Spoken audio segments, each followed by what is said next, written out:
Bowser Genesis of Monroeville. Nicholas Callis here with your fan headlines, powered by Bowser Genesis of Monroeville. Pittsburgh Pirates won yesterday over the Giants 2-1. Pirates swept the San Francisco Giants in that series. They're going to be off today, and they're going to start a 3-game weekend series with the Colorado Rockies beginning tomorrow. Also, 2 players traded from the Pirates, 2 significant players. Ke'Bryan Hayes traded to the Cincinnati Reds for relief pitcher Taylor Rogers and one of their prospects. And then Pirates pitcher, left-hander out of the bullpen, Caleb Ferguson, was traded to the Mariners. And in exchange, the Pirates got back a prospect for him. Headlines powered by Bowser Genesis of Monroeville. For more, go to 937thefan.com. And the Fan Morning Show with me, Nicholas Harry Callis. That's coming up next. You're listening to Sports Radio 937 The Fan. Do you have $10,000 or more in credit card debt? Are you barely getting by making minimum payments? With credit card debt reaching all-time highs, National Debt Relief is letting everyone know about great debt relief options now available to help people with overwhelming credit card debt. These options may reduce a large portion of your credit card debt. Get a free debt relief consultation when you call 800-586-4040. 800-586-4040. 800-586-4040. Hey, it's Crowley here for Zero Res. The month of July is National Carpet Cleaning Month, and because of that, Zero Res is offering a purchase of 3 rooms of carpet cleaned, get 1 free plus $50 off of air duct services. Hey, Yins, carpet looking like it survived a tailgate at Acrisure, mud from the Mon, fries from your salad on the ground. That's why Zero Res is here to clean up the mess without leaving any soap or residue behind. We know it's a busy time of year with cookouts and graduation parties and all kind of summer activities. Your carpets could get nasty. Here's the thing about Zero Res. They can handle it all. Carpets, tile, rugs, upholstery, air ducts, basically every surface in your home can be Zero Resified, so it's time to call my cleaning pros. Zero Res has a 4.9 rating on Google with over 10,000 reviews. Schedule your appointment today at ZeroResPGH.com or call 412-701-1188 and ask for the 93.7 The Fan special. Spell it backward or forward, it spells the same. Zero Res. Get to the Garden Restaurant in the South Hills. Enjoy Blue Moon 23-ounce $6 drafts. Daily specials, beer battered fish, or a large 22-inch pizza are always a favorite at the Garden Restaurant. 4912 Gardenville Road in Pittsburgh. When you enter a place of business, you're owed a legal duty that the place of business is safe for you to shop in. I'm John Morgan of Morgan & Morgan. If you suffered an injury at a place of business, our duty is to protect you after that harm. Morgan & Morgan, for the people.com. Back to school is on the brain. That means new notebooks, pencils, new everything. And while the kids are getting ready to get book smart, it's time for you to save smart with Straight Talk Wireless. Switch now and get a free Moto G 2025 with 5G when you activate select plans. Now that's a smart call. Get Straight Talk covered by Verizon's 5G network. Available at straighttalk.com and Walmart. Offer valid through 10/19/25. Taxes and fees apply. Purchase of gold unlimited plan or higher required for offer. Must activate the plan in-store at Walmart. Cannot be combined with other offers. Pro Savings Days are back at Lowe's. Right now, get a 4-piece GE kitchen suite for under $2,000. Plus, get a free DeWalt 20-volt Max XR 8-amp-hour battery when you buy a select DeWalt tool. Save big with deals that work as hard as you do. Shop Pro Savings Days in-store or online today. Lowe's, we help, you save. Valid through 8/1. Selection varies by location. While supplies last. Discount taken at time of purchase. See sales associate for details. Are you passionate about youth hockey but facing financial barriers? The Assisted Goals Foundation helps to provide funds for those who need it. We believe that every player deserves a shot at their dreams, regardless of financial circumstances. Scholarship applications are now open through the Assisted Goals Foundation. Don't let costs keep your child from hitting the ice. Visit our website, assistedgoals.org, to learn more and apply today. Together, we can break down the barriers and keep the love of hockey alive. Not in need, but love the sport and want to pay it forward? You can also donate online at assistedgoals.org today. This training camp player profile is presented by Smale Kia on Route 30 on the way to camp. Will Howard, born in Pennsylvania, Will Howard starts his NFL career right here in Pittsburgh. After 4 years at Kansas State, Howard transferred to Ohio State ahead of last season. Howard led the Buckeyes to the school's first championship in a decade after multiple blowout wins in the playoffs. Howard was selected in the 6th round of this year's draft by the Steelers and will look to make a statement in the crowded quarterback room. Let me tell you a little bit about Pittsburgh sports. The biggest name in Pittsburgh sports media. Ladies and gentlemen, Nicholas Harry Callis. Yay! Oh, Harry. We don't know how he does it. He doesn't know how he does it. But he's up at 5 every morning to get the sports talk day started in Pittsburgh. This is the Fan Early Morning Show with Nicholas Harry Callis on Sports Radio 93.7 The Fan, Pittsburgh's hometown sports station.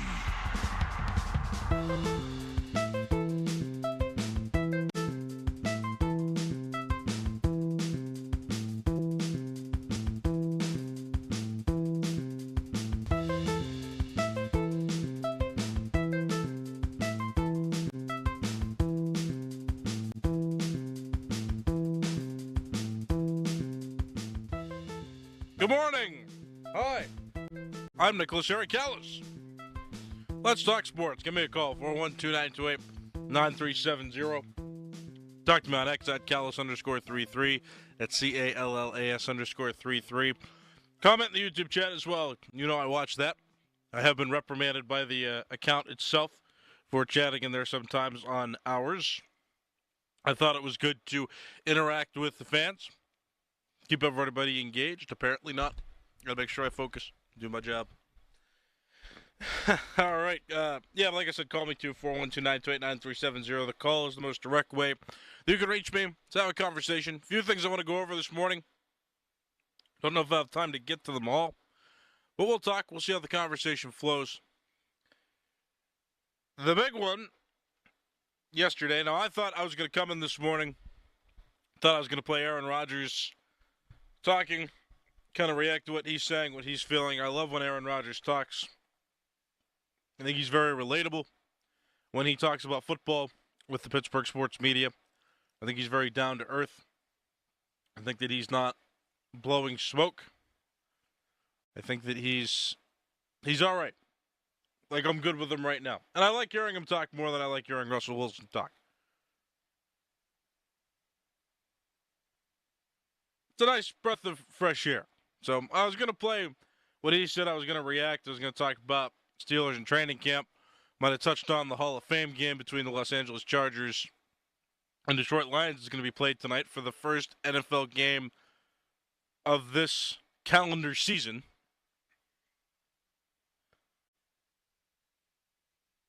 And then the Pirates made a couple trades.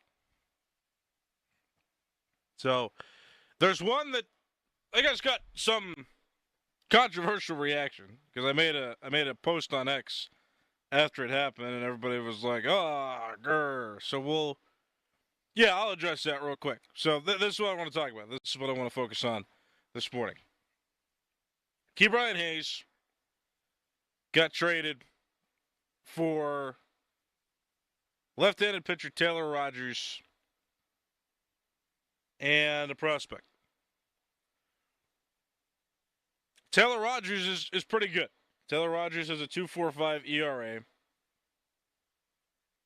in 40 games pitched this season, 33 innings. So he's averaging less than an inning per appearance. 2.45 ERA. This is good. It's pretty good. Taylor Rogers used to be the closer for the Minnesota Twins there for a while. He was one of their high-end relievers, then he was their closer. Now he's not. He was playing for the Cincinnati Reds. Which the Reds were doing bad, and then they became buyers at the deadline. Good for them. And this is one of their moves that they decided to make, which also feels a little weird. I mean, right now the Reds are 57-52. They've been winning a lot. They're crawling back up the NL Central standings. They're 3 games back of a wild card spot, 7.5 back of the division. So they're far now, with time to climb, but they are on an upswing. But they buy, I guess, essentially at the deadline. But getting rid of a pitcher who's been doing well. This one, to me, doesn't make sense. They wanted Ke'Bryan Hayes. And they were willing to give up a pitching prospect, or not a pitching prospect. They were willing to give up a prospect. And this guy, Taylor Rogers.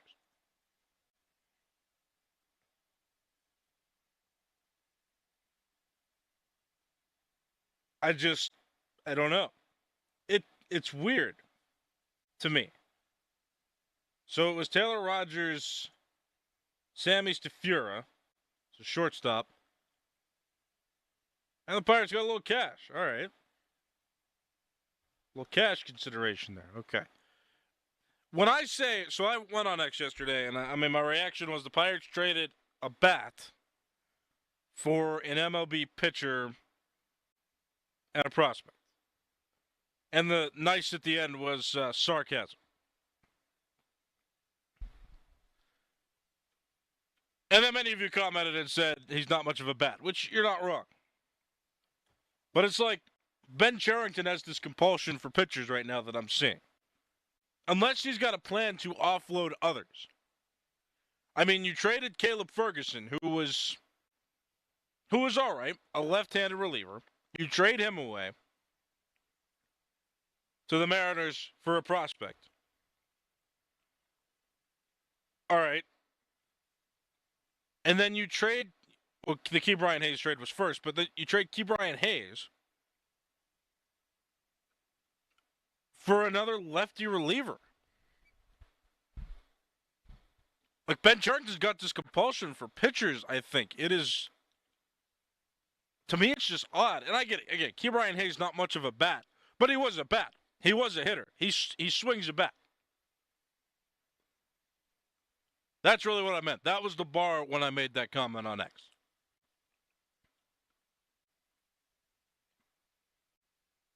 You have less Major League hitting now. You have less Major League ready hitting now than you did before these trades were executed. Like the Major League ready hitting that we all wanted back in these trades, so far not happening. Now, the Pirates have bigger trade chips than Key Brian Hayes and Caleb Ferguson to potentially deal before the deadline approaches and passes this afternoon.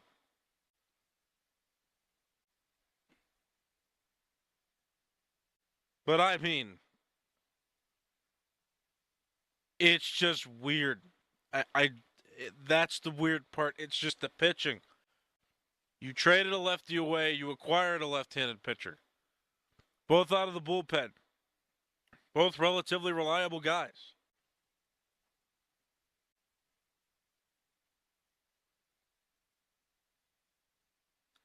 You getting your prospect pool stocked up, I guess. We already talked about that. Nobody wants their prospect pool stocked up. We want players that are going to make an impact like sooner rather than later. And it just seems like these guys that they acquired in the prospect portion of these trades, just they don't look like they're going to be up anytime soon.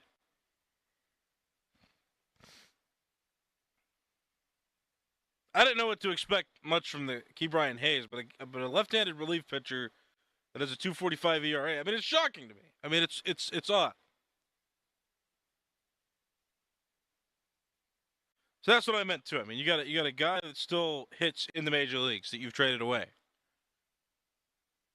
You got prospects back and a major league pitcher back. I mean, I guess if you were going to draw a conclusion while I'm talking this out, I'll take your calls in just a second. 412-928-9370. I guess the only, there could be an indication, too, that Taylor Rogers is going to become your closer if you were going to trade away, like, David Bednar. So that makes me a little bit more speculative that he may get traded because you got a guy like Taylor Rogers in here. And if they don't deal Bednar or Santana at the least today, I'm going to be very disappointed. Because you can't keep acquiring all this pitching. I mean, it is no use. The Pirates are the evidence. The Pirates are the proof that if you don't have hitters on your team, you cannot succeed. They've got some of the best pitching numbers in the National League, some of the best pitching numbers in all of Major League Baseball. They've got one of the best pitchers of this era.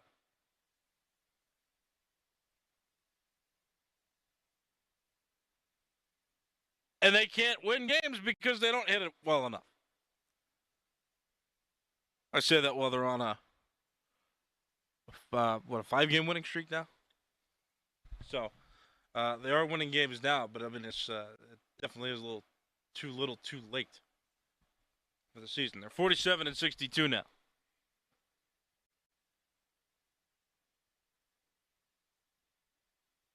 They've not been able to sustain winning this season because they don't hit.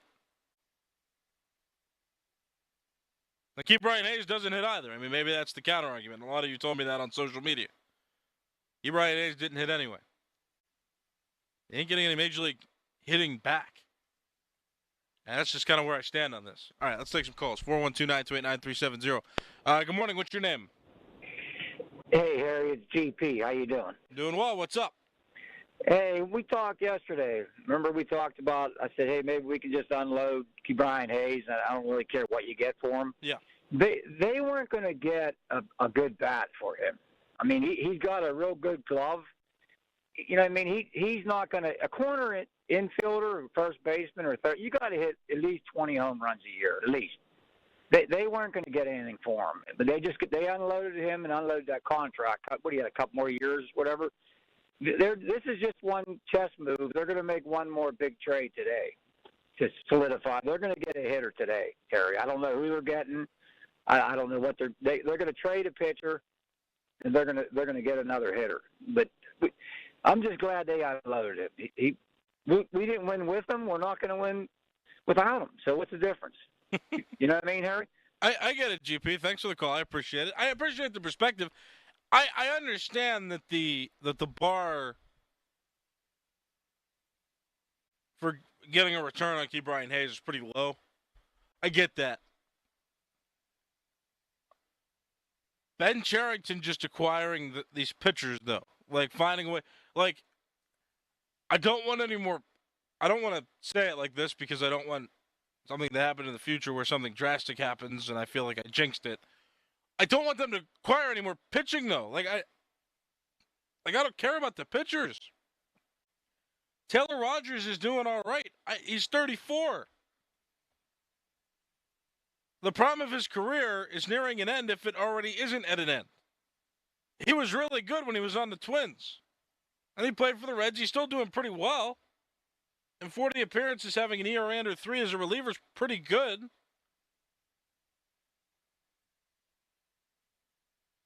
I don't want pitchers back anymore. Well, that's not what the Pirates need. So that's all I'm saying. I'm looking at it from the return perspective. I understand the logistics. Keith Brian Hayes, not a hot commodity, I wouldn't say. He's a Gold Glove Award winner. He hasn't really been able to figure out how to consistently hit at the major league level, and he has had some pretty consistent back problems over the years. I get it. If you're going to get one prospect in return for the deal, then why not get 2 or 3 then, if the Reds are willing to spend on prospects? Like Taylor Rogers, I don't see him being a future piece of this team, where this team wins. They've got too many pitchers. That's all I'm saying. I'm looking at it from the return of, okay, you trade Caleb Ferguson, but then who's a left-handed reliever, but then you acquire Taylor Rogers, who's a left-handed reliever. Like, did you just replace Caleb Ferguson? Now, again, this may be a corresponding move to them eventually trading away David Bednar, Dennis Santana, which I also understand. But they better do that. And if they don't acquire any hitting by today, I'm going to be upset.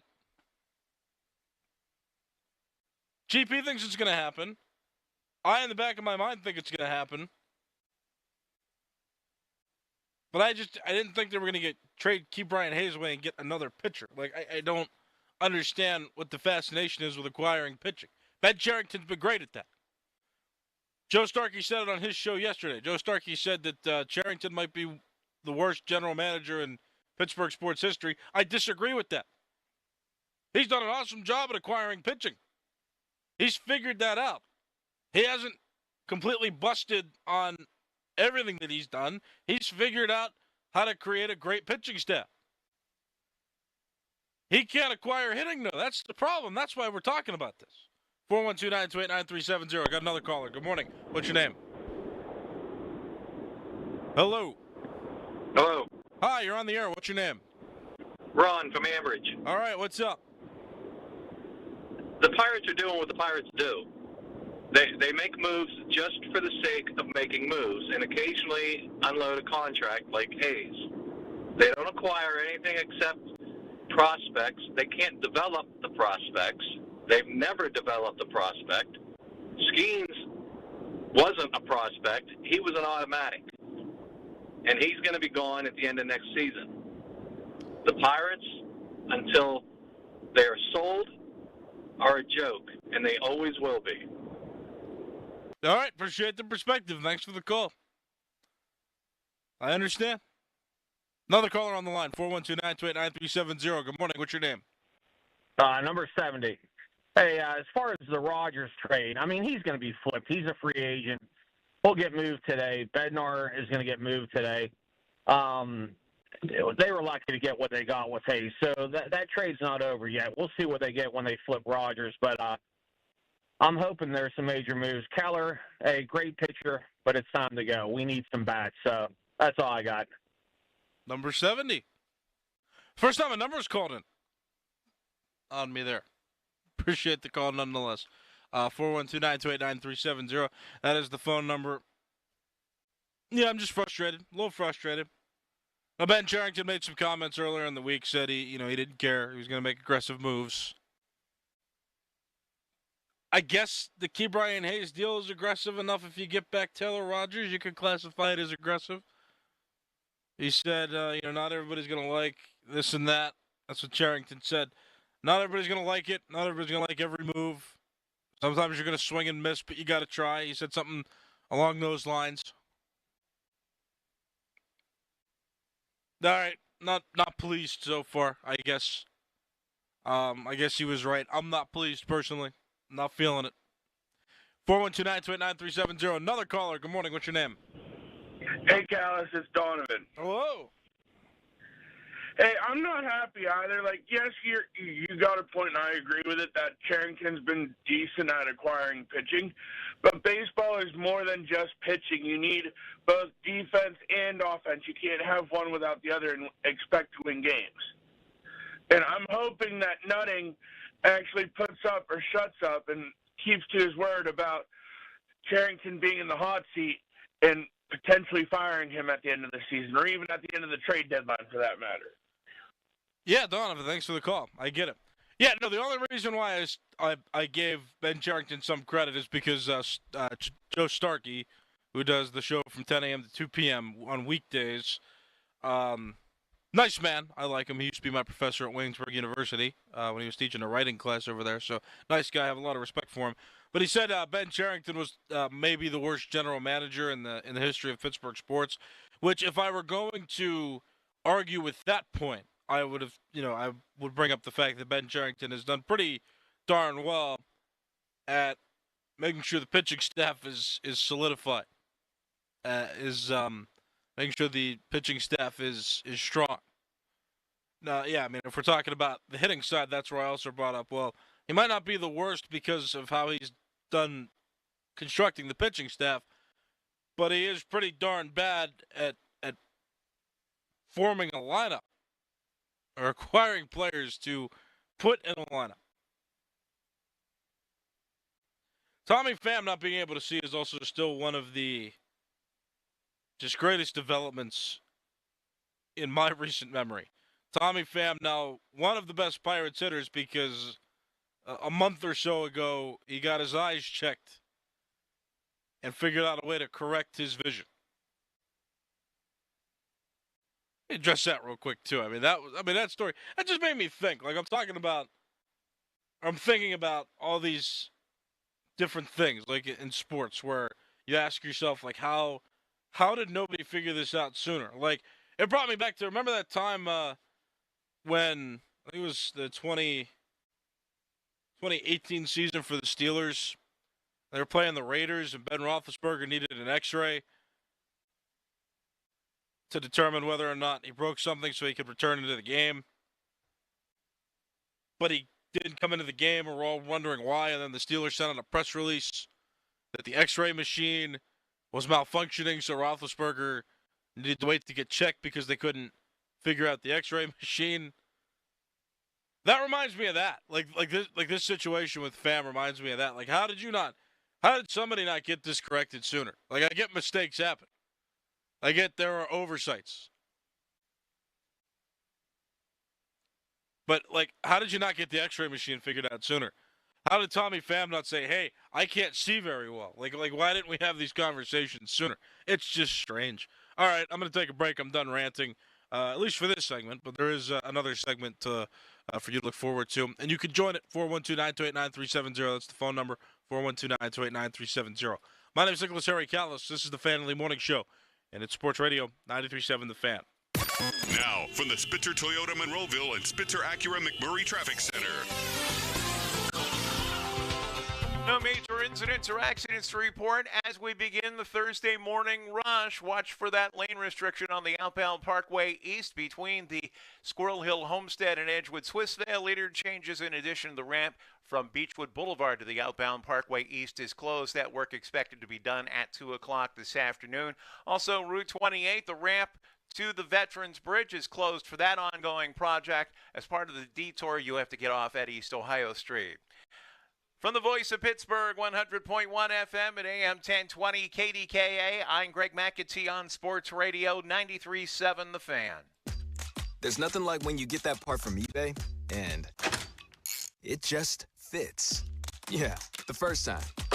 So you can do less of this and get right back to more of this. At eBay, you'll find all the parts you need, guaranteed to fit, at prices you'll love. Sounds good, doesn't it? eBay. Things people love. Eligible items only. Exclusions apply. If you could hear Old Spice Fiji Antiperspirant, what would it sound like? First, you'd start with Fiji Antiperspirant's amazing scent of palm trees. Add pure notes of fresh coconut and layer on 24/7 odor and sweat protection. You won't hear any dyes or parabens because with Fiji, you won't have any. So while your regular antiperspirant sounds like this, Old Spice Fiji sounds like this. Sounds like it smells amazing. At JeepofPittsburgh.com, it's our Make This the Summer Sales event. The choice is yours. Lease or buy your new Jeep at Jeep of Pittsburgh. Visit Pittsburgh's #1 lease leader at JeepofPittsburgh.com. We truly are Pittsburgh's Jeep store. Honey, I found the perfect place for my parents and us. Where? St. Barnabas. For us, the Woodlands Carriage Home Community. And for my parents, condominium-style living at the Village. My folks will love the Village. There's an indoor mall with shops, restaurants, and more. And we can relax, knowing they're safe and secure. That's what I plan to do when we move to St. Barnabas. Relax. Call 724-444-5568 or visit stbarnabascommunities.com. I'm Joe George from the Western PA injury firm of LGKG. And I'm Larry Kelly. Joe and I have built a reputation of doing what we say we'll do, always. And because of that, we've earned the respect and trust of our peers and community alike. If you've been injured in an accident, we want to talk to you personally. Call 724-658-8535. Ask for Larry or ask for me. We answer our phones. We call you back. You don't get referred out by LGKG. That's 724-658-8535. LGKG, your home team. Live from the ShoreKeyMitsubishi.com studios, North Huntington and North Hills. Back now to more of the Fan Early Morning Show. Sports Radio 93.7, The Fan.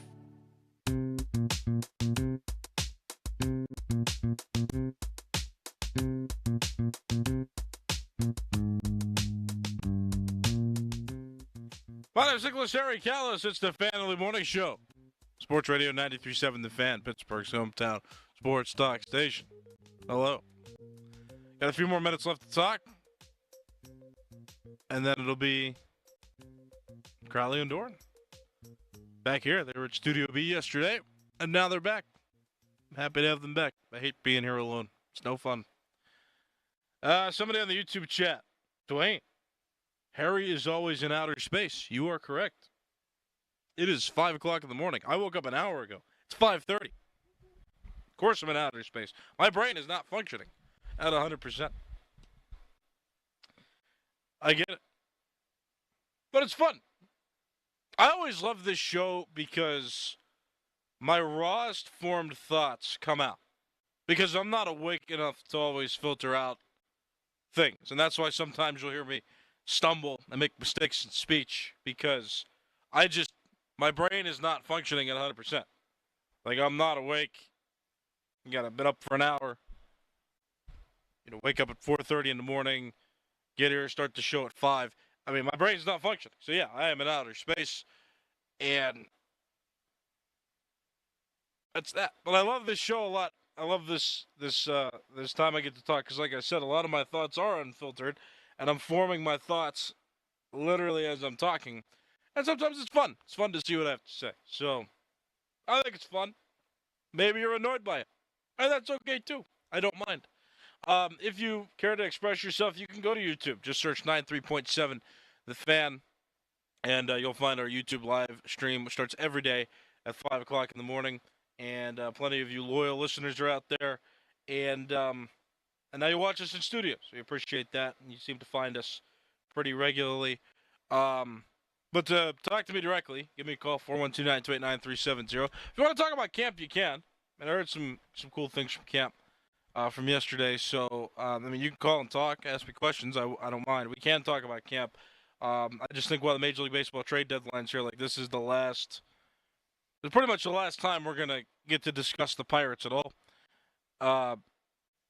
Because I don't think that they're going to make a historic run, a historic comeback this season to be able to qualify for anything. So it's just a matter of dissecting what they get at the trade deadline. And then we move on. I mean, the Hall of Fame game in the NFL is tonight. The Detroit Lions and Los Angeles Chargers are playing, which is exciting. So, we're getting football. Football's coming in full swing. So, trust me, football will be here soon enough. I'm looking forward to it as well with how this Pirates season is going. Trust me. I'm looking forward to football season. So, if you want to talk about it, though, call in. 412-928-9370. Got another caller. Good morning. What's your name? Hey, it's Tom in Moon Township. Harry, how you doing? Good. What's up? Hey, my wife and I are going to the Friday Night Lights practice for training camp tomorrow. We've never been. We know nothing about it. Have you ever been to the Friday Night Lights practice? I have not, no. No. I wonder if it's pads, or they hitting each other, what the ins and outs of it are. We're excited, but never been. It's football on a Friday night. And thanks for the call, Tom. I got to get going to a break here pretty soon. You got guys hitting each other. You got football going on at night on a Friday. I'm sure you'll have fun. I'm sure there's a lot of exciting things to see. And I think we're all starved for football enough where, almost anything could right now stimulate us, I believe. I'm even looking forward to football season. I can't wait till they start playing preseason games. I'm excited. I'm ready. So any little thing. If I had time to go to training camp during the week, I might try to. I'd love to see. If you go out there, you'll see Donnie at Dino's. He's been there the last couple of weeks. I think he's going to continue that show here for a little while, I believe. But it's fun out there. It's fun to be out there at training camp. It's, it looks like a lot of fun. If I had more time to go at night, I usually would. I just got to work. I might take a day off if I can to go out there. We'll see. But I wanted to go out. So you should go out too. And especially, Friday night. Sure. How could it not be fun? Again, it's football. 412-928-9370. All right, one more caller. Good morning. What's your name? Joe. Go ahead. What's up? You know what? Broderick Jones is a bum. They need to figure out that situation. And the Pirates should keep Keller and Bednar and try to make a push for it next year. Because if they get rid of them now, they're going to be in a tough spot come next year. That is the most succinct call I've ever heard. That was just straight to the point. Thank you. I appreciate the call. Yeah, Broderick Jones will be a talking point. I'll be talking a lot more about him come next week. He is, all eyes are on him. Ray Fittipaldo said that yesterday on the morning show when he was on with Crowley and Dorn. All eyes are on him. There's no doubt there's all eyes on him He struggled so far, and now he's hurt. And so you got to watch out for him. You need him to succeed, or else it's time to move on. I don't think he was always set up for success when he was on the Steelers. I think moving him around did not help him. But you cannot look at the past anymore. I mean, he can either play or he can't. And so that's true. And then, if you can't get sufficient return for guys like Bednar or Keller, don't trade them. I'm with you there. That's it. I'm done. My name's Nicholas Harry Callis. This has been the Family Morning Show. Fan Morning Show pre-show with Crowley and Dorrance coming up next. You're listening to Sports Radio 93.7 The Fan. Here's Sports Radio 93.7 The Fan's Fan About Town. See the world's top youth baseball players compete at the Princegate Pony League World Series, August 8th through the 13th at Lou Hayes Pony Field in Washington Park.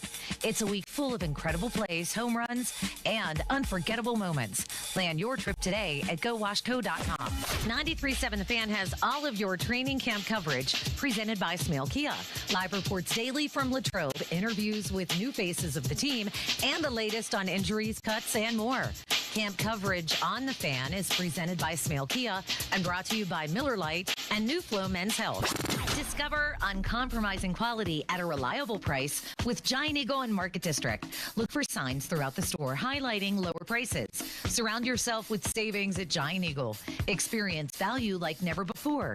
Visit Giant Eagle today to see how easy it is to save. For more information, visit 937thefan.com. A trial is 99% preparation. And nobody prepares better than us. Get the good guys, Goodrich and Guys.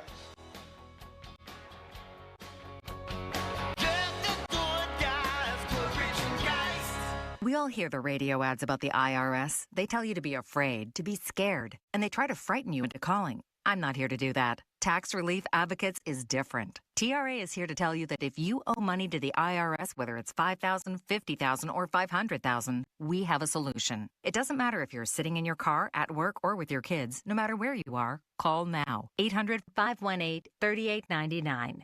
Don't lose hope. TRA can eliminate or reduce what you owe to the IRS. Generous programs are now available that can give you a fresh start. Our passion is taxes and helping individuals fix their IRS problems. We have over 1,000 5-star reviews on Google and an A+ with the Better Business Bureau. You don't need to be afraid of the IRS any longer. End your tax nightmare today by visiting us online at TRA.com or call 800-518-3899. That's 800-518-3899. Tax Relief Advocates. Real solutions for real people. Paul's new drone startup just lost its most genius computer scientist. We just lost our best genius to some new genius who's got a genius new idea. I'm going to have to find a new genius, or two half geniuses, and fast. He needs a computer scientist that can keep his startup from falling down. I need Indeed.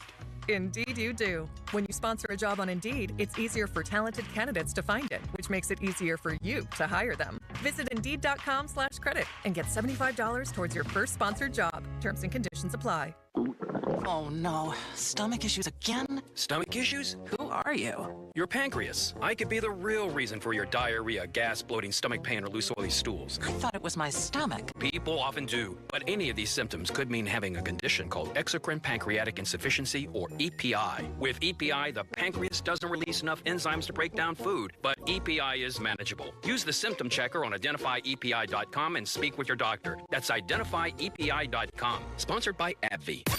Now, from the Spitzer Toyota Monroeville and Spitzer Acura McMurray Traffic Center. Parkways east and west fairly steady, a little heavy into their respective tunnels. The outbound lane closure on the outbound side of the Parkway east in effect between the Squirrel Hill Homestead and Edgewood Swissvale interchanges. In addition, the ramp from Beechwood Boulevard to the outbound Parkway east is closed. You can follow a posted detour to get around that. Outbound Parkway west fairly steady if you're heading out toward Pittsburgh International Airport. While an economy borough roadwork has closed Big Sewickley Creek Road between Wine Road and Maud Davis Lane. From the voice of Pittsburgh, 100.1 FM at AM 1020 KDKA, I'm Greg McAtee on Sports Radio 93.7 The Fan. Your hometown building partner since 1956, 84 Lumber. Visit 84lumber.com.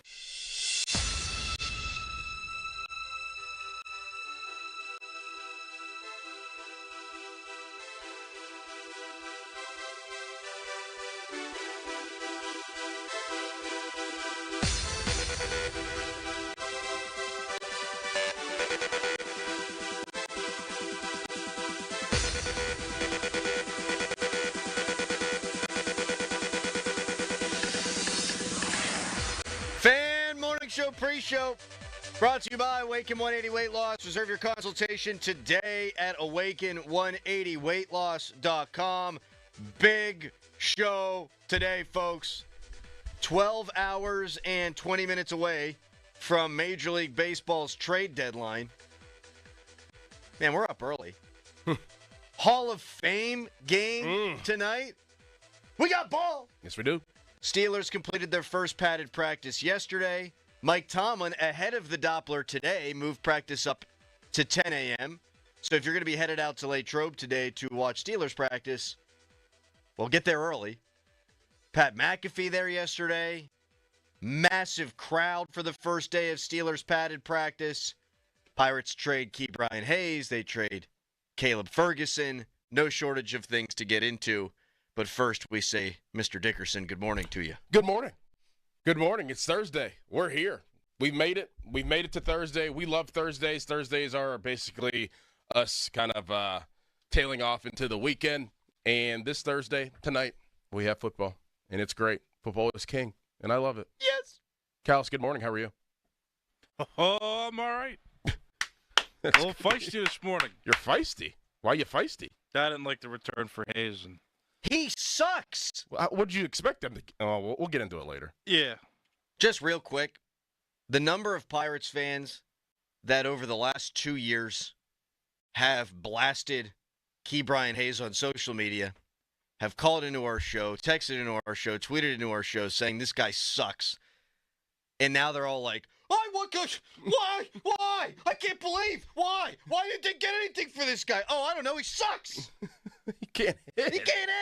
He's a great defensive player. I should be nicer because he is he's as good a defensive player as I've seen, let alone third baseman.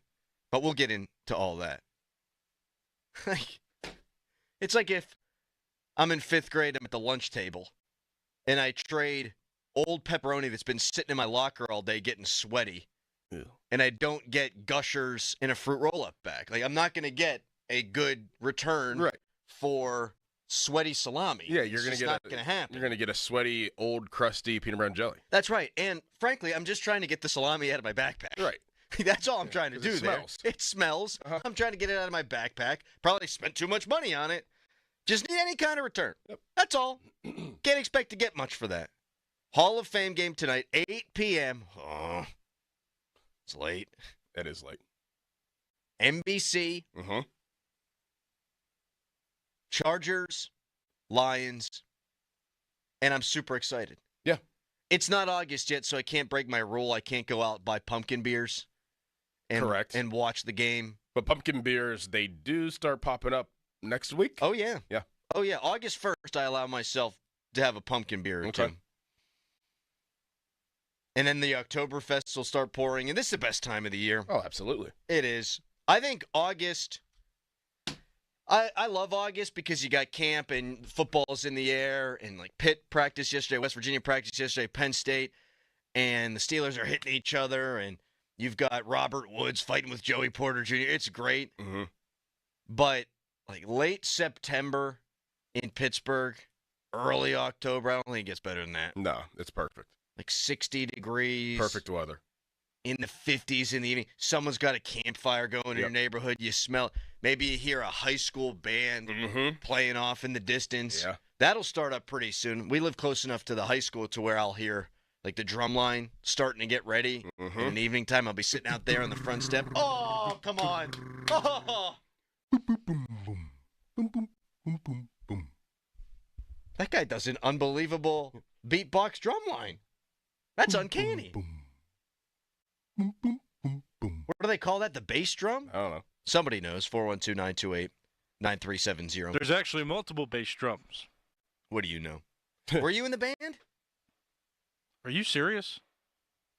I mean, I think that's a valid question. Are you guys serious? I perked up. There's football players who do both. I've seen that before.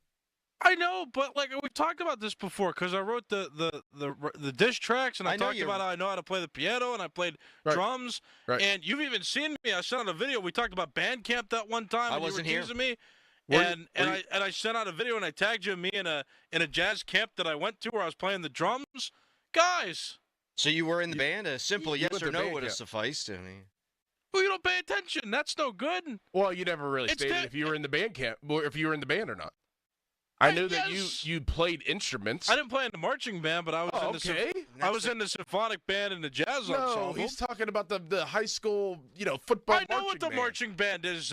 No, don't act like. so the answer to the question would have been no. No, I was in the band. Yes, I was in a high school band. Yes, I was in 2 high school bands. Did you follow what we were talking about? I don't think he did. Yes, you were talking about the marching band. You were making noises. Were you in the like marching band? No. Then why are you taking offense? Right. That was the question. I had a friend who was in the marching band in high school, and then she was in the band at Penn State. Oh, really? Which, that's got to be awesome. Yeah, that's probably pretty cool. That's pretty cool. I like whenever they bring an alum back to play at halftime. Oh, yeah. I think that's really cool. Yes. Bring an alum back. They get to just stand on the field again and just play the songs. I'm sure they haven't changed that much. Well, some of them have. Homecoming weekend. Right. Yeah, Run I some like of the that. alums out there. I like that for them. I love that about college football. And the Ravens have a band, and the Steelers have had their drum line. Fine. But that, to me, is what makes high school ball, college ball even better. It's the best. A nice, crisp fall day, and you get to the game early, and you're filing in. You got a beer in both hands, and the band's out there on the field playing the alma mater, and you just get chills. I still do. Whenever we do our pit pregame, whenever we're at home and we're out there like right on, I think it's Rooney Ave. Yeah. That's where we kind of post up, and the band always comes through as soon, like about 15 minutes into the show. Usually, if it's a 12 o'clock kick, like 9:15, we start at 9, so 9:15 they come through. I'm like, oh yeah, okay. I start to get the juices flowing. There's nothing better. Listen, I know this is a great Steelers town, obviously, and tailgates, and it's fun. The morning of a college football game, if you're there in the parking lots and a band's walking through, and you'll see the visitor bus drive in, people are jeering at the visitor bus. Oh, it's the best! Mm-hmm. We're so glad we got ball tonight!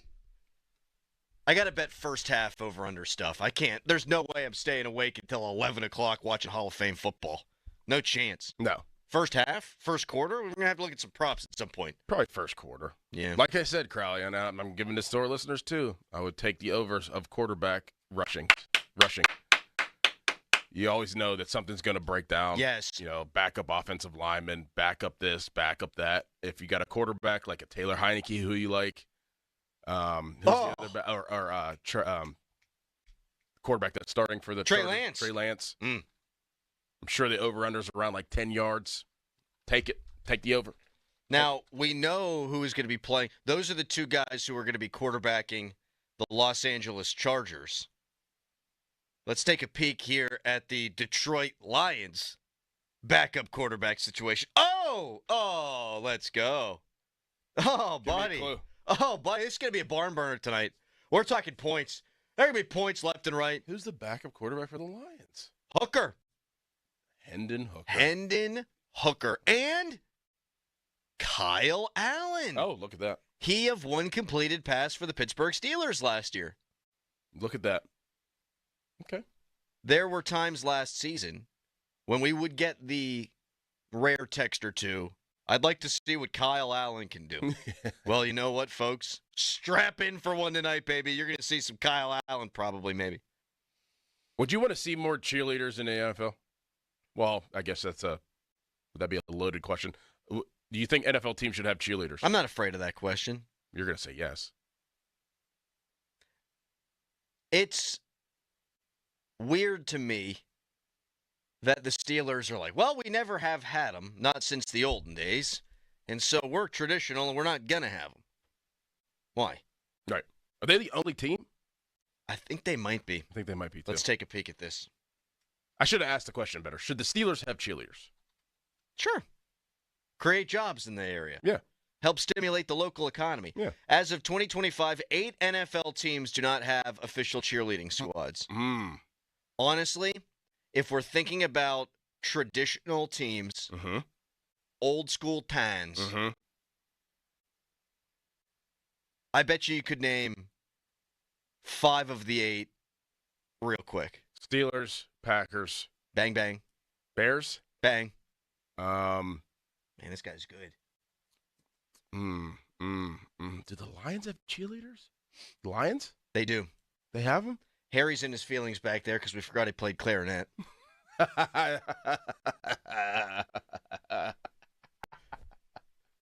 Giants. Okay. Jets. Yeah. Chargers. Really? Browns and Bills. Yeah. Okay, that makes sense. So 1 of 8. I thought that it was just the Steelers. So did I. And I played for, 2 of those teams? 1? Giants are the only franchise that has never had cheerleaders. Others have, but have since discontinued them for various reasons, including lawsuits or philosophical differences. So the Steelers had cheerleaders? They did way back when. 70s? I think before that. Even. Okay. Because I've seen like black and white photos, and the cheerleaders wore like long sweater? sleeves. Yeah. Yep. Okay, gotcha. I would much rather have cheerleaders than like Steely McBeam. I agree. Which I hate to say. My buddy was in town this weekend, and his claim to fame is that he was Steely McBeam. Oh. For years. Nah. He was. My friend Zach. He's friends with Amanda from Y108. I thought Steely McBeam was like newer. He is. But like within the last 10 years. Okay. They went to London, and he was Steely McBeam. Oh. That's pretty cool. That's awesome. He's got a free trip to London. Yeah. Now he had to go to he had to walk all across London dressed as a giant Simpson character. Right. Yeah. Big old chin. Steelers had cheerleaders known as the Steelerettes from 1961 to 1969. They should bring them back. They were formed to help boost ticket sales during a period of losing seasons for the Steelers. Hey, we suck. Come check out these attractive women dancing. The Steelers, for reasons attributed to the Rooney family's preference for a more wholesome game day atmosphere, eventually disbanded the squad and are one of the few NFL teams without cheerleaders today. I actually watched with Rochelle the Dallas Cowboys cheerleaders thing that I forget what it's called. It's on Netflix. It's real long. It's actually pretty good. It's wild, their whole process. Like trying out? Trying out and just, keeping your spot. And it is wild. I bet you it's cutthroat. It is very cutthroat. Yeah. It's like Dance Moms kind of deal? It's like the before Dance Moms. Yeah. Like Dance Mom. They crawl before, so Dance Moms could walk. It is wild. It is really good. It's almost as cutthroat as playing on the team, playing for the Cowboys. I bet. I mean, it might be even more. If you're a cheerleader, and there's competitive cheer, and I understand their differences, but if you're a cheerleader, I would imagine that the end-all, be-all would be being a Dallas Cowboys cheerleader. For sure. Like, that's the creme de la creme, the cream of the crop. Yep. I think Harry's perturbed back there. Harry, we knew you were in bands. We knew you played instruments. We were legitimately just asking about the marching band. We don't need you to be hurt back there. We pay attention. We love you. You feel bad. Aw. I don't feel I haven't bad. said anything. I just can't have our producer be in his feelings at 5:54 because we asked a question. Legit question. A legit question. I had a buddy in college. We'll let Harry continue to ruminate on this. I had a buddy in college that was a cheerleader for West Virginia. And 2, actually. I mean, you got to be strong. Yeah, real strong. Throw them up in the air, catch them, make sure they don't crack their skulls. Mm-hmm. It's important. Mm-hmm. I think, Paul Alexander's son was a cheerleader for Penn State? At Penn State? I think so. Was Paul not a cheerleader? I don't know. At Penn State? Was he? I think he still is. Penn State cheerleader. Love Paul. Someone will get hired, right? And one of those internal emails will go out. Yeah. And we have hired a part-time producer for KDKA AM. And then a little bio. And then it'll be a Penn State person. And every time Paul will reply all, we are.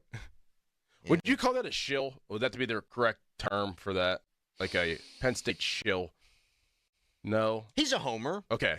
Who's the top homers at the station for their school? I mean, Europe. It's you, Alexander.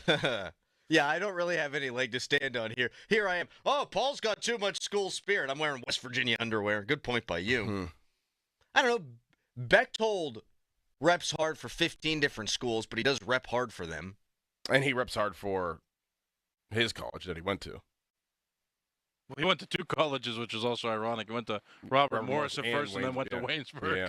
See, now That's true. If Bechtold wanted to get mad, he could, because I didn't know he went to Robert Morris. Yeah, he went to Robert Morris. How yeah. about that? So wait, he went to Robert Morris in Waynesburg, and yet he cheers for Penn State and Pitt. And probably Robert Morris during the NCAAs this past year, and North Carolina, Michigan State. He likes Duke, too. Duke basketball, I think. No, it's Carolina. Oh. Couldn't have been further from the truth.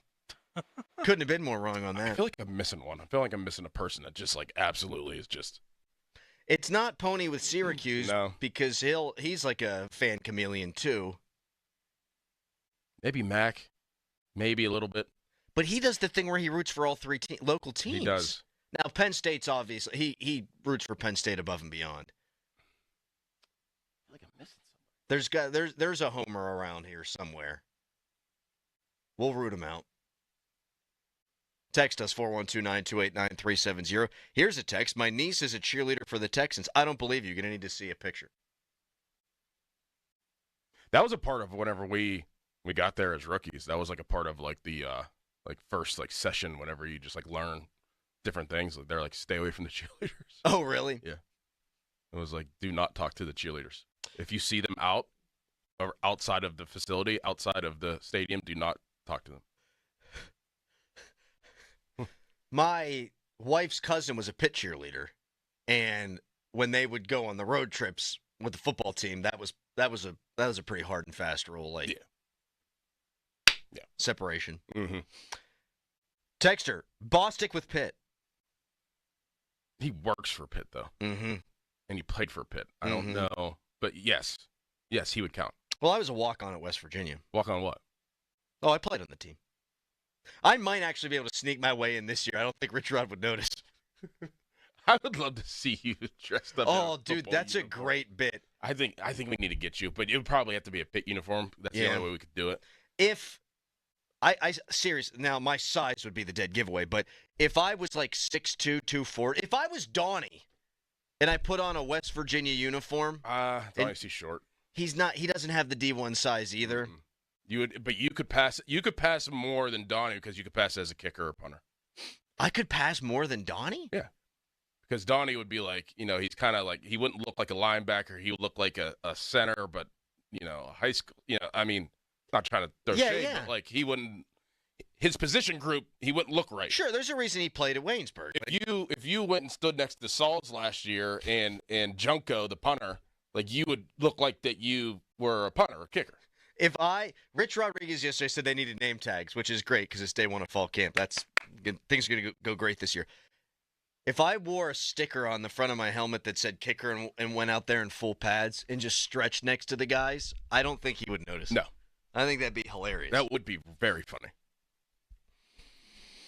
Oh, man, I'm kind of mad that we even talked about this on air because I think that we could pull a fast one next year. I hate good bits that we can't do, so we need to do it. I think we could pull a fast one on our guy down in South Water Street. Deuce. Yeah. He would know after a while. I wonder how long it would take for him to realize. I'm going to need to get more limber. I'm going to need to stretch. No, you just go with the kickers and punters because he's not paying attention to pre-practice whenever they're just like kicking around and stuff. Is Narduzzi listening now? Because we know he listens. He probably, and he's an early bird. Yeah, he's probably just arriving to. Because we could text EJ and. Yeah, we can definitely do this. Oh, man, and get Tenuta there, do a whole bit, mic me up. Okay, that'd be freaking great. Yeah. That would be great. Yeah. He texted you because you were out last week. He's like, I can't believe I'm going on with that hillbilly. Somebody called me a hillbilly the other day. I'm like, yeah, South Hills. South Hillbilly. I'm from here. My parents bitched about taxes my entire upbringing, and now I'm doing the same thing. All right. Big day. Trade deadline exactly 12 hours away in Major League Baseball. The Pirates made a couple yesterday. We'll react to them. The biggest story might be the guy that they reportedly won't trade today. We'll get into all of it. Pat Bostic going to join us from 7 o'clock until 10. We'll react to the Steelers' first day in pads. Aaron Rodgers speaking. Cam Hayward talking to Pat McAfee. Omar Khan talking about McAfee. There's a ton to get into, but we'll start with them Buccos in 30 seconds, bang. HD1 in Pittsburgh, an Odyssey Sports Station. Live from the ShoreKeyMitsubishi.com studios, North Huntington and North Hills. Always live and free on the Odyssey app. Here's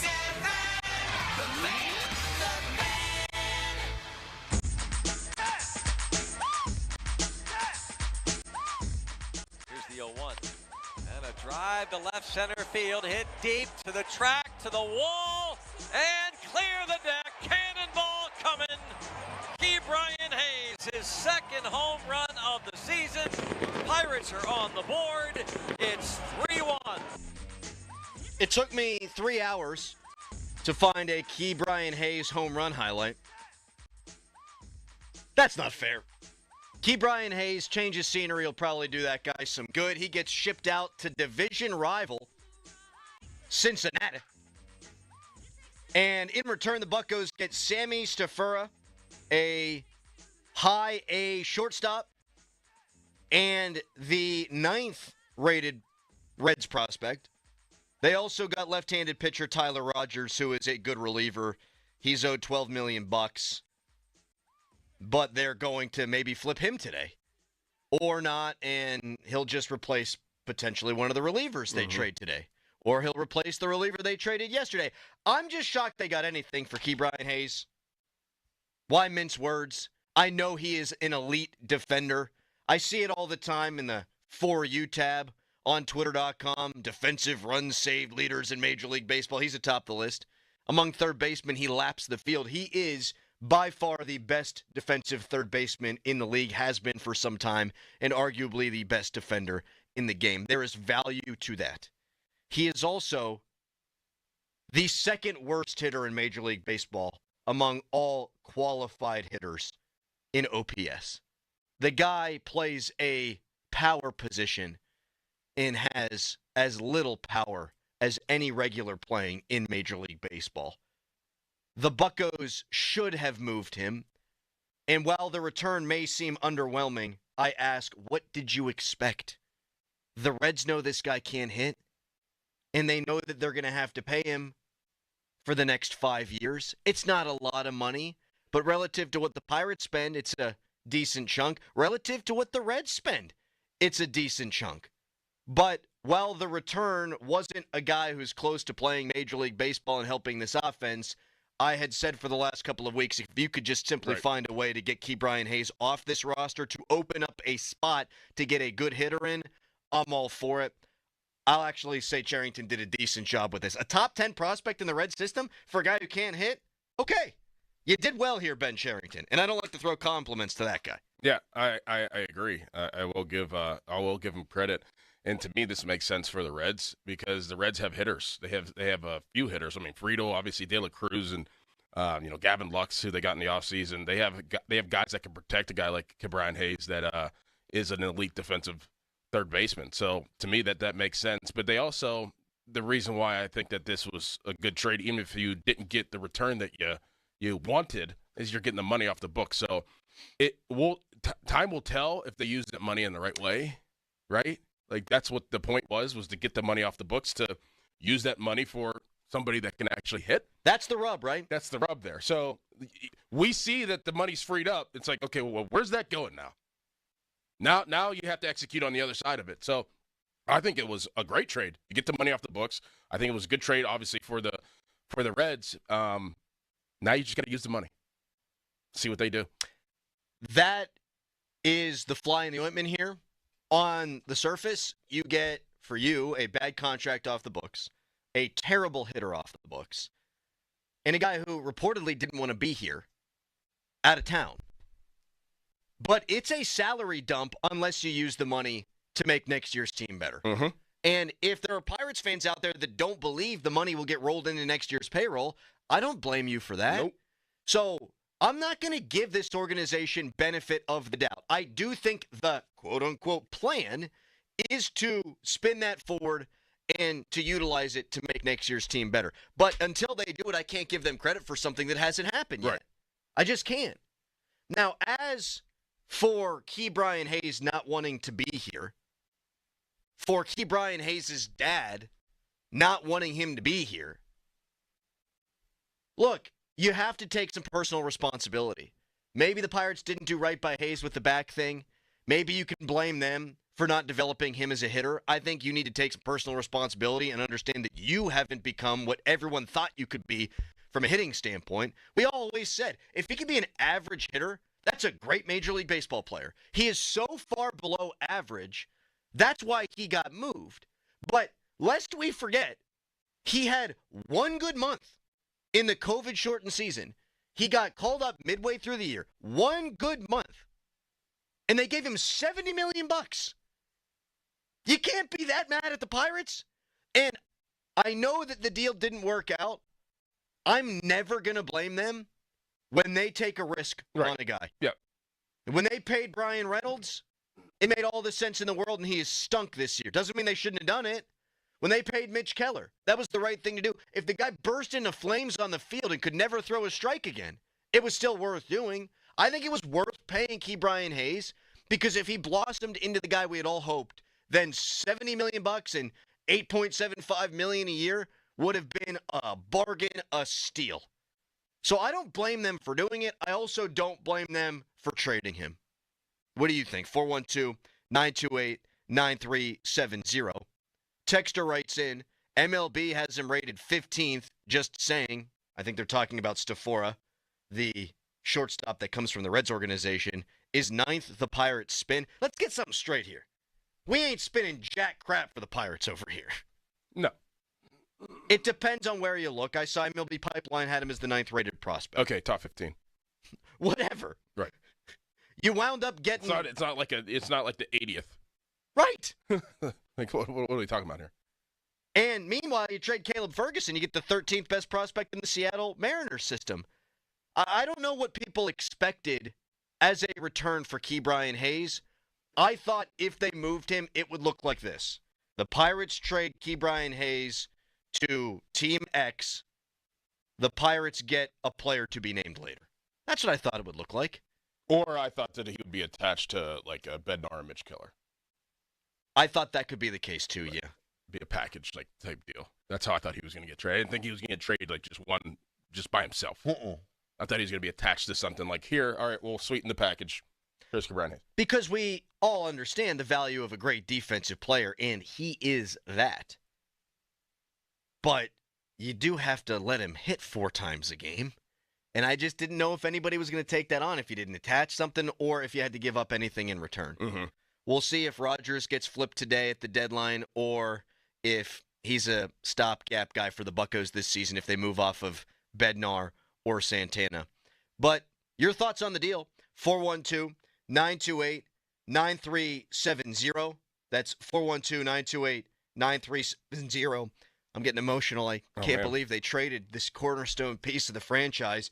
Do you think he and his dad have a reason to gripe? A reason to have been dissatisfied here?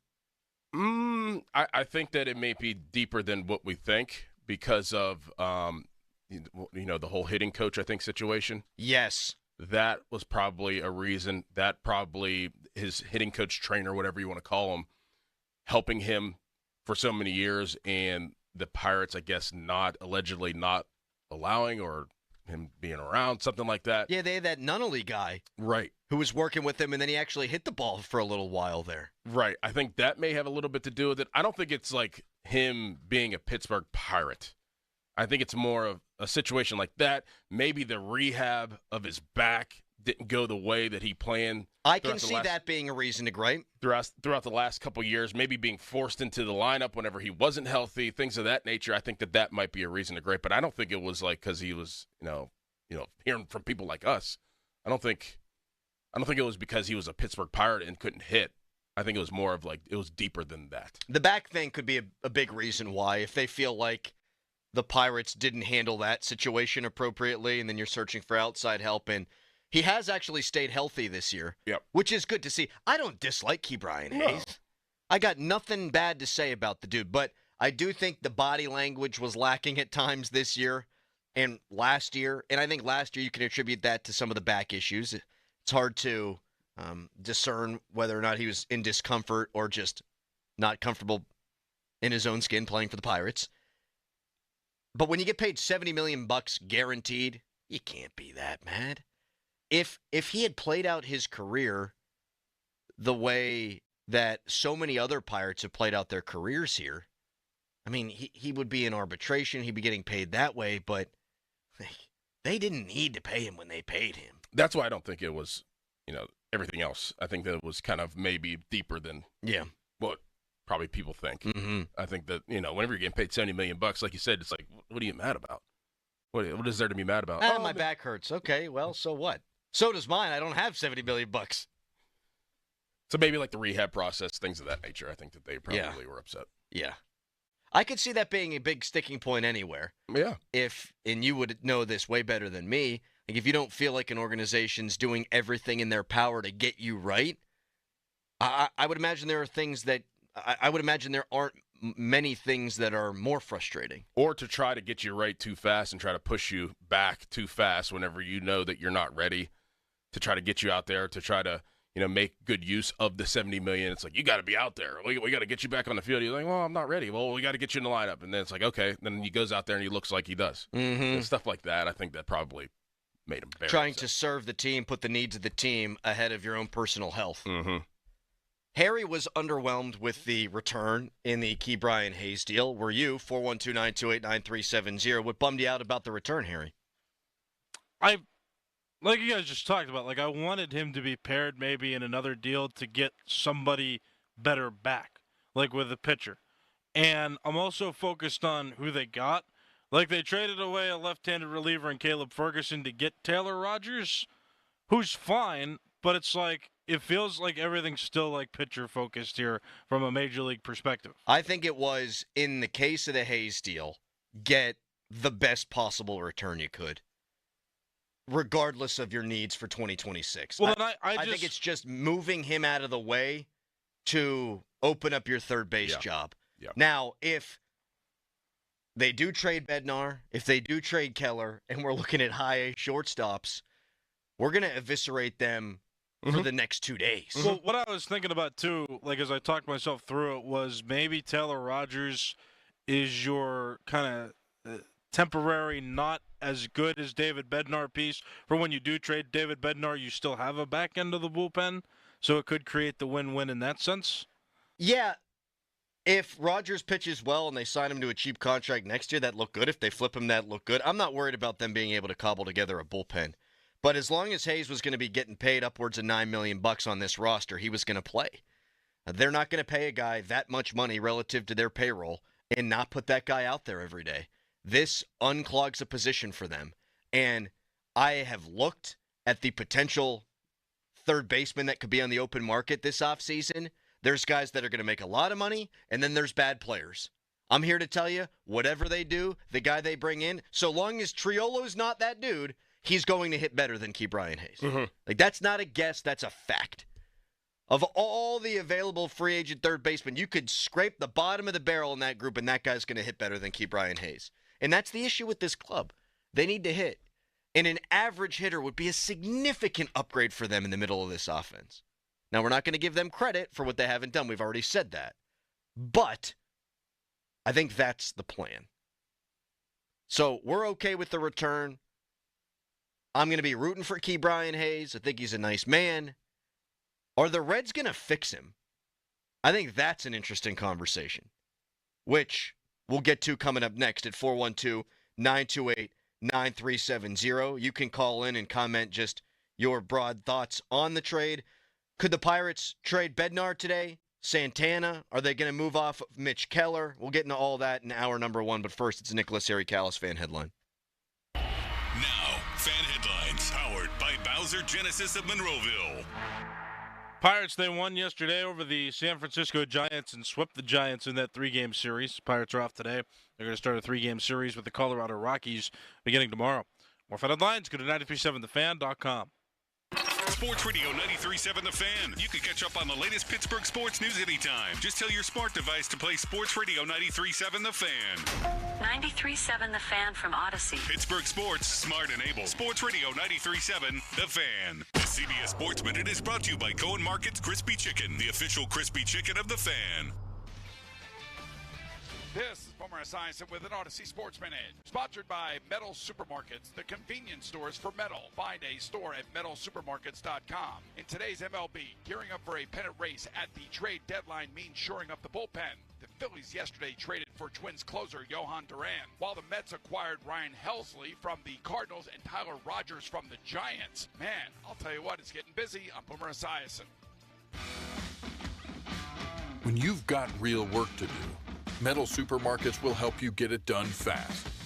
With a huge variety of metals in stock, we can help no matter what job comes your way. And we cut to size, because just like taxes and BS, we think metal is better when cut. Metal Supermarkets, the convenience stores for metal. Find a store or shop online at metalsupermarkets.com. If you didn't think skipping breakfast was a big deal, you'd be right. Before. But now, Wendy's has Buck Biscuits. We're talking sausage, egg, and cheese biscuit, bacon, egg, and cheese biscuit, or even the Honey Buddy chicken biscuit for just $1 each. Seriously, you can get all three if you want. They're just $1, so you'll never skip breakfast again. If you're smart.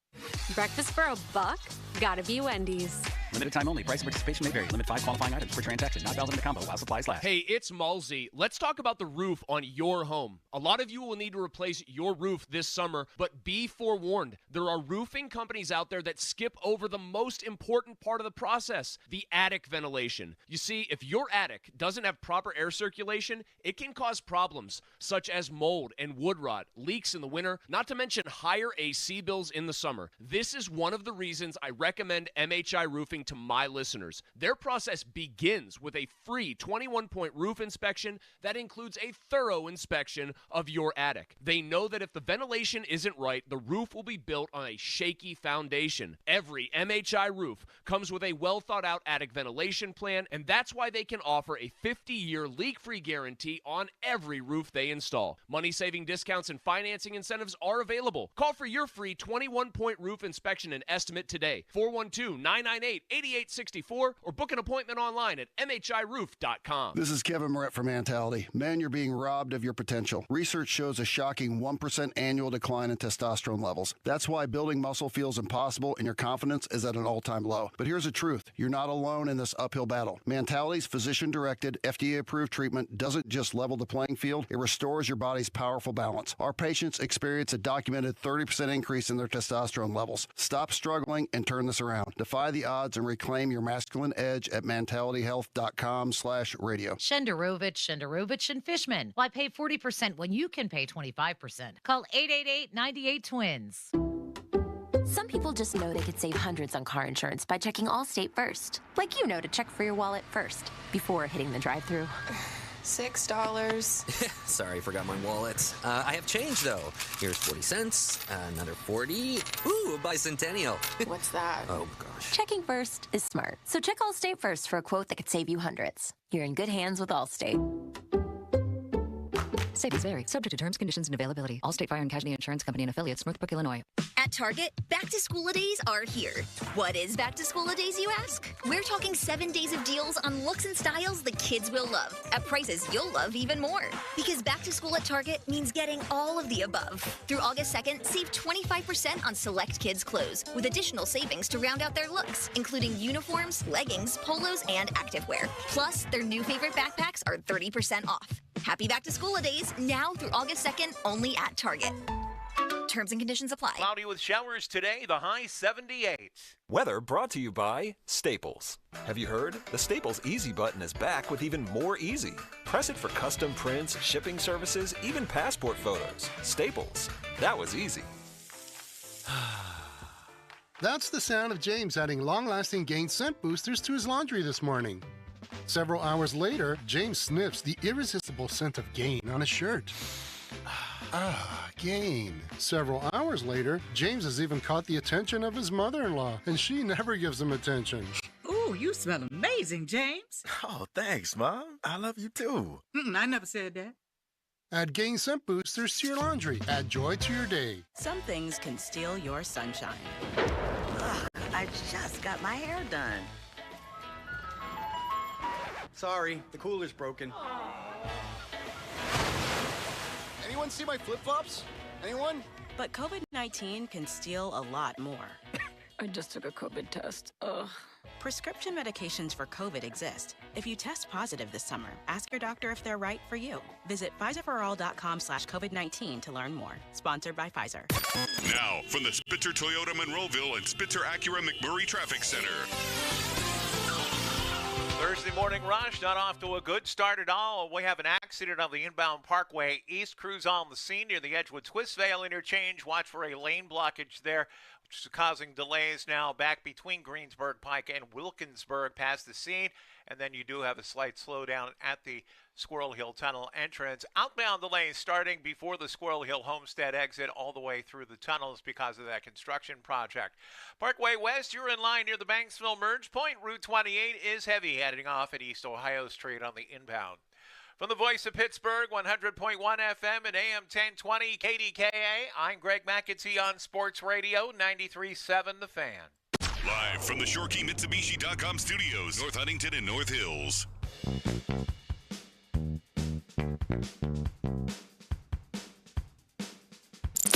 Who's on the move? Another major league trade presented by Globe Airport Parking. Oh, how about that? I hope we play that a lot today. I hope we're playing that all show long. Bostic's going to be with us from 7 o'clock until 10, but should the Pirates make another trade, then we will obviously break into our coverage, and we will discuss that ad nauseum. Who's on the move? Another major league trade presented by Globe Airport Parking. Man, that's loud. I want everyone out there to get accustomed to hearing that. Pirates trade Ke'Bryan Hayes yesterday for a high-A shortstop and a left-handed relief pitcher who's actually pretty good. I think the Pirates could flip Rogers today. We shall see. Ke'Bryan Hayes going to the Cincinnati Reds, but you knew that already. Will the Reds fix Ke'Bryan Hayes? I look at just 2 years ago, 2023. Hayes had a 762 OPS. He hit 15 home runs. Man, if that's the guy he was, the Pirates wouldn't be trading him. He'd be a great bargain. He was a 3.9 wins above replacement guy. The year before that, he was a 4.5 wins above replacement guy. But the last 2 years, he's combined for 2 wins above replacement overall, which makes him not a bad player, but he's an atrocious hitter.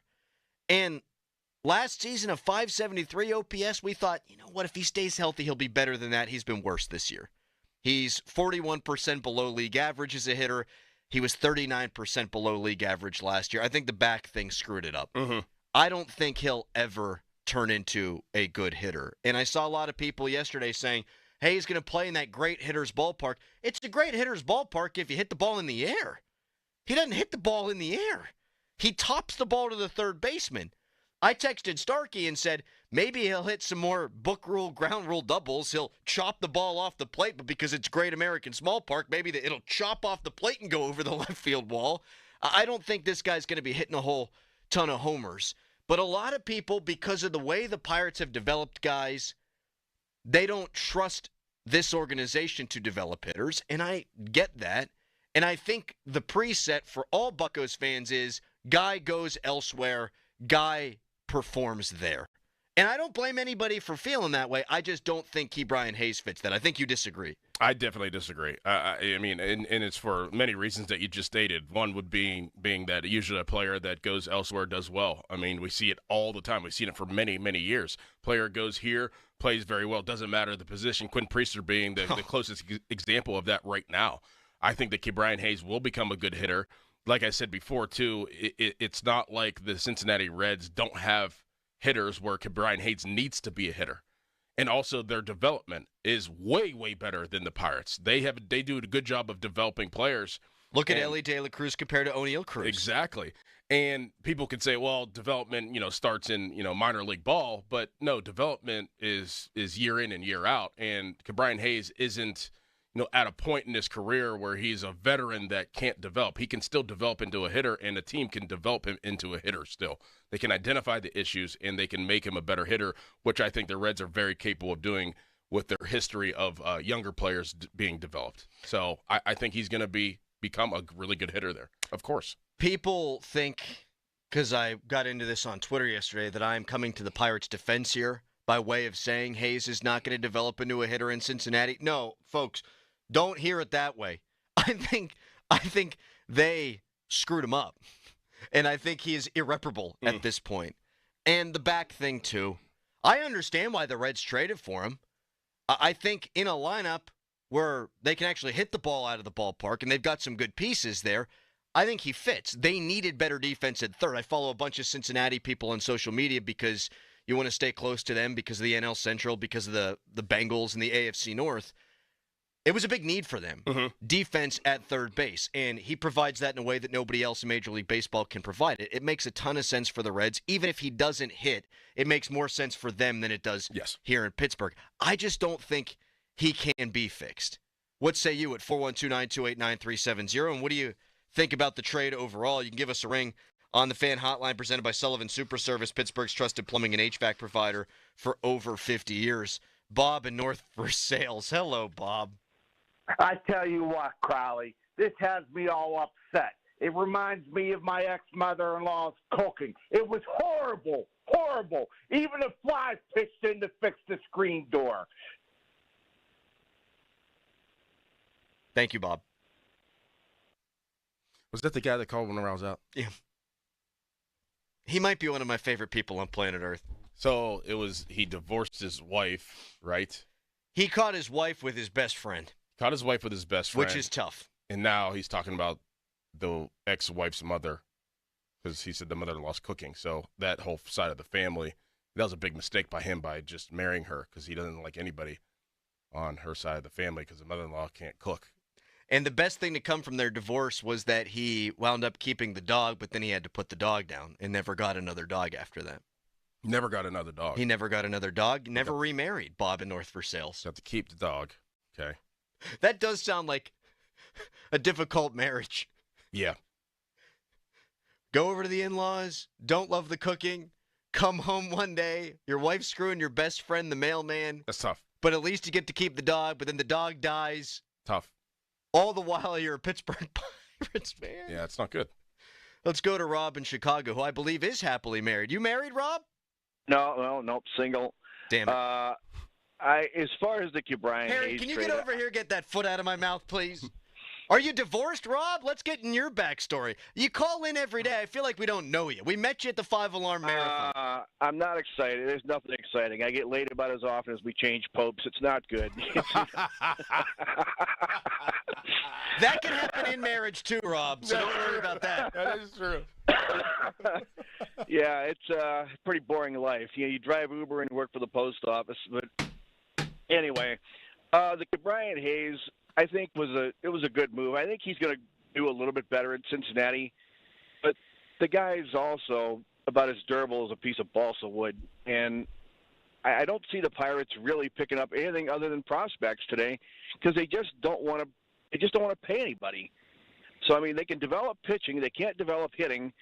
But you're going to get a bunch of $3-4 million Tommy Phams and Spencer Horowitzes, and, that's it. I mean, if they trade Keller, I'd love to see that money flipped around for a Pete Alonso or a Matt Chapman.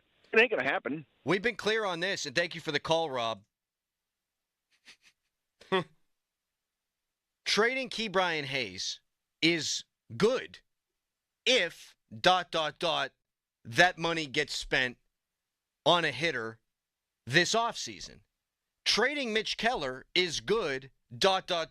if you can get pieces that are going to help your offense immediately, and or you can utilize his salary mixed with Hayes' salary and go spend it this offseason. If they trade these guys as pure salary dumps and don't fold the money back into the payroll, then it's a disaster, particularly with Mitch Keller. Mitch Keller's a really good pitcher. And if he's just a pure salary dump, that's nonsense to me. Because the stated goal by Cherington, even, in the two media availabilities this weekend, once with Zangrilli and the other on the Ben Cherington show, is to be better in 2026. If you are not utilizing the money saved in a Mitch Keller deal to make the team better in 2026, then you are actually hurting the team in 2026 because you're not going to have Mitch Keller. So there's a lot of qualifiers I just threw out there, but I think they're important. You can't just trade guys to trade guys. Just to do it, right? Right. Yes. Man, that was a run of two really good calls there. Can you top Rob in Chicago and Bob in North Versailles at 412-928-9370? Bob also said that his best buddy was a mailman that was sleeping with his wife. Rob from Chicago said he drives Uber and is a mailman. Coincidence? Maybe not. Oh, wow. We should have asked Rob in Chicago about Bob in North Versailles' mother-in-law's cooking. Are the Pirates going to move Keller? You can call in, talk about Key Brian Hayes. We'd love to hear from you. Open phones until we get Pat Bostic on the show at 7 o'clock. But the latest on whether or not the Bucks can move their number 2 starter or are willing to move their number 2 starter, we'll get into when we come back. First, tweet us, brought to you by South Hills Kia Peters Township. Visit them at southhillskia.net. Text us, brought to you by Edgar Snyder & Associates, a personal injury law firm where they always say there's never a fee unless we get money for you. Right now, it's a hairy headline. Now, fan headlines powered by Bowser Genesis of Monroeville.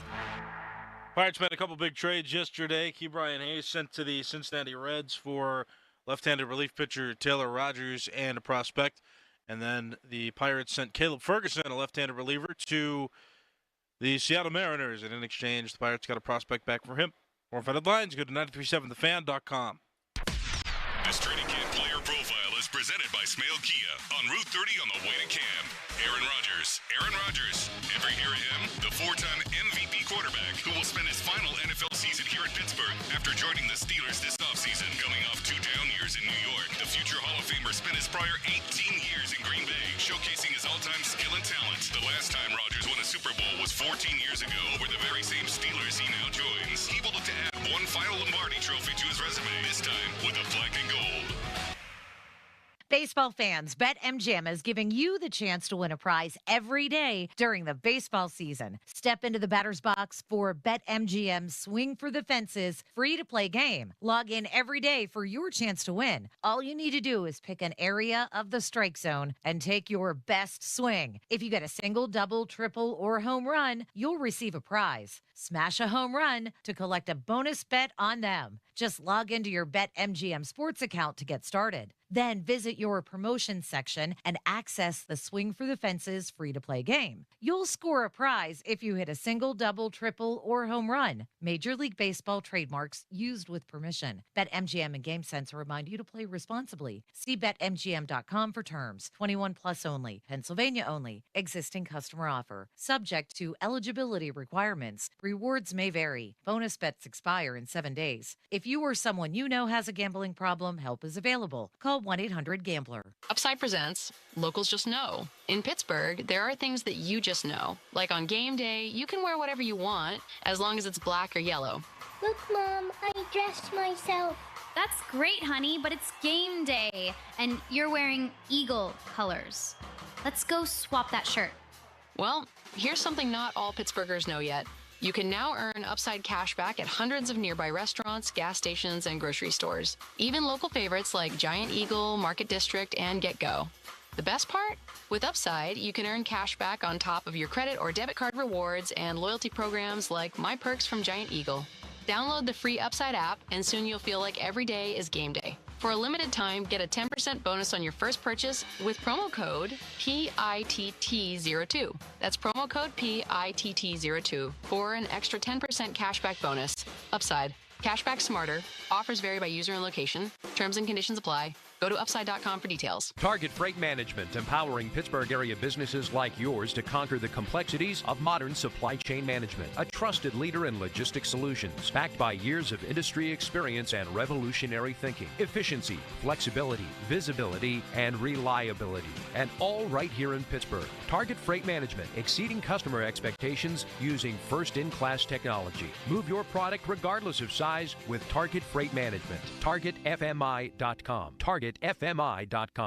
I didn't ask to be thrown in the streets with nowhere to go, but I did ask for help, and Covenant House was there for me. 1 in 10 young adults will experience a form of homelessness this year. For these kids who didn't ask to be put in this unthinkable situation, Covenant House is there, providing hot meals, a safe place to sleep, medical care, and love. They just really genuinely just wanted to help me succeed, and I'm succeeding. To learn more, go to safeplacetosleep.org today.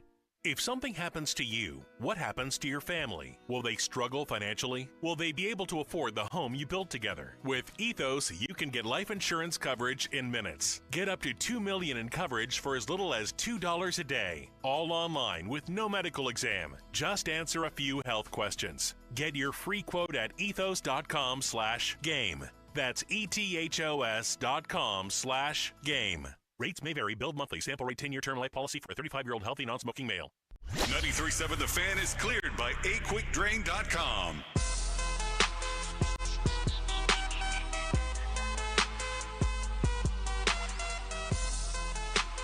Closer versus farther away, what's your sense as to where this team is at in that respect? I would argue both to an extent because we are very close, but we need to consciously and intentionally make moves to get us better. I think that's, something that we might have been a victim of in the offseason a little bit, just because we have guys that can get better, on the pitching side and offensively. That seemed like that was the goal and the outlook during the offseason. Not that we made some moves, but there are guys that we have now that can get better, that will get better, but we have to make it happen. And then obviously going out there and, trading for guys, signing guys, who knows from there. But I think it's something that we have to be conscious and intentional about.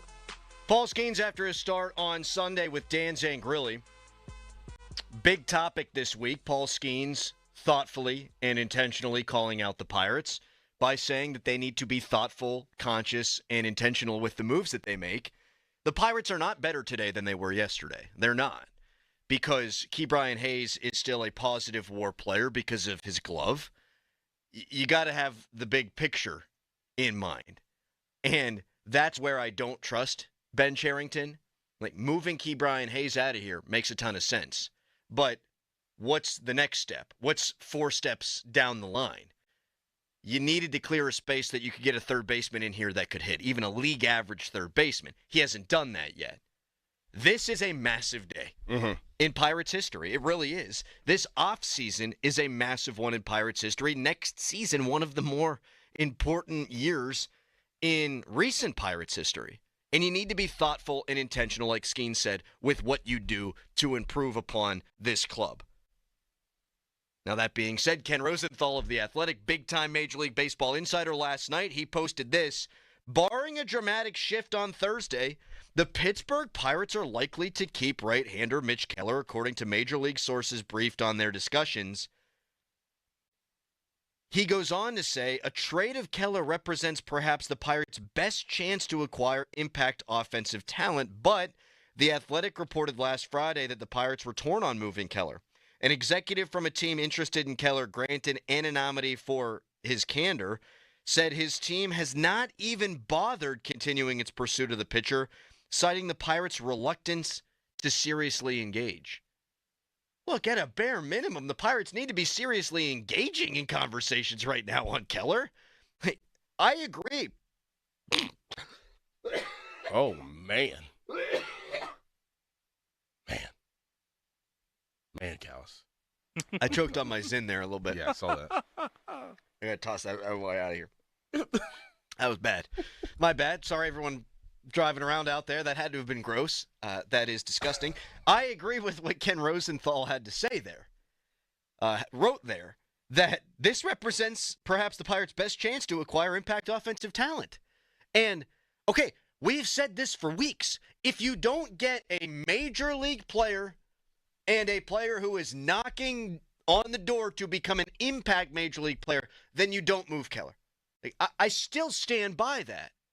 But a team that would otherwise be interested in Keller hasn't even bothered because the Pirates aren't seriously engaging? That's a crime if that's true. Now, maybe the Pirates just aren't seriously engaged in talks with that team. I am open to that possibility. But they better damn well be having deep discussions on Keller. You have to be. If not, I don't want to hear Cherington ever say again this is a massive opportunity at this deadline. If you're not having the discussions, you're not even attempting to make good on this opportunity. Well, I mean, what if – okay, there's a way to not have discussions if the ask is not even close into your ballpark, right? Like, it's like I'm not even having this discussion. I'm not even having this conversation because what you're already offering – lowballing me right now, I don't even see you getting to a place where we could compromise. Yeah. So it's like, what's the point? Like, I'd rather just keep the guy. It could be him sticking to his guns. It could be, and that would be the best case scenario. We need X. You're not even coming close to offering X. Don't bother calling us back unless you're going to. That would actually be okay. If that's the thought process of Ben Cherington, I'm fully behind that. You cannot trade Mitch Keller just to trade Mitch Keller. Now, I don't think he's ever going to have higher value than he does right now, but I'm open-minded in that. He has tanked each of the last 2 seasons in the second half. If he keeps pitching the way that he has, and he bucks that historical Mitch Keller trend, then he'll be worth a lot on the open market on the trade market this offseason, and that's when it's much more likely that you're going to get major league players in return.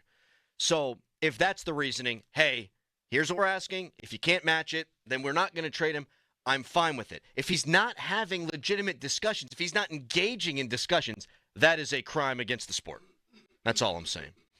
412-928-9370. It does not seem, though, Noah Hiles, Ken Rosenthal, I trust those guys. It does not seem like they're going to get what they're looking for out of from Mitch Keller. No. I think they're holding on to him. Yep. Someone called me a sex toy. They can get a better return in the offseason, you blank. That seems... Start with a D. It was something that got thrown onto the court of a WNBA game a couple of days ago. Yeah. Look, maybe you can get better return in the offseason. Oh, I thought you were going to say maybe you are. Maybe I am. No, you're not. Are you? There's so many jokes just ran through my head there. I am growing. I am matured. Maybe you could get great return for him this offseason. But again, what if he's got a 6.50 ERA in the second half of the year? Then you're not going to get a great return for Mitch Keller. These are all things that Ben Cherington is mulling over right now. 412-928-9370. To the phones? Yes. Tractor in Pittsburgh. Hey, Tractor. Hey, guys. Can you hear me good? Yep, sure can. Nice topic again. Crazy trade yesterday. I don't know if I'm going to be able to top the last 2 guys, man. Full disclosure, man, been a diehard Pirate fan all my life. My favorite player was Tony Womack as a kid, and I was actually at that no-hitter game with Ricardo Rincon and Francisco Cordova, one of the best days of my life. I really don't think no matter what they do with Keller or any of these trades, man, anything's going to change. Nothing just needs to sell the team. He's a businessman at heart. He really doesn't want to win.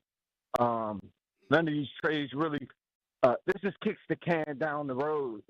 You've been consistent, Tractor. You've been calling for a couple of weeks, and I believe to multiple shows, and you're saying, hey, don't trade these guys just to trade them. And I wholeheartedly agree. I think we wholeheartedly agree with that, and thank you for the call. This is the story of the Pirates, though. They always do this. So it's like, when are you going to turn? When are you going to transition into something different? And this would be that opportunity to do that, where you keep a Bednar, you keep a Mitch Keller, unless you get the whole house back. The worst case scenario to that point would be if they do trade Keller, but the return is a couple of top 100 prospects that aren't going to help next year. Man. And then Ben Cherington on his radio show this weekend says, well, this gives us financial flexibility. That would be by far the worst case scenario. And then doesn't do anything. Right, because no one's going to give him the benefit of the doubt. No. Well, we traded Hayes. We got $9 million off the books, roughly $875, whatever it is. Oh, you trade Kelly, you get $15 million off the books, whatever it is. That's $22 million to spend. Financial flexibility. No one is going to believe that they'll fold that into the club until they do that. Right. And I think that's a fair place for Pirates fans to be. 412-928-9370. We've got Pat Bostic joining us at the top of the hour. We will get into why the Pirates absolutely, even if they don't trade Keller, need to trade either Bednar and Santana, if not both. We'll get to that. More of your calls on the way next at 412-928-9370. But right now, it's a hairy headline. Now, fan headlines powered by Bowser Genesis of Monroeville. Pirates swept the San Francisco Giants after winning yesterday. Pirates are off today. They're going to continue their West Coast trip. They're playing in Colorado against the Colorado Rockies. That series will take place over the weekend. More for headlines, go to 937thefan.com. Sports Radio 93.7 The Fan. You listen to them every day. Now you can watch them too on the Fan video stream powered by Bowser. Catch your favorite 93.7 The Fan hosts live on the Fan video stream. Just hit up 937thefan.com. Sports Radio 93.7 The Fan. Now, from the Spitzer Toyota Monroeville and Spitzer Acura McMurray Traffic Center. Good news, bad news on the Parkway East. The good news, they've cleared that earlier accident, reopening up all lanes on the inbound side of the Parkway East. However, you are still looking at delays far back as Wilkinsburg all the way down to the Squirrel Hill tunnels. Outbound delays starting right before the Squirrel Hill Homestead exit, heading up into the tunnel entrance. Also, the Parkway West, you are jammed near the top of Green Tree Hill to the Fort Pitt tunnels, while Route 28 is slowing between the 40th and 31st Street bridges down to East Ohio Street. From the voice of Pittsburgh, 100.1 FM and AM 1020 KDKA, I'm Greg McAtee on Sports Radio 93.7 The Fan. You hear that? That's Mike sleeping soundly on a Sunday night. That's because Mike was smart this time. He took ZQL Ultra to fall asleep fast, stay asleep longer, and get the deeply restorative sleep he needs. So now he wakes up refreshed and ready to conquer Mondays. Let's do this Monday. ZQL Ultra. Not for colds, just for sleep. Really great sleep. Use as directed. Keep out of reach of children. I thought I'd book a trip to Italy to celebrate retiring. We didn't speak Italian. We didn't then. We do now. Because of Babbel. Babbel is the refreshingly easy-to-use app for learning a new language. Babbel uses immersive lessons to teach you vocabulary and grammar in a way that sticks. Save up to 50% on your Babbel subscription when you sign up at Babbel.com. That's Babbel.com. Babbel.com. For over 45 years, family-owned Globe Airport Parking has been serving the Pittsburgh airport with friendly service and competitive rates. Forget the hassle of searching for a parking spot and dragging your luggage through the airport lot. Let Globe staff assist you with your luggage. When you return, simply call or text, and they will promptly pick you up and bring you back to your warm car, ready for your journey home. Globe Airport Parking also offers car washing, detailing, oil changes, and more. Visit globeparking.com. That's globeparking.com. We all hear the radio ads about the IRS. They tell you to be afraid, to be scared, and they try to frighten you into calling. I'm not here to do that. Tax Relief Advocates is different. TRA is here to tell you that if you owe money to the IRS, whether it's $5,000, $50,000, or $500,000, we have a solution. It doesn't matter if you're sitting in your car, at work, or with your kids. No matter where you are, call now. 800-575-6986. Don't lose hope. TRA can eliminate or reduce what you owe to the IRS. Generous programs are now available that can give you a fresh start. Our passion is taxes and helping individuals fix their IRS problems. We have over 1,000 five-star reviews on Google and an A+ with the Better Business Bureau. You don't need to be afraid of the IRS any longer. End your tax nightmare today by visiting us online at TRA.com or call 800-575-6986. That's 800-575-6986. Tax Relief Advocates. Real solutions for real people. SchultzFord.com. SchultzFord.com. SchultzFord.com. SchultzFord.com. Text us on the Edgar Snyder and Associates text line at 412-928-9370. Edgar Snyder and Associates reminds you to text responsibly. Good radio, you guys. Love the banter. This is the Fan Morning Show with Doran Dickerson and Adam Crowley on Sports Radio 93.7 The Fan. 50-minute mark on the Fan, brought to you by South Hills Chrysler Dodge Jeep Ram Route 19 in Peters Township. Talking trade deadline. Who's on the move? Another major league trade presented by Globe Airport Parking. Buccos moved off of Caleb Ferguson yesterday. They also acquired a reliever. Could they trade David Bednar? Could they trade Dennis Santana? They should. They absolutely should. The Phillies gave the Twins 2 top 100 prospects for reliever Duran, who throws 100 miles an hour, has an ERA around 2, whose name I can't say. The Pirates have 2 very good relievers. They got to move at least one of these guys. Like, the reliever market is hot, hot, hot, hot, hot. Can you get at least a top 100 prospect for a David Bednar or a Dennis Santana? I would think so. Mm-hmm. Now, for Bednar, you've only got 1 year of control beyond this year, and for Duran, it's more than that. It's a couple of years, so that might be why you get 2 top 100 prospects. But if you can get a top 100 prospect that's a AAA hitter, you move on that yesterday. I could have sworn I read that the asking price for David Bednar is going through the roof right now. Yes, as it should. As it should. So I can see maybe Santana going. I think Bednar and Mitch Keller are going to be here. I really do. And the way that it'll be couched on Sunday, and it may not be a lie, is if those guys don't move, Cherington will say, we want to be good in 2026. With the offers that were on the table, we feel like we're better in 2026 with Mitch Keller and with David Bednar. Yeah. Now, I just got a text from somebody in the know during the break who said they've heard that teams aren't willing to part with major league talent for Mitch Keller, but would be willing to part with major league talent for Bubba Chandler. I'm fine with that. I am too. Absolutely. I mean, it better be... Bubba Chandler's just going to take Mitch Keller's spot if you... Exactly. Right. And he may well wind up being better, but guess what? We've never seen him pitch a big league game. Right. And I'm excited to see him pitch a big league game. It'd be great if it's in a Pirates uniform. I think he could be elite. That's why he's the number 1 rated pitching prospect in all of Major League Baseball. But it's just potential. Mm-hmm. There's no guarantee this guy could be the next coming. I mean, he might not be better than Jared Jones was last year. You just don't know. And so if you could tell me, just in a vacuum, hypothetically, ideally, you could trade Bubba Chandler for a guy that projects to hit 30 homers in the major leagues, I think I'd do that in a heartbeat. Yes. And then you've got Mitch Keller. And so all this Pirates pitching depth that we've talked about, next year you'd have Skenes, you'd have Keller, you've got Falter, who's, I think, really good. Mike Burrows again yesterday. Mm-hmm. He looks like a dude. Then Oviedo, Jared Jones. I'm fine with that. Right.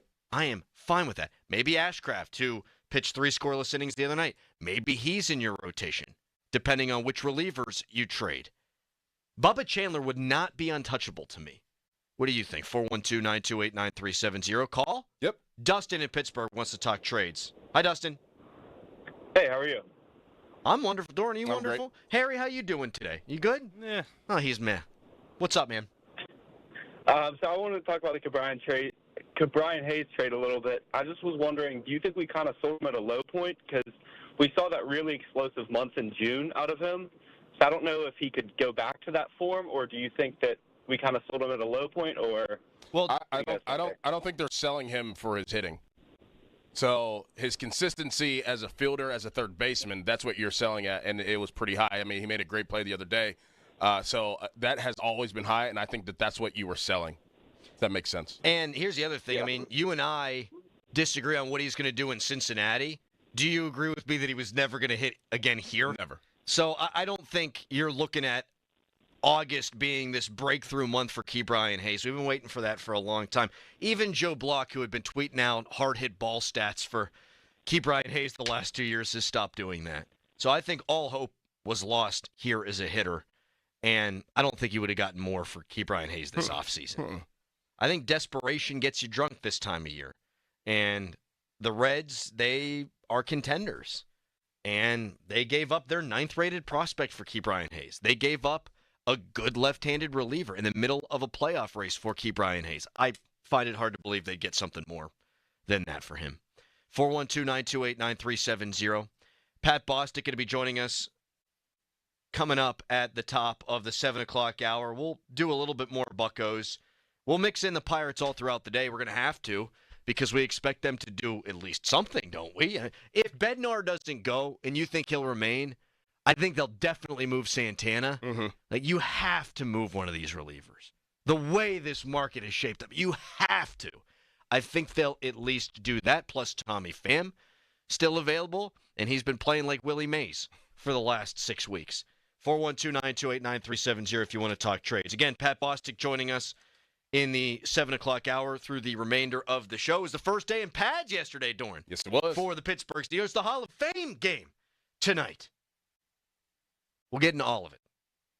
First, though, Fan Weather is brought to you by Myers Law Group, Pittsburgh's choice for affordable legal solutions. We'll let KDK take care of that in a moment. It's the Fan Morning Show.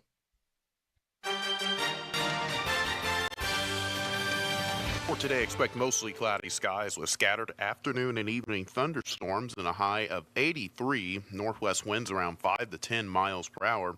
For tonight, mostly cloudy with a few showers early. Otherwise, mostly cloudy and cooler with a low of 61. Breezy northeast winds around 10 to 15 miles per hour. I'm KDKA First Alert meteorologist Trey Fulbright with your forecast. Your hometown building partner since 1956, 84 Lumber. Visit 84lumber.com. Feeling lucky? Your next big jackpot is waiting for you. Visit the casino at Nemacolin in Farmington, PA for the ultimate casino experience with 26 table games, daily promotions, big-time giveaways, and 500 slots, including over 100 of the hottest new games. After, celebrate your big win with a juicy burger at the Royale while you watch the big game. Hotel packages available. Visit CasinoNemacolin.com for more information. Gambling problem? Call 1-800-GAMBLER. Hey, it's Crowley here for Zero Res. The month of July is National Carpet Cleaning Month, and because of that, Zero Res is offering a purchase of 3 rooms of carpet cleaned, get 1 free plus $50 off of air duct services. Hey, Yins, carpet looking like it survived a tailgate at Acrisure, mud from the Mon, fries from your salad on the ground. That's why Zero Res is here to clean up the mess without leaving any soap or residue behind. We know it's a busy time of year with cookouts and graduation parties and all kind of summer activities. Your carpets could get nasty. Here's the thing about Zero Res. They can handle it all. Carpets, tile, rugs, upholstery, air ducts, basically every surface in your home can be Zero Resified, so it's time to call My Cleaning Pros. Zero Res has a 4.9 rating on Google with over 10,000 reviews. Schedule your appointment today at ZeroResPGH.com or call 412-701-1188 and ask for the 93.7 The Fan special. Spell it backward or forward, it spells the same. Zero Res. Do Crohn's disease or ulcerative colitis symptoms keep coming back? Tremfya, guselkumab, may help, with rapid remission achieved at 12 weeks and lasting clinical remission at 1 year. Some even saw visible improvement of their intestinal lining at 12 weeks and 1 year. Tremfya is a prescription medicine used to treat adults with moderately to severely active Crohn's disease and adults with moderately to severely active ulcerative colitis. Serious allergic reactions and increased risk of infections and liver problems may occur. Before treatment, your doctor should check you for infections and tuberculosis. Tell your doctor if you have an infection, flu-like symptoms, or if you need a vaccine. Healing is possible with Tremfya. Approximately 3 out of 10 patients were in endoscopic remission at 1 year, based on areas visualized on colonoscopy, which may not represent the deeper bowel layer or entire GI tract. Individual results may vary. Ask your doctor about Tremfya today. Call 1-800-526-7736 to learn more or visit TremfyaRadio.com. Now, from the Spitzer Toyota Monroeville and Spitzer Acura McMurray Traffic Center. Parkway East, solid delays in Wilkinsburg down to the Squirrel Hill tunnels. Outbound delays near the Greenfield Bridge overpass up into that lane restriction before the Squirrel Hill tunnel entrance. Also on the Parkway West, you're in line near Parkway Center down to the Fort Pitt tunnels. Route 28, just a little heavy past Shaler Waterworks. And then again from Millvale, you're jammed between the 40th and 31st Street bridges down toward East Ohio Street. Parkway North remains up to speed. 51 on the northbound side out of the South Hills. This traffic light delays at the major intersections, including Nobles Lane. From the voice of Pittsburgh, 100.1 FM and AM 1020 KDKA, I'm Greg McAtee on Sports Radio, 93.7 The Fan. HD1 Pittsburgh, an Odyssey sports station. Live from the ShoreKeyMitsubishi.com studios, North Huntington and North Hills. Always live and free on the Odyssey app. 93.7 The Fan. Sports Radio 93.7 The Fan. The Odyssey app lets you jump back in time to the moments you missed on The Fan. Whether it's The Fan Morning Show, The Joe Starkey Show, or The PM Team, you can get caught up on all of it. When you're listening to The Fan, it's as simple as one click to listen on demand. Miss a great moment, great guest, we've got you covered. Download the free Odyssey app, search 93.7 The Fan, and tap earlier today to get started. It's the perfect way to catch up on what's happening from Sports Radio 93.7 The Fan. Back to the Fan Morning Show. They seem to be having a good time. On Sports Radio 93.7 The Fan.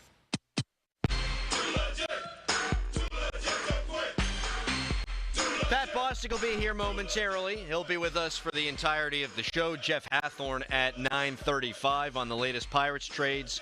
and on a conversation that he was a part of with Aaron Rodgers yesterday. You can text us, brought to you by Edgar Snyder & Associates, a personal injury law firm where they always say there's never a fee unless we get money for you. You can also get after us on Twitter, brought to you by South Hills Kia in Peters Township. Visit them at southhillskia.net. Shows like today are my favorite, Doran, because there's so much football stuff to get into. I've read way too many practice reports from media members about yesterday's first padded practice for the Steelers.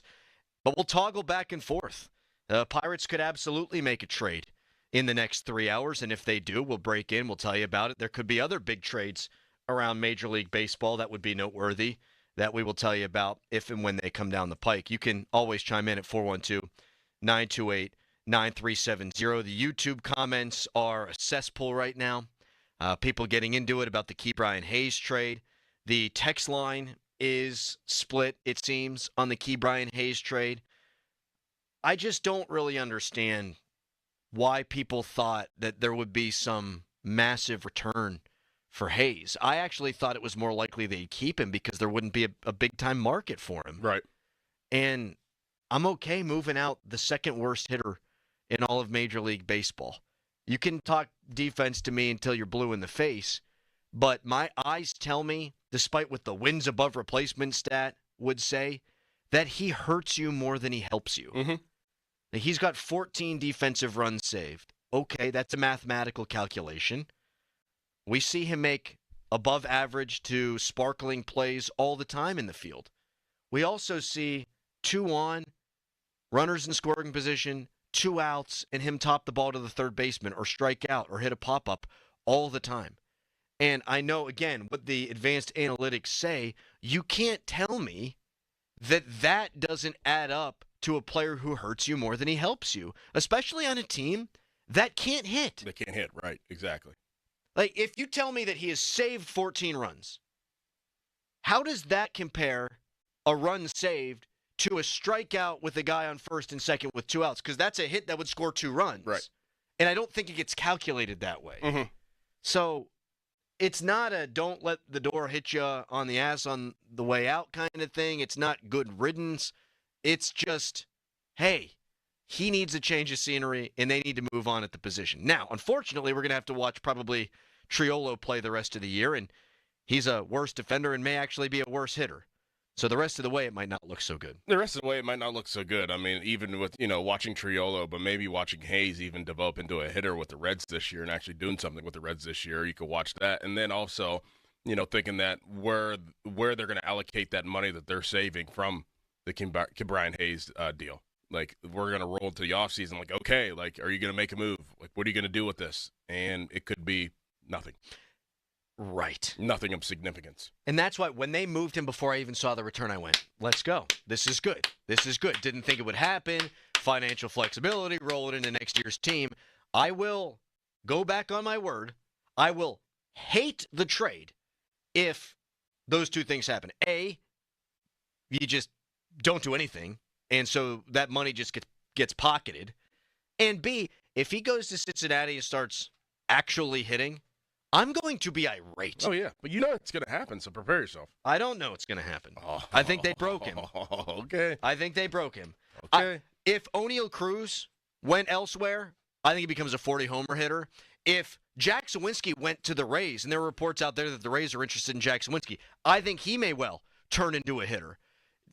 Key Brian Hayes is, in and of himself, to me, different than those other guys. Like, I just think it's been long enough. He's regressed the last 2 years. I think he's broken. That is not me defending the Pirates in any way, shape, or form. And saying, well, they trade. He stinks. He's never going to hit. No, they broke him. So I think they screwed the pooch on Key Brian Hayes. I do. Now, they paid him $70 million. Right. And there's got to be personal accountability there from Hayes. But they didn't help this guy develop. Cincinnati can.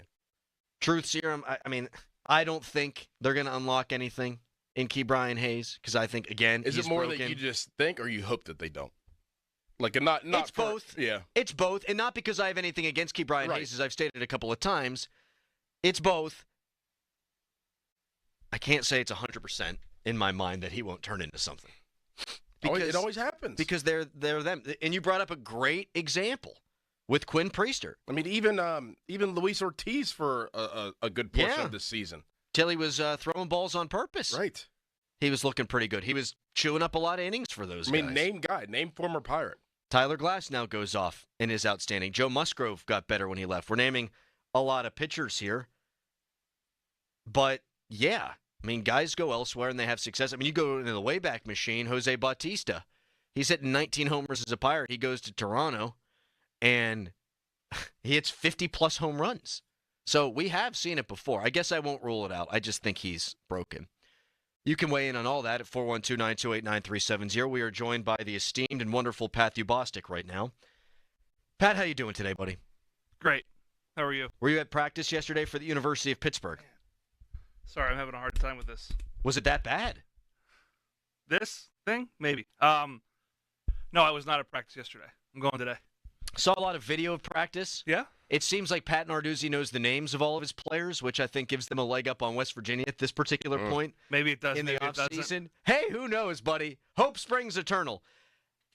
We'll get into Pitt later because the ACC media poll came out. Mhm. And I think now, more than ever, we have no idea what we're evaluating. Just as a general public watching college football. Vegas keeps putting out these win-loss totals, over-under totals. Vegas would know better than most. I don't think, apart from Vegas, and even Vegas, we have any idea what we're looking at. But you're doing good? I'm doing great. You recovered from your 8,000 holes of golf last week? Yes. 110. Yes, I'm recovered.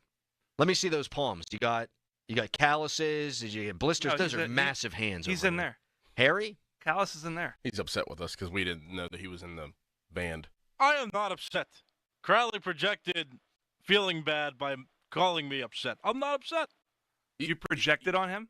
He's Crowley's projecting his insecure Why feelings. is there 'cause always? He thinks he upset me. But you fired back. Like well, I was definitely How dare you guys not know I was in the band? You guys don't you're pay talking about the attention. marching band? It was a temporary feeling of disappointment, but I For didn't such let a it- nice guy, he's a walking drama TV show. Yeah. Harry? Oh, gosh. There's always something. Kicking it with Callus. It should be a TLC show. Yeah. That would be a great show. It would be a great show, but it would be an acquired taste, and It would be. dozens of people would watch A that. niche audience. Mhm. Yes. Texters writing in, Elias Diaz has gone elsewhere and blossomed. That's a good one. Miguel Andujar has actually turned into a decent baseball player, and he was not that here. And someone texted in, if they traded Henry Davis, he would go elsewhere and Yes. succeed. I actually agree with that one, too. Yes. I think Henry Davis would go someplace doubt. else, hit 20 homers, and he's now become this defensive stalwart. He'd be like a 6-win catcher someplace else. So, yeah, I can't keep watching Hayes, guys, and think he's ever going to turn into a good hitter. I'm just tired. He goes there and bats like 275. If Would he- that bother you? Yes. That's what he's going to do. That's what he's going to do. Yeah. Because if he did that He's batting here, 236 right now, I think. he's got the second worst OPS in Major League Baseball. Right. If he goes there and improves marginally and is a part of a playoff team, Yeah. Right. and that is exactly what's going to happen. He is 3 percentage points away from being the worst qualified hitter in Major League Baseball. I think that sticks.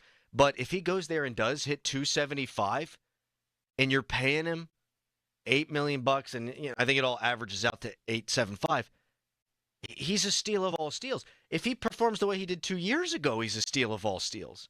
And that's Cincinnati's looking at, okay, we'll give up the 9th best prospect in our system. We'll give up a good reliever, and it's a sort of money in, money out deal for them this year.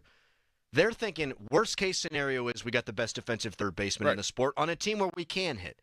Best case scenario is with a little bit of lineup protection with our tiny ballpark, with our coaches, he becomes an average hitter, and then you might have like a borderline all-star in your hands. Fresh start, new scenery, a winning team.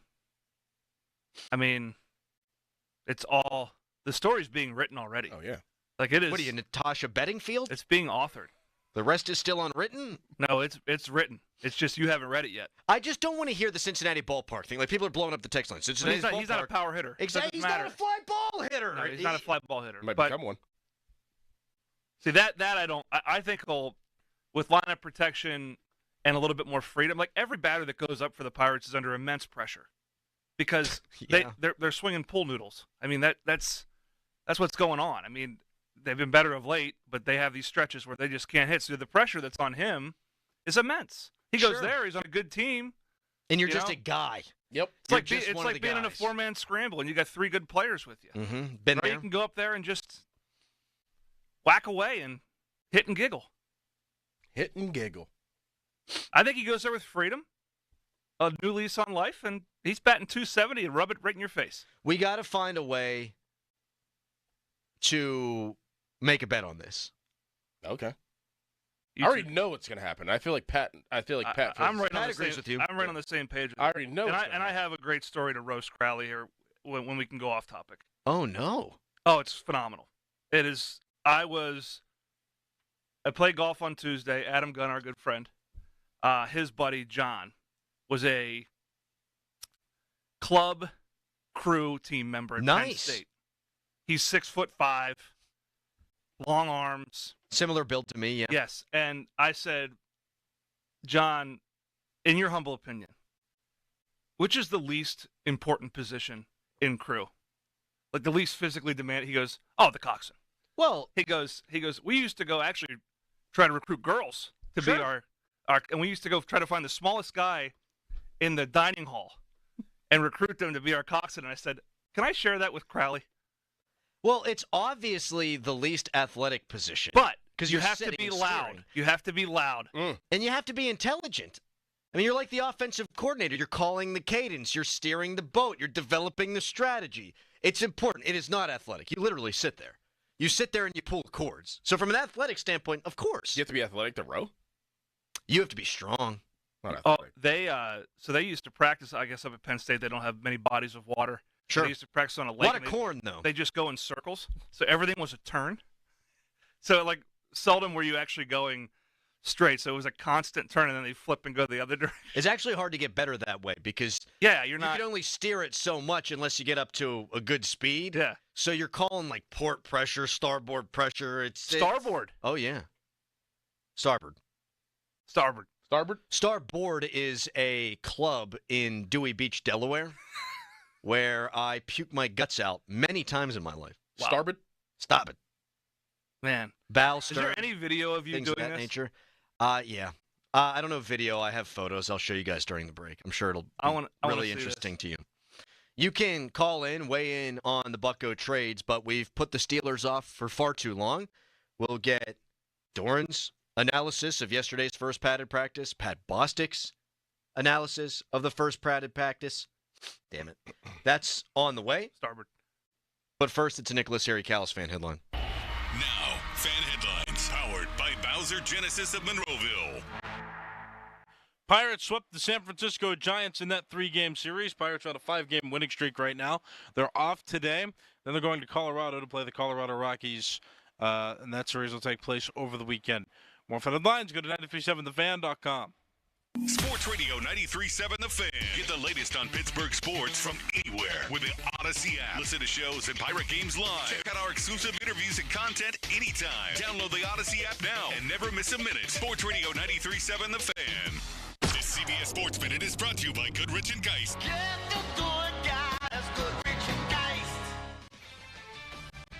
This is Omar Khan with an Odyssey Sports Minute. Robert Kraft had an epiphany when Mike Vrabel's Titans stunned the Patriots back in the 2019 NFL playoffs. According to the Pats owner, Vrabel used his experience playing with Tom Brady and under Bill Belichick to beat them. Said Kraft, ever since that moment, I've thought, wow, this is a guy one day we should consider to lead our efforts. Sure enough, that day arrived. I'm Boomer Esiason.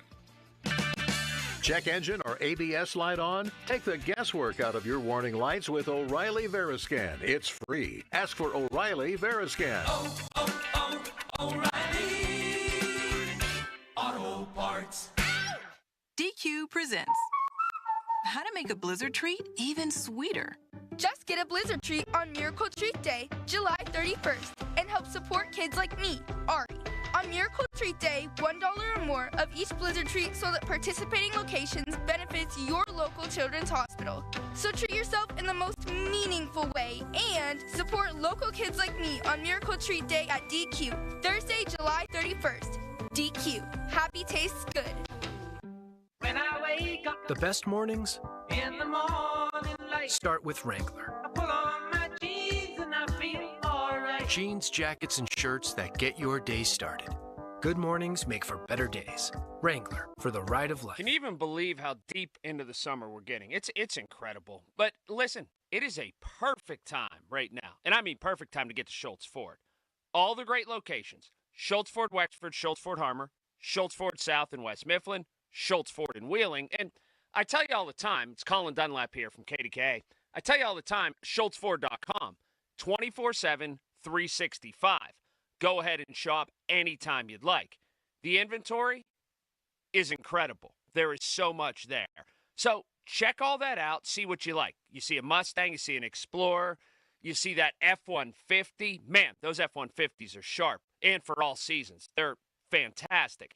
That inventory is great, but how about mobile service? You got something that needs to be fixed real quick, they'll get right in your driveway, fix it, and do it right there. Pick up and delivery. They'll grab your car, take it in, and bring it right back. So get to Schultz Ford or check it out online at SchultzFord.com. At Uline, the prevailing opinion is if you don't live it, you don't believe it. The people at Uline believe in hard work, and they live it by being there 24/7 to answer your call, having 41,000 items in stock, and offering same-day shipping from 12 locations across North America. Business owners, sellers, buyers, shippers, and packers believe it. Uline is the hard-working, dependable source for your shipping and industrial supplies. Visit uline.com. It's time. Time for the pro to get everything for the entire job, all from one partner. To get access to over 3 million products, including many products you won't find in our stores. It's time to get delivery on your schedule or next day on over 50,000 products. And time to get dedicated support on the job site or in our stores. From ordering to planning, we've got you. One partner, any job, all in. Ask about all we can now do at the Pro Desk. The Home Depot Pro, it's about time. If something happens to you, what happens to your family? Will they struggle financially? Will they be able to afford the home you built together? With Ethos, you can get life insurance coverage in minutes. Get up to $2 million in coverage for as little as $2 a day. All online with no medical exam. Just answer a few health questions. Get your free quote at ethos.com/life. That's ethos.com/life. Rates may vary. Billed monthly. Sample rate 10-year term life policy for a 35-year-old healthy non-smoking male. If you're 55 or older and into that whole saving money thing, T-Mobile has an exclusive phone and internet bundle just for you. Right now, get 2 unlimited phone lines plus 5G home internet for just $30 each per month with autopay, plus taxes and fees.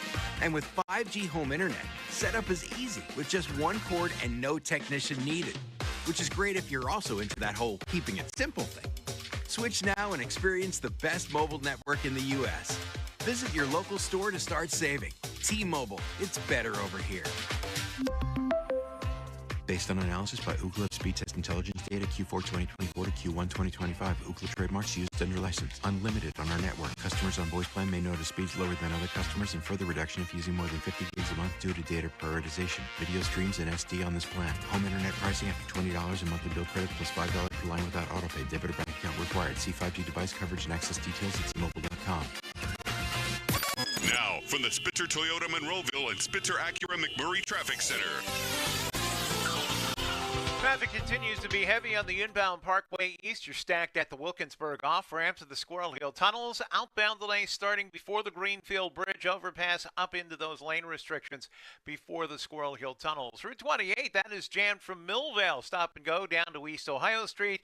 Parkway West in line near the top of Green Tree Hill to the Fort Pitt tunnels.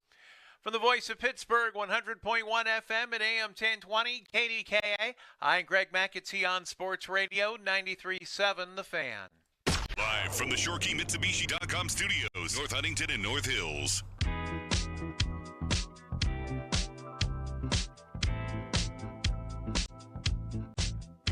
Jack Sawinski had one of the great at-bats of his Pirates career in extra innings, and then immediately in the bottom half, one of the more disastrous defensive plays you'd ever see. It's just absurd. And you know I've had this weird special place in my heart for Jack Sawinski. Oh, my God. Like, I really do think if he went to the Rays in that little minor league ballpark that they have, and they're a really good baseball team, I think he'd probably hit 40 homers or something. Probably. they would fix him. Stinks here, though. But I was about to say nice things about Jack Sawinski yesterday, and we're watching the game right now on Sportsnet Pittsburgh, the re-air. I was about to tweet nice things about that at-bat. Happy I didn't. Wow, great job by Jack Sawinski, something like that, because I would have got murdered the next half inning. Soon. What are we doing out there? Catch a fly ball! Pirates have won 8 of 9. But let's talk about the Steelers. Mike Tomlin yesterday after the first padded practice asked about Broderick Jones, who did some individual stuff, did some stretching, things of that nature, but did not participate in full. He worked partially today, worked an individual and on the side, and so he's moving back to full participation. I know, Pat, you've been a massive fan of Broderick Jones, and you think he's a really good player, so you've got all kinds of egg on your face right now with how bad this guy's been through 4+ practices. Yeah. It's not just about that first video clip, because that could have been a number of things. It could have been left guard. Like, it looked like it was a slide, and that left guard didn't help him, but it was a massive overset nonetheless. I just I don't see how they go through this preseason without adding something to that group. Some insurance up front that if it doesn't go well to start the season, they can adjust. Because I don't think Faltanu's a left tackle. I just body type, all those things. I'm not sure that's the right fit, especially for a rookie. Basically a rookie. Right. But I'll say it now. I don't think they make it through the whole season with him as their left tackle. I just don't. And if they do, then I will give all credit to him for having reimagined himself and become a dependable player at the most important position on the offensive line. I think they're really putting all their eggs in that basket, and it's a little surprising given his track record at a less vulnerable position. Do you blame the Steelers for Broderick Jones right now, or do you blame Broderick Jones for Broderick Jones right now? I think they're equally culpable, probably. I think he's a guy. I mean, he's a lot like he's not as demonstrative as George Pickens, but it's a similar. Right, there wasn't a huge sample size in college from him, and I've seen a lot of people coming to his defense on social media for the lack of reps he's had, both in college and pro, and for having gone back and forth. That is not a justification for making him your left tackle to start the season and having nobody behind him that can jump in and play. Why do you hate Dylan Cook so much? I don't even know who he is. Yeah, he played 14 games his NFL career. That's not a justification either for trading up to get him then. No, it's not. It's a for a right tackle, even trading up to get him, it was a little bit high. And then there's been so many instances of them just being visibly not happy with him. I don't know if this is a pet project or like a we want to prove you wrong type of thing, which they've done. The Steelers have done before, and they've won. They've done it well, and then they've failed miserably. But this, I can't see it based on what I've seen and who they have behind center being good enough, I should say. It might be fine, average, but he'll have 2 busts a game and get beat twice a game, and that'll lose you a game. It'll lose you a game, especially with a team that has been rather anemic offensively for the better part of the last 4 years. So I'm very concerned about it. It's nothing to do with him. It's more about the player they're deciding to basically put the weight of this offense on. I'm not overstating this. The most important team to the fans in Pittsburgh is the Pittsburgh Steelers. There's no question about that. They're a distant number 1. This is the biggest story in Pittsburgh sports right now. Mm-hmm. Broderick Jones. You can't have a good season, and I would define that as double-digit wins, a playoff win with hope of more. You can't have that if your left tackle can't be average in front of that 41-year-old quarterback. And every show has talked about this. We've talked about it a bunch. People are writing about it. I don't even know if enough big deal is being made about this. Like, oh, Jalen Ramsey. Oh, look at DK Metcalf. How did Caleb Johnson look yesterday? We'll get into all that. None of it matters if Broderick Jones is a turnstile at left tackle. And right now it looks like he's going to be, oh, wait, we couldn't evaluate him yesterday because he's not even on the field. That's the other thing. You need to get better. You need these reps. You need to get comfortable over there. He's working individual drills yesterday. And Mike Tomlin made it seem like he'd be back today. I'll believe that when I see it, because Mike Tomlin undersells and underplays injuries all the time. See, this is why it's hard for me sometimes to give Omar Khan and the front office a lot of credit, like full credit. Like, I'll give them, B pluses and A's for the off seasons that they've had, but for the development for certain players, and Doug talks about this all the time, like, it is very questionable. Like, not just the development, but the preparation and the counter for certain things to happen, I feel like is lost upon them. Like, you knew that Broderick Jones was a right tackle that couldn't beat out your left tackle last year. That Broderick Jones, that you traded up to get, could not beat out your left tackle last year, who isn't here anymore. Now, he got paid because of the market, but was honestly a slightly, I guess, maybe above average tackle. That's probably fair. So your first-round pick that you traded up for, who naturally played left tackle, couldn't beat out that guy. So you didn't put yourself in a situation where you made Dan Moore Jr. a swing tackle and had Broderick start at left. So if I'm assessing that, and Broderick's at the right tackle spot, and then I draft a right tackle, and then they share time, and then that right tackle gets hurt, and I'm assessing Broderick Jones can't beat out the left tackle, but still at right tackle because we don't have anything there. Like, I'm probably going to have an insurance policy going into this year, and they didn't do that. And they haven't done that for the second year in a row at wide receiver, too. So, like, that's kind of where I question things. Like, whether Broderick Jones pans out or is decent or not, or they can get through games or not, I'm still going to have a plan B just in case he doesn't pan out. And they kind of have a blind spot in that area for multiple positions. That's ironic that they have a blind spot on the blind side. How about that? But I feel like a broken record with this because it's not. Oh, it's, Sandra Bullock in that movie. Those white pants. It's less about Broderick Jones. It's more about their seemingly disregard for the value of that position. Yeah. Right. You've got the 97th out of 140 tackles ranked pass blocker in the NFL who allowed 10 sacks at right tackle last year, which is 138th out of 140 tackles. Oh, man. And you're going to put him – he had 10 penalties last year. 3 in a row. And you're going to put him at a position where, again, if I'm a right-handed quarterback, which the Steelers have all right-handed quarterbacks, it is the most important position. And if I'm a defense, it's the guy I am going after. I am going to – I mean, listen, you've got an older quarterback and you've got a vulnerability at that position. He is going to get your best punch every – it's not even like he's going into the season like under the radar. Like we're talking about it.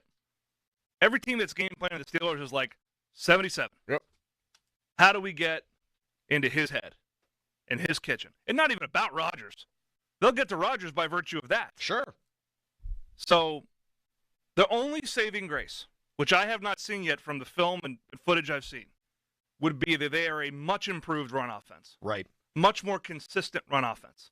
And they are not in third and medium to long very often, which is really hard to do in the National Football League. You're going to be there at some point. If they are a much improved run offense, it does shield him a little bit. But inevitably, you're getting into a firefight with Kansas City or Buffalo or whoever. If you're going where you want to go, and you're going to have to drop back and throw it to go win a game, and you're going to trust him to block Joey Bosa, to block Myles Garrett, to block Trey Hendrickson, to block whomever on that side. Right? It ain't great. No, it's not. And again, I go back to January. We talked about it. Receiver, tackle.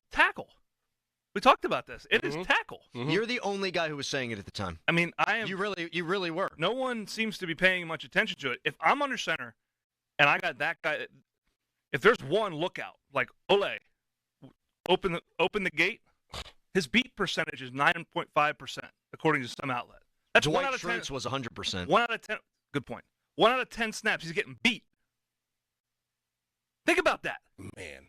That alters your offensive game plan, too. I mean, like, you're like, all right, well, we want to get guys out in routes. We want to keep, so many guys in. Now, if he's a liability, you got to protect him with, like, Darnell. You got to protect him with Jalen Warren. Like, those guys can't get out on routes. So I'm going to be solution-oriented here. I'm not gonna you know what about problems. Solution-oriented is they're going to be in 12 personnel a lot. They're going to be in 2 tight ends a lot. It's probably why they didn't get another receiver. It's because they can't justify paying another receiver when they're going to live in 12 personnel. And they're going to have Darnell Washington beside his former teammate all the time. Yep. Which is going to make them quite predictable in what they do. And is going to limit, because he's your best blocking tight end by a long shot. You're not going to put Hayward there or Freiermuth there. It'd be a waste. Jonnu Smith can't be there. If you had to if you had to win a rep to save the world today, yeah, you're having you put and it's Myles Garrett v. either Broderick Jones or Darnell Washington. Darnell. That's sickening. I mean, like, no, I didn't even have to think about it. I know. Like, you're basically making him a guard. Yep. You're going to make your left tackle a guard, and you're going to forfeit ineligible. Which, if you can't run the ball effectively, will make you very easy to stop and predict what you do. I mean, there are going to be games where they're trailing. Yep. Yeah. And like you got to throw. You guys got to be out. You know, it's 3rd and 8. Yep. Uh-oh. Yeah. I mean, I just think that's the solution oriented. But again, it takes 3/4 of the playbook out of the door. Like, it throws it out into the paper shredder. I'm a big fan of I'm solution oriented. We only have a quarter of our playbook now. And I'm not saying you're being unnecessarily negative. That's just realistic. That's the hand you're going to have to be. That's what you're going to be dealt. At least to Exactly. start the year. I mean, but again, there's going to be times where he's going to have to earn his paycheck at that position. I mean, next Thursday is going to be very telling. I mean, it's going to be, and, you know, we talk about preseason games, and there's one tonight, and we're all excited about it, and then obviously that dies off because we want real football. But for our sake in watching the Steelers, I think Darnell's going to get a lot of reps. Yeah. And he may get exposed in the preseason, and it may not be against, a first-teamer. Could be, if he's getting exposed against second-teamers, oh, man. What's the dude's name from Buffalo who kicked his ass last year? Rousseau? Yep, Greg Rousseau, who actually wound up having a really good year, but that was like his coming out party. Yes, it was. He just absolutely eviscerated him. Broderick Jones was their swing tackle last year.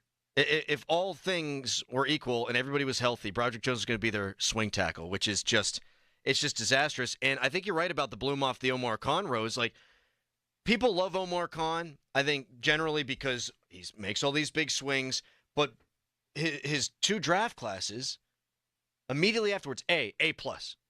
Well, now we're starting to see what it looks like when these guys play and they develop, or there's that lack thereof. There is no development. It seems like Omar Khan really is very good from the 2nd to the 4th round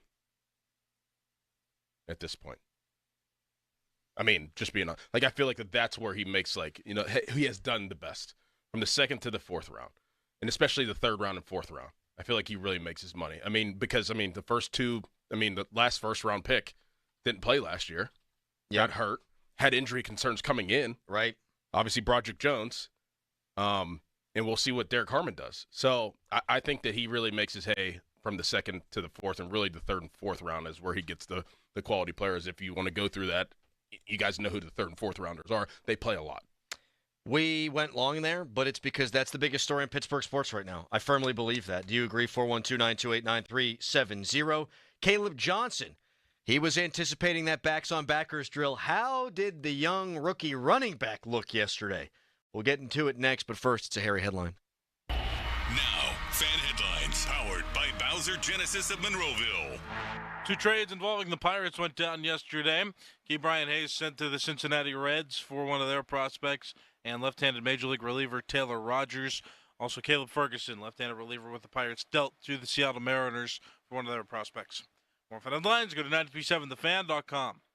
Sports Radio 93.7 The Fan, the PM team, presented by Mike's Beer Bar. All sorts on his face. Oh, the Donnie, scowl. make a scowl face for us. Let me hear what. Let me Scowl see at me. Let me see that scowl. Donnie, there. here, just imagine you thought you'd be the starting quarterback. The other guy played when you felt you were healthy. He won the game, and now the reporters have just looked at you in the locker room. That looks more like a constipated frown. What, you have a good scowl? That's your regular face, Halsey.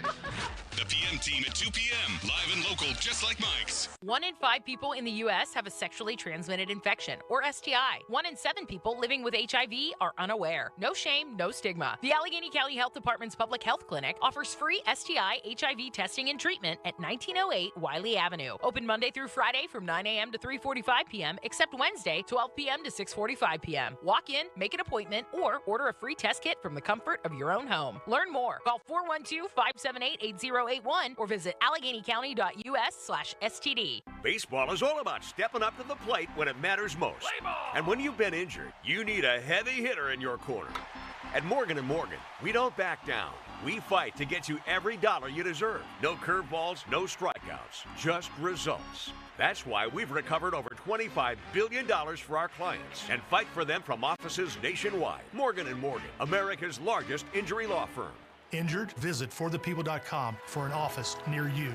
You are in luck. Crown Chrysler Dodge Jeep Ram in Washington has extended our incredible July 4th deals.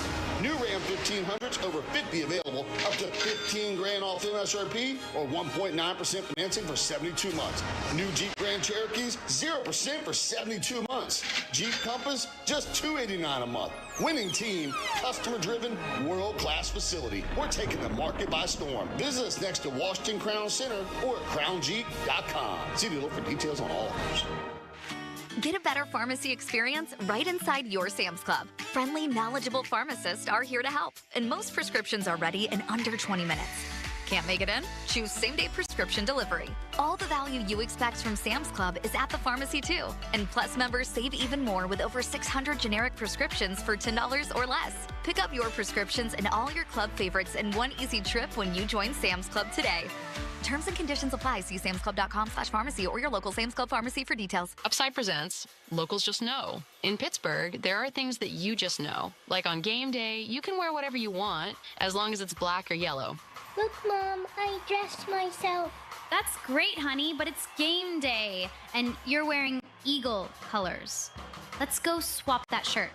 Well, here's something not all Pittsburghers know yet. You can now earn Upside cash back at hundreds of nearby restaurants, gas stations, and grocery stores. Even local favorites like Giant Eagle, Market District, and Get Go. The best part? With Upside, you can earn cash back on top of your credit or debit card rewards and loyalty programs like My Perks from Giant Eagle. Download the free Upside app, and soon you'll feel like every day is game day. For a limited time, get a 10% bonus on your first purchase with promo code PITT02. That's promo code PITT02 for an extra 10% cashback bonus. Upside. Cashback smarter. Offers vary by user and location. Terms and conditions apply. Go to upside.com for details. She's got a sound like no other. Joan Jett and the Blackhearts. Friday, August 8th, the Iron City stage. Joan Jett and the Blackhearts with special guest Winger. Their latest EP, Mindsets, is available everywhere you stream music. Tickets on sale now at etix.com. Joan Jett and the Blackhearts.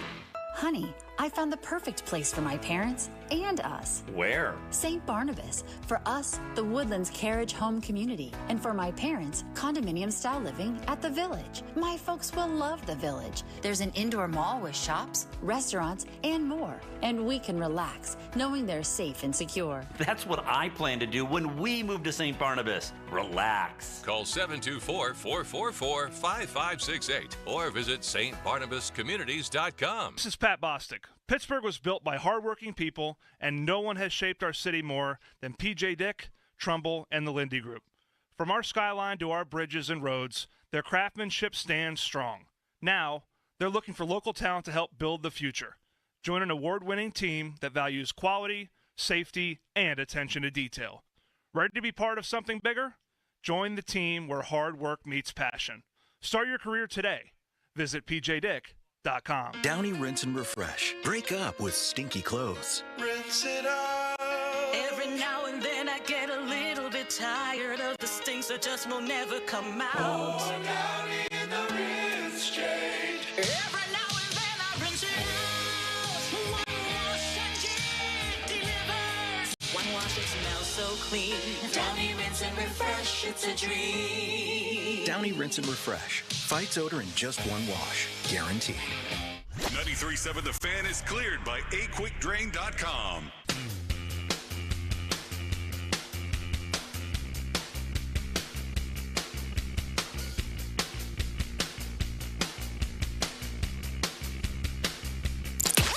Who's on the move? Another major league trade presented by Globe Airport Parking. My bad. Doran, I'm going to give you a hand signal before I play that.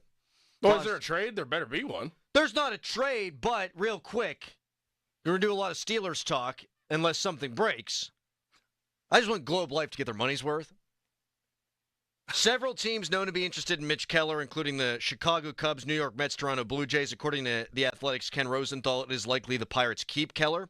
The Cubs, Phillies, Yankees, and Tigers are known to be interested in David Bednar. The Yankees also have their eyes on Andrew Heaney. That's the latest on the Buccos. We are about 10 hours and 20 minutes away from the trade deadline. Yes, Harry. You said you want to leave Globe Life their money's worth. It's not even Globe Life. It's Globe Airport Parking. Who's on the move? Another major league trade presented by Globe Airport Parking. Globe Life. I heard him laughing in there. I didn't know why. Who's on the move? Another major league trade presented by Globe Airport Parking. Didn't even get the sponsor right. Get the money's worth. Globe Life.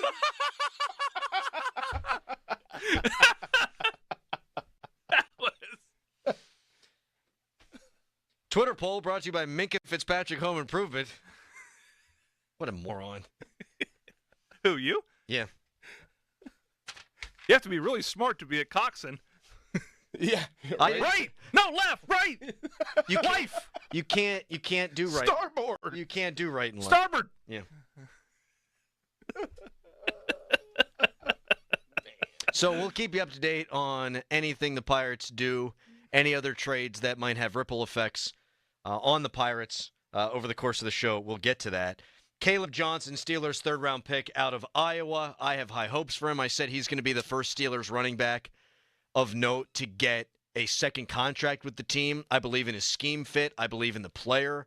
But by all accounts, struggled yesterday in the backs-on-backers drill, that's the knock on him. And this isn't something – no. It's the second time. It's the Zin. It's not something you can't coach. But the knock on him was didn't throw a lot in Iowa. So he's raw in the pass protection. And Malik Harrison, former Raven, bull rushed him on the first 2 reps. Third rep, Eddie Faulkner, Steelers running back coach, was like, yo, Johnson, you got to keep your hands inside rather than letting Harrison get in on your chest. And then the third play, the same exact thing happened again.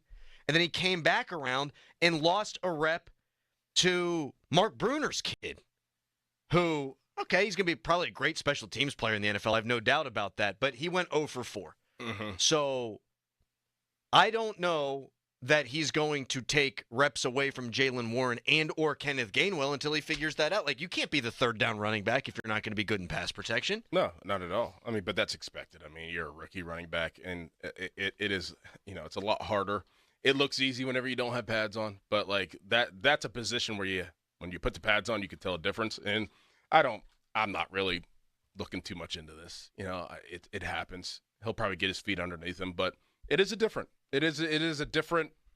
mindset. It's a different game, and it comes at you real fast. I think they're gonna bring him on slow. Yeah, I think they carry 4 running backs on their 53-man roster when it's all said and done. I think the Cordero Patterson release is evidence that we saw Trey Sermon make a couple plays. Yeah. I think they have some confidence in Trey Sermon, and I think they put, unlike they did with Najee, where they just threw Najee to the fire for the most part once he got there. I think they take their time with him due to some of these developmental things. And you don't want him building up scar tissue when you've got capable veteran players around and you can put him out there to do things he does well. That being said, at some point, he's going to have to be able to do those things if he's going to be an every down player. But back on backer drill, like that is such a, among drills, that is such a exaggeration of what actually happens. Sure. Yes. In just like 9-on-7 inside run is an exaggeration of real life. Like if I'm a linebacker and I'm blitzing, I may have an idea of what your scheme is, but I don't know that the back's going to block me. So I'm not running through the line of scrimmage free, not being sound of a gap, and thinking that the right guard is just going to let me go or not get a hand on me, right? So this is and it's an exaggeration, and it does put the tailback in a very, very tough spot.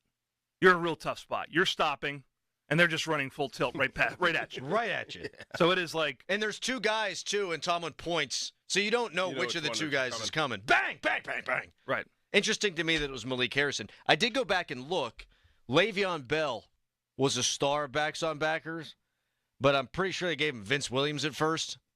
Didn't go so well, because it ain't gonna. All right, much more on the Steelers' first padded practice as we move forward in the show. Some of the big storylines to come out of yesterday's practice. Coming up next, ACC media poll is out. Where did the writers pick Pitt to finish this year? We'll tell you. We'll react to that coming up next. Also, any moves that go down. Who's on the move? Another Major League trade presented by Globe Airport Parking. With the Pirates before the deadline, we'll keep you up to speed. First, it's a Nicholas Harry Callis fan headline. Now, fan headlines powered by Bowser Genesis of Monroeville. The NFL's Hall of Fame game is tonight on NBC. It's the Detroit Lions playing the Los Angeles Chargers at 8 o'clock. For more, go to 937thefan.com. Don't miss the Panthers Insider Show every Saturday morning from 8 to 9 with Pat Bostic. The best insight with the top guests and everything you need to know about Pitt. The Panther Insider Show is presented by Voss TV and Appliance, PJ Dick Trumbull and Lindy Group, PGT Trucking, NSS Live, and Aircraft Management Group. Sports Radio 93.7, The Fan. Now, from the Spitzer Toyota Monroeville and Spitzer Acura McMurray Traffic Center. Inbound Parkway West delays near the top of Green Tree Hill down to the Fort Pitt tunnels. Outbound stacking from Roslyn Farms out past Campbell's Run Road. Parkway East jammed inbound at Wilkinsburg. Outbound delays backing from the bend at Bates up into the lane restrictions before the Squirrel Hill tunnels. Route 28, you have delays past that now closed Route 8 north off-ramp down past Shaler Waterworks. And then a second delay from Millvale down to East Ohio Street. From the voice of Pittsburgh, 100.1 FM and AM 1020 KDKA, I'm Greg McAtee on Sports Radio 93.7 The Fan. This traffic report brought to you by beveragestoyou.com. Thirsty? Get your favorites delivered to your door with beveragestoyou.com. Alcohol and non-alcoholic beverages.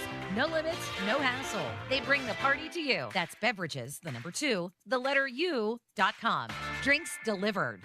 Citizens, since we each upgraded to Xfinity in our homes, the Wi-Fi has been booming. It's fair to say our town has officially become a boomtown.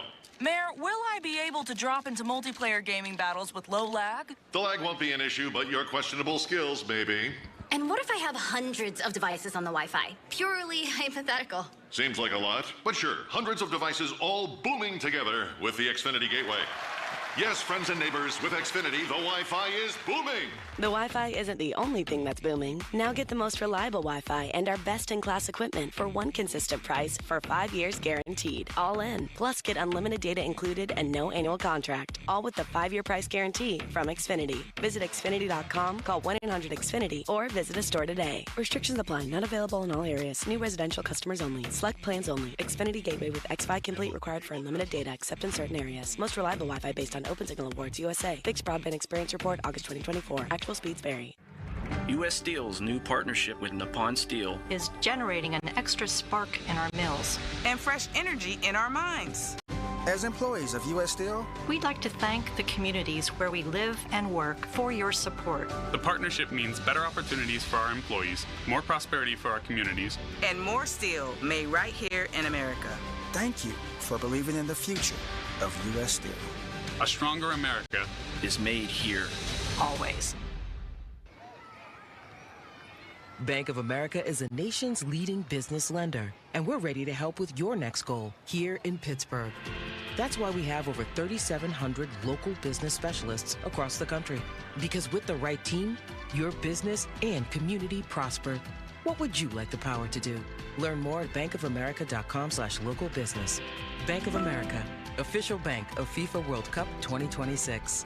Bank of America Corporation. All rights reserved. Target Freight Management, empowering Pittsburgh area businesses like yours to conquer the complexities of modern supply chain management. A trusted leader in logistics solutions, backed by years of industry experience and revolutionary thinking. Efficiency, flexibility, visibility, and reliability. And all right here in Pittsburgh. Target Freight Management, exceeding customer expectations using first-in-class technology. Move your product regardless of size with Target Freight Management. TargetFMI.com. TargetFMI.com. Homeowners, if your home needs a new roof, call a Platinum Preferred Roofing Contractor. Owens Corning only selects the best 1% of all its dealers, and JP Roofing and Signing has earned that honor. They've accomplished this through hard work and customer satisfaction and offer the best warranty in the business. Homeowners receive $500 off any roof or siding installation. Ask about 100% financing, no payments for 18 months, and free estimates. All that, JP Roofing and Siding. Give them a call at 412-829-7711. That's 829-7711. When life deals you your worst moments, that's when we're at our best. I'm Larry Kelly, personal injury attorney for LGKG. I'm a Western Pennsylvania guy that knows our people. That's a big part of our success. At LGKG, our clients become our friends and then our family. LGKG, your home team. I'm personal injury attorney Joe George from LGKG. Our success model is simple: care, listen, fight, and deliver. As Western Pennsylvania injury attorneys for more than 90 years, LGKG's core beliefs will never change. If you're injured in an accident, let us help. LGKG.com. LGKG, your home team. SchultzFord.com. SchultzFord.com. SchultzFord.com. SchultzFord.com. Text us on the Edgar Snyder and Associates text line at 412-928-9370. Edgar Snyder and Associates reminds you to text responsibly. Now it's time to showboat. Back to the Fan Morning Show. Wow. On Sports Radio 93.7, The Fan. 50-minute mark on The Fan, brought to you by South Hills Chrysler Dodge Jeep Ram Route 19 in Peters Township. It's trade deadline day in Major League Baseball. If a trade is made, if something that affects the Pirates happens, we will let you know, so keep it right here for all your trade deadline reaction. Meanwhile, ACC media poll came out yesterday. I love that it comes out after everyone leaves the media days, so that they don't have to be like, hey, Pat Narduzzi, you know, we picked you ninth. Like, scared media. So here's the predicted order of finish. Clemson 1, Miami 2. Clemson got 167 first-place votes. Miami got 7. Then SMU, they got 2. Georgia Tech got 2. Louisville, Duke, Florida State 7th. They got 4 first-place votes. North Carolina 8th, Pitt 9th. I'm not going to say anything. I'll throw it up to my Pitt broadcast experts. Your thoughts, Mr. Dickerson? Well, I said this whenever we brought this up before the show. I like when Pitt is picked low. I do. And, I mean, this doesn't really matter. I've never really paid attention to preseason anything, preseason All-Americans, preseason Maxwell picks, preseason anything, because the season is the telling story, right? So, but I like whenever they go into the season and they're not given any grace. They're not given any credit, because as a player and as a coach, I know that fuels the fire, even if they are not, or they are paying attention to it, to obviously be better. And nobody knows how these teams are going to pan out. Now more than ever, like you said before, because of the transfers and, you know, those things. So I could care less where Pitt is right now. All I care about is where they are at the end of November. I feel the same way. I focus less on Pitt and more on who's ahead of them and what questions exist there. I mean, Clemson, I don't think you can argue much with them being one. SMU's a returning playoff team with their quarterback back. They have a boatload of money. They spent a boatload of money. Georgia Tech's getting a lot of love. Quarterback's decent. He's tough. Yeah, Haynes King's a good player. They got a really good tailback in Jamal Haynes. Duke had a good year last year. Syracuse is lower. Duke got that quarterback transfer, right? Darian Mensah from and they got Tulane. Manny Diaz. They got Manny Diaz, but I could see them taking a step back. Like, Louisville's always there. Mm-hmm. You know, they have Miller Moss from USC, and Braum just does a really, you know, they have money, they spend it, and he can develop quarterbacks. And they seem to have picked another good one this year, an older veteran quarterback to come in and do what they do. They're always explosive. Florida State, man, I don't know. Like, they were picked to win it last year and won 3 games. Maybe the worst season in the history of college football, honestly, when you consider the expectations, what they had done the year before, and just how god-awful they were. And Miami might be consistently the most overrated team in college football, especially when it comes to like week 14. Yeah. When they have to win a game to get in to wherever they have to go. And I just do not have any faith in Carson Beck. No. Now, I guess he's back with one of the Cavinder twins. So great. Perhaps things have settled down. But now they're going to they're going to the same school. But my thing is like, man, like you had drama in Georgia. Now you're like on South Beach. Yeah, buddy. Making money too. Yeah, making money. Your car's getting wrecked and ravaged, and like I don't know. And I'm not sure Mario Cristobal's a good coach. I mean, a lot of people can go down there and win 8 games, 7, 8, 9 games. To get them over the top, man, you've got to coalesce. You got to bring it all together, and they have not been able to do that. What about North Carolina?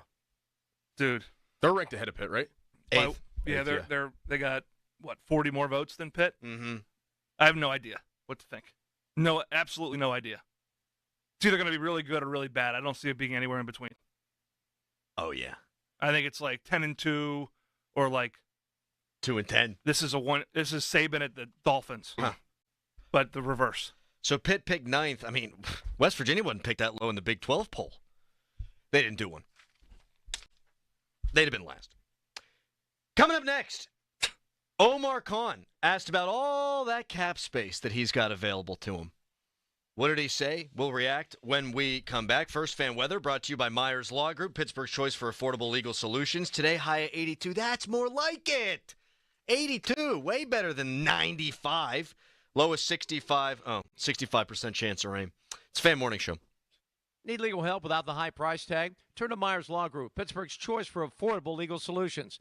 Myers Law Group specializes in real estate legal solutions for residential and commercial clients. Considering buying or selling or a sale by owner or home or property, contact Myers Law Group first. Their experienced attorneys will make sure all documents are correct and all promises are kept before the sale. Call Myers Law Group today at 724-778-8800 or visit jpmyerslaw.com. Your hometown building partner since 1956, 84 Lumber. Visit 84lumber.com. FanDuel, because nothing says summer fun like adding excitement to the game while your friends are getting sunburned at the beach. Summer sports are calling your name. Baseball under the stadium lights, golf on pristine green fairways, soccer matches with world-class goals, and all the action-packed moments in between. You were going to spend all day following your favorite sports on your phone anyway. Might as well make it more thrilling with FanDuel in partnership with Valley Forge. Open the app today to see the daily promotions. New to FanDuel, new customers can bet just $5 and get $150 in bonus bets if your first bet wins. Open the FanDuel app today or visit FanDuel.com/Andrew to get started. 21 plus and present in Pennsylvania. First online real money wager only. $5 first deposit required. Bonus issued as non-withdrawable bonus bets, which expire 7 days after receipt. Restrictions apply. See terms at sportsbook.fanduel.com. Gambling problem? Call 1-800-GAMBLER. Celebrate the grand opening of the area's newest and premier Mitsubishi destination. Crown Mitsubishi in Washington. In-demand Outlanders, huge selection, 0% financing for 60 months. Outlander hybrids now up to $5,000 off or just $289 a month. Plus grand opening trade values at up to 125% of KBB value. It's a July savings spectacular, and we're taking the market by storm. Visit us next to Washington Crown Center or crownmitsubishipa.com. See dealer for complete details. Are you looking for a light beer with fewer calories that actually tastes like beer? Look no further than the all-new Sam Adams American Light. Fewer calories, yet full flavored. Ask for Sam Adams American Light wherever you buy beer. UPMC is one of the largest and most experienced heart transplant programs in the state, offering hope for even the most complex cases. Because of the expertise that exists here at UPMC, it allows us to take on patients that have been turned down at other centers. It's extremely rewarding to be able to transplant patients that are on death's door. It's the closest thing I think we have in medicine to a miracle. Your heart care matters. Visit upmc.com/heart to learn more. Now is the perfect time to start on your next success. Apply now and save with no application fee. Classes start August 13th. An accredited state university, University of Maryland Global Campus offers online and hybrid courses. Plus, you can earn up to 90 credits toward a bachelor's for prior learning and work experience, or transfer up to 12 credits towards the master's. Learn more at umgc.edu. Certified to operate in Virginia by Shell. Get 50% off Windows plus no interest until 2030. Visit windownation.com today. Now, from the Spitzer Toyota Monroeville and Spitzer Acura McMurray Traffic Center. Route 28 jammed inbound from the Route 8 at the bypass all the way down Stop and Go to the north side in the East Ohio Street off-ramp. Parkway North fairly steady from I-79 and down into that crossover zone as you pass Venture Street. Parkway West, that is jammed near the top of Green Tree Hill inbound. Outbound heavy from Green Tree down toward Carnegie, and then again from Roseland Farms out past Campbell's Run Road. Parkway East inbound jams at Wilkinsburg. Outbound delays right around the Bates Street on-ramp. From the voice of Pittsburgh, 100.1 FM and AM 1020 KDKA, I'm Greg McAtee on Sports Radio 93.7 The Fan. HD1 Pittsburgh, an Odyssey sports station. Live from the ShoreKeyMitsubishi.com studios, North Huntington and North Hills. Always live and free on the Odyssey app. 93.7 The Fan. It's showtime, ladies and gentlemen. It's the Fan Morning Show on Sports Radio 93.7 The Fan.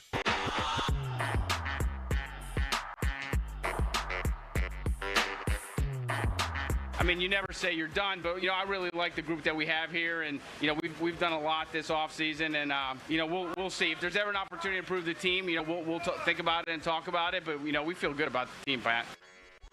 Omar Khan on the Pat McAfee show yesterday. It was a cast of characters walking on and off the set. Did they make space for Mark Kaboly? I didn't see any clips of Kaboly going on with McAfee. Yeah, he was talking about how he wipes his butt whenever he has swamp ass, and he just throws the toilet paper in the garbage. What? Yeah. That's disgusting. It's terrible, yeah. Pat was like, yeah, that's terrible. That's nasty. He's like, yeah, whenever I just grab a piece of paper, toilet paper, and just wipe myself and throw it in the garbage can. Wow. Whoa. Wasn't expecting that. No, I didn't think he made an appearance, and it turns out I've never been more wrong about anything in my entire life. He made more than an appearance. Wow. Mm-hmm. We just got a bidet. Did you? We did. Oh, I need to get one of those. For my wife's birthday, we have yet to install. This is actually over a month ago, but it's going to take some time to install. I am not capable of doing that by myself. Isn't it pretty easy? It doesn't just clip on? And I'm sure it's easy, but there's some Can we move on, There's please? some pipe situation going on there, and I'm not. I can't handle that.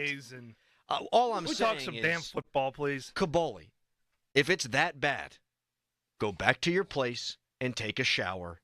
Go back out and restart your day. Yeah. Let's get him some dude wipes. So I didn't know that. I think he does use those.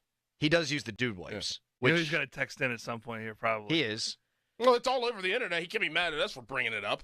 Dude Wipes, the sponsor of the Cleveland Browns' new all-brown uniforms. And that's not a joke. That's just real, and the jokes write themselves there.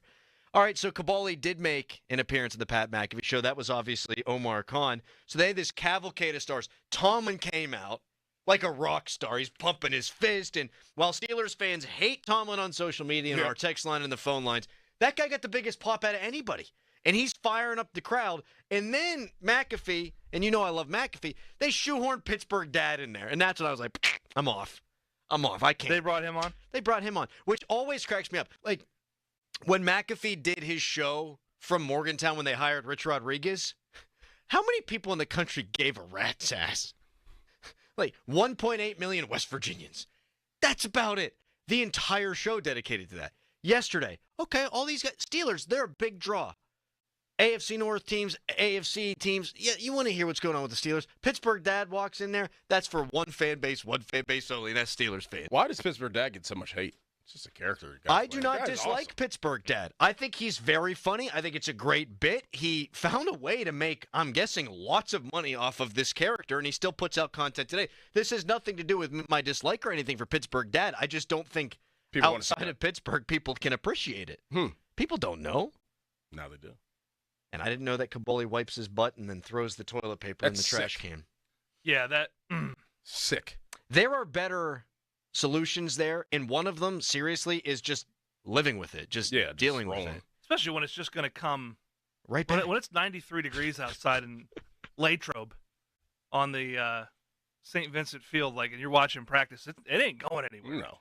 You might as well just put some down there and leave it.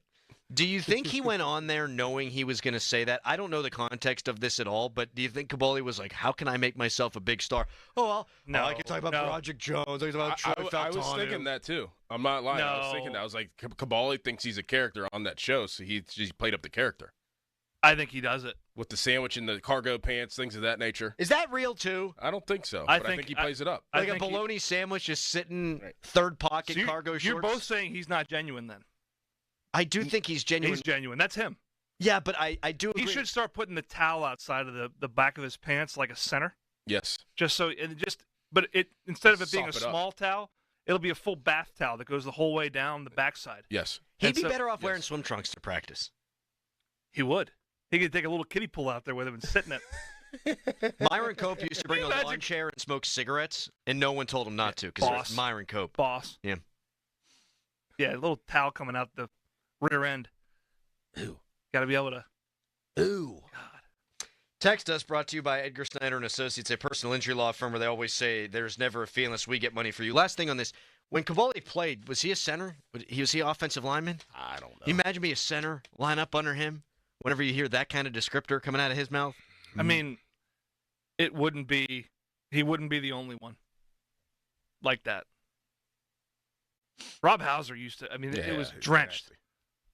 He literally had to pull the towel underneath and make sure that it was underneath where your hands were going. I wish I played in the air where shotgun was more prevalent. Now that you think about it. Yeah, sure. This is funny because obviously I've been helping coach my son's youth team, and my son Jace is trying to play quarterback this year, and he's never put his hands underneath the center, and now they're trying to teach him how to do it, and he's like, I'm not going under there. He's kind of ducking down, looking sideways. No. I'm like, you guys nowadays, you guys don't really have to do this. You're used to shotgun, but this is old school right here. And he's like, I really have to put my hands underneath his butt? It's funny to see a 10-year-old actually try to conceptualize what's going on. He knows what's down there. Youth football, youth football is under center, and then it's the NFL, and that's really it outside of Navy and Army. Right. No one else is under center. The other thing that's a great bit right now is Gruden on the clapping. Yes. Oh, it's so great. good. Did they get rid of the clap? No, everyone's clapping. Everybody claps. That's all they do. I thought that this no year hard it count. was done. No, we still got the clap. I love the clap. Well, you know who used to clap? It was Geno. It started with Geno Smith was a big. Ohio State's always been big on the exaggerated clap. I don't know how they can hear that. I'm a purist. I can't stand it. I can't stand it. Texters, they don't care as much about the pirate trades as they do about Caboli's crack and people saying, you ever heard of gold bond? I think that's a great suggestion. Little gold bond with some swimming trunks. People also texting in saying that bidets are super easy to install. Yeah, they are. No, these people haven't met me. They might be easy to install for the average person. I had a buddy who was a plumber text me and say he could do it for me. That makes sense that a plumber would be able to put that together for you. If it's free, I'm in. All right, so way back when at the beginning of this segment, Omar Khan said this. You never say you're done, but, I really like the group that we have here, and, we've done a lot this offseason, and, we'll see. If there's ever an opportunity to improve the team, we'll think about it and talk about it, but, we feel good about the team, Pat. So NFL.com put a story out there. Bunch of free agents still available. The best fits for each of the remaining big name free agents, and NFL.com linked Keenan Allen to the Steelers. They have $27 million-ish in cap space. Now, Keenan Allen said he wants to play on the West Coast, but hey, so did DK Metcalf and Jalen Ramsey too. His butt's here. Yep, same with Jalen Ramsey. I'd feel better about them if they had Keenan Allen. I'd feel better if they called up Terron Armstead and said, come play left tackle for us. We'll pay you $15 million. They could do both. They could do both, but I'd make that call first. Even if it took 20, I'd pay him that for 1 year. Chunk of change. That's the end of Project Jones here. You are admitting defeat very early. on Broderick Jones. Well, I mean, I think that's kind of how they operated this year. I mean, you've admitted a lot of things, and it was the end of a lot of things this season, and they're telling us that they're trying to go for it this year. I mean, Micah Fitzpatrick, the end of him, just all the trades that they've made, and end of Najee Harris, the end of the quarterback situation last year. I think that's how they're trying to operate this year. Mm-hmm. It's like, hey, we have to cut bait. It is what it is. We're trying to win this year, and we'll figure it out next year. And hopefully some of these players that can win this year will be with us next year when we get our maybe young quarterback. I say I would do it instead of a wide receiver. And to your point, they're not afraid. No. I mean, they moved off of Kenny Pickett after 2 years, Right. first-round quarterback. So they could wave the white flag on Broderick Jones. If I were to do that, I'd place the call to an Armstead, right? Hey, what do you think? Just as an example. Hey, you thinking about maybe coming back? What would it take? I wouldn't do it until I saw Broderick play some preseason games, though.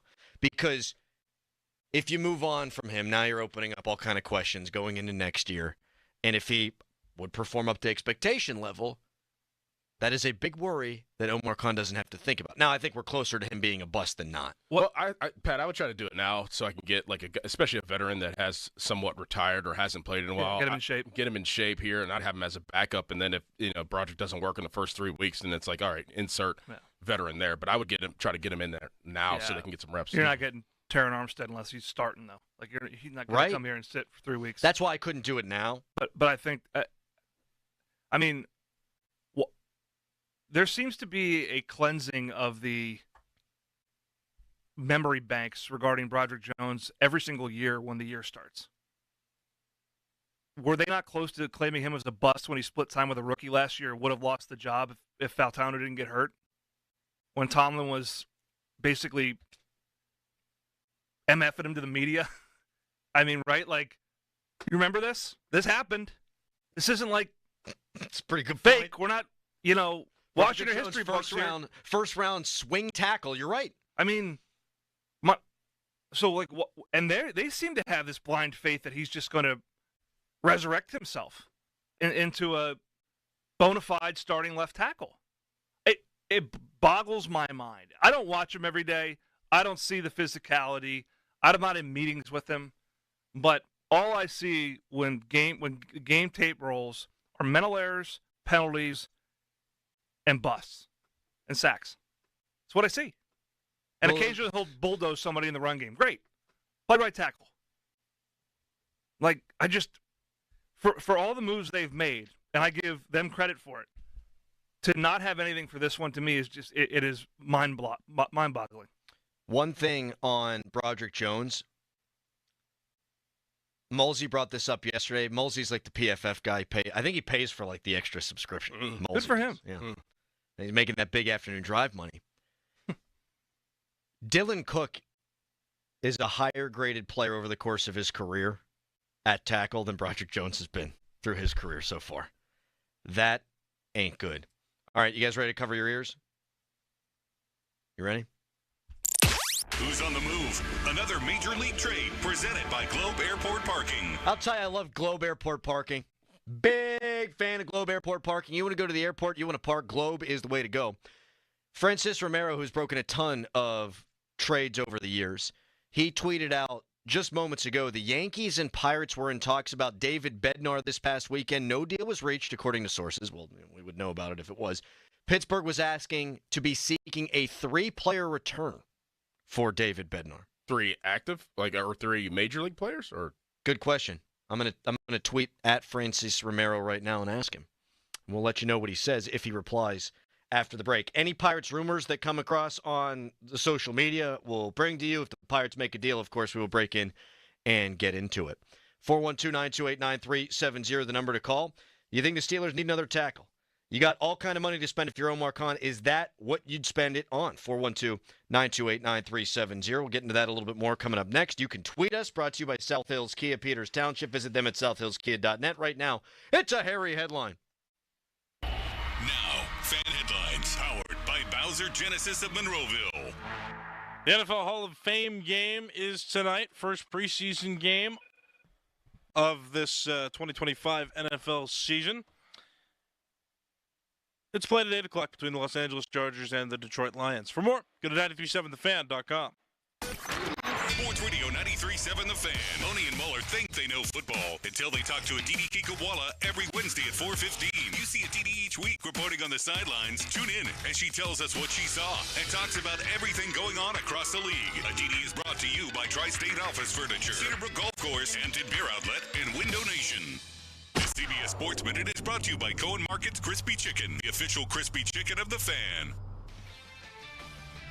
This, Boomer Esiason with an Odyssey Sports Minute. Things were going swimmingly with the Baltimore Ravens' new recovery pool at their renovated training facility. Then it turns out 1 in 3 players never learned how to swim. So Ronnie Stanley, Kyle Hamilton, Charlie Kolar, and Marlon Humphrey posted a video imploring mega Ravens fan and 23-time Olympic medalist Michael Phelps to teach them. "Let's do it," he replied. Sounds like a sound coach to me. I'm Boomer Esiason. When I wake up The best mornings in the morning light, start with Wrangler. I pull on my jeans and I feel alright. Jeans, jackets, and shirts that get your day started. Good mornings make for better days. Wrangler, for the ride of life. Some people just know they can save hundreds on home and auto insurance by checking Allstate first. Like you know to check your house sitter has the new code first before leaving for vacation.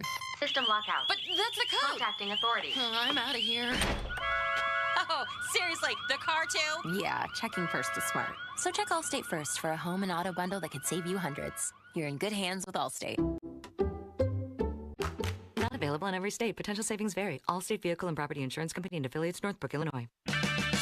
Get a bottle of Seafoam motor treatment for just $8.99 and receive 5 times O Rewards points with the purchase at O'Reilly Auto Parts. O'Reilly Auto Parts. Hey, it's Andrew Filipponi for McVeigh. Gurgling noises from sink drains, recurring clogs, backups, and bad odors from your main line drain shouldn't be ignored. These can be a sign you have a problem in your sewer line. You need to call the honest sewer and drain experts at McVeigh Plumbing, Heating, and Cooling today. McVeigh fixes your problems fast and fixes it right. Already know you have a sewer problem? Call McVeigh for a free second opinion or any sewer line repair or installation. Don't overpay. Call McVeigh today. That's McVeigh Plumbing, Heating, and Cooling, or visit callmcveigh.com. Lunch was great. Lawrenceville is such a fun spot. Can we stop at a bathroom? Are you all right? I keep having stomach issues after eating, like diarrhea, gas and bloating, abdominal pain, and sometimes oily stools. Sound familiar? Those stomach issues may actually be a pancreas issue called exocrine pancreatic insufficiency, or EPI. Creon pancrelipase may help manage EPI. Creon is a prescription medicine used to treat people who can't digest food normally because their pancreas doesn't make enough enzymes.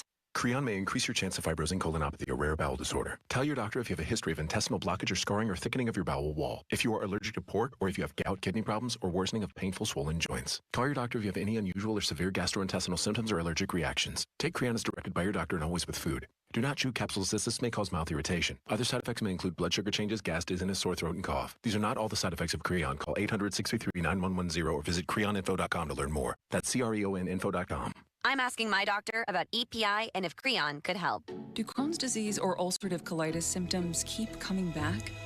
Tremfya, guselkumab, may help, with rapid remission achieved at 12 weeks and lasting clinical remission at 1 year.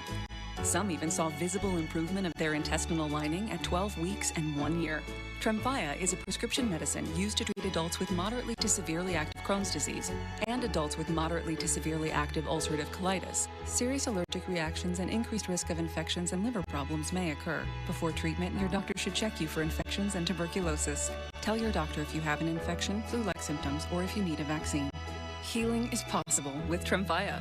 Approximately 3 out of 10 patients were in endoscopic remission at 1 year, based on areas visualized on colonoscopy, which may not represent the deeper bowel layer or entire GI tract. Individual results may vary. Ask your doctor about Tremfya today. Call 1-800-526-7736 to learn more or visit tremfyaradio.com. Jose stands tall atop his sustainable flooring company. Totally. It's renewable and moisture resistant, but we have several green options too. Or we got some beautiful reclaimed oak. But floored by his success, he needs to hire more installers. I need Indeed. Indeed you do. When you sponsor a job on Indeed, it's easier for talented candidates to find it, which makes it easier for you to hire them. Visit Indeed.com/credit and get $75 towards your first sponsored job. Terms and conditions apply. Hey, Joy. Oh, you are glowing. Oh, hey. Hey, more like Mirajoyed that Miralax helped me go. I was so backed up. Tried mega coffees, prune juice, everything. Then Miralax. And hello, gentle relief without the harsh side effects. Ooh, how does it work? It works naturally with the water in your body for constipation relief. Find Miralax today at Walmart. Use as directed for occasional constipation. Now, from the Spitzer Toyota Monroeville and Spitzer Acura McMurray Traffic Center. In the Oakland section of the city, crews rolling up on the scene of an accident now at the intersection of South Bouquet and Senate Streets. Also delays on the inbound Parkway West near the top of Green Tree Hill to the Fort Pitt tunnels. Outbound stacking from Roslyn Farms past Campbell's Run Road. Parkway East jammed inbound at Wilkinsburg. Outbound delays just past the bend at Bates up into the lane restrictions before the Squirrel Hill tunnels.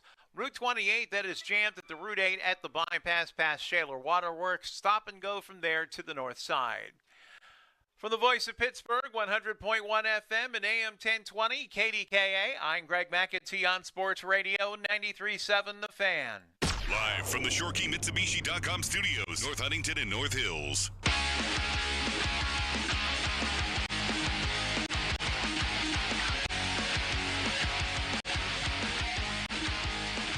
I'm having an argument on the text line. Texter writes in, Steelers are paying Metcalf $32 to $40 million per year the next 3 seasons. They can't bring another wide receiver who will command that same money in McLaurin. That would be imbecilic. Stop even mentioning the notion. Sure they can. They're not paying a quarterback. They got a ton of cap space next year and beyond. Cincinnati's doing it. Same with the Eagles. Then they write in the Bengals and Eagles can do it because they haven't allocated 66% of their salary cap to the defensive side of the ball. So hold up just real quick. This guy's saying the Steelers have allocated too much money on the defensive side of the ball. I'm now saying that if McLaurin's available, you get him and pay him, and now he's telling me you can't? I think you can. You can pay him? Mm-hmm. Of course you can. Yeah. Of course you can. They don't spend enough money on offense. Okay, bring in Terry McLaurin. Well, you can't do that. You're spending too much money on defense. I can't talk to people like that. I wouldn't follow the Bengals' lead. I do agree with that. And getting your quarterback killed and having 2 great receivers. Meanwhile, Harry, we've got this guy named Dwayne who is continuing to call up, and then you put him on hold, and then he drops off. 133 times within 60 minutes he's called. Within 60? While he was on hold, he dialed again. Oh. Well, what if it's Kaboli? Should we put him on? Sure. Dwayne, what's up, man? Hello. Hey, Dwayne, how you doing? How are you? Okay, very good.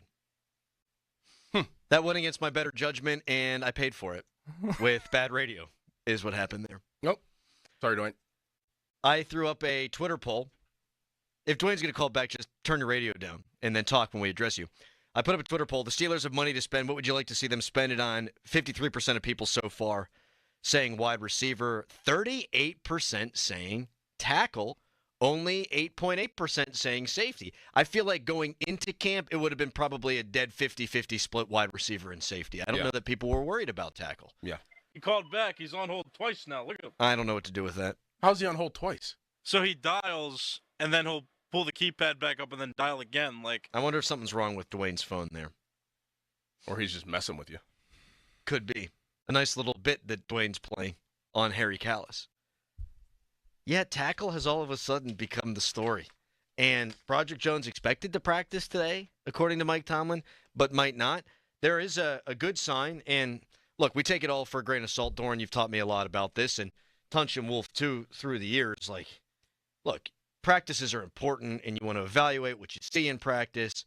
You can't make these wide, sweeping generalizations based on one practice. But by all accounts, Troy Faltanu did look good yesterday. And he's going up against T.J. Watt, and I guess held his own a little bit. So I think that is a good sign. If we're going to point out all the negatives with Broderick Jones, I think it's only fair to point out that Troy Faltanu, he crushed himself afterwards, said he wasn't good enough. Mike Tomlin actually said he played pretty well. So I think that's a good thing to point out. Yeah, I mean, you could put waste stock on practice. You can waste stock on games, but I think in Broderick's situation, there's too much body of work to not put too much stock into practice. There's some players, it's all right, they haven't had that many reps. I'm not going to even like Caleb Johnson. Like, I'm not going to put too much stock into what he did in practice yesterday. He Yeah. hasn't had that many reps. But I've seen Broderick Jones start NFL football games, and I've seen him have the same issues. And the same issues in year 3 are popping up on day 1 of training camp. That's no good. Yeah. Just no good. Was there a practice that you remember where you were like, oh, I figured out this whole college football thing? I mean, they kind of moved you around a bunch, so you're doing like a million different things, jack of all trades. Was there a practice where you're like, oh, okay, I'm here to play some college ball? Yeah, it was almost immediately, but it never came together. But I always knew that I was faster than everybody. So I was like, if I just beat somebody like with one step, I'm like, it's over. You're gone. Yeah. Must be nice. Yeah, just faster than everybody. I was going to ask you. I'm not sure it ever clicked. That wasn't fair. Wow. No, I mean, it clicked. I knew more than anyone else. I mean, I knew what was happening. It was getting my body to actually do it that was the hard part. But I knew that I could. I knew that I could go out there and win. It wasn't always going to be pretty, but I knew what I was doing, and mentally, that was my edge. But was there a day where you were like, "Wow, holy cow!" It all clicked. Yeah, I checked a run in like my second practice without being like told to, and I got yelled at for doing it, but I was correct in checking the run based on the numbers and what we wanted to do. And from then on, I was kind of hooked to that stuff, right? The adjustments and the game, game within the game, right? When Doran had a step, was it pretty? I'm just going to lob it up to that guy. Yeah, I mean, I threw to him a lot over the course of the years. I mean, it wasn't lob it up; it was like get it to him as fast as possible so he can just run away from everybody. But like his journey was so weird. Like I literally played against him in practice, with him in practice at different positions. Like. Did you ever hit him? No, you're not allowed to hit the quarterback. Yeah, I'm an idiot. But Craig Bokar did. Although, how about this? West Virginia's quarterbacks in camp, they're live. Yeah, you did say that. You can hit them. Means you're in a great place. That's neither here nor there. But that wasn't the case back then. No, we had some scrimmages where we were live with Coach Wanstedt. Absolutely, we did. And you were never playing linebacker, and you're coming on a blitz, and bang, right in the back of 19. Yeah. It might have happened, but I don't recall him hitting me specifically. By the time that I think you played 1 year of linebacker in 07, right? Mm-hmm. And then you were a tight end in 08. Mm-hmm. But you were not utilized. In basically the same offense that we had. Except for, and you and Billy had the big connection in 09, but I threw to you a lot in 08. Oh, yeah. Like I knew where number 2 was. You got to start it in the best bowl game ever in the 3-0 game. Yeah. He said he knew how to win. He said it wasn't always pretty. We lost. That's right. We lost. Yeah, 3-0. We attempted a 57-yard field goal into a 40-mile-an-hour wind. Listen, you guys lost by 3. I haven't seen the Steelers be competitive in a playoff game in 8 years. You find the silver linings where you can. And honestly, given what I had heard off the air, what happened the night before, I mean, losing by 3 ain't that bad. Fan Hotline, I'm going to sidestep that. Brought to you by Sullivan Super Service, Pittsburgh's trusted plumbing and HVAC provider for over 50 years. Coming up next, Pat Bostic revealed something off air that we need to bring onto the air. Not as disgusting as what Mark Caboli has going on. We're going to quiz Callis before the hour's up. If the Pirates make a trade, we will let you know. If there's any moving and shaking that would affect the Pirates, we will let you know. Also, the Hall of Fame game tonight. So still a lot of ground to cover. Jeff Hathorn at 9:35. Right now, a Harry headline. Now, fan headlines powered by Bowser Genesis of Monroeville. Pirates swept the San Francisco Giants this week. They've now won 5 games in a row. They're off today. They're going to go to Colorado, and they're going to start a 3-game series with the Colorado Rockies beginning tomorrow. More fan headlines, go to 937thefan.com. This training camp player profile is presented by Smail Kia on Route 30 on the way to camp. Darius Slay, another cornerback, you say? Darius Slay joined the Steelers this offseason. Coming off 5 years in Philly as one of the best corners in the Eagles' history. With 28 career interceptions, Slay is a 6-time Pro Bowler and won the Super Bowl this past February. And at the age of 34, he'll look to prove that age is really just a number as he joins the budding Steelers secondary. This is Kevin Moret from Mentality. Every day is a silent competition, and with testosterone dropping 1% annually, you're fighting an uphill battle. Your colleagues notice when you lose your edge, your partner senses when your confidence wavers, and without addressing low T, you're set up to fail. No willpower can overcome this hormonal deficit. Mentality's FDA-approved treatments have shown a 30% increase in testosterone levels. Don't let low T define you. Reclaim your power at mentalityhealth.com/radio. That's mentalityhealth.com/radio. At ramofpittsburgh.com, it's our Make This the Summer sales event. The choice is yours. Lease or buy your new Ram at Ram of Pittsburgh. Visit Pittsburgh's #1 lease leader at ramofpittsburgh.com. We truly are Pittsburgh's Ram store. Family owned and operated since 1975, Mount Pleasant Window and Remodeling has been Southwestern PA's trusted destination for all their home improvement needs. With an A+ rating from the BBB and multiple awards in home remodeling, they stand out as one of the area's GAF Master Elite contractors. Call 724-547-5445 or visit mountpleasantwindow.com.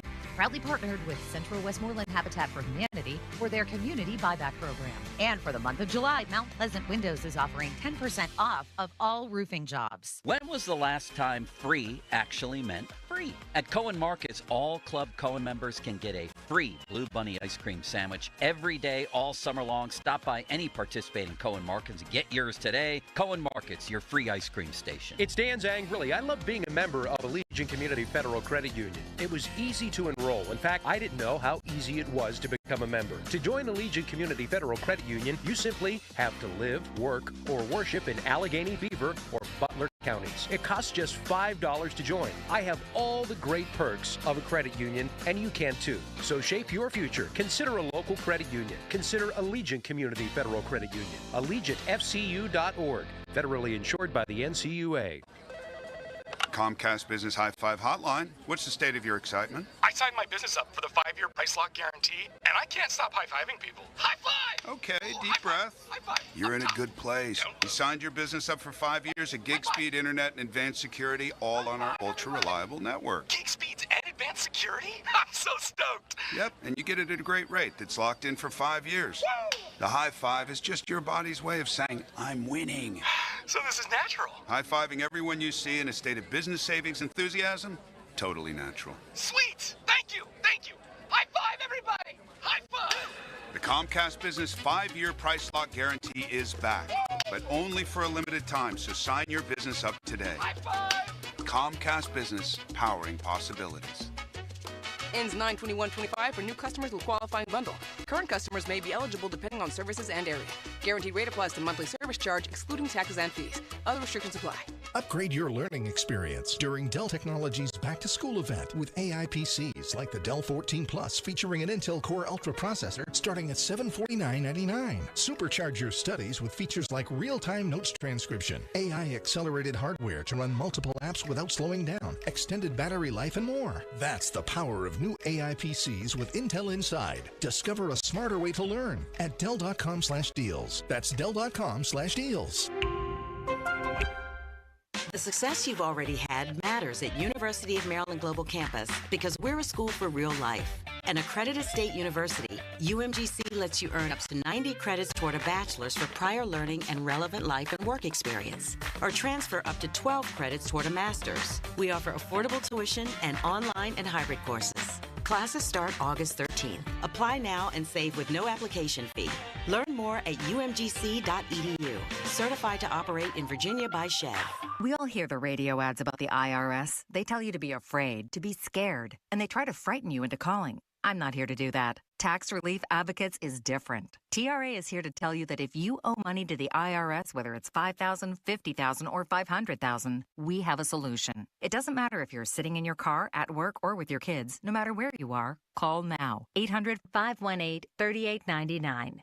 Don't lose hope. TRA can eliminate or reduce what you owe to the IRS. Generous programs are now available that can give you a fresh start. Our passion is taxes and helping individuals fix their IRS problems. We have over 1,000 5-star reviews on Google and an A+ with the Better Business Bureau. You don't need to be afraid of the IRS any longer. End your tax nightmare today by visiting us online at TRA.com or call 800-518-3899. That's 800-518-3899. Tax Relief Advocates. Real solutions for real people. 93.7 The Fan is cleared by aquickdrain.com.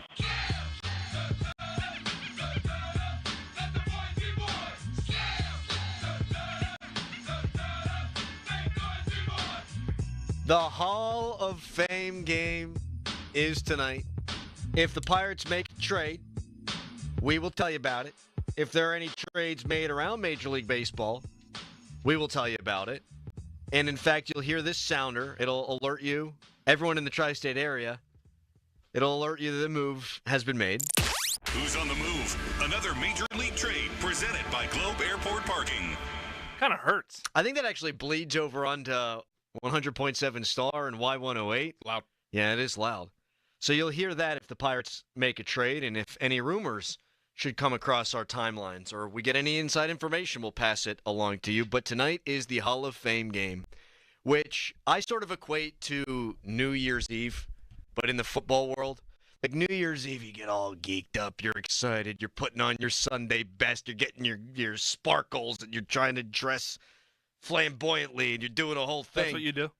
Yeah, you put the beads on and all that kind of stuff. You know, you have sounders, that kind of deal. You got the goofy party hats on. You put glitter on? Which there's glitter around. Those party hats suck with those strings. Yes. They always like kind of cut in your neck. But then you go out and you're like, oh, this sucks. Like it never lives up to expectation.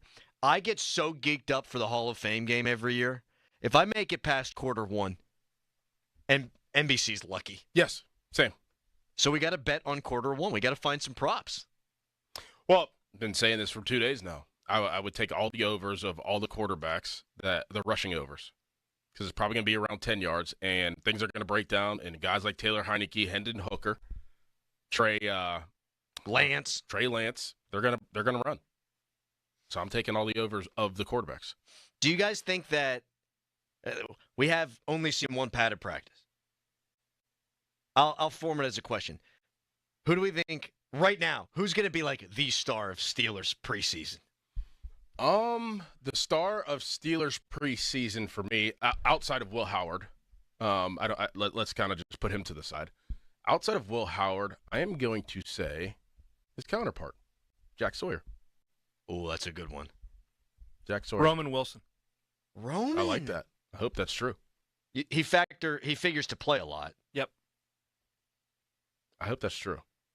And if Will Howard is playing well, it's because Roman Wilson is playing well, and he's receiving the football from him.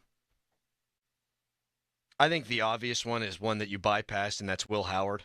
For all the reasons you brought up for the Hall of Fame game tonight, like he's going to be playing behind third-team offensive linemen on a team that we know doesn't have a lot of offensive line depth.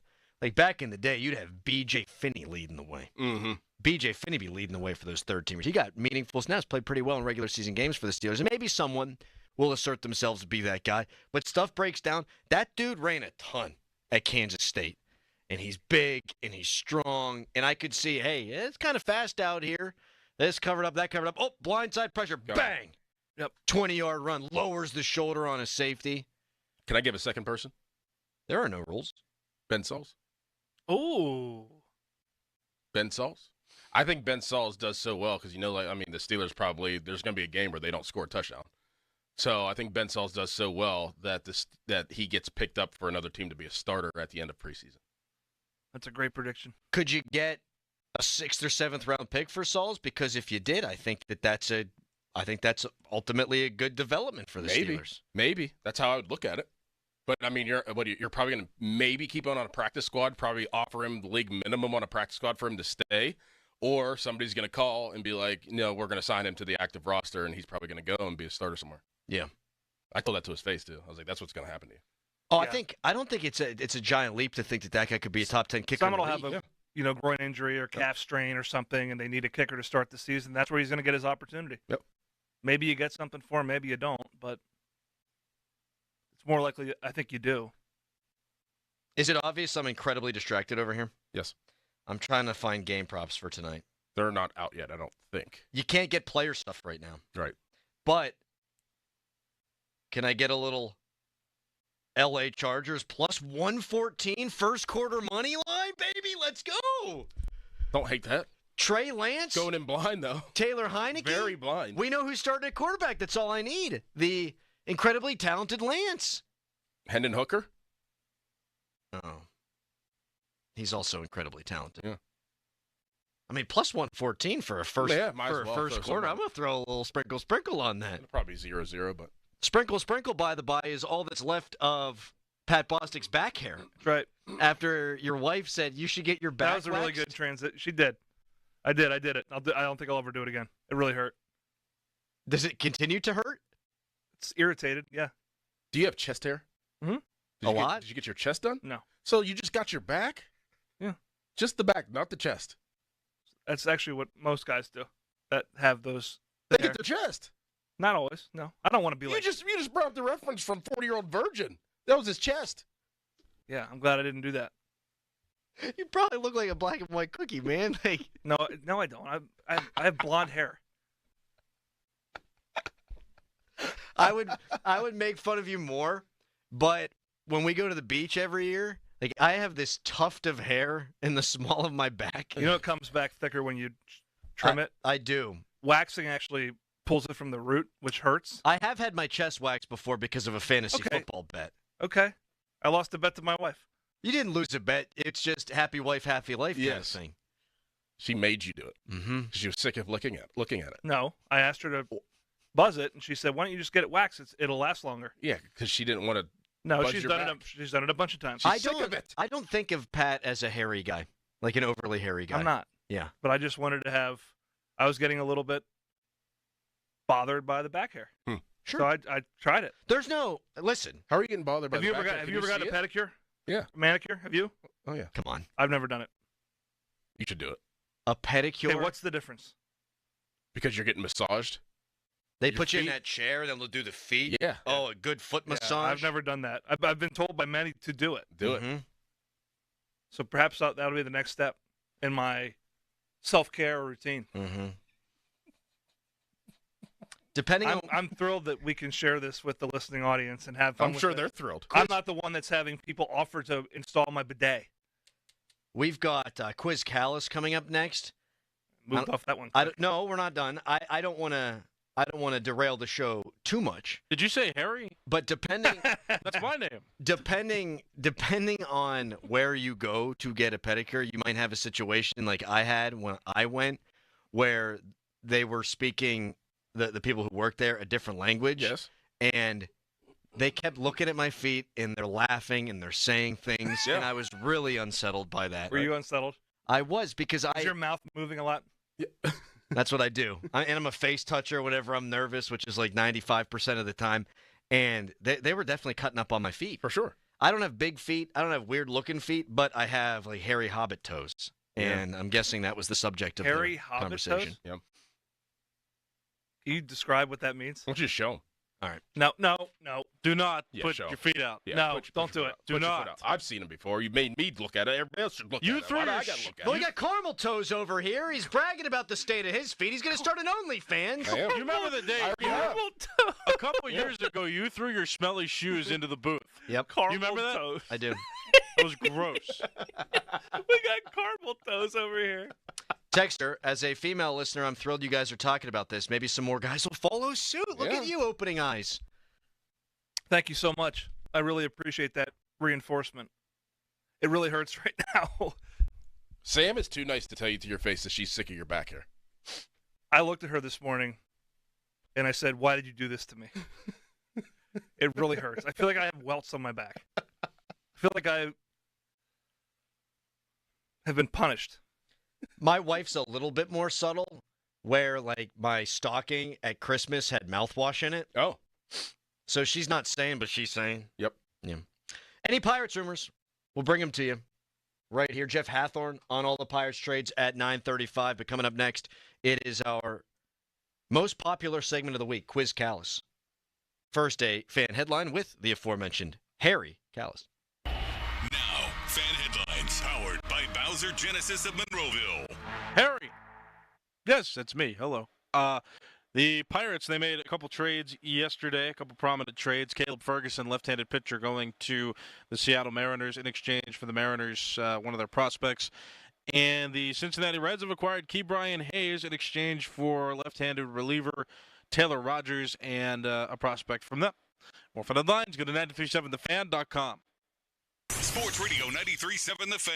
Every Wednesday, 93.7 The Fan gives you an inside look from a former general manager with Wednesday with Whaley. Hey, we're playing to win the game. Doug Whaley joins the Fan Morning Show from 9 to 10 to give his insight from the front office perspective. Wednesdays with Whaley. Doug Whaley is brought to you by Tri-State Office Furniture, Morgan & Morgan Law Firm, Allegiant Community Federal Credit Union, and Bet365.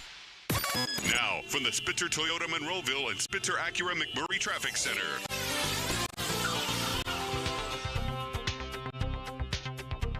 Oakland section of the city cruising the final stages of clearing an earlier accident at the intersection of South Bouquet and Senate Street. Just watch for some leftover delays.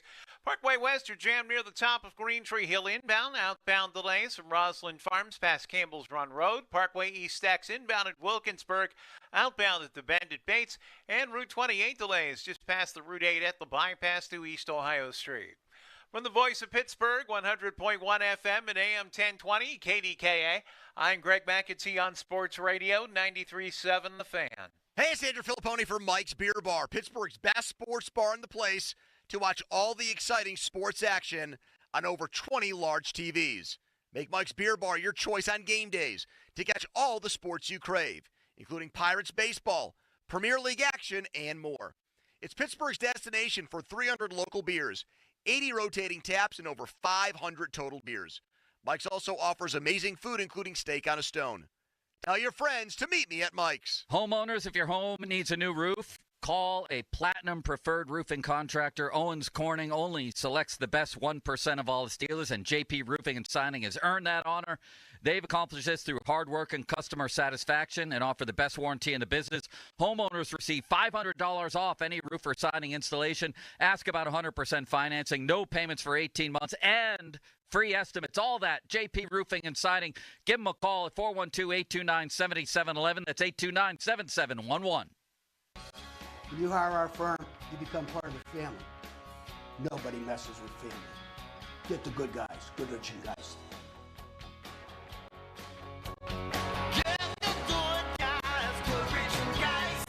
Want to save big for back to school? Check out Going Gone by Dick's Sporting Goods and score up to 70% off thousands of styles from top brands like Nike, Adidas, Jordan, and more. Score big with A+ deals on shoes, tees, shorts, pants, and backpacks. Your year, your style, your price. Crowley here. Celebrate National Carpet Cleaning Month with Zero Res and purchase 3 rooms of carpet cleaned. Get one free plus $50 off air duct services. Book online at ZeroResPGH.com and take advantage of the savings. Bring the family to Washington County to see the best youth baseball players at the Princegate Pony League World Series, presented by Dick's Sporting Goods, August 8th through the 13th. Enjoy the Champions League game, mascot night, military and first responders night, giveaways, and so much more. Go to PonyWorldSeries.org for a complete schedule. History will be made one batter at a time at the Princegate Pony League World Series. Don't miss it for the world. Sponsored by Washington County Tourism Promotion Agency. SchultzFord.com. SchultzFord.com. SchultzFord.com. SchultzFord.com. Text us on the Edgar Snyder and Associates text line at 412-928-9370. Edgar Snyder and Associates reminds you to text responsibly. Best thing on the radio! It's the Fan Morning Show on Sports Radio 93.7 The Fan. 50-minute mark on the Fan, brought to you by South Hills Chrysler Dodge Jeep Ram Route 19 in Peters Township. That music means it's time to quiz Callis. We will break into anything we are talking about to talk about the Buccos if they should make a trade on today's trade deadline day. But this is the highest rated segment we do. It's a big deal. People love to see if Callis is paying attention to our show, if he's paying attention to sports. Tonight's the Hall of Fame game. Doran, let's quiz some Callis. Callis.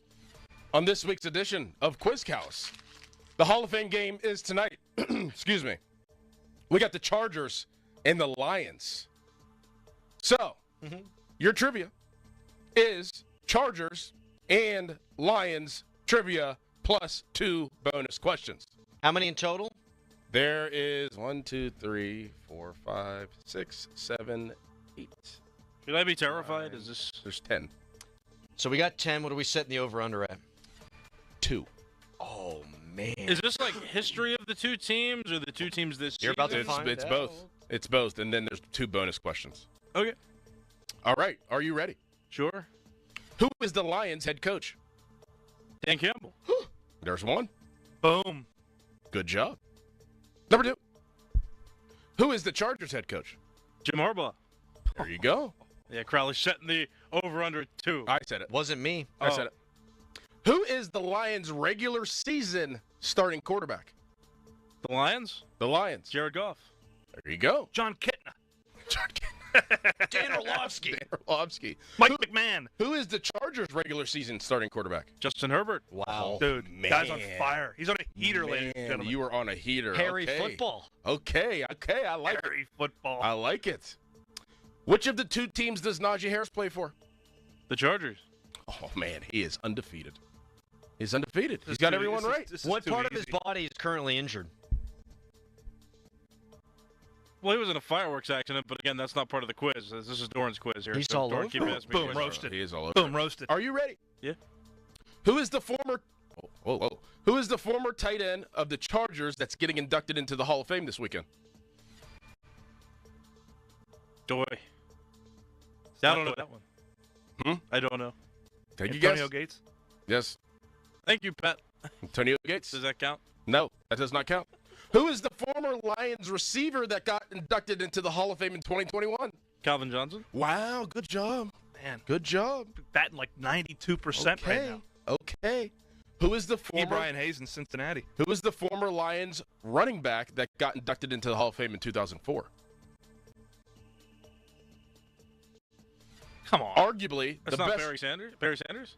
No. Arguably the best running back of all time. Dude, be confident. Adrian Peterson? God, you No. be confident. He played for the Vikings. Be confident. Barry Sanders. Is that your final answer? Yes. That is correct. Good job, Callis. Good job. All Trust right. yourself. You did very well on that section of the quiz, Callis. But we have 2 bonus questions. Are you ready? Bonus number 1. Who are the 2 former Pitt players that are candidates for the 2026 Hall of Fame?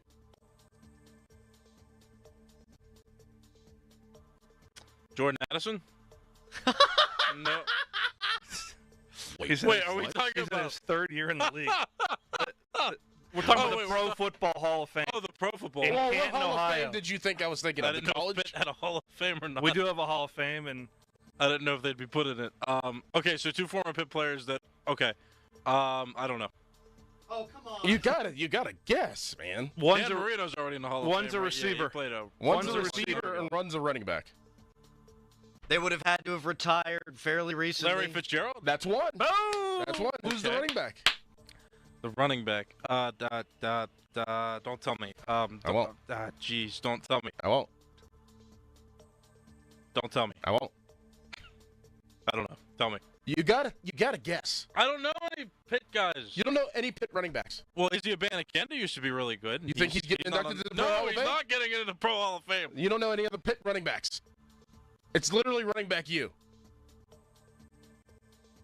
played for the Eagles, played for the Bills, Chiefs, Bucks. Oh. 13-9. Oh, I don't know. All right. LaShawn McCoy. Does that invalidate the entire performance from him? No. LaShawn McCoy. He goes, no. Man, you couldn't oh my gosh. All right, I guessed him one time. Oh, we're not done yet. One more bonus question. Jordan Addison sent me, guys. I mean, me too. Ready for the last question? Bonus question. Suspended for the first 3 games, but he make the Hall of Fame. Who are the 3 former Steelers to be inducted into the Steelers Hall of Honor in December? Ben Roethlisberger. Okay. Joey Porter. Okay. Marquise Pouncey. Let's go. Very good. Good job. Good job. Good job. You know, not only is this a highly rated segment, you're making him a better professional as a result. This is equal parts a test, but also coaching and development.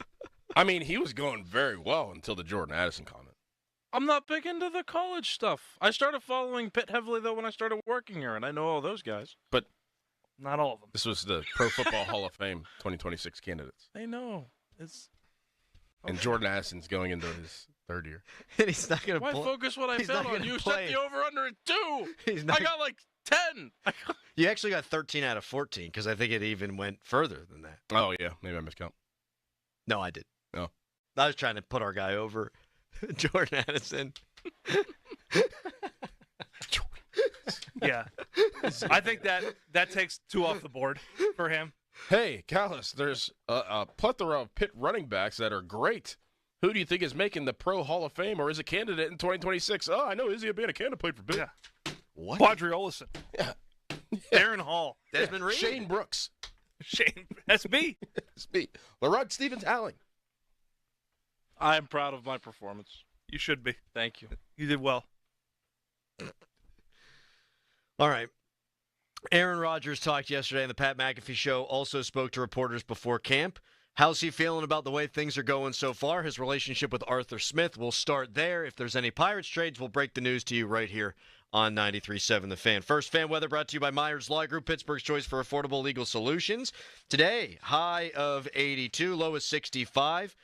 65% chance of rain. If you are planning on going to Steelers camp and enjoying this nice, mild July weather, practice begins at 10 a.m. today. It's Fan Morning Show. Your hometown building partner since 1956. 84 Lumber. Visit 84lumber.com. You are in luck. Crown Chrysler Dodge Jeep Ram in Washington has extended our incredible July 4th deals. New Ram 1500s, over 50 available, up to $15,000 off MSRP or 1.9% financing for 72 months. New Jeep Grand Cherokees, 0% for 72 months. Jeep Compass, just $289 a month. Winning team, customer-driven, world-class facility. We're taking the market by storm. Visit us next to Washington Crown Center or at crownjeep.com. See below for details on all offers.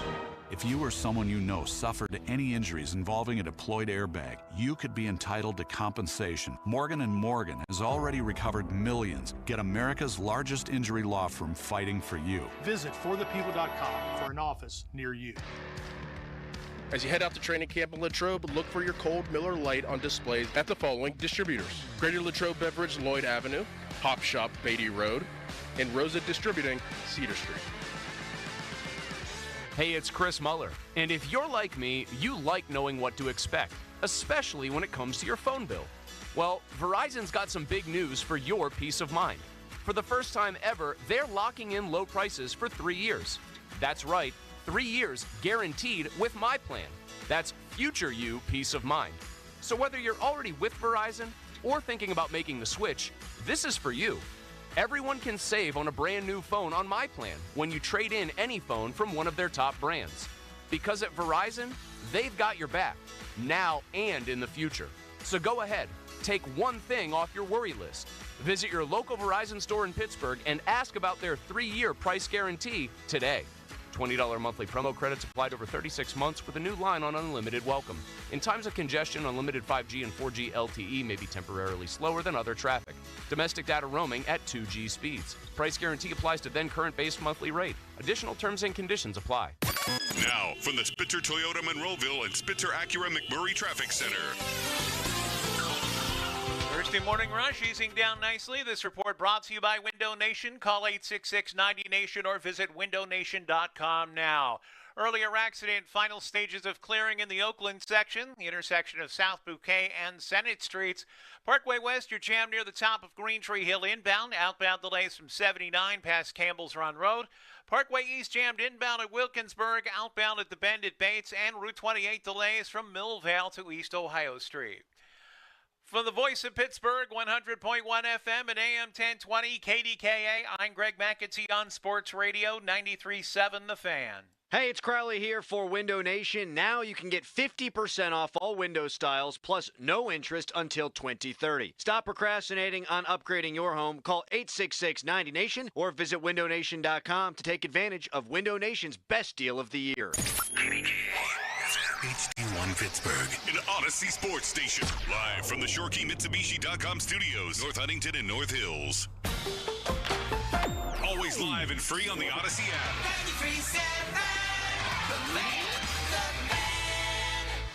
No one celebrates the red, white, and new like Shorkey Mitsubishi. That's right, Katie. And our July 4th deals are putting on a spectacular show. Declare independence from paying retail with the industry's most affordable all-wheel drive SUVs. It all starts with the Outlander, Jim. The crowd favorite. 7-passenger seating, lots of safety and technology features. Now with incredible 0% financing for 60 months. Or the brand new Mirage, already the lowest priced new car on the market. Now take up to $2,000 off MSRP.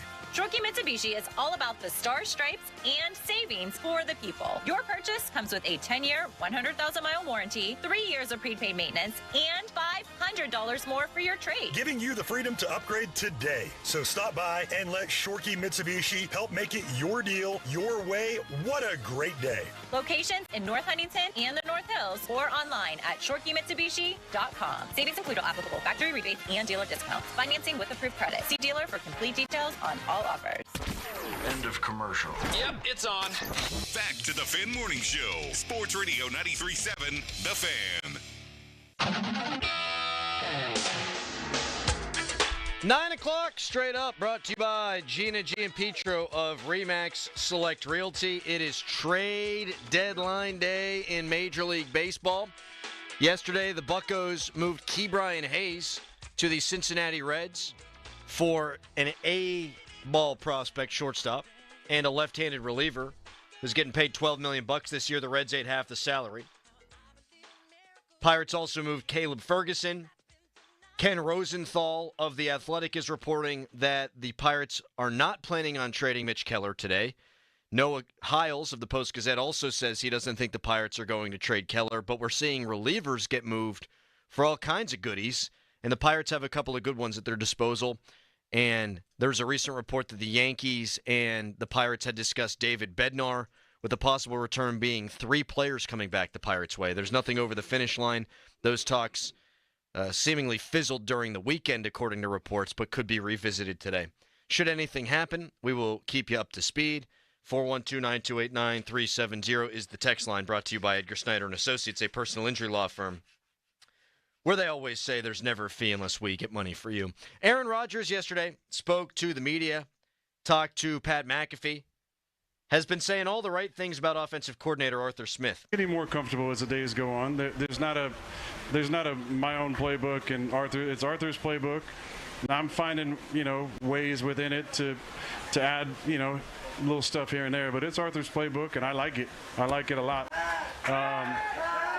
But did you tell me there was a 13-9 chant that broke out yesterday? Yeah, that's what I heard. 13-9 chant, and Aaron Rodgers was up there doing his thing, as he just was, and he looks at Pat and looks kind of behind him, I think, and goes, 13 what?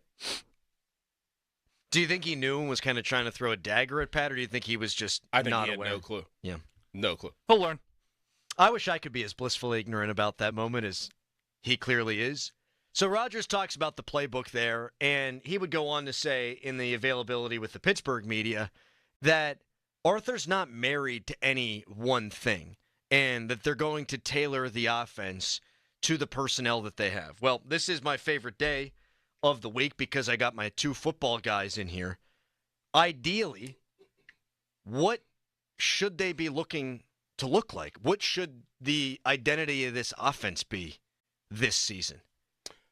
I think what they're going to have to do, what we talked about earlier, I think that they always wanted to be a 12-personnel team, 2 tight ends. They clearly have a lot of tight ends and tight ends that they can use in different ways. I mean, even 13 personnel I think will be rolled in there a lot, which is 3 tight ends. I think that they want to be balanced, clearly. They want to, every offensive team wants to be balanced, but I think that the usage and the utilization of the tight ends is going to be what their identity is this year. Whether it's in the run game, whether it's in the pass game, whether it's in the red zone, whether it's, wherever on the field, they are going to want to use Pat Freiermuth, Jonnu Smith, and Darnell Washington a lot. And I think that's what it should be, because that's the heaviest part of your offense. Like, that's the highest players and personnel that you have that can really make this offense go. And real quick, Pat, I mean, you've been saying for a long time now, Doran, like, even if you improve nowhere else, you should be worlds better in the red zone. Yep. Worlds better. And not for nothing, but maybe for absolutely nothing, the first-team offense won the 7 shots drill yesterday. They were live. They're tackling. The offense made some plays. Yeah, I mean, I think that they're more well-positioned at quarterback for sure, with a proven Hall of Fame caliber player who played at a high level at times a year ago and on a bad team. I think their best position group without question is tight end. I'm not the only one that thinks that. I think it's pretty well known. And I think they'll live in that world a lot. And the more they do, the more indicative it will be of them being efficient on first and second down, which means they run the ball. more consistently. Which, again, they got behind the chains a lot, and that's not where you want to live if you're unsure about your left tackle. Where I'm curious, to say the least, is third down efficiency and what they decide to do in those circumstances. I think the guy that could get lost in the shuffle here if you're in 12 and 13 personnel is a guy like Calvin Austin who can be a difference maker. How do you get him on the field and get him touches on first and second down, on normal downs, and not just have him live in the slot on third and medium to long? Because he is a game changer out there. But if you're in 11 personnel, I mean, you can go some slot formation and have, 2 tight ends into the boundary and do what you want to do in the run game. But having him and DK work together, I think, is another component of this offense that I think we'll see grow this year. Calvin Austin getting lost in the shuffle is interesting to me because you feel like those tight ends are going to work primarily in line and out of the slot. And we've talked a bunch about Jonnu Smith being a guy that played a lot outside last year in Miami and really throughout his career. I could see him on those third down situations being in the slot, Jonnu Smith being on the outside. But you should be able to mix and match fairly well based on the opponents you're playing. But you got to have something you hang your hat on. And I think they want it to be that running game. And I'm optimistic about that. But I also think you got to give Aaron some freedom that Russ did not have. And I think they're willing to do that. Mm-hmm. I don't think you try to reel Rodgers in for as long as they did if you're not going to give him some of that freedom. But what I mean by that is we talk about bad down and distance situations. The Steelers led the league in rushing attempts last year. I don't hate that. What I hate is by percentage, they ran the ball on second and long more than any team in the NFL. And other teams knew it. It became incredibly predictable. You can't be living in that zone this year because then it does create those long down and distance situations on third downs. Now Broderick Jones and Troy Faltone who got to stand up and make plays, and that's when you could get into some massive trouble. Well, I think that in any circumstance, usually an offense coordinator is always willing to give a quarterback as much leeway as possible, only if the other 10 guys can get to the same level as the quarterback. It's never really about the quarterback. It's about everybody else getting on the same page as the quarterback of identifying things, changing things, audibling things. So when we talk about Aaron Rodgers, being given some leeway of doing what he wants at the line of scrimmage, it's more about can Calvin Austin, get on that same page as Aaron Rodgers? Can Roman Wilson be on the same page? Can Darnell Washington? Can Johnny Smith? Can DK Metcalf? Can Caleb Johnson and the offensive line be, protection-wise? Like, it takes more than just the quarterback for a quarterback to get, in the offense to have that much leeway. So I think once they get to a point where everybody understands what they're doing, then you'll see more leeway from Rodgers. And he said by the end of next week he thinks he'll have everything down pat. He knows what he's supposed to do. He said the way he put it was when he closes his eyes now, like he wants to be able to just be able to see everything and how it transpires. Right. And he said he's not quite there at that point just yet. Yeah, you're still thinking going to the line of scrimmage. You're still double checking, like second guessing yourself and it's mainly the terminology. Mm-hmm. I mean, they're running the same plays largely that I doubt there's much new aside from maybe how it's taught, maybe something that is unique to how a route combination is run for the Arthur Smith's offense versus Matt LaFleur or whoever else. But those are very minor details. And I think the other thing about this team too, that they've got to be a better play action team. Like, that can help a left tackle. That can help a young offensive line. And to do that, you have to be able to run it consistently. And attempts are fine. Efficiency is how many negative yardage runs do you have? How often are you behind the chains? Like, older quarterback who can sling it, one of the best play action quarterbacks of all time in terms of ball handling and all those things. Like, he is elite at that. Better than anybody maybe in league history. That is a nice fit, I think, for what they have. And then you start to really accentuate what Jonnu Smith can do well, and Freiermuth starts to sneak them out on deep crossing routes or out routes and so forth off play action. And if you can get DK one-on-one out there, you saw what he did to Joey Porter. I mean, you got a one-on-one, he's a killer out there. And then you get Calvin. I mean, there's a lot of options for this offense. I don't think it is required to get another receiver in order to maximize who they can be. The biggest concern I have is what we've talked about for the majority of the show. And they've got to do things, I think, with that in mind, right, is how they do that. I think having DK Metcalf really helps, even Broderick Jones, and helps this offense so much because, there's going to be a play concept that's called, but I guarantee that most of the time, whenever DK Metcalf is the X receiver on the backside alone, that there's going to be a tag between him and Aaron Rodgers, that if they get a certain coverage, that Aaron is going to get it out like that. Before even, even Myles Garrett could even get off the ball, DK Metcalf, as Pat just said, if you watch that clip of him beating Joey Porter Jr., like that's what he's good at. He's good at getting off the line, beating, and then separating. And he's usually always open. That's where he's made his most money.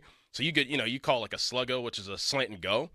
And, you kind of pump it real quick and then toss it up. I mean, that's just, 1 second where Broderick Jones doesn't even have the opportunity to have to even engage into a rush end. So having DK Metcalf on that backside is going to help a lot in what they do and kind of hide some maybe of the warts. I think you'll also see some of the stuff he did in Green Bay with the bullets and now routes where you got to tackle DK Metcalf in space, right? Like Aaron Rodgers and Brett Favre was just like this. I mean, really, it's amazing watching those two play and how similar their mannerisms are and how much Aaron morphed his game. Because he came out of college, he was holding the ball by his ear. He was so different than he is now. He might have the second quickest release to Dan Marino that I've ever seen. And his is not as compact as Dan's, but he's just so quick twitch, he's able to get the ball out. If you've got off coverage with Metcalf, which you're going to get a lot, and you run him on a one-step slant on run game, that's a run play. Yep. That's a 5-yard gain minimum. You got to tackle a guy that's 6'4", 220, right? Like, and those are easy touches for him. Screens to Austin in space. Like, those are ways also to be efficient on base downs that don't require you to block up a loaded front. So, and he's one of the best ever at throwing those little key little tag routes that he'll just have that understanding. You'll see him look out the side of his eye, and that I think is that's the graduate work of Arthur Smith and Aaron Rodgers. Hey, this is what we did in Green Bay. This is what, okay, how do you want to do it, Aaron? Here's the mechanics. Go. And they may not get there by week 1, but as things mature, they'll get there.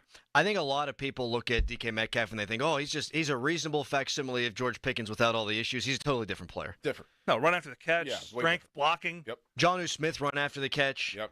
He's not just some dude throw it up. Screens, right. I mean, mad tight end screens with him. Think about it. I mean, even from the slot, doing slot screens and middle screens, you're going to do slow screens with him. I mean, he's going to fake block and then turn, and then guys going to be out in front of him. He's going to be able to run forever. He runs away from people. Yeah. Yep. He does. He do everything with it. All comes down to how fast the quarterback can get the ball out of his hands into their hands. And in terms of velocity and the quickness of a release, he's 41, but it's as quick as anybody in the NFL, and he can get there as fast as anyone in the NFL. And he probably has as good an understanding as when to do that, given the breadth of experience, that, again, you're going to have 4 or 5 yards to work with, and then you're in 2nd and 5. And then you can be aggressive. One of the reasons you're running on 2nd and long is you're scared to death of 3rd and 10. Right, and you don't want to be in 3rd and 12, so you want to guarantee. And you talk about living in your fears. That's where they were. And Russell Wilson and Justin Fields, and Kenny for that matter, have relatively slow releases compared to what they're working with right now. I mean, this guy can throw it 38 different ways from his hip up to over his head, and I think that's a weapon that can be utilized more than just in the drop back game. I think it's in the run game as well with little add-ons like that. And when you talk about the hand signals, things of that nature, I mean, that's one of the reasons people think Rodgers is tough to play with. The perception out there. He asks so much of his guys. First and foremost, maybe, hey, you better pick up the subtleties of what I'm doing and why I want to do it, why now. And you were one of the only guys on this last year, this whole Russell Wilson thing with, they took freedom away from him. Well, Pickens is hurt. Pickens comes back. There's a miscommunication between he and Russ in the Chiefs game. And you're working with young guys. You're working with Mike Williams, who's kind of new to things. Like, sure, it might have been they were not satisfied with Russell Wilson. It also might have been, we don't trust the guys who we have. Right, to be on the same page. DK Metcalf? No, you're there. You're there. You're going to be there because he's going to work to get there, and they don't feel like they had that with George Pickens. I mean, they're rooming together. They share the same toilet. What do you think they're talking about at night? Yeah. Hey, man. They're both pros. Yeah. Where I look at you like this, like it's probably dark in the room. They're laying in their little beds in the dorm room. Little cots. Yeah, little cots in the dorm room with a little refrigerator, drinking some water, and talking about different signals and things that they can get against man coverage. I mean, do you think they say goodnight to each other, or do you think they just fall asleep? Absolutely. Good night, DK. Do you really Good night, Aaron. Do you really think? Probably. Like somebody's probably that. on the iPad. Probably like, good night, bro. It's real bright. Somebody's probably on their iPad watching who knows what. It's like, all right, good night. If Go you're to a sleep. Steeler fan right now. Kind of like a hint, like turn that thing off. I'm trying to close my eyes again. One of the reasons, and I know there was a lot of vitriol around Aaron coming here as the saga went on. Like, my question is, are people not excited to watch this guy play in black and gold? Like, one of the best to ever do it. As someone that just admires quarterback play and appreciates it probably more than most, I've never been more excited to watch. Like, he plays the position in such a different way, on such a master class. And to have that here, it's the tail end of his career. It's the swan song probably. But, like, everything he said to this point has been spot on. Mm-hmm. He's taken it on the chin. His Terry Bradshaw answer was marvelous. I mean, marvelous. Nothing has said that he's anything but a great teammate. And you get a chance to go watch this guy play. And I know you're going to draft a quarterback next year, but appreciate it. Like, this dude came here and is going to he's going to play the position in a way that only he can. And sometimes it's good, and then he'll go out and say, I try certain throws in practice, and I'm going to throw picks. I've never heard that from anybody. Like, I've never heard that. I've never went in practice and tried throws that I wouldn't try in a game. Ben Roethlisberger said he used to do that, but it wasn't to throw picks. It was, I'm gonna put the ball in difficult spots to see if my receivers can make plays. But that's Hall of Fame stuff. Right. Yeah. I don't think that way. Most people don't think I that. see what you're saying. Yep. People don't think that way, man. No. Like, That's different level stuff. And you're so comfortable and confident in yourself that you can go. People and do that make the comparison. I'm going to kind of screw up on purpose. On purpose. Russell Wilson, Aaron Rodgers, like, not on the same level. One's an all-time great. One's an all-time great, like Mount Rushmore type. The other one's a Hall of Famer. There are levels to that. There just are. And, yeah, they're both in rarefied air, but this dude's on another playing field. We'll hear more from Aaron Rodgers when we come back. We've got Jeff Hathorn talking Bucks trades at the bottom of the hour. There is a new Pirates rumor out there that we'll also tell you about coming up next that makes me happy and sad all at once. But isn't that just Pirates fandom? You can tweet us, brought to you by South Hills Kia Peters Township. Visit them at southhillskia.net. Right now, it's a hairy headline. Now, fan headlines powered by Bowser Genesis of Monroeville. Pirates made a couple trades yesterday. We traded Key Brian Hayes to the Cincinnati Reds for left-handed reliever Taylor Rogers and a prospect. They also sent Caleb Ferguson, a left-handed reliever, to the Seattle Mariners for one of the Mariners' prospects. More fan headlines, go to 937thefan.com. This training camp player profile is presented by Smail Kia on Route 30 on the way to camp. Derek Harmon, rookie defensive tackle Derek Harmon is about to be introduced to the NFL as a member of the Black and Gold, selected 21st overall in this past draft. Harmon spent his first 3 years in college in Michigan State before transferring to Oregon. As a Duck, he started all 14 games last season and received All-American honors. He now looks to integrate himself to Pittsburgh as a key piece of the Steelers' interior D-line. The CBS Sports Minute is brought to you by Cohen Market's Crispy Chicken, the official crispy chicken of the fan. This is former Esiason with an Odyssey Sports Minute, sponsored by Metal Supermarkets, the convenience stores for metal. Find a store at metalsupermarkets.com. Today's birthday shout-out goes to College and Pro Football Hall of Famer Jonathan Ogden. The 51-year-old former Ravens offensive tackle has made it onto virtually every all-quarter century team. 9 All-Pro selections and a Super Bowl championship are the centerpieces of his amazing sterling resume. I'm Boomer Esiason. When you've got real work to do, Metal Supermarkets will help you get it done, fast. We've got a huge variety of metals in stock, and we cut to size, fast. Bottom line, we get it done fast, so you get it done fast. Doesn't get easier than that. Metal Supermarkets, the convenience stores for metal. Find a store or buy online at metalsupermarkets.com. If you didn't think skipping breakfast was a big deal, you'd be right. Before. But now, Wendy's has Buck Biscuits. We're talking sausage, egg, and cheese biscuit, bacon, egg, and cheese biscuit, or even the Honey Buddy chicken biscuit for just $1 each. Seriously, you can get all 3 if you want. They're just $1, so you'll never skip breakfast again. If you're smart. Breakfast for $1? Gotta be Wendy's. Limited time only. Price and participation may vary. Limited 5 qualifying items per transaction. Not valid in a combo while supplies last. Lunch was great. Lawrenceville is such a fun spot. Can we stop at a bathroom? Are you all right? I keep having stomach issues after eating, like diarrhea, gas and bloating, abdominal pain, and sometimes oily stools.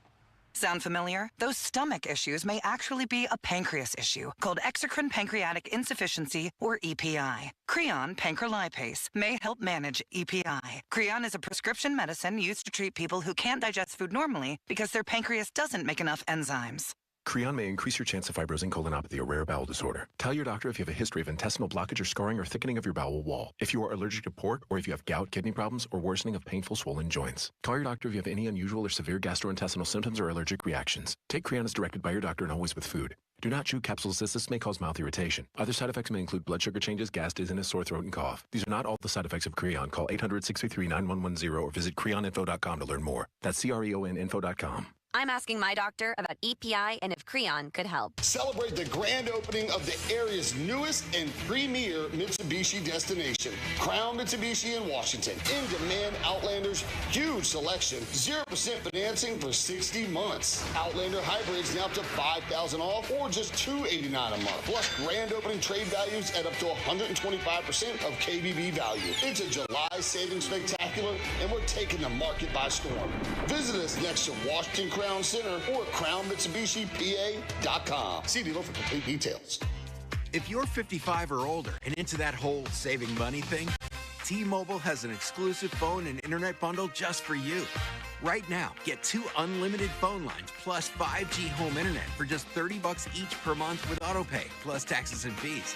And with 5G home internet, setup is easy with just 1 cord and no technician needed, which is great if you're also into that whole keeping it simple thing.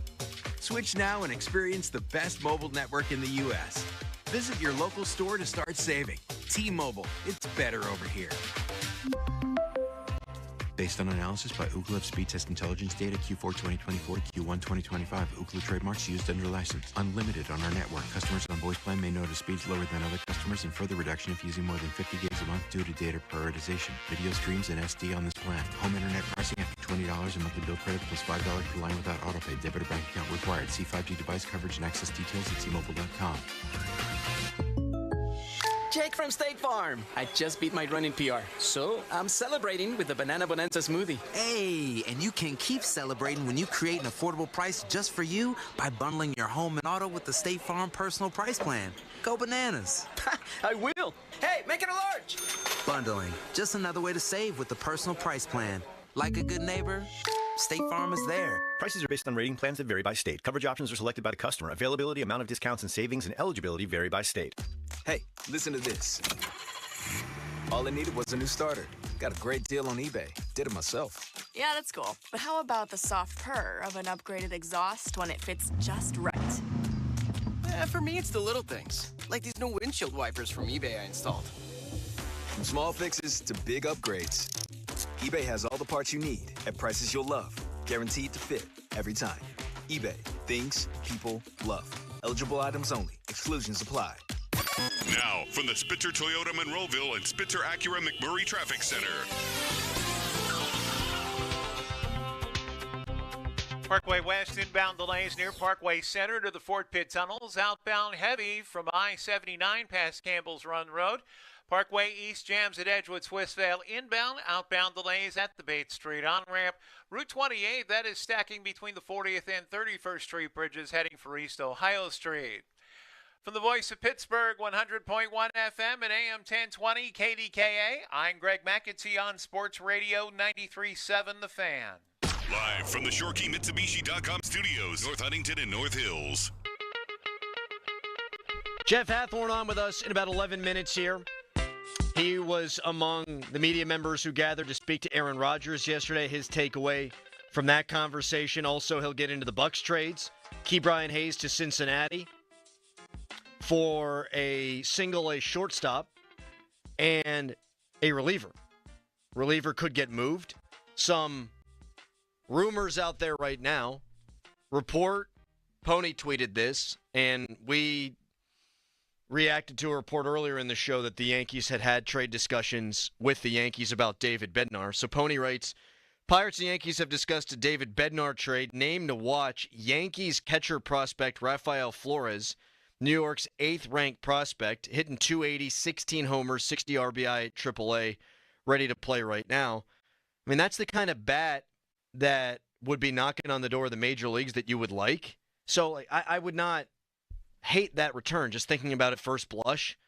Where it makes you go crazy is you drafted a catcher 1-1. Yeah. And you got Joey Bart, who looked really good for you last year, and he's turned back into a pumpkin. You also had Andy Rodriguez. He's been lost for the year again. You went into this year with 3 catchers trying to figure out, oh, man. Where are you going to play him? Where are you going to play him? And now you're talking to the Yankees, reportedly, about moving David Bednar, whom people love around here, and the guy that you're targeting is a catcher? I'm not saying that's bad. Like, you probably should be. But I can't believe that we're there on Henry Davis. And if the Pirates are making that deal, they are waving the white flag on Henry Davis, a la what the Steelers would be doing if they brought in a tackle with Broderick Jones. Yeah, developmental. Development. Just a huge issue, obviously, with the Pirates. So I still would want more for David Bednar, but that's me. You can't just get one top 10 prospect. No. Not when you saw that Phillies deal for the Twins reliever that yielded 2 top 100 prospects. Wouldn't you get more for Santana than Bednar? I think it'd probably be been similar. far more consistent. Well, Bednar's been consistent since he came back. Yeah. Since he came back, he's gone, 17 for 17 in saves, 1 run in 23 Talking over the course of his... Sure. Last year he was bad, and the beginning of this year he was bad. Yeah. Santana's been outstanding. I mean, if you could package both of them, and we talked about this off the air, if I'm the Yankees and I got a bullpen issue, and I can get both guys, I mean, 8th inning, figured out, 9th inning, figured out. Or you got your current closer, but 7th, 8th inning, figured out. Mm-hmm. And you could have sort of that Royals recipe from a few years ago where their bullpen was just by leaps and bounds the best in Major League Baseball. You do that with the Yankees offense, and I'd be willing to part with anything. Mm-hmm. I mean, you played for a World Series last year. These are things Ben Cherington should be saying. Hey, you guys played for a World Series last year. You're having your urinating contest with the Los Angeles Dodgers. Los Angeles Dodgers, they ain't going away. You want to beat the Dodgers? You want to be the big market guys? Okay. Fork over some big dogs here. Let's go. It can't just. You're right. You're absolutely right about that, Doran. You need a catcher. Unfortunately, that guy would be nice. You can't just have it be for that. Not when you look at the market and what it's yielded so far. And that's why I feel that David Bednar is going to be here still, because the asking price for him is higher than just the 8th prospect in the Yankees organization that's a catcher. Which is why it isn't done yet. Right. Right. Which is a good sign. Right. That the Pirates aren't just doing it just to do it. Just to do it. Right. Correct.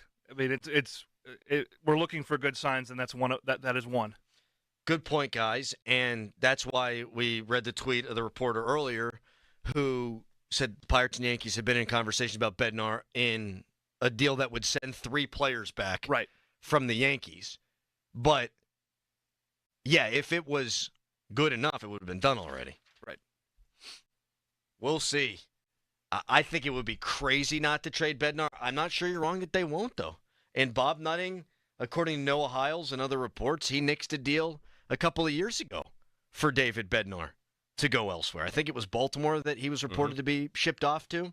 So we'll see. You got a couple of different options here to move on the bullpen side of things. I'm giving you guys the hand gesture now for your ears. Who's on the move? Another major league trade presented by Globe Airport Parking. Except there's no trade right now. It's the calm before the storm. Oh, gotcha. They would call it, yeah. I feel like my earwax has been unlodged. That and the back hair in 24 hours, not bad for your hygiene, Mr. Bostic. Pretty good. All right. Jeff Hathorn's going to join us next to talk about the conversation with Aaron Rodgers, plus all the goings-on with the Pittsburgh Pirates. First, though, it's Nicholas Harry Callis, Fan Headline. Now, Fan Headlines, powered by Bowser Genesis of Monroeville. The Pirates won yesterday over the San Francisco Giants and swept the Giants in that 3-game series. Now the Pirates have won 5 games in a row. And they're going to go play the Colorado Rockies. They play the 3-game series coming up. That starts tomorrow. Pirates are off today. More Fan Headlines. Go to 937thefan.com. And now, Crowley.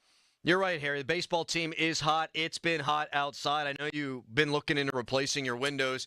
It's overwhelming. There's tons of choices out there. Well, Window Nation makes it easy. From the moment you reach out, you will work directly with local experts who are proud to call Pittsburgh their home, too. And with one-day installation, your home will stay cool and comfortable through the rest of the summer and cozy and warm through the winter, too. And right now, you can take advantage of Window Nation's biggest sale of the year. Get 50% off all window styles plus 0 interest for 5 whole years. That's right.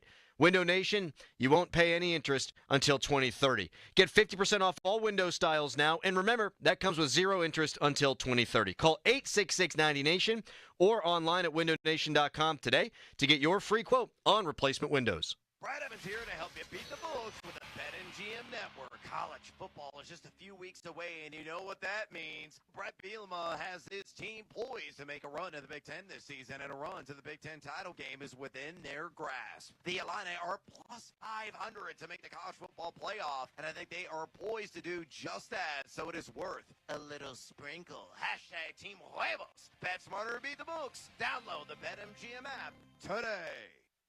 If something happens to you, what happens to your family? Will they struggle financially? Will they be able to afford the home you built together? With Ethos, you can get life insurance coverage in minutes. Get up to $2 million in coverage for as little as $2 a day. All online with no medical exam. Just answer a few health questions. Get your free quote at ethos.com/game. That's ethos.com/game. Rates may vary. Billed monthly. Sample rate 10-year term life policy for a 35-year-old healthy non-smoking male.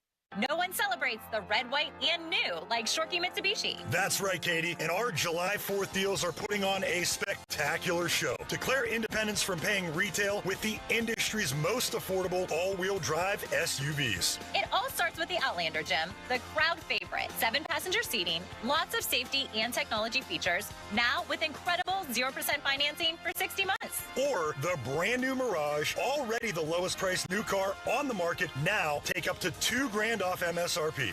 Shorkey Mitsubishi is all about the stars, stripes, and savings for the people. Your purchase comes with a 10-year, 100,000-mile warranty, 3 years of prepaid maintenance, and $500 more for your trade. Giving you the freedom to upgrade today. So stop by and let Shorkey Mitsubishi help make it your deal, your way. What a great day. Locations in North Huntington and the North Hills, or online at ShorkeyMitsubishi.com. Savings include all applicable factory rebates and dealer discounts. Financing with approved credit. See dealer for complete details on all offers. When it comes to a weekend warrior home project, I have tackled more than my fair share. But looking at my all-brick home and seeing loose and worn mortar joints, I knew I'd be in over my head. The thought of finding the right company for such an important project to preserve my home for years to come was daunting. Then I heard an ad for Precision Pointing, a full-scale masonry restoration company that did not require a down payment and guaranteed the quality of their work. Who does that nowadays? Well, they do. Precision Pointing for the win. BrickPointingPittsburgh.net. It's Dan Zangrilli. I loved being a member of Allegiant Community Federal Credit Union. It was easy to enroll. In fact, I didn't know how easy it was to become a member. To join Allegiant Community Federal Credit Union, you simply have to live, work, or worship in Allegheny, Beaver, or Butler counties. It costs just $5 to join. I have all the great perks of a credit union, and you can too. So shape your future. Consider a local credit union. Consider Allegiant Community Federal Credit Union. AllegiantFCU.org. Federally insured by the NCUA. Hey, it's Mulsey. Let's talk about the roof on your home. A lot of you will need to replace your roof this summer, but be forewarned. There are roofing companies out there that skip over the most important part of the process, the attic ventilation. You see, if your attic doesn't have proper air circulation, it can cause problems such as mold and wood rot, leaks in the winter, not to mention higher AC bills in the summer. This is one of the reasons I recommend MHI Roofing to my listeners. Their process begins with a free 21-point roof inspection that includes a thorough inspection of your attic. They know that if the ventilation isn't right, the roof will be built on a shaky foundation. Every MHI roof comes with a well-thought-out attic ventilation plan, and that's why they can offer a 50-year leak-free guarantee on every roof they install. Money-saving discounts and financing incentives are available. Call for your free 21-point roof inspection and estimate today. 412-998-8864 or book an appointment online online at mhiroof.com. Crowley here. Injured? Call the expert personal injury attorneys at Shenderovich, and Fishman. They handle all types of injury cases. Their fee is only 25%, not 40% like other firms charge. They're smart, aggressive, experienced, and have a 99.7% success rate, so that means they win. Car accidents, 25%. Motorcycle wrecks, 25%. Tractor-trailer crashes, 25%. Any accident, only 25%. Shenderovich, and Fishman, 888-98-TWINS. They've got your back, not your wallet. College holds a mythic place in American culture, but there are stories you won't hear on the campus tours. The higher-ups are concerned about one thing, and that is avoiding scandal. I'm Margot Gray. On the new podcast, Campus Files, we cover everything from rigged admissions to the drama of Greek life and student protests. Listen to and follow Campus Files, an Odyssey original podcast. Available now on the free Odyssey app and wherever you get your podcasts. 93.7 The Fan is cleared by aquickdrain.com. This training camp update is presented by Smale Kia and brought to you by Schleideck and Nufo Men's Health. Training camp report with our sports director, Jeff Hathorn. Busy guy yesterday. Heard it was incredibly crowded at Steelers camp, what with Pat McAfee and it being the first day in pads. So Jeff hangs out, talks to Aaron Rodgers, hops in a car, drives to pit practice as they open August camp, and then you got all these Pirates trades. So much to get into with our guy, Jeff Hathorn. Jeff, good morning. Thank you for joining us. And what did you glean from the Aaron Rodgers conversation? Yeah, well, first of all, it's a big day for West Virginia with McAfee out here, and then all the stuff that Aaron was saying about Zach Frazier, how smart he is and how he's calling plays and kind of getting him up to speed. And one of the things we've learned about Aaron is the wit, and he and then he added, at some point I think I'm going to be calling the plays, but I'm okay with this right now. And then you guys were talking about it earlier, but what he said about the offense not being just a standard thing, like it can adapt. It's going to take these playmakers and mold it into what they think can be successful. And I think to me that says that Aaron has been given a lot of latitude to give his input into the offense. And listen, it's a weekend at camp. Most places are happy. I would say this place, including Aaron, is very happy. Jeff, from what we've heard, Caleb Johnson, rookie running back, he had a rough day yesterday, first day in pads. Did you glean anything that was positive from Caleb Johnson yesterday that you could look forward to? Not surprised. For rookie running backs, it's often the case. I mean, Najee was a bit of an exception because of his size, but it's often the case for these guys to go up against experienced NFL players as a running back in a system where he didn't throw a lot in college. So I think that's things that he's just going to have to work through. But I'll say this, what we've seen so far is, man, if he messes a rep, he's that guy that he screws up a rep and then he runs back to the front of the line because he wants to do it immediately again. And I think if you have that type of attitude, and we've seen the skill set, that should improve. But I would expect there'll be a couple other ones that are going to be a little rough for him as he's trying to figure things out and has enlisted the help of Jaylen Warren, especially on pass protect. Jeff, we've talked a lot about adding a receiver, but let's talk about the ones that are in camp. The development of Roman Wilson, where does that stand? How has his camp been thus far? It's early.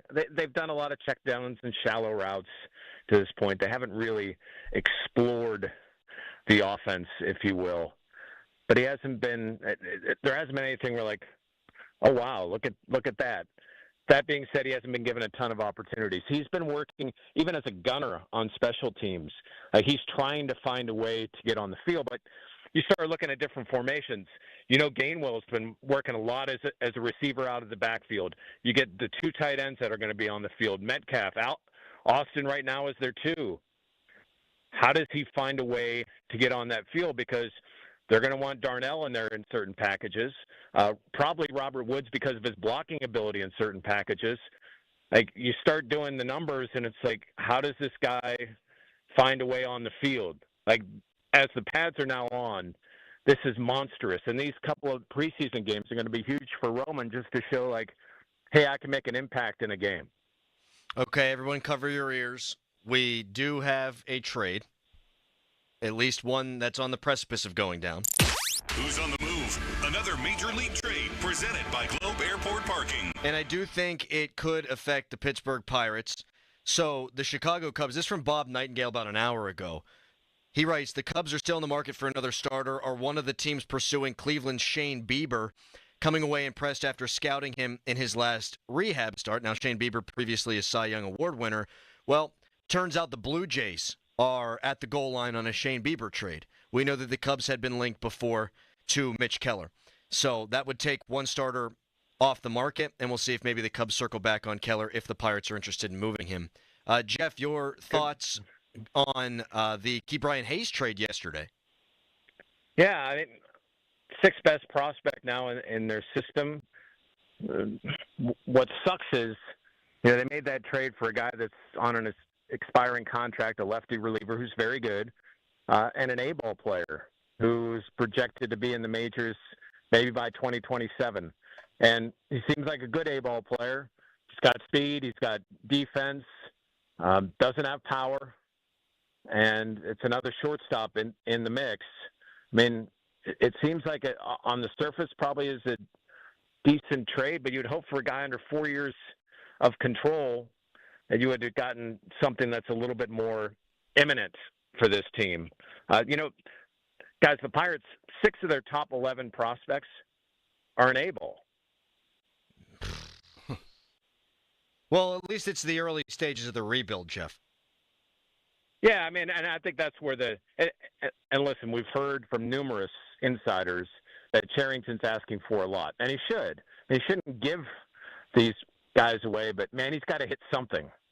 Like he's over these next, up until 6 o'clock, he needs to hit something that's going to impact this major league team. Because if not, they go into the offseason. Yes, more teams are interested, but they go in even more desperate, which gives the leverage to not the Pirates. Jeff, what was the feel and the atmosphere at pit practice yesterday?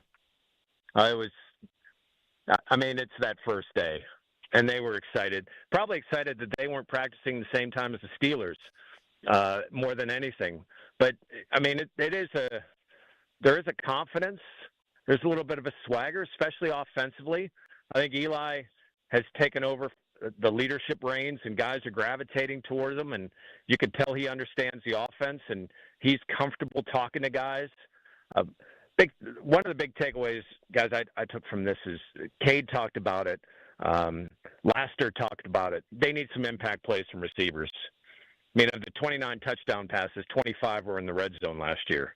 And they've got to find some impact plays out of the receiver position, whether it's Kenny Johnson or Poppy or Blue. Like, somebody's got to step up, and I think the receivers know this is a huge year for any one of them, because if one can step up, they can put themselves in good standing for what they want to do at the next point of their career. Jeff, what do you gather from Pat Narduzzi heading into year 11? I mean, energy's still there, right? But he talked about pressure yesterday. Do you think there's pressure on Pat Narduzzi? I think there's probably pressure every year. But I think this year, when you look at all the guys that are back, you look at that linebacking core, there is an opportunity for them to do something, special, to do something where they can contend. They can be in that ACC race. I mean, how many teams are returning a quarterback that played in the exact same system with an All-American running back and an All-American linebacker? There are pieces there for them to take the next step. And I would say this, because a lot of the guys were asked about it, not one of them seemed worried about the pressure. To the Tomlin line of, we run to it. Like, they seem to embrace the fact that we're good with any expectations people want to put on us because we have high expectations too. Jeff, you were all over it yesterday. You'll be all over it today. Steelers camp moved to 10 a.m., and word just came out moments ago, no pads today because they go morning, after, and afternoon. Yeah, so times have changed a little bit, Doran.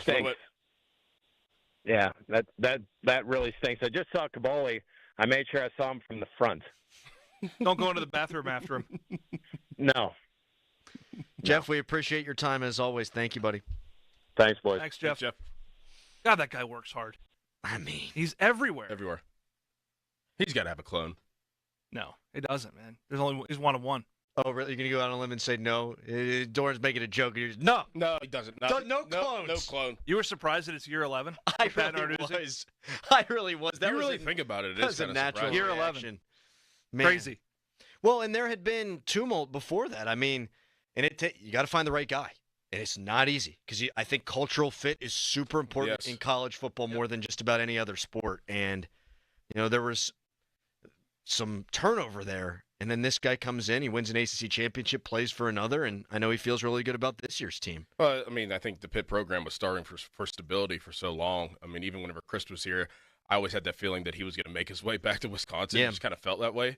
He gave a little bit of stability, but it still wasn't the stability that we were looking for, as the Pitt football program. And Narduzzi has brought that, obviously. Year 11, he has brought that. He's brought culture. He's brought winning. And this year, just like Jeff said, and we've said a bunch of times, I say this all the time, you got one All-American on one side of the ball, another All-American on the other side of the ball. You better win some damn games. Yeah, yep. I agree. And I think that, he really did reinvent his thought process on the offensive side of the ball, bringing in Cade Bell. I have a lot more answers than questions this year going into the season. I had a ton of questions last year. And I think the preseason poll is indicative of that. I think Pitt was 13th last year. No one had any clue what this offense was going to look like. Now there's carryover, there's retention, there's continuity. I do think, though, for this team to be what it can be, you need a Kenny Johnson to be an All-American. Like you need a Rasheem Biles to be an All-American too. Teams are going to find a way. You generally can take away your strength. They can limit the impact of your best player. In order to be great, you've got to have more than that. And they've got Biles back there on the other side. He fancies himself just as good. And, hey, we haven't had a 1A receiver. Konate was a good player. Bub Means was flashed. But, okay, Kenny, you're a junior now, man. This is your second year of the offense. No excuses. You're one. You're WR1, man. Go get it. Yep. And if they're going to win 10, 11 games and make a push, I think they've got to have 3-4 All-Americans, including those that are returning. When we talked to Eli Holstein last week, he said he's 20 times more comfortable right now than where he was a year ago. Oh, I can imagine. He got no reps with the ones. Yep. Last year, he was the backup. But then you have pressure being the starter too, so that's new for him. But I'm very, very, very excited to watch this team, knowing what to expect. Last year, I did coming off 3-9. I had a lot of questions, and those questions weren't even answered being 7-0. Honestly, I felt like it was 7-0 with your pants on fire, right? Like it was just how did that happen?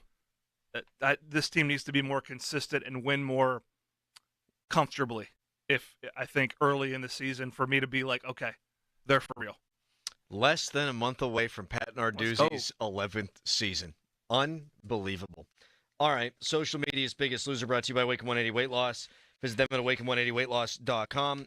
Any last trade rumors we'll get to when we come back, but first it's Nicholas Harry Callis fan headline. Now, fan headlines powered by Bowser Genesis of Monroeville. Hall of Fame games tonight at 8 o'clock between the Detroit Lions and the Los Angeles Chargers. First preseason game of the year. For more, go to 937thefan.com. Sports Radio 93.7 The Fan. Get the latest on Pittsburgh sports from anywhere with the Odyssey app. Listen to shows and Pirate Games live. Check out our exclusive interviews and content anytime. Download the Odyssey app now and never miss a minute. Sports Radio 93.7 The Fan. Now, from the Spitzer Toyota Monroeville and Spitzer Acura McMurray Traffic Center. Fox Chapel Borough crews on the scene of multi-vehicle accident at the intersection of Hemlock Hollow and Field Club Roads. Also in Sewickley, we have some down power lines tying up the intersection of Elizabeth and Grimes Streets. Meanwhile, the Parkway West, that remains jammed right around the runaway truck sand pile to the Fort Pitt tunnels. Parkway East inbound at Edgewood Swissvale, outbound delays just past the Bates Street on-ramp, while Route 28 stacks between the 40th and 31st Street bridges toward East Ohio Street. From the voice of Pittsburgh, 100.1 FM and AM 1020 KDKA, I'm Greg McAtee on Sports Radio 93.7 The Fan. Target Freight Management, empowering Pittsburgh area businesses like yours to conquer the complexities of modern supply chain management. A trusted leader in logistics solutions, backed by years of industry experience and revolutionary thinking. Efficiency, flexibility, visibility, and reliability. And all right here in Pittsburgh. Target Freight Management, exceeding customer expectations using first-in-class technology. Move your product regardless of size with Target Freight Management. TargetFMI.com. TargetFMI.com. I'm Larry Kelly from the injury firm LGKG. My dad taught me that a handshake is an oath. I've taken that oath seriously as an injury lawyer fighting for the people of this region. If you've been injured, I want to talk to you personally. Call me. I'll call you back. 724-658-8535. Get a better pharmacy experience right inside your Sam's Club. Friendly pharmacists have most prescriptions ready in under 20 minutes or choose same-day delivery. Plus, members save even more with over 600 generic medications for $10 or less. Get everything you need when you join Sam's Club today. Terms and conditions apply. See samsclub.com/pharmacy for details. This is an important notice to all U.S. taxpayers. The IRS is giving away billions of dollars in tax savings through a federal program called the Fresh Start Initiative to aid delinquent taxpayers. This initiative was established for anyone facing financial hardship and unable to pay their back taxes. Qualifying and enrolling in this program will stop all collections, settle your delinquent tax problem, and even reduce what you owe by thousands of dollars. Call the hotline at People's Tax Relief to see if you qualify and get this free information by dialing 800-297-7049. If you have unfiled tax returns or cannot afford to pay your personal or business back taxes, you can now get the help you need. One simple phone call can resolve your tax problem and save you thousands of dollars. To see if you qualify and to get this important free information, call 800-297-7049. 800-297-7049. 800-297-7049. If you could hear Old Spice Fiji Antiperspirant, what would it sound like? First, you'd start with Fiji Antiperspirant's amazing scent of palm trees. Add pure notes of fresh coconut and layer on 24/7 odor and sweat protection. You won't hear any dyes or parabens because with Fiji, you won't have any. So while your regular antiperspirant sounds like this, Old Spice Fiji sounds like this. Sounds like it smells amazing.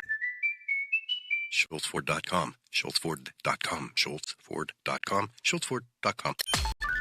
Text us on the Edgar Snyder and Associates text line at 412-928-9370. Edgar Snyder and Associates reminds you to text responsibly. Good radio, you guys. Love the banter. This is the Fan Morning Show with Doran Dickerson and Adam Crowley on Sports Radio 93.7, The Fan. 50-minute mark on The Fan. Brought to you by South Hills Chrysler Dodge Jeep Ram, Route 19 in Peters Township. Trade has been finalized. Shane Bieber to the Toronto Blue Jays. The Cubs have been poking around on Shane Bieber. They want a starting pitcher. They've been linked to Mitch Keller. Now there's a starter off the board. The Marlins got a couple of guys that are intriguing. There's starters available, but I'd put Mitch Keller at or near the top of the list. So we'll see how that all goes. Also, some breaking news out of Steelers camp. Feels right to get the typical breaking news sounder in there. We've been playing the On the Move sounder so much. What was that? That's a mummy. They found a mummy, and these, I don't know, scientists, they were able to recreate the voice box and make a sound of how this mummy would have sounded thousands of years ago, and this is what it come up with. That's way too far-fetched. There's no way that's true. It's 100% real, and that's our breaking news sounder. Steelers PR has tweeted out that Isaac Seumalo is off the non-football injury list. He is expected to practice today. We're probably not going to get much on Broderick Jones today because it's not going to be a padded practice. They moved it up to 10 o'clock. They're just going to be out there in shells. So if Broderick he could probably practice in the team drills today, I'm guessing. And Tomlin said he'd be back. So that's the latest from Steelers camp, gentlemen. Pat, you getting anything else waxed today? No. What's left? So they did back? Yeah. What are you doing today? Bikini wax? No. No? No. You going to install your bidet today? I may well. You may well. My bidet today, yeah. People on the text line telling me it's real easy. So I think I might take a crack at it. I can see it now. Take a crack at it. There you go. There you go, buddy. That's why you're the funniest guy on the fan, not Dom DiTomaso. Dom said yesterday he's the funniest guy on the station. Doran's out here making butt crack puns. I can see like the water just shooting into the ceiling because you mess it up. Think of the bonus points, the brownie points I get, though. You There like you that go, one? another one. You like that There one? we go. If I am able to do that before my wife gets home from work, and there's a functional bidet for when she gets home, she'll look at me. I'll keep some of the grime and dirt on my hands, too, so I look like a blue-collar man. She'll love that. Yeah, then it breaks whenever she tries to use it. That's the risk, yeah. Yeah. But Ben Charrington said there can be no reward without risk, so I'm going to give it a shot. We'll see what Ben Charrington's able to pull off over the course of the rest of the day. The trade deadline about 8 hours away now. Joe Starkey is up next. Thank you, Pat. This was fun. Enjoyed every second. Doran, award-winning show from you today. Yes. Harry, good job. We got the Hall of Fame game tonight. Mm-hmm. If something happens worth talking about tomorrow, that means something bad happened. So let's hope everyone stays healthy at the Hall of Fame game tonight, and the interviews are good, and we can have a good time with him. All right, Starkey up next. First, fan weather brought to you by Myers Law Group. Pittsburgh's choice for affordable legal solutions. Today, high at 82, low of 65, 65% chance of rain. Goodbye. Your hometown building partner since 1956. 84 Lumber. Visit 84lumber.com. You hear that? That's Mike sleeping soundly on a Sunday night. That's because Mike was smart this time. He took ZQL Ultra to fall asleep fast, stay asleep longer, and get the deeply restorative sleep he needs. So now he wakes up refreshed and ready to conquer Mondays. Let's do this Monday. ZQL Ultra. Not for colds, just for sleep. Really great sleep. Use as directed. Keep out of reach of children. I thought I'd book a trip to Italy to celebrate retiring. We didn't speak Italian. We didn't then. We do now. Because of Babbel. Babbel is the refreshingly easy-to-use app for learning a new language. Babbel uses immersive lessons to teach you vocabulary and grammar in a way that sticks. Save up to 50% on your Babbel subscription when you sign up at Babbel.com. That's Babbel.com. Babbel.com. As you head out to training camp in Latrobe, look for your cold Miller Lite on displays at the following distributors: Greater Latrobe Beverage, Lloyd Avenue; Hop Shop, Beatty Road; and Rosa Distributing, Cedar Street.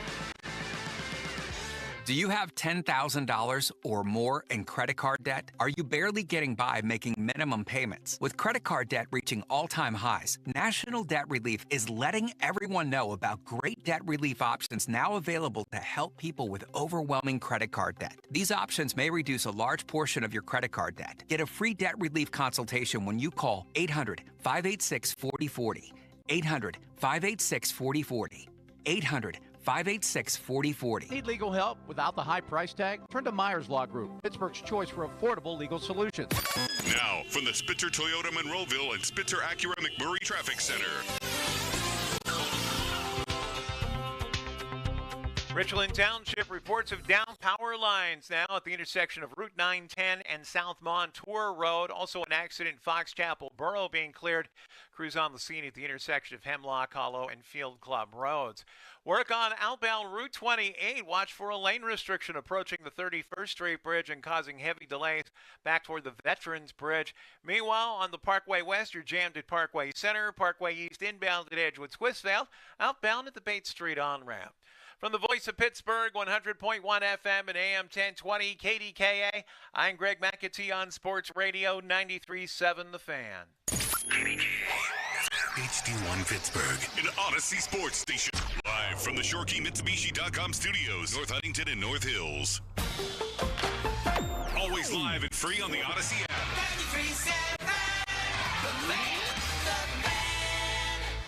No one celebrates the red, white, and new like Shorkey Mitsubishi. That's right, Katie. And our July 4th deals are putting on a spectacular show. Declare independence from paying retail with the industry's most affordable all-wheel drive SUVs. It all starts with the Outlander, Jim, the crowd favorite. 7-passenger seating, lots of safety and technology features, now with incredible 0% financing for 60 months. Or the brand new Mirage, already the lowest priced new car on the market, now take up to $2,000 off MSRP.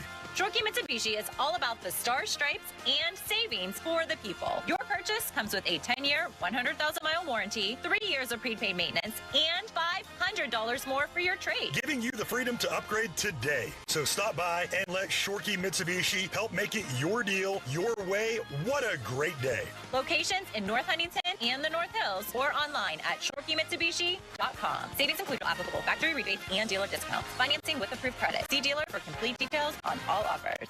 What's that sound? That's the sound of Downy Unstoppable scent beads going into your washing machine and giving your clothes freshness that lasts all day long. There it is again. It's like music to your ears, or more like music to your nose. That freshness is irresistible. Let's get a Downy Unstoppables bottle shake. And now a sniff solo. Nice. With Downy Unstoppables, you just toss, wash, wow, for all-day freshness. Upgrade your learning experience during Dell Technologies Back to School event with AI PCs like the Dell 14 Plus featuring an Intel Core Ultra processor starting at $749.99. Supercharge your studies with features like real-time notes transcription, AI accelerated hardware to run multiple apps without slowing down, extended battery life, and more. That's the power of new AI PCs with Intel inside. Discover a smarter way to learn at Dell.com/deals. That's Dell.com/deals. Do Crohn's disease or ulcerative colitis symptoms keep coming back? Tremfya, guselkumab, may help, with rapid remission achieved at 12 weeks and lasting clinical remission at 1 year. Some even saw visible improvement of their intestinal lining at 12 weeks and 1 year. Tremfya is a prescription medicine used to treat adults with moderately to severely active Crohn's disease and adults with moderately to severely active ulcerative colitis. Serious allergic reactions and increased risk of infections and liver problems may occur. Before treatment, your doctor should check you for infections and tuberculosis. Tell your doctor if you have an infection, flu-like symptoms, or if you need a vaccine. Healing is possible with Tremfya.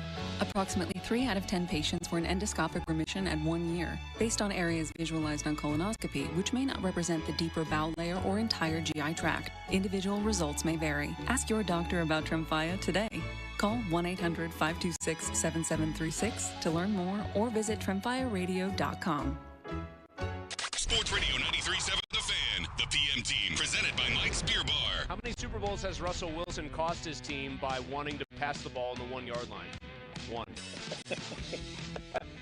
Adrian, are you in the mood to wish Schmalzi a happy 40th birthday?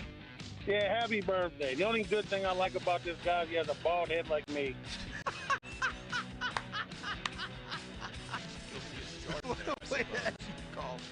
The PM team at 2 p.m. Live and local, just like Mike's. This training camp player profile is presented by Smail Kia on Route 30 on the way to camp. DJ Metcalf. Once again, the Steelers have one of the NFL's standout wide receivers on their side. Standing 6'4", 230 pounds, Metcalf spent his first 6 seasons with the Seahawks, racking up 48 touchdowns and over 6,000 receiving yards. He was traded to the Steelers this spring in a stunner back in March. And with the departure of George Pickens this offseason, Metcalf becomes Pittsburgh's clear top receiver heading into the fall. Now, fan headlines powered by Bowser Genesis of Monroeville. Today is the Major League Baseball trade deadline at 6 o'clock. Latest deal. Toronto Blue Jays finalizing a deal with the Cleveland Guardians for right-hander Shane Bieber. That's one potential choice that the Pirates could have traded Mitch Keller to. Will the Pirates deal Keller by today's deadline? They have made 2 trades in the last 24 hours.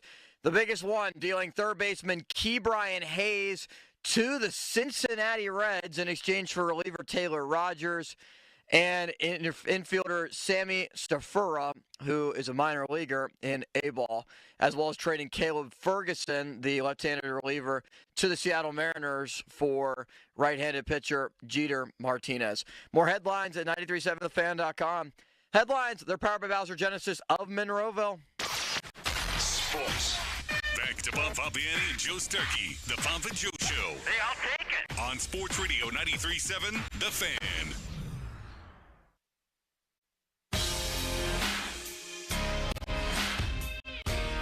Yeah, I don't know if I've ever been as excited about where Key looks are where Key's at, since probably 2020 when he came up. He's healthy.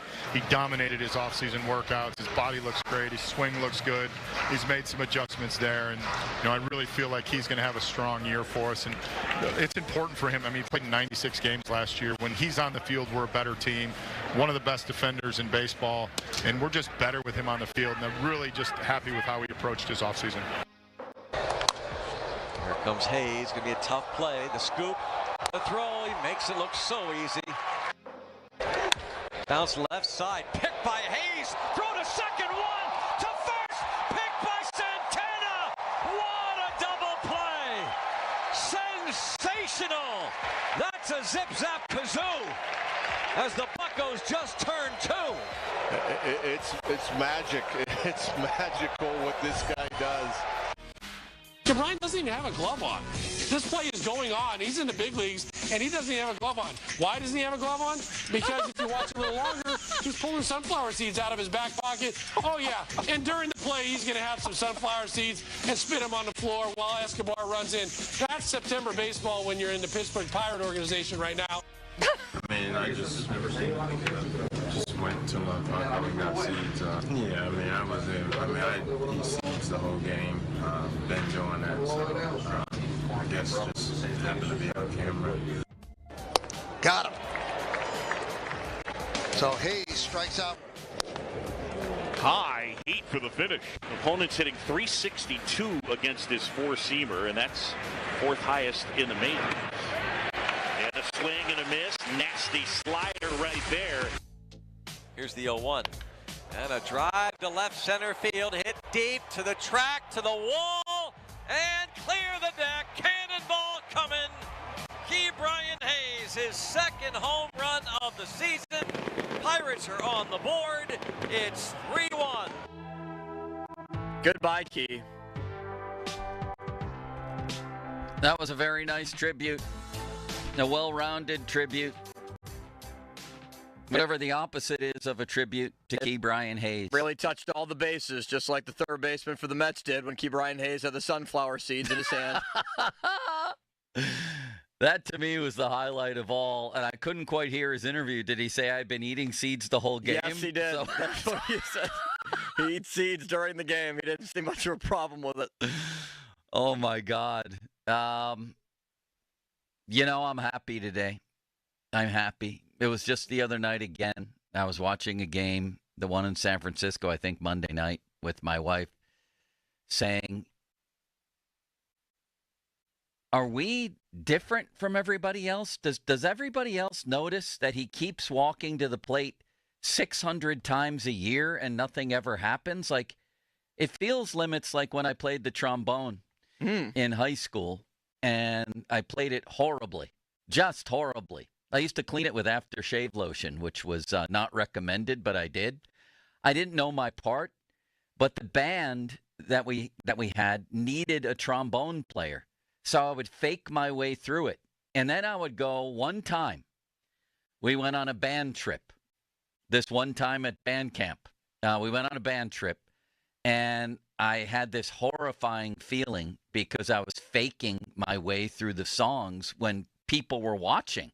You know what I mean? It was an actual concert, and I didn't know how to play, and I was faking my way through it. It was like Elf when the dad was not singing, and the son calls him out. He's like, you're not singing. Right. Come on, Dad, start singing, and then the sleigh takes off. Right, exactly. Although I have no idea what you're referring to. No, the movie? Yes, I know. Buddy the Elf and his family? The Elf. Yeah. Oh, yes. Now, actually, I do. Thank you. And thank you for mentioning that. And nobody noticed. And so I said this the other night. I said, are we the only ones who notice like that he sort of sneaks up to the plate, makes an out? It's usually, some sort of weak line drive, or he tops the ball to the pitcher, always a ground out, never an extra base hit. In fact, in his last 788 at-bats, Ke'Bryan Hayes had 27 extra base hits. Think about that for a moment. 788, 27, if I have my numbers right. And something like 6 home runs.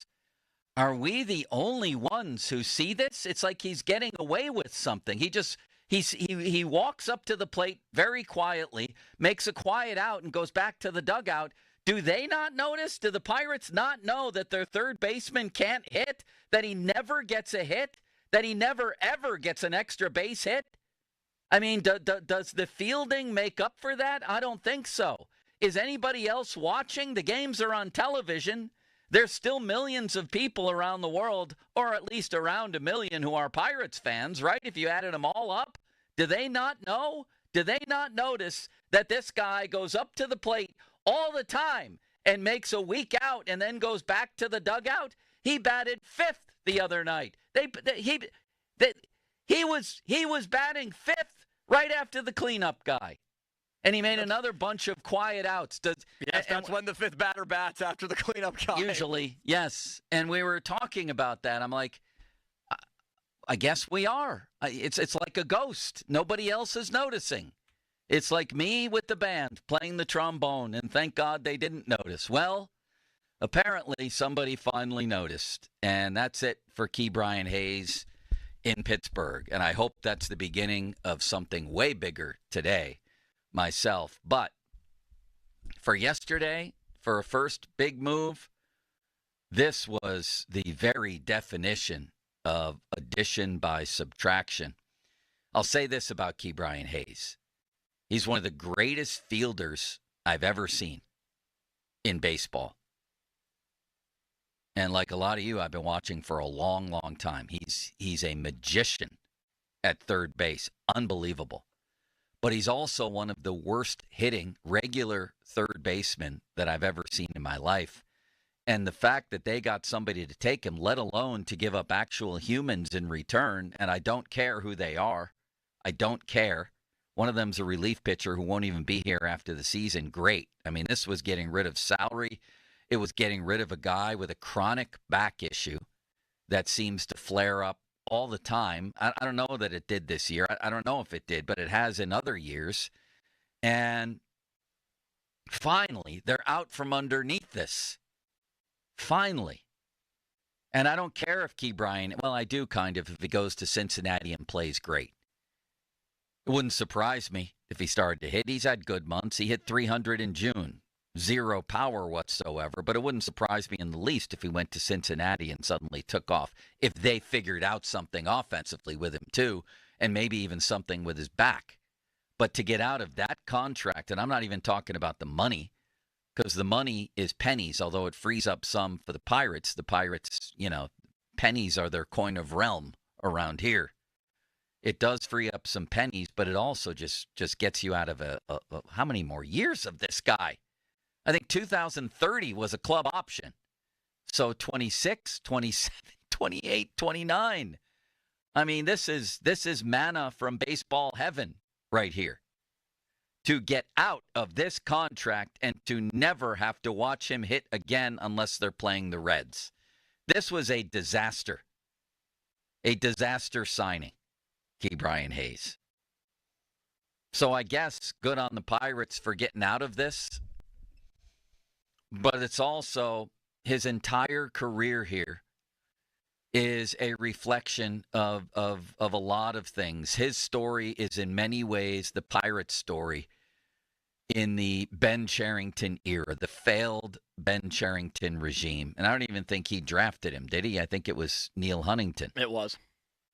But the whole story is the Cherington story in terms of, well, many things. Not being able to develop a hitter, not being able to come up with any solutions at all, being incredibly dysfunctional, it seemed, and thin-skinned when Hayes finally started to hit the one year. It was because of his old Double-A hitting coach, or a coach that he knew anyway from rising in the system. Was it Joe Nunnally? Is that how you say it, Limits? John Nunnally, yes. John Nunnally. Anyway, his last name was Nunnally. Mr. Nunnally, we'll call him, okay? And now Nunnally, no longer here. None of them are longer here. So they wind up firing Nunnally. After it's revealed, I think Jason Mackey had the story back then, that Hayes went back to Nunnally, got some instructions, some tips, whatever, and started cracking the ball for one of the only times in his career. You remember when he first came up, he was unbelievable. in the COVID season. And then we didn't see it really again for a while until the Nunnally breakthrough. And then I'll never forget, during the Shelty show, I had Shelty on one week and asked him about it, and it was like some taboo topic that he got all weird about right away. Like, what's happening here? Then Charrington was weird about it on his show. And then the next thing you know, after the season, Mr. Nunnally is fired. He's fired. So backtrack a little bit. First of all, he's a guy in your organization. Why wouldn't you want your players using all the resources in your organization, people that you hired or kept on or whatever? You're responsible for them. You get credit for that. That's a good thing. It's a good thing that one of your hitters would go to somebody else in the organization under your umbrella and get help. Mr. Nunnally should have been praised, Limits, not fired. And again, when I did the Shelty show that week, I immediately knew, he doesn't want to talk about Nunnally. They don't want to give Mr. Nunnally credit. The whole thing was just odd. The injury thing was ridiculous. Why the guy was still playing, I don't even know what year it was. It was 3 years ago, I think, that he did an interview late in the season saying he was having trouble getting on and off planes and his back was bothering him. And yet he's out there every day for a team whose season had been lost months earlier. Why? Why was he playing? Why was he playing with a back that was so bad that he couldn't get on and off the plane? Does anybody know? And then if the Reds wind up figuring this out, it'll make the Pirates look even worse. It was an unmitigated disaster, and that goes back to the Huntington regime. I won't say it was a bad draft pick, but we can't be really that surprised that a guy whose major league track record mirrors his minor league track record as a hitter. At AAA, Ke'Bryan Hayes hit something like 260, something like that in his AAA career with no power. And then the same thing happened in the majors. So to me, this is a big-time win, and it's also reflective of the dysfunction of the Charrington regime and perhaps the regime before him, Limits, in terms of drafting, developing, reacting, PR, whatever you want to call it. Maybe even possibly injury management. Did we ever determine what the hell was wrong with the guy? Well, he had the chronic back issues. Yeah, I know that. What were they? They tried to call non-chronic, but significantly affected him to the point where he had to completely change his swing this year. What do you mean non-chronic? Were they chronic or non-chronic? Well, a lot of people thought they were chronic. They wouldn't admit that they were chronic. For the old chronic, non-chronic injuries. And this year he used two hands on the bat. So that's part of the dysfunction, too, is the hitting coaches and the hitting philosophy and the disaster and his that family, has been the Pirates' offense. And his family chirping on social media. Yeah, then Pirate you had fans. right. Oh, man, that was constant. Whether it was his brother, it was his dad. His dad tweeted, "Everything happens for a reason" yesterday or 2 days ago. Right. And we were like, oh, well, looks like Ke'Bryan Hayes might actually get traded after all. Right. I thought Roundtree made a really good point on Twitter yesterday. He tweeted out the quote, "It's time for us as an organization to put a stake in the ground."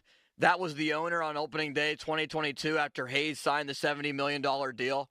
And Roundtree adding, today he's traded for an A-ball shortstop and a 34-year-old reliever at the end of his contract, who I would not be surprised is dealt by 6 p.m. today.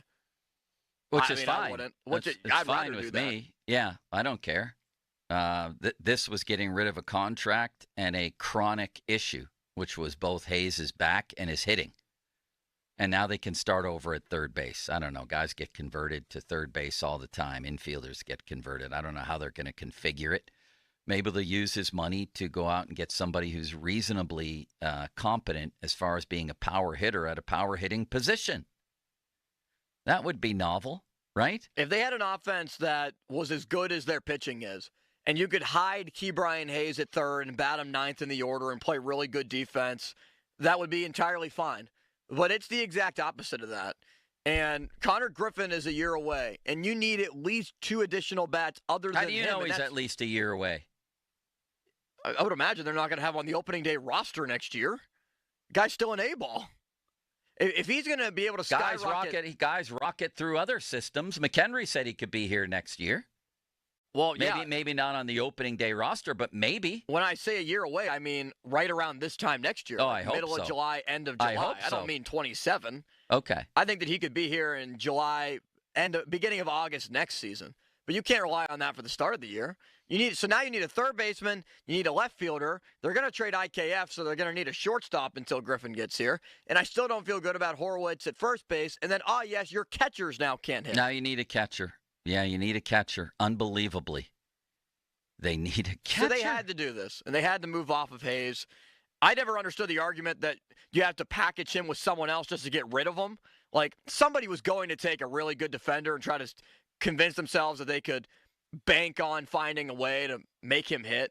The prospect that they got back, Sammy Stafura, was a second-round pick last year. He is now their 7th best prospect this year in A-ball, 262. But again, it's just A-ball, 48 RBIs. Also steals 30 bases a year the last 2 years. And Rogers, they could potentially get something for, a lefty reliever who maybe they package with Bednar for a bat. But now, according to a lot of insiders like the Bob Nightingales of the world and the John Himmons of the world, Bednar is now the biggest fish in the reliever market. Like, he is the guy that is creating a bidding war. Good. Because today the bigger moves need to be made. That was addition by subtraction. You didn't get anything that's going to help you maximize the Skenes window. That's what today is for. And I'm as adamant as I've ever been. And I think the trade deadline, 6 p.m. today. I'm as adamant as I've ever been that it's absolutely time to trade Bednar and Keller and take a shot at getting some bats. Why? We talked before the show. Actually, let's start with Bednar, because there was an interesting little tidbit from our friend the Noah Constrictor. Was this yesterday with the PM guys? Who was he with, Limits? Where he talked about Bob Nutting in the past putting the kibosh maybe on moving David Bednar because of his local ties. The optics of it all are going to play a little bit of a part in it, right? If he brings in someone, if he trades away David Bednar, a guy that he knows his boss really appreciates, right? But Bob Nutting has gone out of his way to prevent Bednar from getting traded before. That's a little newsy, isn't it there, Limits? Yeah, and it could mean that they could step in again. That the owner could step in again to prevent a Yeah, so he loves David Bednar. Does he love David Bednar enough to pay him the going rate when he's a UFA in 2027? Bednar has 1 year of arbitration. He's going to be 31 years old. So he's going to step in and block a trade that'll make his team better? I don't believe it. I don't believe it. Plus, the whole local thing, while it's awesome that David Bednar is a local kid, I think we saw early last year how far that goes, didn't we, when they boot him off the mound practically? You can move past that. And if David Bednar wants to come back after the 2026 season and they sign him back in free agency, I would be all for it. But right now, especially with where the market is, you could even package, I think, Bednar and Santana to a team and acquire an actual hitter. Yes, right. Like Johan Duran, the closer from Minnesota, who is a really good player, all-star closer. Bednar, 2-time all-star. Duran does have 1 more year additionally on his contract, though. Acquired 2 top 100 guys from Philadelphia and 1 that already made their major league debut in Mick Abel. If you can acquire a hitter of very similar light, who is a top 50 guy, who is in AAA, that is knocking on the door and is just 1 call away and ready to go, or that has already made their debut in a couple of weeks and played in the majors, that's the type of guy that you need to get. Similar to what Brian Reynolds was like in the McCutchen trade. I agree, but I think Keller gets you the bigger fish. Would you agree with that? I would agree with that, okay. Yes. Then why are you so adamant, as we mentioned before the show, about trading Keller? See, I would rather keep Keller because, again, he's still affordable. He is, and again, I have concerns about the last 2 months of the season as well, like you do. I would rather have Skenes and Keller, the big horses at the top that are more established guys, and trade from the Burrows and the Ashcrafts of the world, younger guys. See, I wouldn't. I loved what I saw from Burrows. I think Bailey Falter, by the way, is a left-handed Keller. Go look at their numbers. I'd be Very fine similar. trading Falter.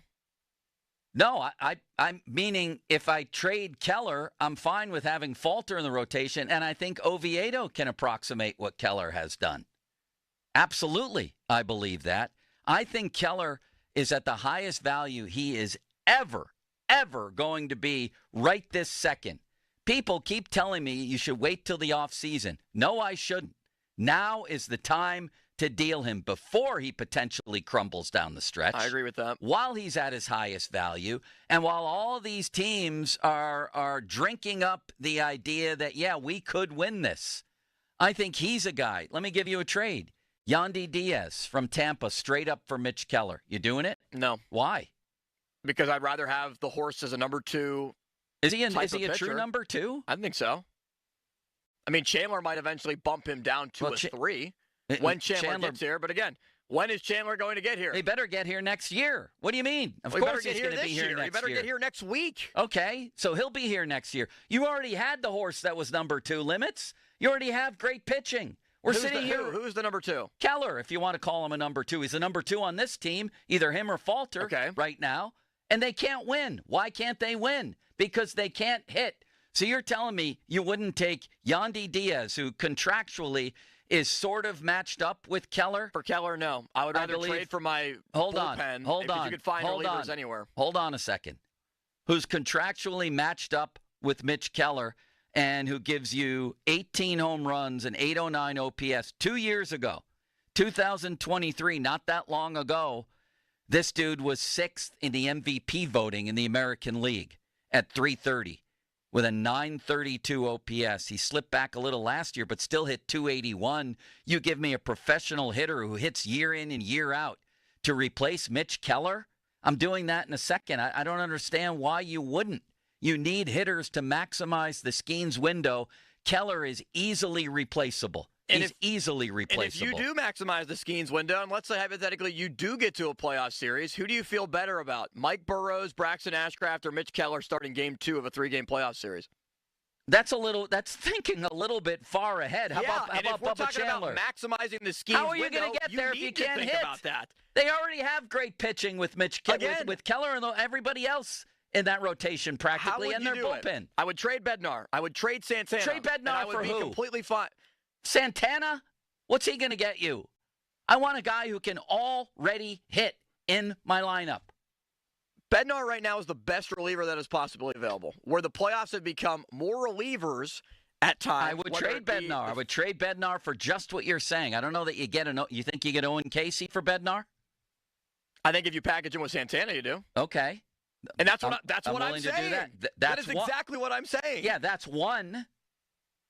And then you still need more hitting. Plus, I want an established major league hitter before this day is done. And that's why I'd be completely fine with being able to part ways with some of those younger guys, whether it be a Barco, whether it be Burrows. Why would you do that? I don't understand. First of all, Burrows, again, he looked great last night. Great. Ashcraft has a live arm. Don't you think that rises some value? I'd rather have him in the rotation moving forward than Keller, actually. See, I don't. I'd rather have Keller. I would, and I think he's had a couple of blow-up starts. But other than that, this year, he's top of the league in quality starts. He's dependable throughout the season. A quality start is an ERA well over 4 for the game. And there's no more overrated stat in baseball than a quality start, in my opinion. He's been good this year. I'm not going to argue that. But I don't trust it. I think I read to you or to little intern Dom, who's really been feeling his oats this week. I'll tell you that much. Any different than any other week. Do you have the guy calling out intern Dom the other day by any chance? That was a highlight of the week when he told Dom to jump in the kiddie pool. Dom's swimming in the deep waters here. We need to send him back to the kiddie pool. Who was that? Harry or somebody? I don't know who it was. For Pomp to say he'd rather have Justin Fields, that's here we go again. You're going at Pomp. That's a low point in Pomp's career. Wow. I hate to say it. No, you don't. That is rock bottom for Pomp. Wow. All right, let's go back to Harry then for 1 second. I need to hear that again. Oh, our friend Harry in Westview. What's your problem, Emmett? What's your problem, Emmett? No, not him. The guy who said that Dom belongs in the kiddie pool. Oh, that wasn't Harry in Westview. Harry in Westview is very recognizable. Dom's swimming in the deep waters here. We need to send him back to the kiddie pool. That was my favorite moment of the week. I don't know. They need to hit. We're sitting here today on July 31st, and they've had playoff quality pitching this season, and they're a joke, regardless of whether they've won 7. What are they? 18 games below 500. The season is a disaster. They are desperate for bats. They're as desperate as any team I've ever seen for bats. Mitch Keller is at the height of his value. Not to mention this, oh, limitless wonder. Please lay it on me. You also free up the money. Now, depending on who you get back, but even with Diaz, he's only a $10 million player. So between Hayes and Keller, and I know this is theoretical because you're going to have to actually spend the money, you're also freeing up money to buy more hitting. They have to have hitting. I think that a rotation that begins with Skenes, Chandler, Falter, Oviedo, Burrows, Ashcraft, a veteran who comes in. The one thing that Cherington can do is find veteran pitchers. He's been pretty good at that. I'm great with that rotation. They need to find people who can hit. So he's the best avenue, him and Bednar. I don't see any reason why, if they take some big swings here and are willing to be a little bit risky, they can't bring in an Owen Casey and a Yandy Diaz. Why not? Are we using, so we have another sounder for trades. Are we using the bell ringer for rumors today, Joe? Should we do that? Should the bell ringer be for rumors? Yeah, but I also like the mummy, the unmummified mummy from the morning show. Have you heard that guy? Of course. If you want me to use the mummy. This is a mummy waking up after, 1,000 years or something? Yes, this is what the mummy says. That also sounds like Ron after a long night when he wakes up and realizes what's around him. He used to do that too. Great for talk radio, my man. So, John Heyman. Can we borrow that? The mummy? Yeah, instead of the bell ringer, every time or if the Pirates make a trade or anybody around baseball makes a trade, I want to hear that. Yeah, I like that better.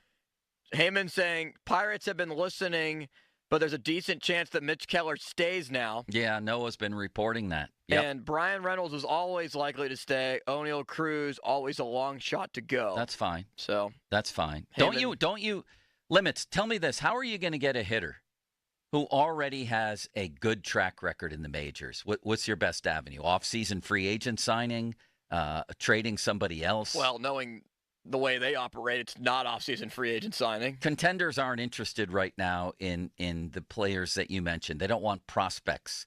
A team wants Mitch Keller right now. There are teams out there that want that for the playoffs. A team wouldn't want Mike Burrows with what he's done so far? Or Ashcraft has been lights out in the bullpen. Teams wouldn't want that? Younger guy with more years of control? The teams that are trying to win the World Series right now, the Yankees, Dodgers, etc., aren't interested in years of control. They're interested in winning the World Series. Are you comparing Mike Burrows to Mitch Keller on that level? You've been comparing Mike Burrows to Mitch Keller for the on that future level. of this team, not for a team that wants to trade for him right now. Yes, Mitch Keller right now is the more attractive piece than the others. Clearly and obviously, yes. You're not giving up a Yandy Diaz or there's not many out there. Name another Stephen Kwan. Yeah. I just think that there are other ways that you'd be able to acquire. Give me one that you'd be able to acquire an already bona fide major league hitter. Again, Bednar, Santana, and another piece. And I think that you can do it. You've mentioned AAA guys for them. Okay. Yes. Well, maybe you can. I honestly believe that if you package those three, you could acquire a significant hitter. But you've also been on the record as saying they need more than one. Like not just established. I'm talking if this deadline day ends with them picking up a pretty good major league hitter, a good major league hitter, and a AAA guy, highly regarded, who's just about ready to crack into the majors and can't because he's blocked, I would consider that a triumph. Definitely. One of each. Plus, I don't think you get one of each if Mitch Keller is not involved at all. Plus, you shedded the money on Ke'Bryan Hayes that you're going to owe him. Plus, the Bednar money would come off the books. Plus the Keller money. That would free up, well, if you get rid of the Keller money, too, in that instance, you're freeing up $20+ million to be able to go and do something. That could be a first baseman right there. Your thoughts, 412-928-9370. Key Bryan, we hardly knew ye. We hardly knew Key. Actually, we did know him. And again, it was a pleasure watching that guy play third base, play the position. I think of Andy Van Slyke. Who else do I think of? Great Pirate. I mean, I don't go back as far as Clemente, obviously. But of the ones that I've seen, Key Bryan Hayes is right there as among the greatest Pirates defensive players I have ever seen. By far. He made really difficult plays look easy. He made spectacular plays. He was incredibly intelligent defensively. We just saw that the other night again with the infield fly that he let drop. Did you see that from your vacation limits? I did. Yeah, that was a really smart heads-up play on his part. He made an unbelievable play earlier this season on a bang-bang play at home, you might recall. A very strange play where the ball was dropped. You remember that one? And he ran in. He had no reason to be there, really, but he was smart enough to run in. And I think he made the tag at the last second, as I recall that play. Just a great defensive player. But that's it. I mean, so was Mario Mendoza. Honestly. You know, you can't have a third baseman at that position who literally never gets an extra base hit, who's basically an automatic out. You can't live with it. He hit .233 last year and .236 this year. .283 on base last year, .279 this year, and maybe worst of all, a .290 slug both years. He never gets an extra base hit. You can't live with it. And now that's a sampling over 2 years of, well, like I said, something like 788 at-bats. In his last 788 at-bats, he only has 19 doubles and 6 homers. Plus, there's the whole chronic back thing in the contract. Hopefully, that's step 1. What do you think steps 2 and 3 should be today?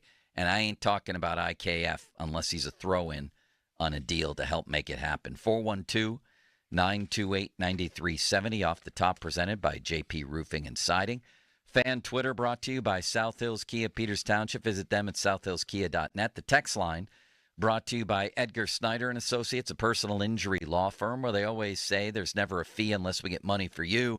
And our six-pack brought to you by Bet365. We're going to have Noah Hiles later in the show, John Parado today. It's a baseball extravaganza. That won't keep us from a lot of Steeler camp stuff, though, including Aaron Rodgers piping up yesterday. He was pretty good with the stuff that he said. The Broderick Jones situation as it evolves. All of that coming up on Pomp and Joe, and the Fan Hotline presented by Sullivan Super Service, providing trusted plumbing and HVAC service for over 50 years. Now, Fan Headlines, powered by Bowser Genesis of Monroeville. All right, it's deadline day at 6 o'clock today, where the Pirates and the rest of Major League Baseball have to make their moves. No Pirate game today, only a couple games in Major League Baseball, 3 in total today, as the Buccos will return to action tomorrow against the Colorado Rockies at 8:10. 7:15, Dan Zangrilli will have the North Shore Tavern leadoff show. Andrew Heaney is scheduled to pitch for the Pirates, but could be moved by the deadline today. More headlines, 937thefan.com. Headlines, they're powered by Bowser Genesis of Monroeville. This training camp player profile is presented by Smail Kia on Route 30 on the way to camp.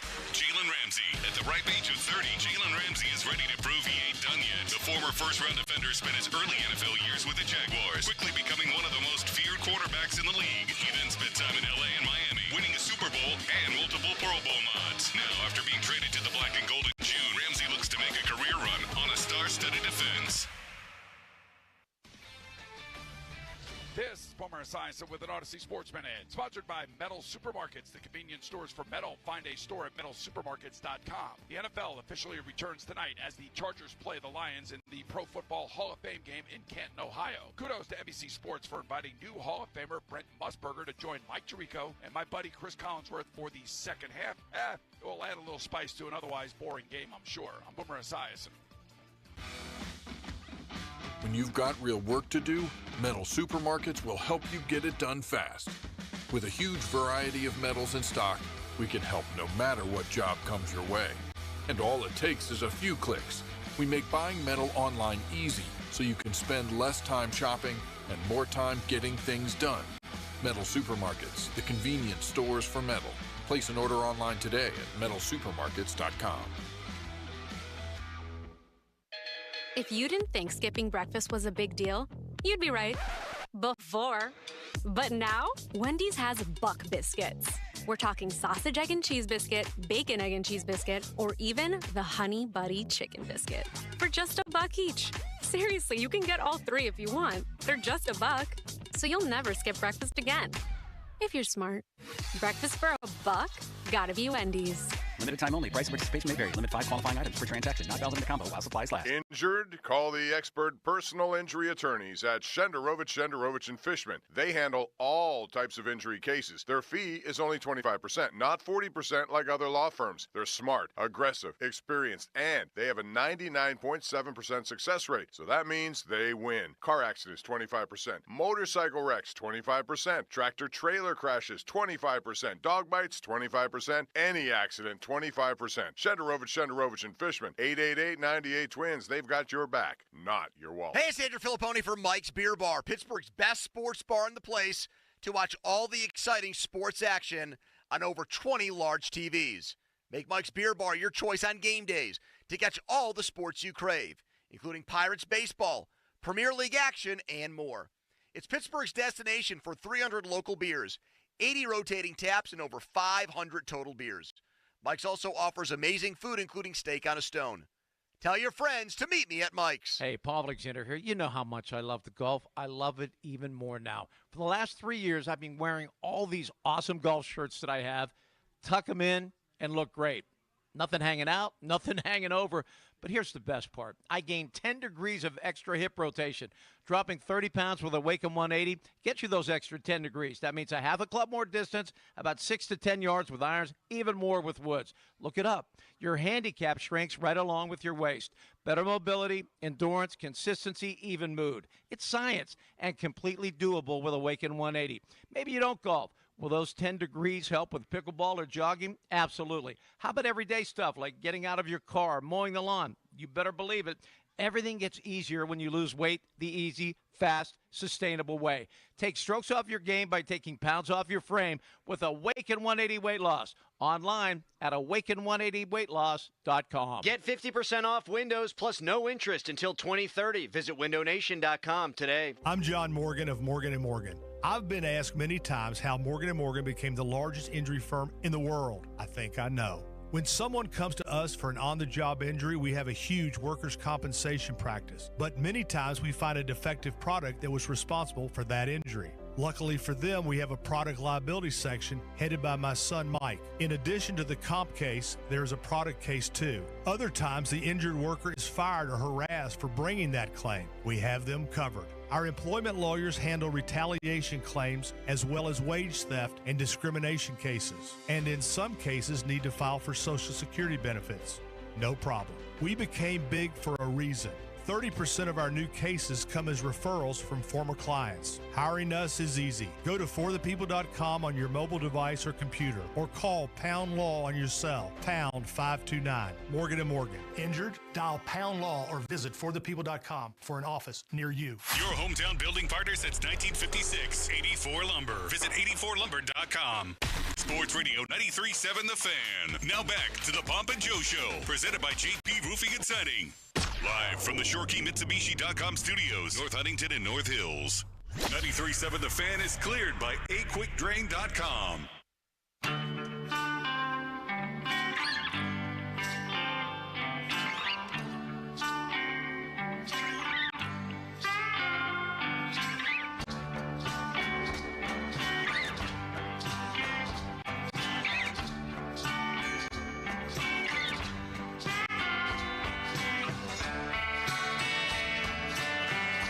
Hey, Brian, we hardly knew ye.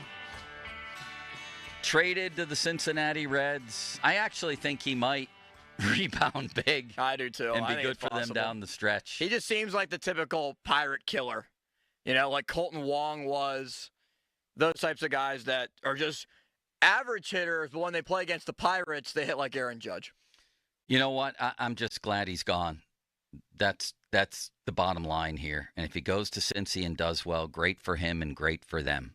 But I don't think over the long haul with the back issue and the bat issue that I don't think they're going to be happy with this over the long haul. He is signed for a long time Long time. What this kind of meant to me, Joe, looking at this trade is the Reds, they kind of valued Key Brian Hayes. To give up a guy that became the 7th best prospect in the Pirates system, to take on the money, to deal a reliever with a 2.34 ERA that they could have probably traded themselves or kept because they're right around 500. They must have actually wanted this guy more than a lot of people expected. I'm surprised that the Pirates were able to get rid of him. I'll say that much. I mean, just look at the raw numbers. 236, 2 home runs, 36 RBIs. All right, Limits, let's go to the phone lines. You and I disagree on Mitch Keller. You want to keep him. I want to parlay him into a bat. I'm very, very comfortable with this team's pitching for 2026 beyond Mitch Keller. Very comfortable. Go ahead. All right, my friend. Let's start with Randy in Mount Pleasant. What's up, Randy? Joe and City, how you doing today? Doing good. You? Oh, great. I went out, did some shopping early. This trade, yeah, I'm glad Hayes is gone. I would have traded for him. It seems like it got, but he's on a limited contract. Who's this guy from Seattle they traded? That Ferguson showed promise. Did he play for Fay West League here in Fay over here, or the Mill Run in the Fay West League or something? Or I don't know. What? That guy they traded in Seattle. They traded Ferguson for. Who the hell is he? We should keep that tagline. Over here, but we have the Fay West League. Yeah. Baseball, Mill Runs. We're using. I mean, it's only Caleb Ferguson. Limits, you're the minor league expert around here. Who'd they get back for Caleb Ferguson? Tell us all about him. They got a guy named Jeter Martinez, not to be confused with Derek Jeter or Pedro Martinez. He is now the 21st best prospect in their system. He had a 1.72 ERA in rookie ball, then a 3.86 last year. Or this year, ready? 6.18 ERA in 62 innings. Fun. Sir, are you actually hung up on this Caleb Ferguson deal here? This has you. Not really. It just shows how stupid they are. That's all. Like getting Archer. Ooh, got Archer. Ooh, and he was on the dog. They got gypped there. But I was talking to City. Look, our two relievers, Santana, and they're like they remind me of Lydell Mitchell and Franco Harris. 1-2 punch. Yeah. One guy, because relievers, they got their down. They get tired, so they could complement each other. One set up one time, the other relieve. I would keep that there. Randy, why not Franco and Rocky? Why Lydell Mitchell? Okay. Boy, I tell you. You know what? Boy, Starkey, you got to do something about him. But, I agree. I agree, Limits. He has a great comparison. And then what? Yeah, I'm only messing. But they used to say that Franco and Lydell Mitchell, the best 1-2 punch in the East. You weren't born yet. But anyhow, so you got them. Now, a lot depends on Jones. How's his health? Well, that is true, and we appreciate the call moving forward. Jared Jones, he's not going to pitch next year, I don't think. So you're looking at 2027. You're looking at a lockout. Zangrilli has said he may never pitch here again. Yeah, I mean, there is a possibility he pitches next year, but it would be like August, that would be crazy. September.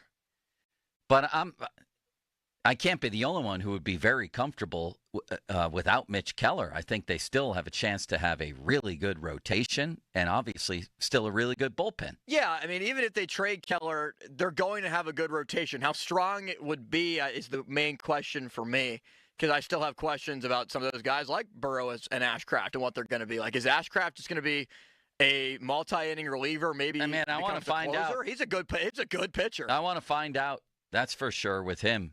Don't you think Mitch Keller will revert to sort of the mean here, which is right around 4 and above 4 with his ERA?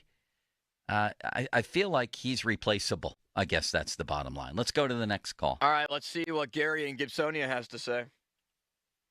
Oh, you need a cup of coffee. I usually agree with you 90% of the time, but on this a couple of subjects here, I really disagree.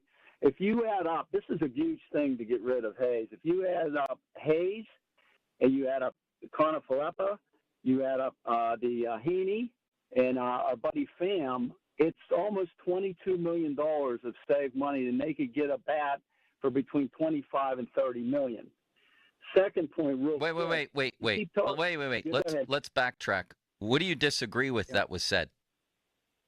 The Owen thing. I'm going to the Owen, and I'm going to go to one more point on what thing? The Diaz thing. What did he? The Diaz thing. What Diaz Yandy thing? Diaz. Yandy Diaz. Okay. Yandy Diaz is owed $12 million next year, and then he is a free agent.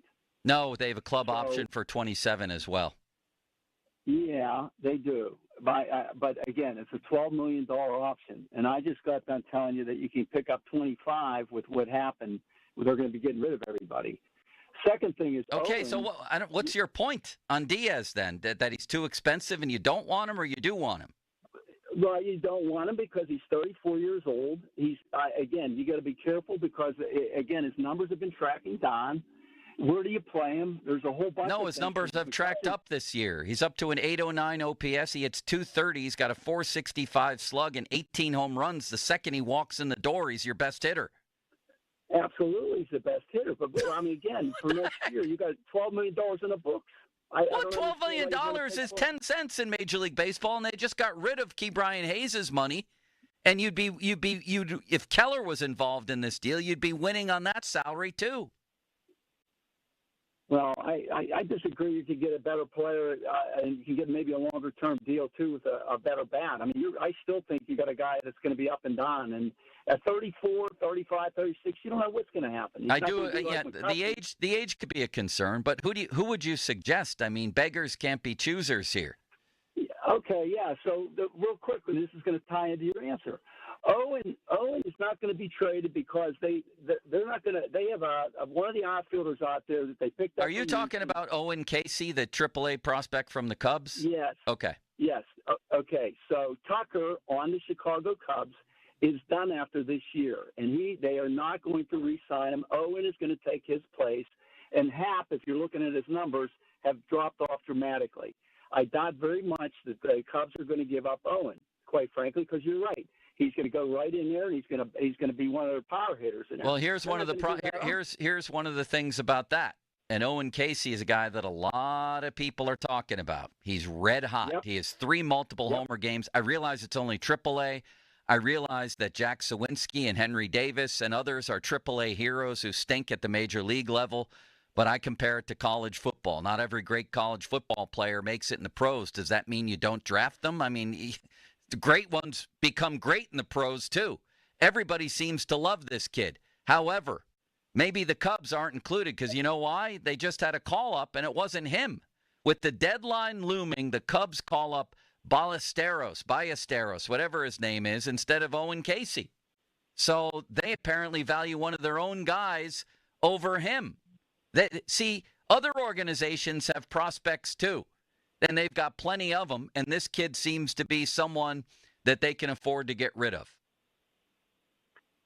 Well, let's see at the end of the year. I listen to you and I call on a frequent basis. I really believe they're going to keep Owen. They're not going to give up a power hitter like that. They're like gold. I mean, they're not going to give up a guy that's in a situation with the kind of power he's been showing. You might be right.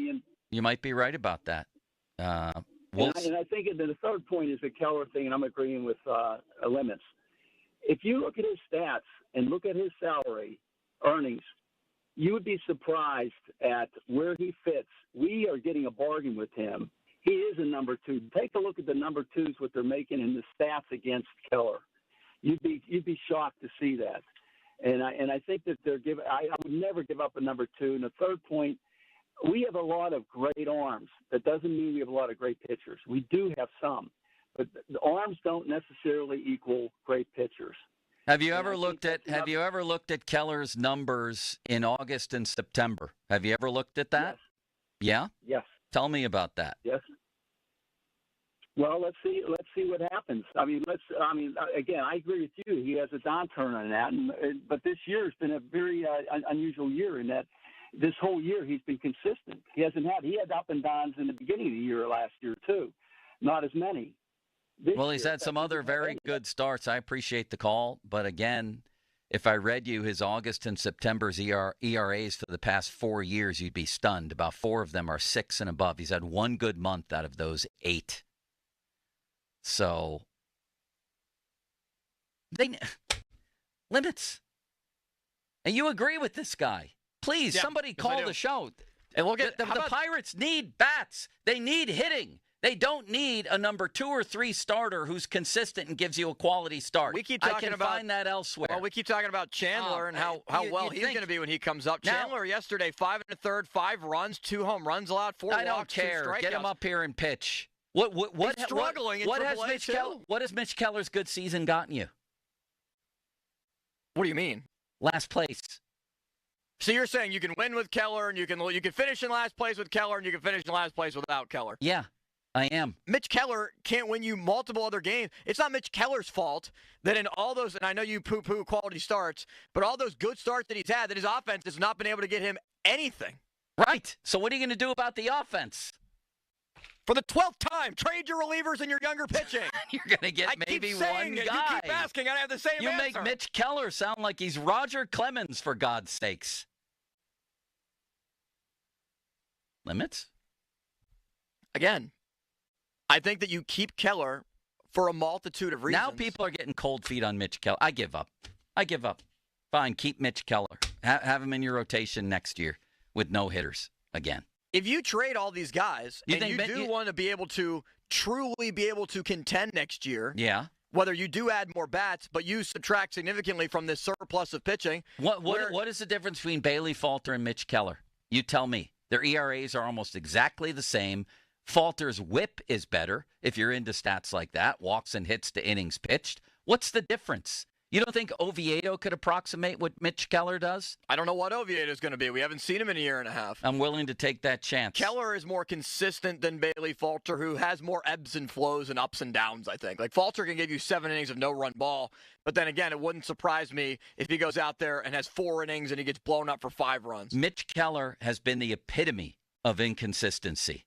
Well, his first 3 seasons, over the course of his career. And then he stabilized it the last 2 or 3 years, and that's why he got the contract that he did. He stabilized it. Limits. Last year, after having a 3.6 ERA, he had a 3.3 ERA at this time last year. Were you aware of that? Limits? More people are calling in. I'm taking the calls. Okay. You just said he stabilized. Don't take the call. We have a guest at 11. I want to talk to you. Limits, say goodbye. All right. Well, you got my attention. Okay.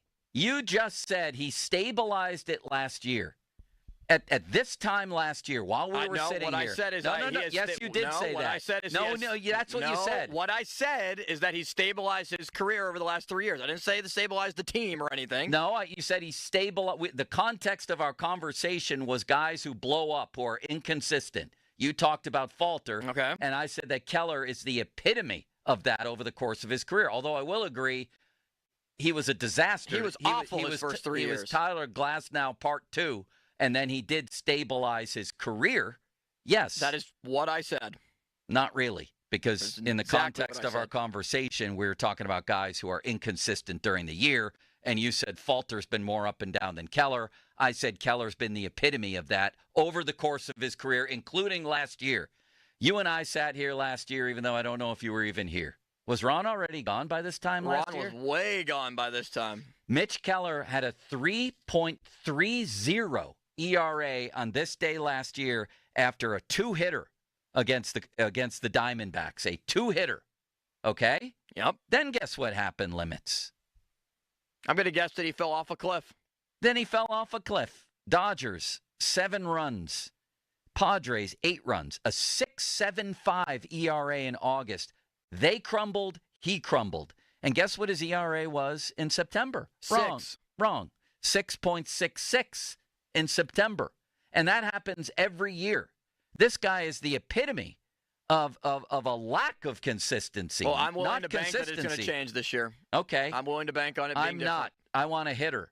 I think I can approximate what Keller gives you. And I want hitters. We have time for I can't believe that we get to the deadline and now people are like, oh, no, you can't trade Mitch Keller. No, anybody but him. He's the guy that's going to get you what you want. I can't take this anymore. I can't. Who's up? All right, let's go to Greg in Youngstown. Hi, Greg. I have the trade. Okay. Here's the trade. All right. I want a veteran, and I'll trade Keller. I'm going to pull this off. All right. Cleveland doesn't want a veteran. They want a hitter to replace Quan, and they probably want a pitcher. Okay. So I'm trading Keller to the Cubs for that hitter. I'm pushing that hitter to Cleveland to get Quan. Because he may be one of the top 5 best hitters in baseball. Tell me again how the trade works. Okay, I trade Keller to Chicago for that outfielder, okay? Then I take that outfielder and another player, and I push him to Cleveland for Quan. Isn't that interesting, Limits? That's why we pay Greg. That's why he lifts all them weights, Greg, yes. right? I like it, Greg. Thank you. How about Stephen Kwan? Oh, Limitless Wonder. Would you give up Keller for him or a 3-way trade to make it work like this guy's talking about? I would do that. One trade and then another? You know what I mean, don't you? I would do that. Yeah, I would be a little concerned just because Quan has 2 years of club control left. But, I mean, that's what you're maximizing the Skenes window anyway. Oh, my God. After we just talked about that the whole hour, now you'd be willing to give up Keller for a hitter. We're talking about an all-star, multi-time all-star hitter that can hit at the very top of your order and he's one of the better hitters in all of baseball, Joe. He is? The way that you make it, yeah, I believe so, yes. He has a 758 OPS and a 286 average, Limits, with 9 home runs. He's not one of the better hitters in all of baseball. Have you gone nuts? Well, the way that he's played over the last 3 years, multi-time all-star, he's never had plays very good defense. He's a very good all-around player. Very good all-around And I would player. do this deal.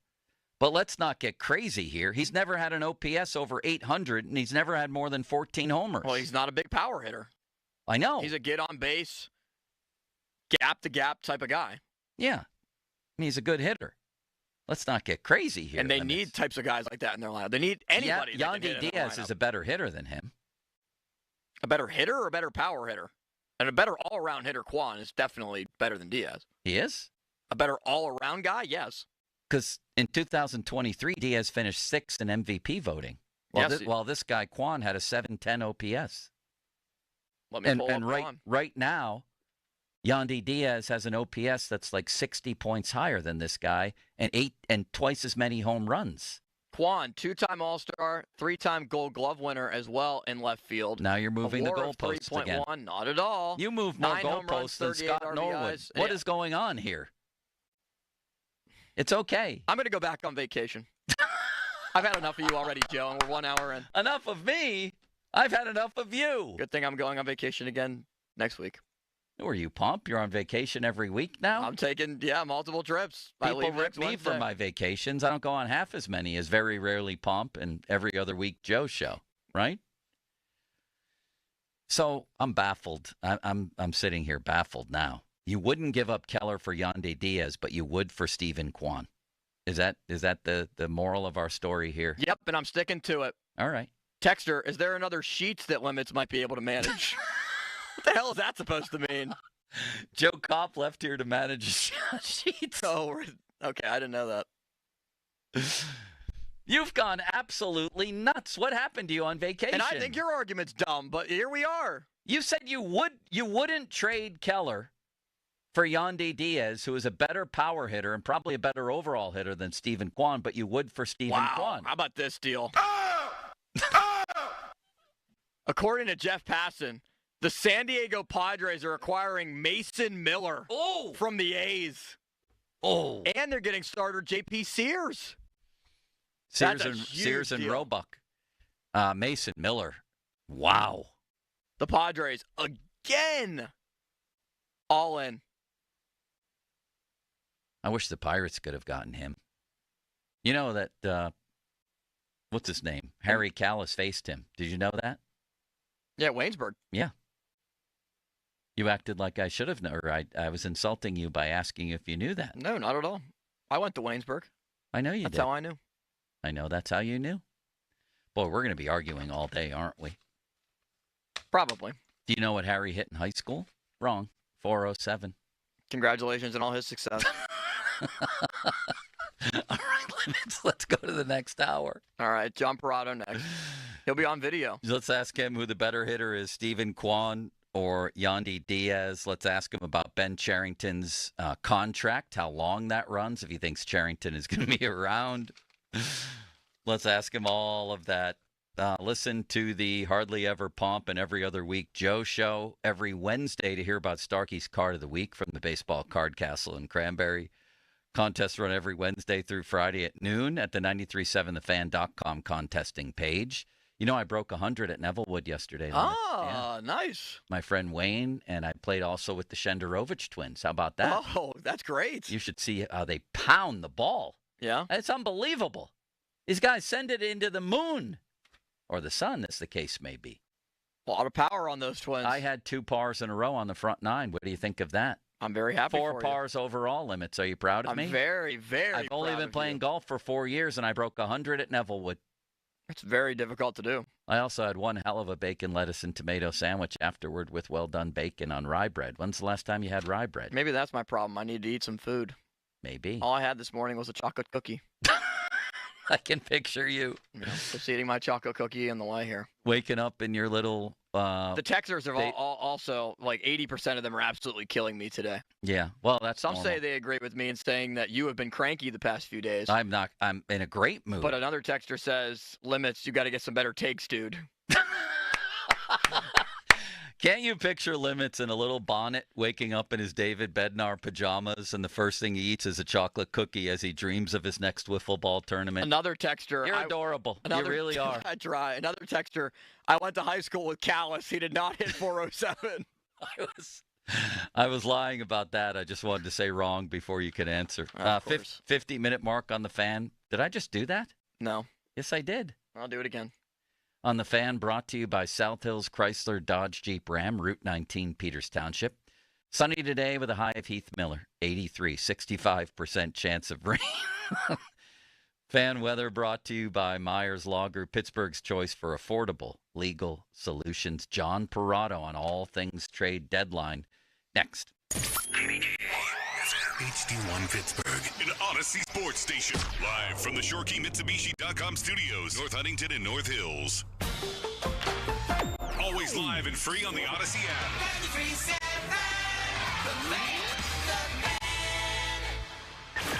Sports Radio 93.7 The Fan gets your day started with the latest in Pittsburgh sports with the Fan Morning Show with Doran Dickerson and Adam Crowley. Weekdays 5:40 to 10. Presented by Guardian Protection on Sports Radio 93.7 The Fan. Now, Fan Headlines powered by Bowser Genesis of Monroeville. Yesterday was the first day in pads for the Steelers, as padded practice is underway, and back at practice today as the Steelers started at 10 o'clock due to expected weather.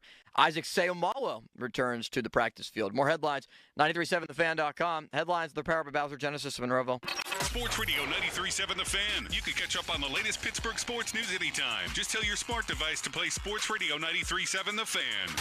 93.7 The Fan from Odyssey. Pittsburgh sports, smart and able. Sports Radio 93.7 The Fan. 84 Lumber is proud to partner with Anderson Windows and Doors to present an all-new interactive showroom opening soon in Mount Lebanon. The 8,000-square-foot showroom will feature an extensive selection of Anderson products, including the 100, 200, and 400 series windows and doors, as well as A-Series and E-Series product lines. The space is designed specifically for personalized consultations, so homeowners, builders, and contractors can work directly with 84 Lumber experts to find the perfect Anderson products for their projects. See you soon at 1675 Washington Road. For all station contest rules, go to 937thefan.com/rules. Lunch was great. Lawrenceville is such a fun spot. Can we stop at a bathroom? Are you all right? I keep having stomach issues after eating, like diarrhea, gas and bloating, abdominal pain, and sometimes oily stools.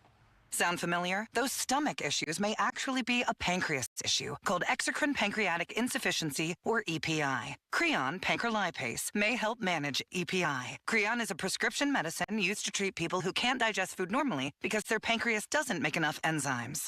Creon may increase your chance of fibrosing colonopathy, a rare bowel disorder. Tell your doctor if you have a history of intestinal blockage or scarring or thickening of your bowel wall, if you are allergic to pork, or if you have gout, kidney problems, or worsening of painful swollen joints. Call your doctor if you have any unusual or severe gastrointestinal symptoms or allergic reactions. Take Creon as directed by your doctor and always with food. Do not chew capsules as this may cause mouth irritation. Other side effects may include blood sugar changes, gas, dizziness, sore throat, and cough. These are not all the side effects of Creon. Call 800-633-9110 or visit creoninfo.com to learn more. That's creoninfo.com. I'm asking my doctor about EPI and if Creon could help. Here is your Game of the Week, presented by Hyundai. Atlanta and Cincinnati will meet in the middle when they head to Bristol, Tennessee. For the first time in baseball history, the teams will be playing inside a racetrack, and they'll be sporting unique racing-themed uniforms. It's fitting that two of the fastest players in the league will meet on the field as Cincinnati's young shortstop and Atlanta's MVP outfielder will face off. Who will take the victory in Bristol when the teams race towards the finish line? No one likes having to choose. That's why with America's best lineup of hybrids from Hyundai, you get the best of both worlds. Like the reliable and efficient Tucson Hybrid with America's best warranty, or the stylish yet capable Santa Fe Hybrid with the power to navigate the toughest terrain. It's like having your cake and eating it too, but you know, better. Hybrids from Hyundai. It's the best of both worlds. America's best warranty claim based on total package of warranty programs. Visit HyundaiUSA.com or call 562-314-4603 for more details. SchultzFord.com. SchultzFord.com. SchultzFord.com. SchultzFord.com. Text us on the Edgar Snyder & Associates text line at 412-928-9370. Edgar Snyder & Associates reminds you to text responsibly. Back to school is on the brain. That means new notebooks, pencils, new everything. And while the kids are getting ready to get book smart, it's time for you to save smart with Straight Talk Wireless. Switch now and get a free Moto G 2025 with 5G when you activate select plans. Now that's a smart call. Get Straight Talk covered by Verizon's 5G network. Available at straighttalk.com and Walmart. Offer valid through 10/19/25. Taxes and fees apply. Purchase of gold unlimited plan or higher required for offer. Must activate the plan in-store at Walmart. Cannot be combined with other offers. Sports Radio 93.7 The Fan. The PM team. Presented by Mike's Beer Bar. A little while longer. A little while longer now. A little while longer now. A little bit longer now. A little bit longer now. Hey, hey, hey, hey, hey, hey. That's good. A little while longer now.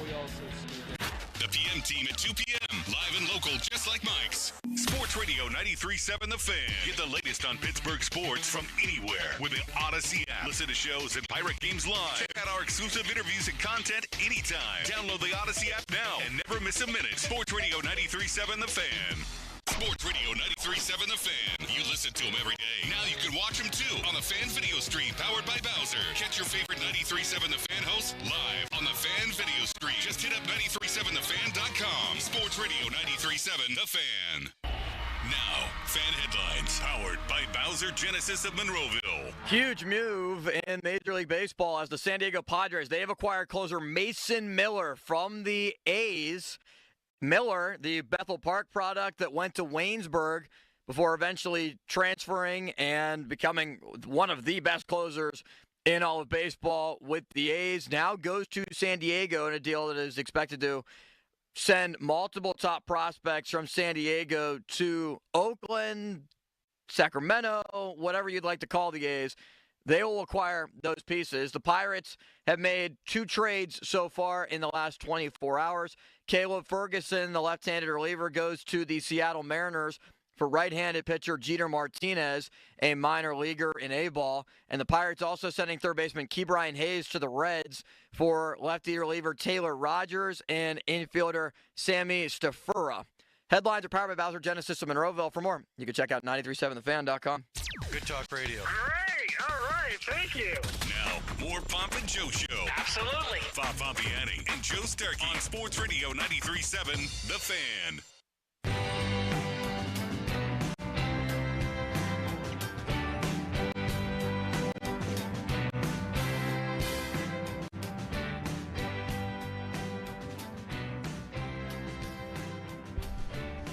Efforting John Parado, even as we speak. What a segment that was. A lot of reaction from the texters and the tweeters who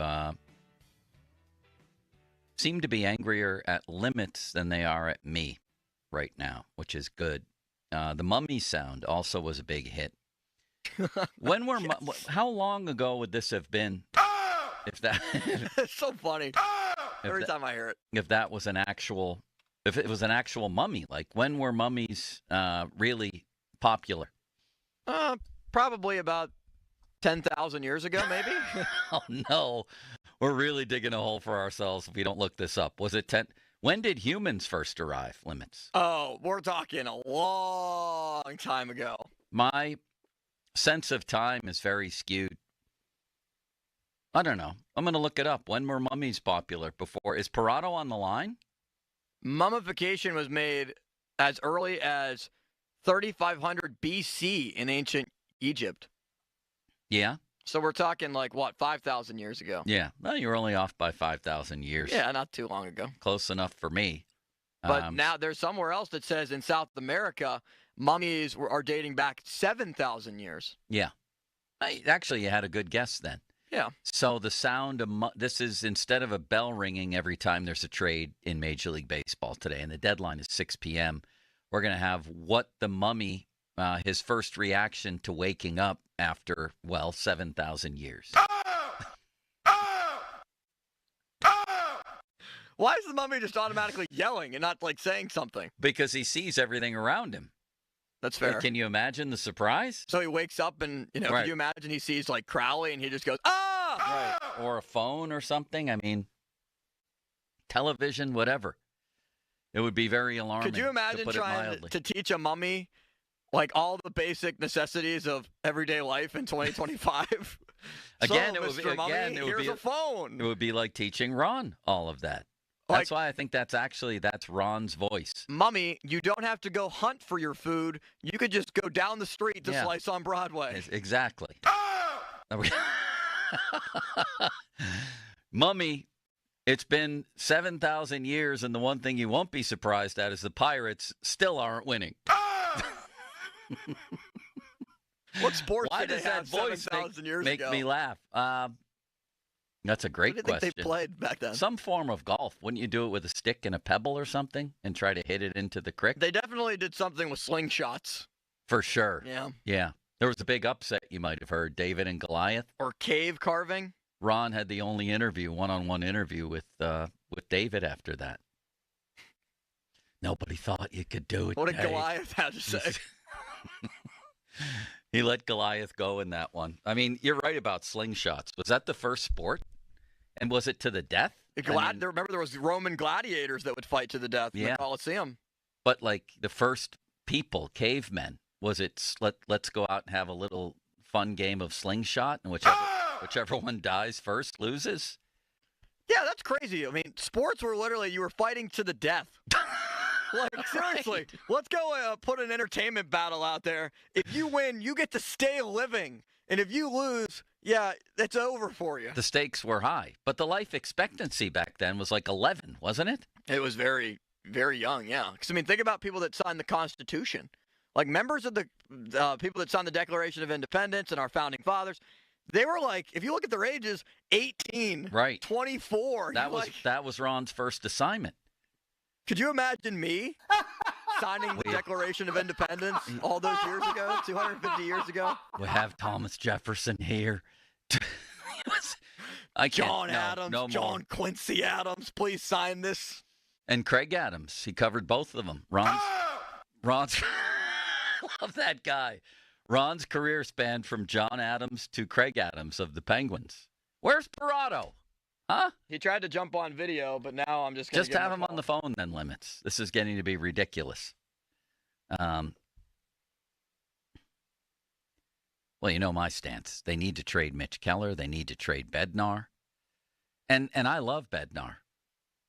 But that position naturally is just it's mercurial when you're a closer. You're as we've seen very graphically with Bednar, you're up and down, up and down. And you can find people. The one thing that the Pirates have been able to do in this never-ending stretch of misery, which has been well, I shouldn't say never-ending. They did have a little blip there. Of the 21st century is find closers. You can find these guys. All right, let's go to Parado. He is on the Sullivan Super Service Fan Hotline, Pittsburgh's trusted plumbing and HVAC provider for over 50 years. Johnny, it's good to talk to you again. How are you? I'm doing well, Joe. Good to talk with you, too. How are you? I've never been better, and I value your inquiry. We have a 6 p.m. deadline here today. Let's start with Ke'Bryan Hayes. What did you think of them being able to trade him, and how do you look back on the Ke'Bryan Hayes era? Well, the surprising part for me was they were able to get the Reds to take on the rest of his contract. I thought if they were going to trade Ke'Bryan, they were going to have to eat a little bit of that contract at least, but they were able to do that. It just didn't work out. It's kind of like I wrote in my column for Pittsburgh Baseball Now. Some relationships just run their course sometimes. No acrimony, no arguments or anything. I think Ke'Bryan got frustrated here. He butted heads with the hitting coaches sometimes, and I think the Pirates knew they needed somebody. I mean, he's hit 6 home runs in the last 2 years combined, and you need more than that from your third baseman, even though he's a terrific defender.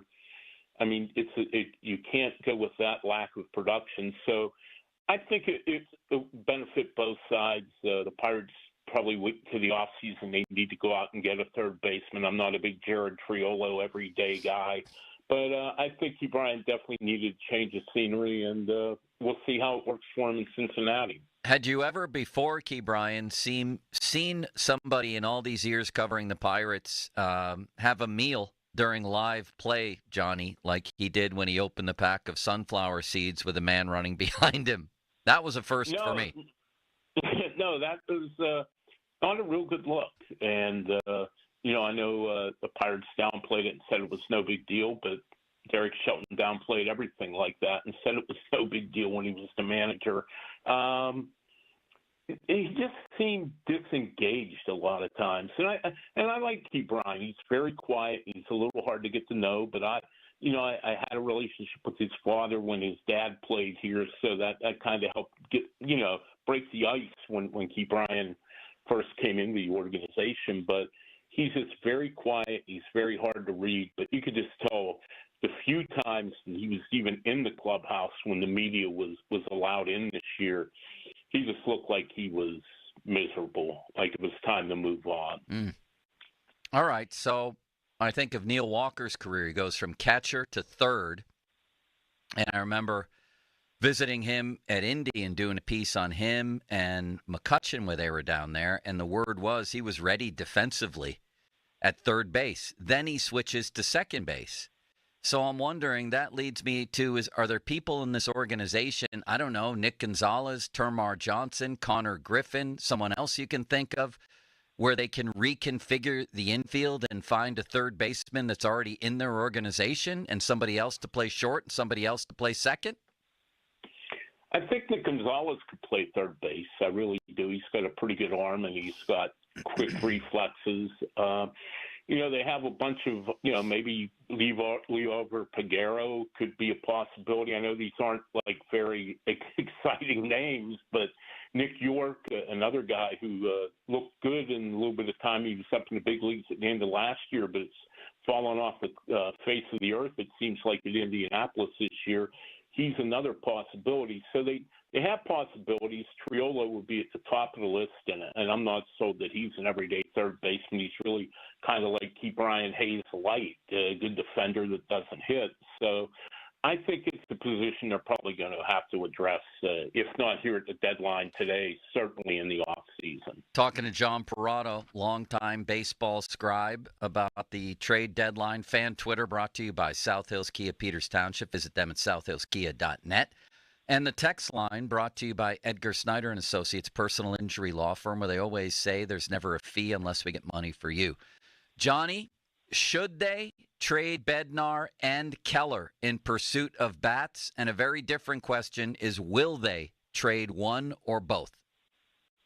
I think Bednar is more likely to go because you have a lot of teams still interested in him. I know the Rangers are very much feel he could be the last piece for them. They've really come after a bad first half. They've really been good since the All-Star break and got back in the thick of the race in the American League, both in the West Division and the wild card.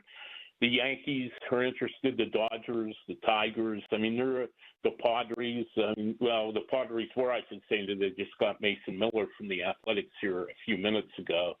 So, I mean, there are teams out there that want him. It's a matter of Ben Cherington can get them in a bidding war and get as much as they can for him. Personally, I'm not really sold on trading a top-flight closer, and especially a local guy who's a big fan favorite. I mean, you put your fans through so much disappointment all the time. Why not latch on to somebody who actually wants to play in Pittsburgh? But I get the feeling Keller's not going to be traded unless somebody really bowls the Pirates over right at the deadline at 6 o'clock or right before 6.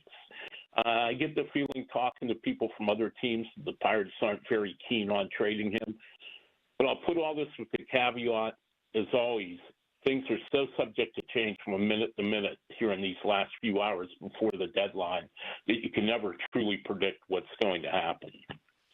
Would you trade Keller? I suppose it depends on what he can fetch, but if he fetches you, we were talking about Yandy Diaz, we were talking about Stephen Kwan, we were talking about guys blocked in AAA like Owen Casey or, I don't know, Spencer Jones from the Yankees, somebody of that ilk.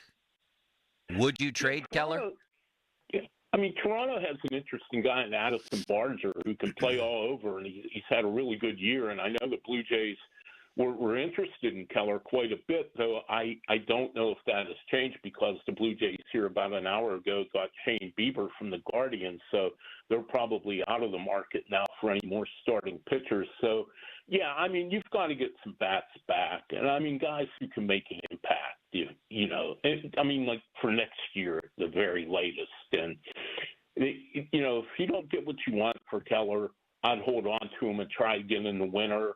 You know, a lot of teams would still be interested in him, maybe even more teams that aren't in contention now that feel they can be in contention in 26. And again, he's got 3 years and $56 million left on his contract. And for most teams, that's not that big of an expenditure for a guy who's a number 2 or number 3 starter.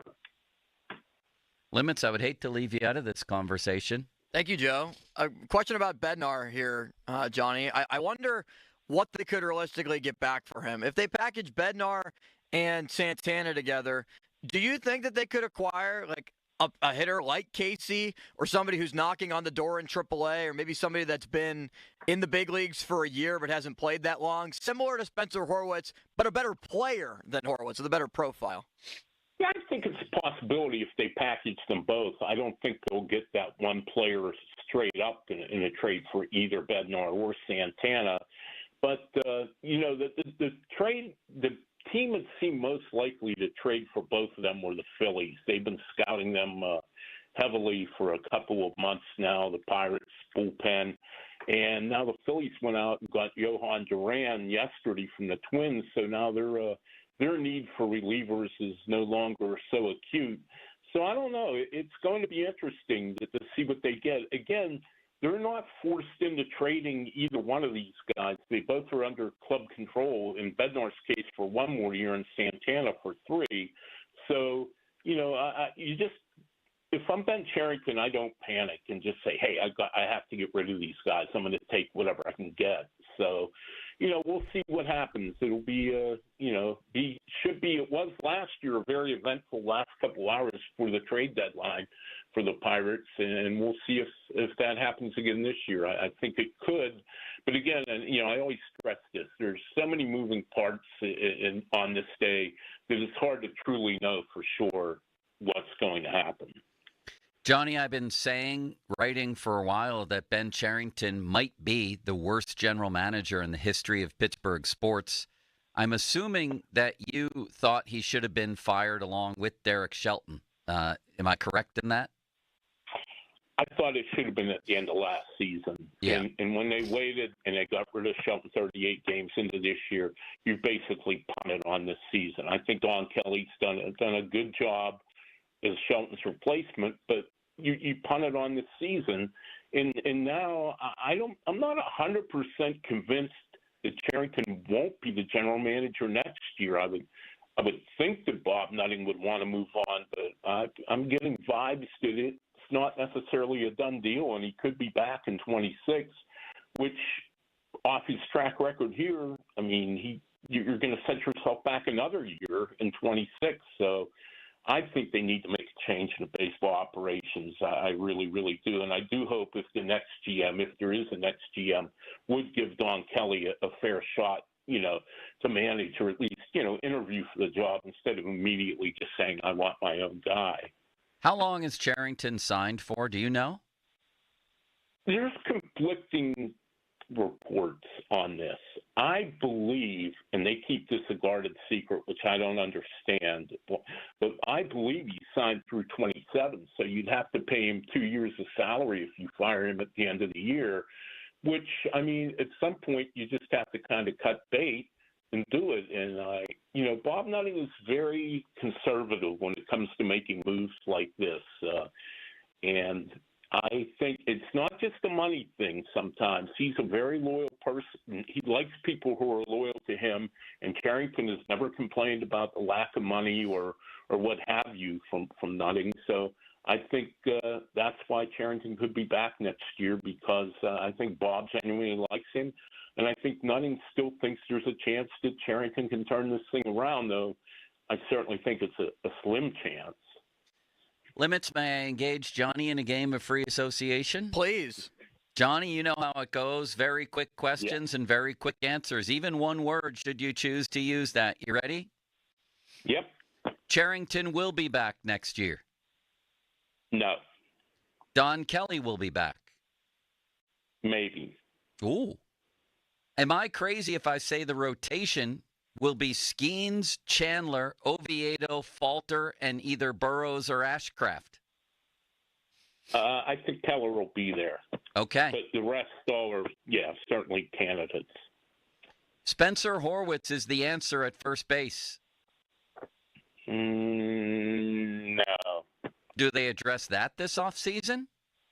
They never have any other offseason, so I would leave it at that. How would you classify Henry Davis at this point?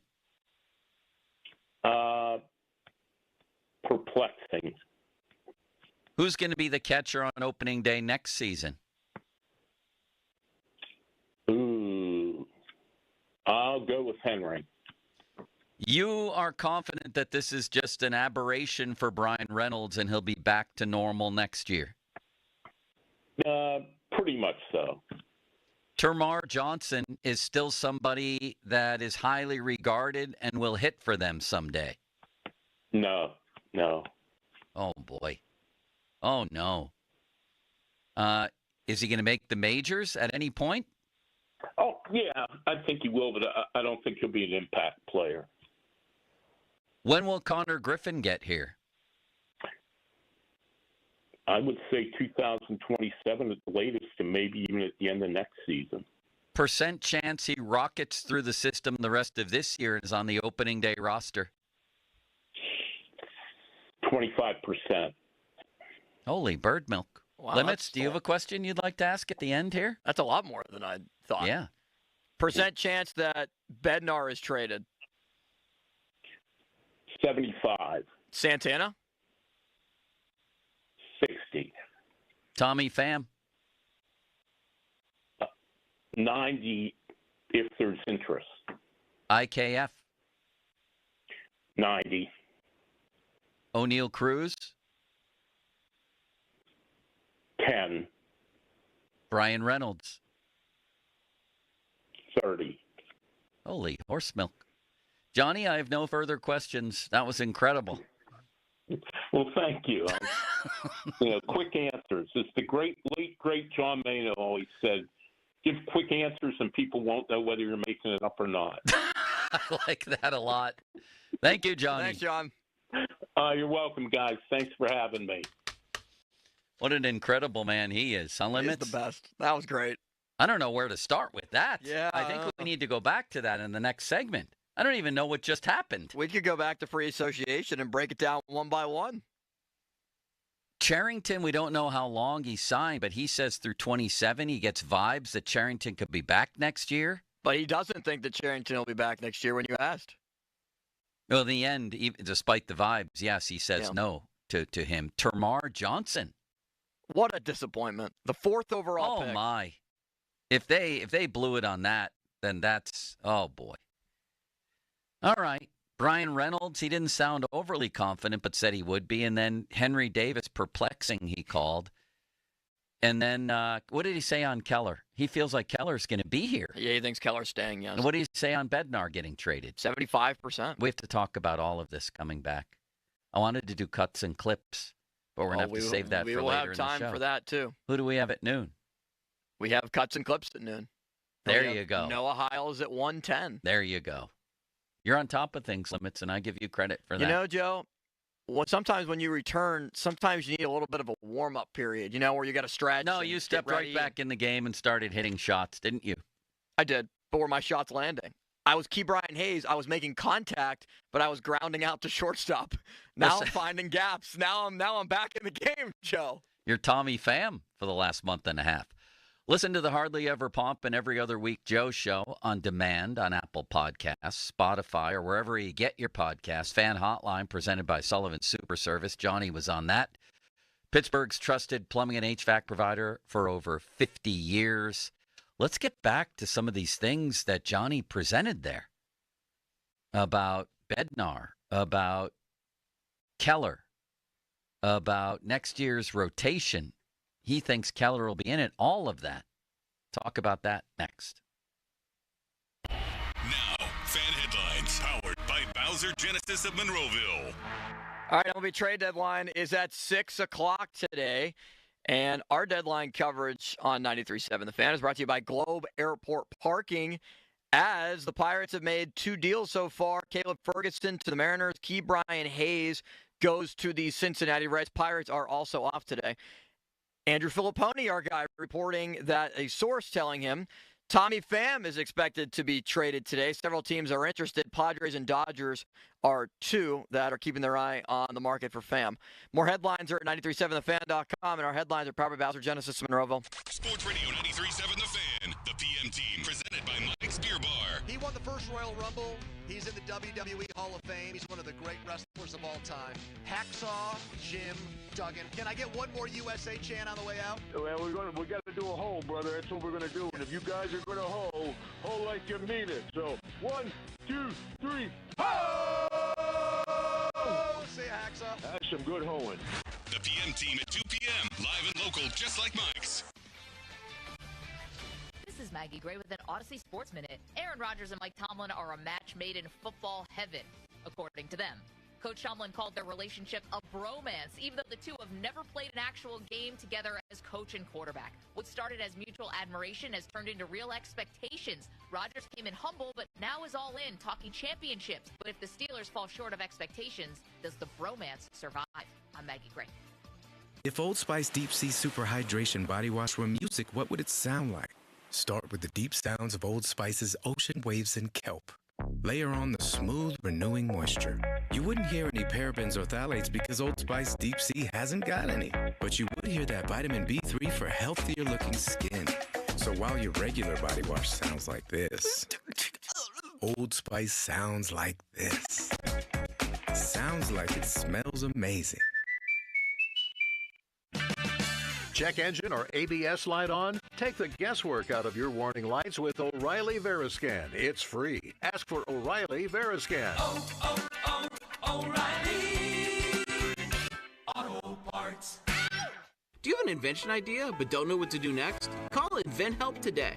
We have representatives nationwide and services to showcase your invention. Get started today. Call 1-800-217-4380. That's 1-800-217-4380. The biggest reason Metropolitan Window Company has been in business since 1978 is our huge list of satisfied customers. John, Maggie, and Justin Schmutzer here from Metropolitan Window Company, Pittsburgh's locally owned and family-operated window and door company for over 47 years. When you choose Metropolitan Window Company, you're getting expertise and attention to detail from a trusted business that puts your needs first. You're also getting our exclusive Infinity from Marvin 100% fiberglass windows that are built for life. The most important part of a window is the framing. Fiberglass frames won't lose their dimensional integrity. They're the strongest, longest-lasting window you can buy. And right now, you can save 30% and get 18-month no-interest financing on every window and door product we offer. Stop by one of our showrooms, visit us at metropolitanwindows.com, or give us a call at 412-655-8411. PA 1565. Good morning, Doctor. Doctor? Hi, Doctor. Doctor? Dr. Jackson's practice is growing. What do you mean we're still short-staffed? He needs a good patient doctor. How do we not have enough doctors to doctor all these patients? And he doesn't have the patience to sift through hundreds of resumes. I need Indeed. Indeed you do. When you sponsor a job on Indeed, it's easier for talented candidates to find it, which makes it easier for you to hire them. Visit Indeed.com/credit and get $75 towards your first sponsored job. Terms and conditions apply. Eat up, buddy. It's almost time for school. You take charge of your home. You take charge of your work. Don't forget to take charge of your gut health too with Nature Made probiotics. Nature Made has clinically studied probiotics that work with your digestive tract's natural bacteria, so you won't miss a beat in your daily routine. Find us in the vitamin aisle. These statements have not been evaluated by the Food and Drug Administration. These products are not intended to diagnose, treat, cure, or prevent any disease. Experts at UPMC are revolutionizing robotic heart surgery every day. Robotics is the most advanced version of heart surgery. We can do very complex procedures inside the chest without opening it. UPMC Heart and Vascular Institute is pioneering minimally invasive cardiac surgery techniques, including robotic surgeries. It's an obligation to innovate for patients to be treated better. Your heart care matters. Visit upmc.com/heart to learn more. No one celebrates the red, white, and new like Shorkey Mitsubishi. That's right, Katie. And our July 4th deals are putting on a spectacular show. Declare independence from paying retail with the industry's most affordable all-wheel drive SUVs. It all starts with the Outlander, Jim. The crowd favorite. 7-passenger seating, lots of safety and technology features, now with incredible 0% financing for 60 months. Or the brand new Mirage, already the lowest priced new car on the market, now take up to $2,000 off MSRP. Shorkey Mitsubishi is all about the stars, stripes, and savings for the people. Your purchase comes with a 10-year, 100,000-mile warranty, 3 years of prepaid maintenance, and $500 more for your trade. Giving you the freedom to upgrade today. So stop by and let Shorkey Mitsubishi help make it your deal, your way. What a great day. Locations in North Huntington and the North Hills, or online at ShorkeyMitsubishi.com. Savings include all applicable factory rebates and dealer discounts. Financing with approved credit. See dealer for complete details on all offers. Upside presents Locals Just Know. In Pittsburgh, there are things that you just know. Like on game day, you can wear whatever you want, as long as it's black or yellow. Look, Mom, I dressed myself. That's great, honey, but it's game day, and you're wearing Eagle colors. Let's go swap that shirt. Well, here's something not all Pittsburghers know yet. You can now earn Upside cash back at hundreds of nearby restaurants, gas stations, and grocery stores. Even local favorites like Giant Eagle, Market District, and Get Go. The best part? With Upside, you can earn cash back on top of your credit or debit card rewards and loyalty programs like My Perks from Giant Eagle.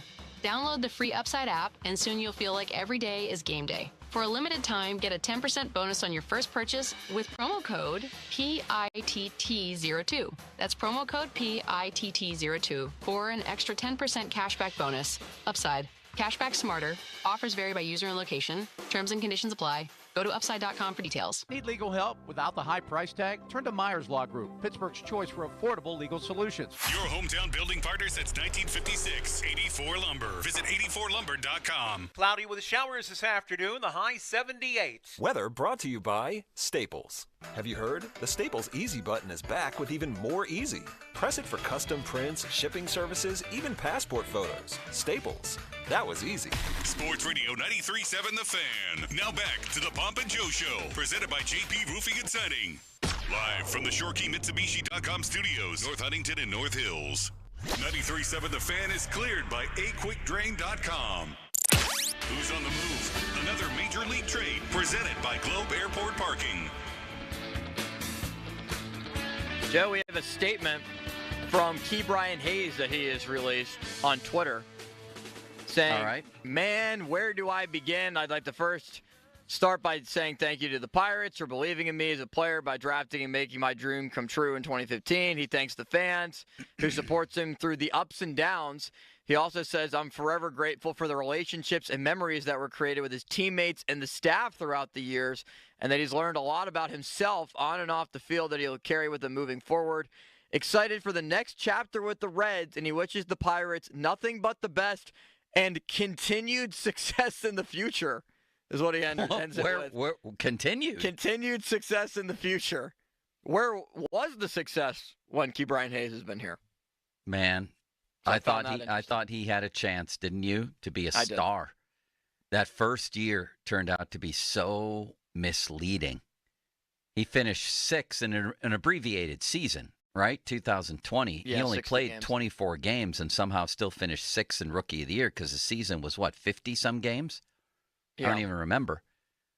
1,024 OPS with a 682 slug and 5 home runs. 5 home runs in 24 games.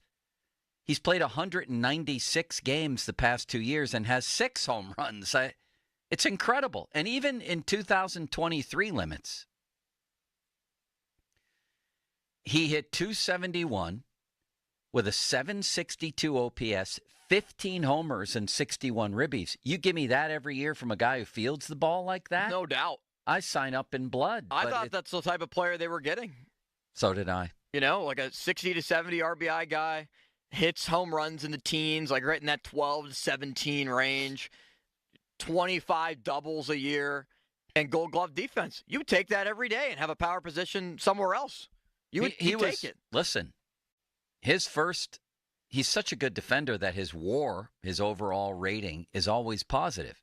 He was a 4.5 WAR player in 22, 3.9 in 23, and then it's gone down to, right around 1. Yeah, he's 1.2 this year, and that's just because of the defense. He's going to win another Gold Glove this year, and he's staying in the National League. Well, the reason it dropped is because of his offense, and it dropped precipitously, and then you throw in the back issues, and you throw in what Parado talked about, which was he just gave off the vibe that he was kind of miserable, and it was just time. I'm with Johnny, though. The fact that they got Cincinnati to pick up his whole salary, this is addition by subtraction.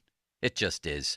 What else did Johnny say that we have to revisit? Can you imagine if Termarr Johnson becomes a bust? And, we talk about him because in all these conversations we're having around the trade deadline, we're also projecting other guys, where they fit in the future. Who's going to take this position? Who's going to take that one? Are they waiting on any big-time hitters at the minor league level? To which the answer is no, other than Connor Griffin. And Termarr Johnson should be just about, ripened by now. He should be ready. He was a can't-miss number 4 overall pick. The one thing he was going to do is hit, and who knows, I guess he still could.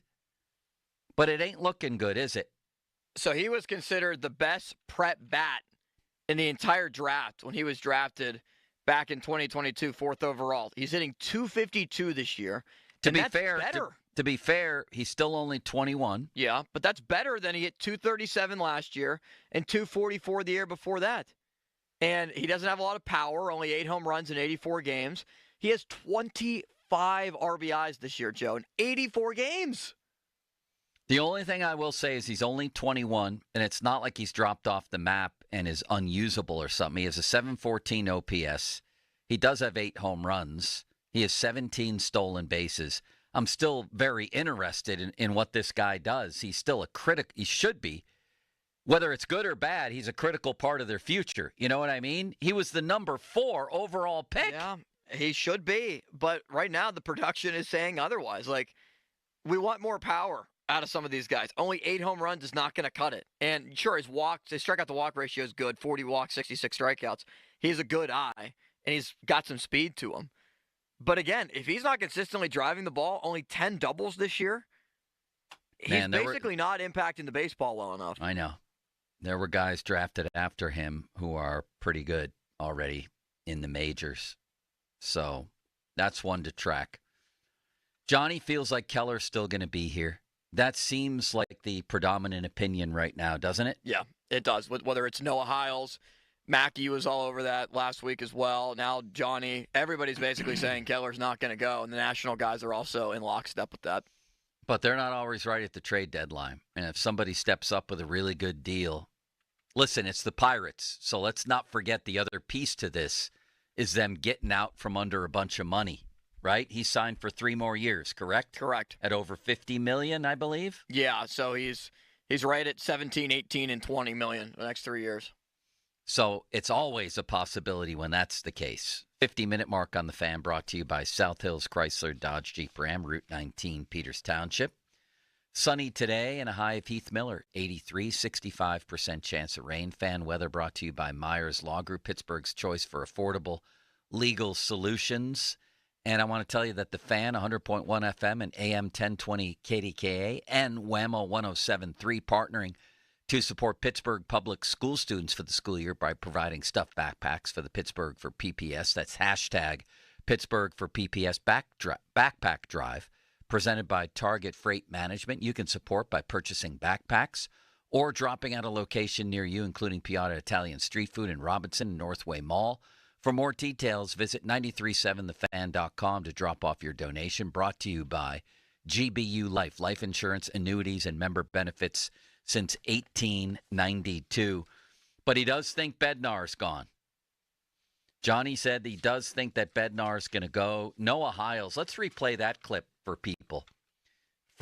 This was from this week at some point. Noah talking about Bob Nutting possibly getting involved in the Bednar situation. And, I mean, basically, Joe, the surprising thing about this to me is just the fact that what would make it change now compared to previous years when Bednar was potentially held up. The optics of it all are going to play a little bit of a part in it, right? If he brings in someone, if he trades away David Bednar, a guy that he knows his boss really appreciates, right? But Bob Nutting has gone out of his way to prevent Bednar from getting traded before. That's fine. Bednar was younger then.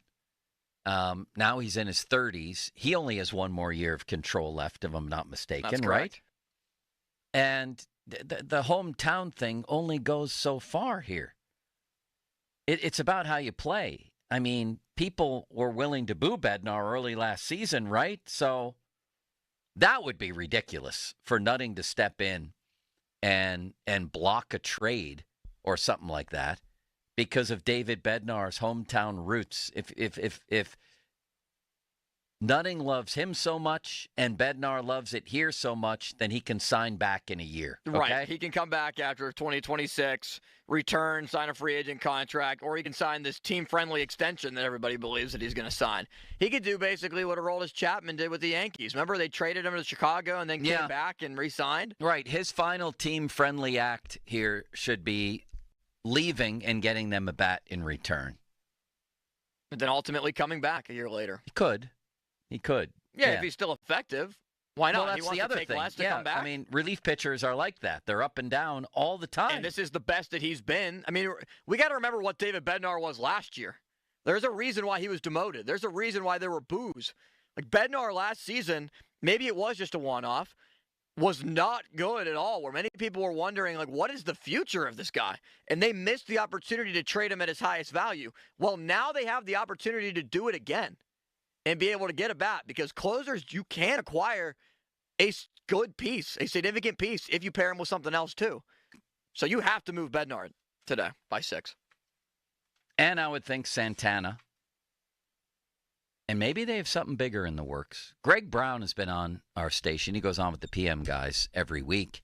He's sort of been intimating this whole time that something big is in the works. Big. I get the sense Ben Cherington is looking to do something big. Talking to him on Sunday on that radio show, he discounted the idea. I mentioned, maybe it just needs a tweak. And he didn't really want to use that word. And he also talked about not trying to trade for a rental. So I think something's brewing. I don't know when it's going to happen, but I think he's going to pull the trigger on something. Now, that was multiple weeks ago, but Greg has sort of continued that line of thinking. So I have to believe, and the story of this trade deadline really is, and it's like a lot of trade deadlines in sports, is that the people who want something are getting asked to give up a lot. So in other words, that the Pirates of the world are holding out for big returns and that it's slow moving. You know, if you read Buster Olney or Jeff Passan, they're reporting that this is an extremely slow moving deadline, which means right when the PM guys come on and right up till 6 o'clock and maybe even a little bit after, news is going to come out on big trades because finally you'll get these teams who believe that they can win, and they're right, because in baseball it's a little bit of a crapshoot once you get to the playoffs. The action may really begin around 5 o'clock limits. That's what Parado said too. That's what happens every year. It's always but the last hour. More so this year than ever before. It's just been very, very slow moving because of the exorbitant prices that people want. So I don't blame Ben Cherington for looking and asking for something very valuable in return here, for over-asking, really. I'm sure that's what he's doing. But at some point, you got to readjust your sights and keep your eyes on the prize here, and the prize is hitting. You have put together a travesty of an all-time hideous lineup, and you need to fix it. You have a surplus of pitching. Trade your pitching to get it. 412-928-9370. Limits, why don't we hit a call or two before the top of the hour? All right, let's go to Emmanuel in Carnegie, has been holding patiently. Hello, Emmanuel. Hello. Hey, Joe, I 100% agree with you. I think Keller is definitely a piece that we should trade if we can find a bat.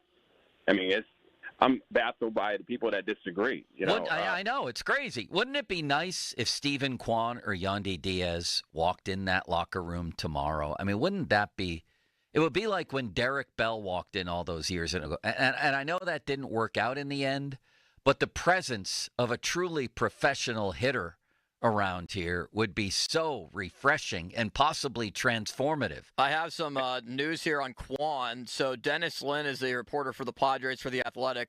He reports that the Guardians' asking price for Steven Kwan included Leo DeVries, who's one of the top prospects in all of baseball. He's the number 3 prospect in all of baseball. He is going back to the A's in the Mason Miller deal, and that the Guardians also asked for more than just that. So makes you wonder if you could do a Kwan for Keller trade or how much more you'd have to throw in, Joe. I'll throw in Santana if I had to. I'll throw in even Bednar. The fact of the matter is, it's a bat that will play for at least 5 days a week. All three guys, Emmanuel, for Kwan? No. 2 for 1. 2 for 1. Keller and neither Bednar or Santana. One of the two. Because, again, like I was saying, that's a professional bat that we're going to have in the lineup 5 days out of the week. And Appreciate it. Well, hopefully 6 or 7 days, unless Shelty were to come back and implement the old days off policy. Get him off his feet. Do we still have that little clip about O'Neill Cruz? A 25-year-old O'Neill Cruz needed to get off his feet earlier this season in the middle of a hot streak, Limits? Oh, it's in here somewhere. Getting him off his feet. There it is. I love that one. Getting him off his feet. What was I going to say? Now I completely forget. He made a good point there, and that's part of the issue here is the asking price for these guys, right? So the Padres gave up their number 3 prospect? Padres gave up the number 3 prospect in all of baseball. Their number 1. Holy bird milk. They also gave up their number 3 prospect as well, another top 100 guy, as well as 2 right-handed pitchers that are ranked 13th and 17th in their organization for Mason Miller and J.P. Sears, who's a starting pitcher. All right, so when you get to 3 and 4 in the Pirates organ, oh my God. Now, was this from the beginning of the year? Their 3 and 4 prospects are Hunter Barco and Termar Johnson? This was updated a couple weeks ago. Termar Johnson is still their 4th-rated prospect? Yep. This farm system stinks. This is another reason to fire Cherington. Uh-huh. You've Griffin and Chandler, and that's awesome. And that's it. And they're 2 top 5 guys. Hunter Barco sort of has been a surprise. And then your very best prospects are Termar Johnson, Thomas Harrington, and somebody named Edward Florentino. Yeah, he's an 18-year-old rapidly moving up the system. But again, you won't see him until way after the Skenes Nick era. York is a top 10 prospect? Yep, he's 8th, and they refuse to call him up. How did this happen, Limits? When Cherington came here, the whole idea was to rebuild the farm system. There are still believers in the York Peppermint Patty out there, Joe. It's just not this organization. Man, that is unreal. And then you look at teams in the division, even teams like the Dodgers, like, the storyline with the Dodgers, and there's a lot of truth to it, is they go out and buy rosters. But here's what else they do. They outcompete the Pirates in terms of drafting and developing. And they're never in the top 10 or close to it. The Brewers have 3 guys in the top 38 in all of baseball, if I'm not mistaken. Limits. Yeah, they got Jesus Made at 7 overall. I don't care what their names are. Luis Pena and, Cooper Pratt. Cooper Pratt. Thank shortstop. You. Yeah, not what's he, related 38? to Rob Pratt. Are you sure about that? He's 37, there and you he's go. a 20-year-old shortstop. 3 in the top 37. I think they're all shortstops. And who's at 36? Owen Casey. Man, would I like to get him. 20 home runs this year. I cannot believe the state of this farm system. 6 years into a massive rebuild. What a disaster. What an epic disaster Ben Cherington has wrought. At the major league level, at the minor league level, and at every other level. Do you agree with that? Yeah, I would have moved off of him way before now. Johnny said he would have moved off him after last season. I would have as well. I would have moved off the general manager and the manager, and this has become a wasted season with the golden ticket, Paul Skenes, and we're just going through the passage of time waiting. Just waiting. This is a disaster. But a couple of trades could improve my outlook. Just a couple. And yes, Owen Casey, there's a bunch of AAA guys who are blocked in their current circumstances. The catcher in the Mariners organization, Harry Ford, who I called Henry Ford yesterday. Inventor of the automobile, right, Limits? Is he going to invent some offense with this team? I hope so. Now they need a catcher again, and Ford is a catcher. So there are lots of possibilities. Tell people what's ahead in the clips and quotes segment, will you? All right, well, we're going to change gears a little bit. We're going to get a chance to hear some of the things. Well, let's hear one thing that Paul Skenes said about the Pirates needing to add and make some moves and what that all entailed. We also have Aaron Rodgers, TJ Watt, and Cam Hayward with the McAfee show yesterday, Joe. I like that a lot. What did they have to say about the state of the team? Man, Rodgers, he comes to town and he doesn't get the bottom of the roster, does he? He gets the head coach, he gets the GM, he gets the star players. He's not talking to the Scotty Millers of the world. Did you see Cabali on there yesterday? Cabali was. He was Santa Cabali. He was Cabali Claus giving out sandwiches. That's not all he's given out. Did you hear the interview with Cabali? I heard parts of it. What did I miss? Did you hear the end where he talked about what he does with used toilet paper? No, I probably blocked that out like his son blocks the toilet every day. That became the big issue on the McAfee show. Was the whole panel plus people watching, their commenters, because Cabali will take that and just throw it out in a regular wastebasket. We'll take what? What I just said. Oh. Toilet paper. Used. And throw it in a wastebasket? Yes. What? Yes. Go listen. How strange is Cabali? I don't know. Stranger than we expected. I don't know. I don't know what the reason for that would be. What would the reason for that be? I don't know. That doesn't There's make no much sense. toilet nearby? Well, where is he getting the toilet paper from? So he's not going from the bathroom. I don't know if he carries it on his person. Go back and listen to the clip. They talked about it for 20 minutes. I don't want to go back and listen to the clip. I want to stay away from that as possible. I'm telling you, even McAfee was outraged by this. And Cabali was acting like it was normal. Find the clip and we'll do that too. Can I throw you another quote? He was also dropping F-bombs, McAfee, on live television, so be careful. MLB insider John Morosi.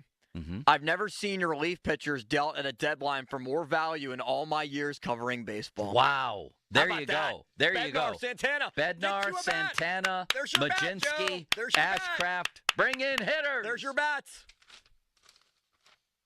Sunny today and a high of Heath Miller. 83, 65% chance of rain. A Dan Moore chance of rain, can I say?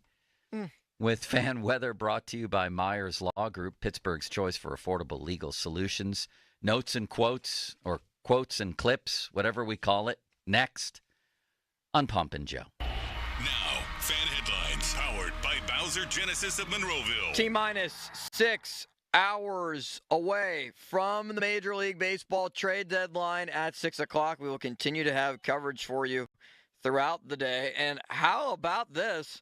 Pitt basketball just announcing a matchup against Penn State in Hershey on December 21st. That news just coming down in the last couple of minutes. That should be exciting. More headlines at 937thefan.com. Headlines, they're powered by Bowser Genesis of Monroeville. Sports Radio 93.7 The Fan. You listen to them every day. Now you can watch them too on the Fan video stream powered by Bowser. Catch your favorite 93.7 The Fan hosts live on the Fan video stream. Just hit up 937thefan.com. Sports Radio 93.7 The Fan. Craving your favorite alcohol? Get it delivered to your door with beverages2u.com. No limits, no hassle. Craft beer, shots, bubbly wine, and beverages for the whole family. They bring the party to you. That's beverages, the number 2, the letter U.com. Drinks delivered. It's Dan Zangrilli. I love being a member of Allegiant Community Federal Credit Union. It was easy to enroll. In fact, I didn't know how easy it was to become a member. To join Allegiant Community Federal Credit Union, you simply have to live, work, or worship in Allegheny, Beaver, or Butler counties. It costs just $5 to join. I have all the great perks of a credit union, and you can too. So shape your future. Consider a local credit union. Consider Allegiant Community Federal Credit Union. AllegiantFCU.org. Federally insured by the NCUA. HD1 Pittsburgh, an Odyssey Sports Station. Live from the ShoreKeyMitsubishi.com studios, North Huntington and North Hills. Always live and free on the Odyssey app.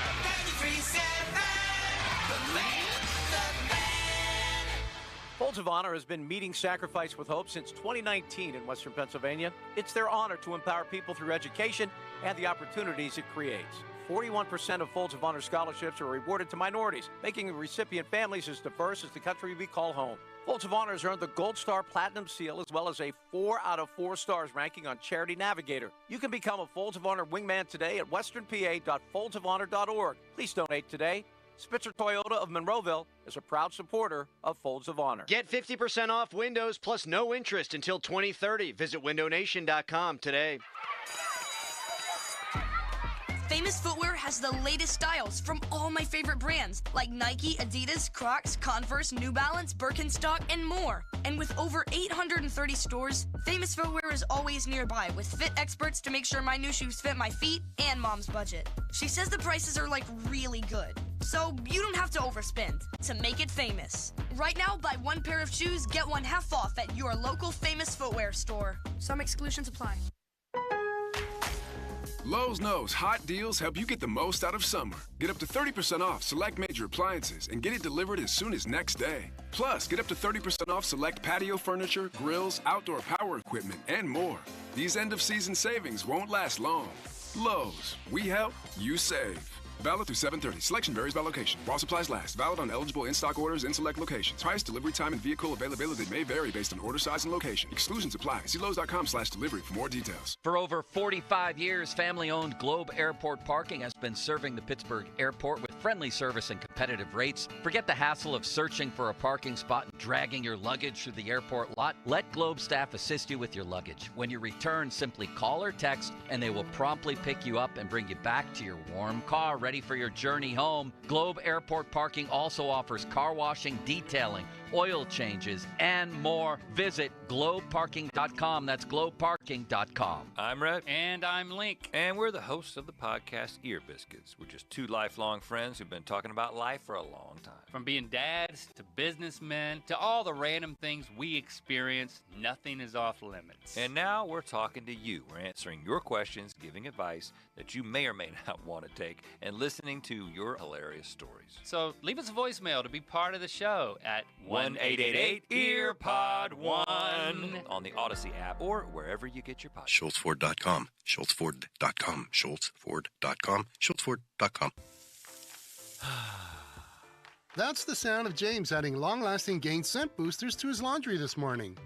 Several hours later, James sniffs the irresistible scent of Gain on his shirt.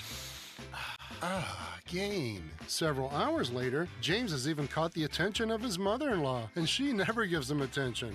Ooh, you smell amazing, James. Oh, thanks, Mom. I love you too. I never said that. Add Gain scent boosters to your laundry. Add joy to your day. Still getting around to that fix on your car? You got this. On eBay, you'll find millions of parts, guaranteed to fit. Doesn't matter if it's a major engine repair or your first time swapping your windshield wipers. eBay has that part you need, ready to click perfectly into place for changes big and small. Loud or quiet. Find all the parts you need at prices you'll love. Guaranteed to fit every time. But you already know that. eBay. Things, people, love. Eligible items only. Exclusions apply. Text us on the Edgar Snyder & Associates text line at 412-928-9370. Edgar Snyder & Associates reminds you to text responsibly. Now, fan headlines powered by Bowser Genesis of Monroeville. All right, Ke'Bryan Hayes, the Pirates trading him yesterday to the Cincinnati Reds for a package that includes a relief pitcher that the Pirates ultimately might end up dealing before the 6 p.m. deadline anyway, and Taylor Rogers, who has an ERA under 2.4 this year with the Reds. They also get infielder Sammy Stafura from Cincinnati, who is in the minor leagues and a couple of years away, currently in A-ball. Also trading Caleb Ferguson to the Seattle Mariners in exchange for right-handed pitcher Jeter Martinez, another young player, 20 years old, in A-ball. This comes just before the Pirates swept the San Francisco Giants. They won it 2-1 yesterday. Isaac Madsen was able to record the final 6 outs. Henry Davis, an RBI ground ball, wins it for the Buccos. They have now won 8 out of their last 10 games, and they've won 5 games in a row, sweeping San Francisco. They will be off today and play against the Colorado Rockies tomorrow. It's an 8-10 first pitch. Andrew Heaney is scheduled to start for the Pirates, 5-9 on the season with a 1.0 and 107 innings, a 4.75 ERA, and a 1.27 WHIP. But we'll see if Heaney ultimately gets dealt in the next 6 hours as the Pirates continue to work the phones, and the biggest trade being Mason Miller of the A's, the Bethel Park native and former Waynesburg pitcher, getting traded today to the San Diego Padres in a significant package. And we will continue to update you on what circumstances might look like with trades. Also, Pitt basketball announcing a series against the Penn State Nittany Lions in Hershey. The game will be played at the Giants Center. That's on December 21st this year. More headlines at 937thefan.com. Headlines, they're powered by Bowser Genesis of Monroeville. So are you ready for your show? When it comes to Pittsburgh sports, nobody's got you covered like Bob Pompiani and Joe Starkey. Oh, that's right. It's the Pomp and Joe Show on Sports Radio 93.7 The Fan.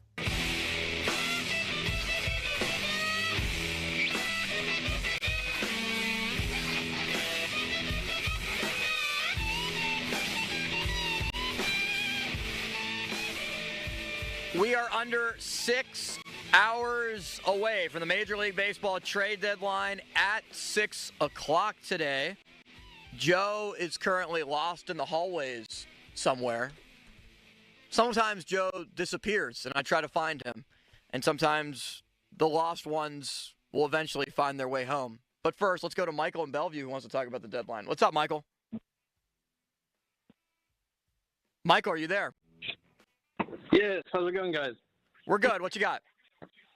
So you guys kind of touched on it with the last caller, but also just wanted to first thing, thank God Ke'Bryan Hayes is gone.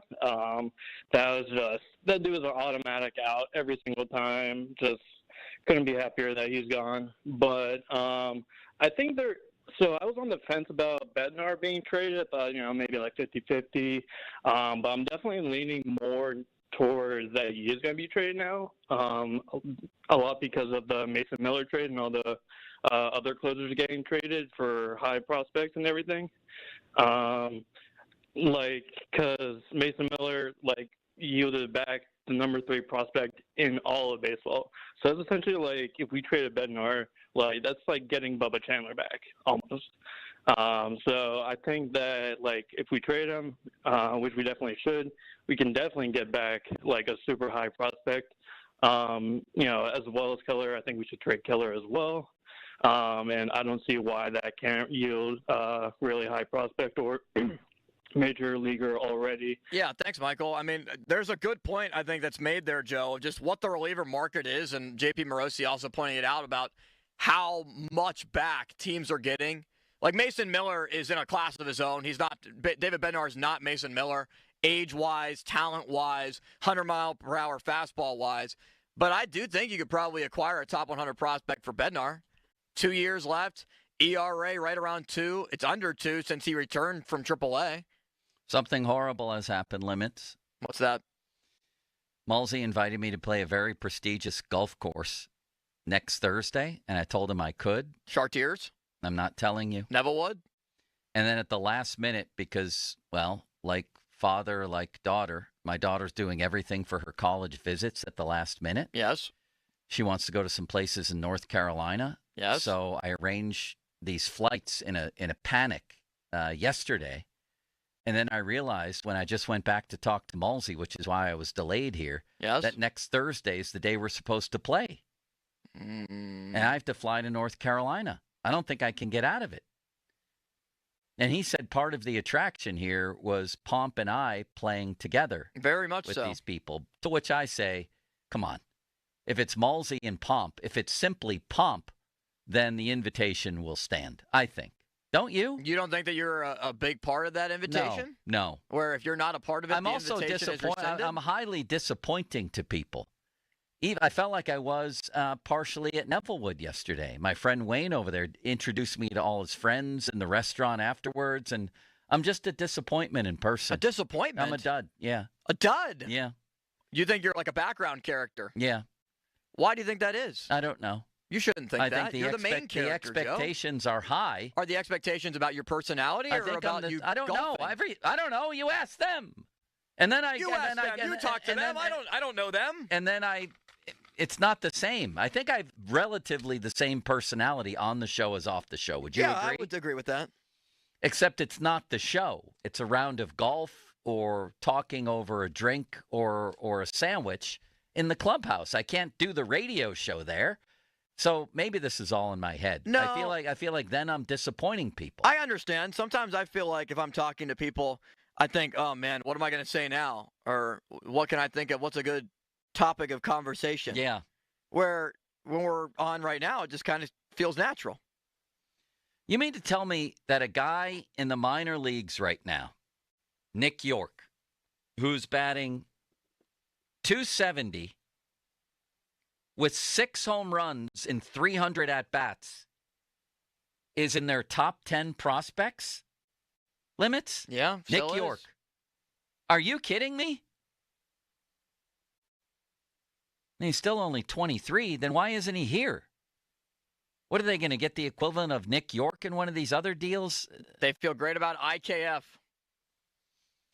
He will be traded in the next 6 hours. I've had enough of this. All right, go to the next topic. What do we got? Clips and quotes? All right, let's do some clips and quotes. Before we change directions to football, this is what Paul Skenes had to say with Zangrilli about the Buccos needing to make some moves. Closer versus farther away, what's your sense as to where this team is at in that respect? I would argue both to an extent because we are very close, but we need to consciously and intentionally make moves to get us better. I think that's, something that we might have been a victim of in the offseason a little bit, just because we have guys that can get better, on the pitching side and offensively. That seemed like that was the goal and the outlook during the offseason. Not that we made some moves, but there are guys that we have now that can get better, that will get better, but we have to make it happen. And then obviously going out there and, trading for guys, signing guys, who knows from there. But I think it's something that we have to be conscious and intentional about. Limits, we spent a whole show on that. It happened a week ago. Well, I must not have been here. That's the first time I've heard it. But that wasn't half the story. I didn't hear of it on Monday, and I felt like people were keeping it from me. You weren't here last week, were you? No, but I was here over the weekend, and it happened Sunday, and then I came in Monday, and neither Crowley nor I was aware of that quote, which to me was him very politely calling out management and ownership, and neither Crowley nor I had it on the air that day, but Pony did. And so the next day I came in and tried to do a little sleuthing as to whose fault it was that the Skenes quote on our air wasn't passed around so that the on-air people knew about it to talk about it. Did you blame Crowley ultimately? Why would I blame Crowley? Did you blame Pony ultimately? Crowley didn't know either. Are you listening? I am, yes. But Crowley gets blamed for a lot of things. I kind of blame Crowley. No, we traced it to Jolie, unfortunately, when he put out the email that goes out with the post games. Yeah. had things like, Zangrilli and Skenes talked about all these wonderful things. He didn't have in bold lettering, Skenes asked about ownership, says Pirates dropped the ball. That type of thing. There was no mention of it. Mm. So Jolie gets some blame. I blame Zangrilli a little bit for not telling me. Who else? Anybody else deserve blame? I thought probably those two. Maybe intern Dom. Intern Dom, I thought, just because he's intern Dom. Yeah. Yeah. He needs to get blamed for everything. But that was a horrible miss not to talk about that on Monday. Why don't you give your take on it since we've been talking about it all week?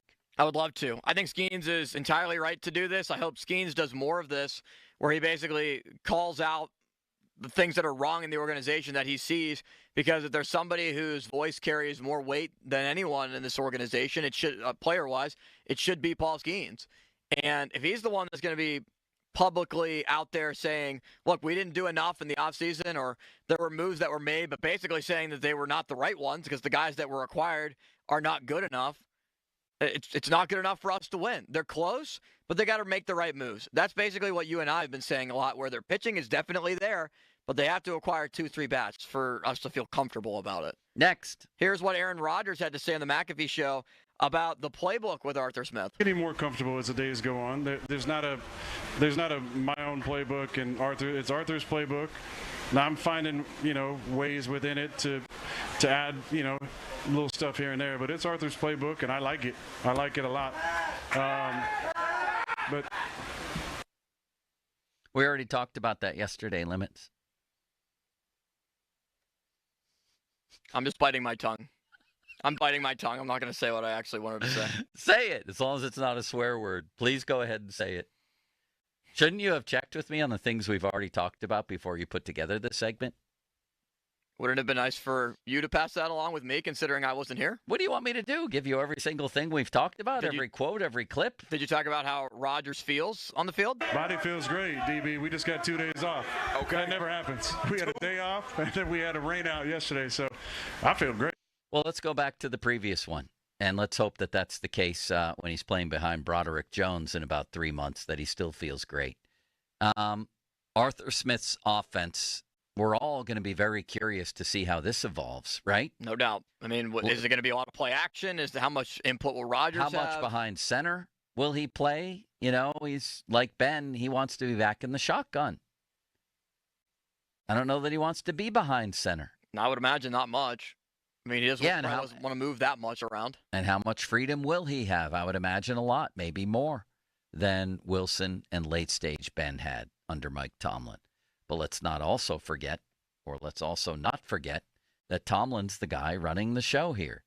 You mentioned the magic words there, Broderick Jones. He might be the biggest story of camp so far. I think Broderick Jones is the most important player on the team this year. He is 1A, Aaron Rodgers is 1B. No, that's ridiculous. Because Aaron Rodgers, if he's going to stay upright... The quarterback is the most important player on the team. Well, if the quarterback is going to stay upright and the quarterback is able to have the success that I think he can have this year, he's got to make sure that Broderick Jones does not have him power drived into the ground on multiple occasions. I guess I see your logic there, but it's still wrong. Wrong. The quarterback... The quarterback always is the most important player on the team. Yes. But Broderick Jones, I think, is just this year. I agree. I just wrote. A 41-year-old quarterback that can barely move. He can move a little bit. Yes. Not nearly as much, though. Broderick Jones, it's that important. I just wrote a column yesterday, Oh Limitless Wonder, that assuming Rodgers is at least as good as late-stage Ben, and assuming your veterans play to their pedigree, that the two X factors on this team, the guys with star potential that we haven't seen yet, and two guys playing vitally important positions, one protecting the quarterback's blind side, the other covering the team's best receiver, Broderick Jones and Joey Porter Jr. are the biggest sort of X factor players on this whole team. So in the end, we agree. By far. Next. Now, could they add somebody else to that fold, Omar? I mean, you never say you're done, but, I really like the group that we have here, and, we've done a lot this offseason, and, we'll see. If there's ever an opportunity to improve the team, we'll think about it and talk about it, but, we feel good about the team, Pat. Now, that's exactly what Omar said in his press conference at the start of training camp when they added Chuck Clark the next day. Well, I've also heard that said by Tomlin actually last year, how much he loved the receiver core and how we were all wrong in questioning his receivers, and that was before they imploded over the last month and a half of the season, and that was a big reason why there's nobody to throw to beyond George Pickens, who was then, was he pouting? Was he quitting? Was he late for, I don't remember what stage he was in at that point last year, but the receivers were a joke. Now, do I think that they necessarily need a number 2 right now? Not necessarily. We talked about this yesterday, Limits, while you were still on vacation. I think the key is as you said, Jones and the offensive line protecting Rodgers. If he's protected, I think the weaponry is pretty adequate here. I really do. Adding Jonnu Smith was essentially, to me anyway, adding a receiver. So you have him, you have Freiermuth, you have DK Metcalf, you have Calvin Austin, you have Johnson and Warren out of the backfield. Nobody's going to say this is the best receiving core in the league, but I think if Rodgers has time to throw, he has plenty of weaponry. He does. I still would like to see them add one more guy, just because. That's because you're selfish. No, because I'm confused on the role that Roman Wilson and Robert Woods will have. Like, is Robert Woods another Van Jefferson where he comes in and just blocks? And can Roman Wilson take that next step? It seems like Roman Wilson, anytime his name is brought up, there is a huge, and I heard Badco talking about this last night with Donnie. This is not going well, I don't think. There's a huge amount of people that love Roman Wilson and think he's going to be good this year, and then there's a huge amount of people that think Roman Wilson is not going to be anything and they shouldn't depend on him. So I think a lot of the fan base is split. I think the best way to phrase it is the way Dulac did in his chat. At some point you have to stand out, whether it's in you're running around in spring or before they put the pads on. Certainly when they put the pads on, at some point you have to stand out. And it just hasn't happened yet. He hasn't yet this Not year. in any good ways anyway. Not at all. So, of course, it's still very young in this camp, and 2 weeks from now we could be talking about Roman Wilson as a breakout player in camp, but it's got to happen. At some point, this dude has to do something that makes people look at him and say, oh, that's why they took him. Let's go here. Next.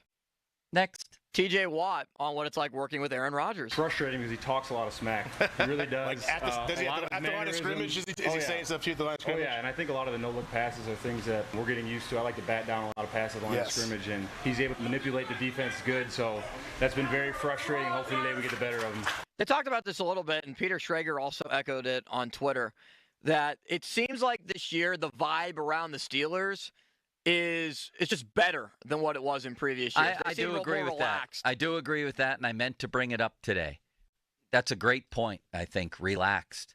It's almost like, in a good way, don't give a damn type of attitude. Like, let's just wing this and have some fun.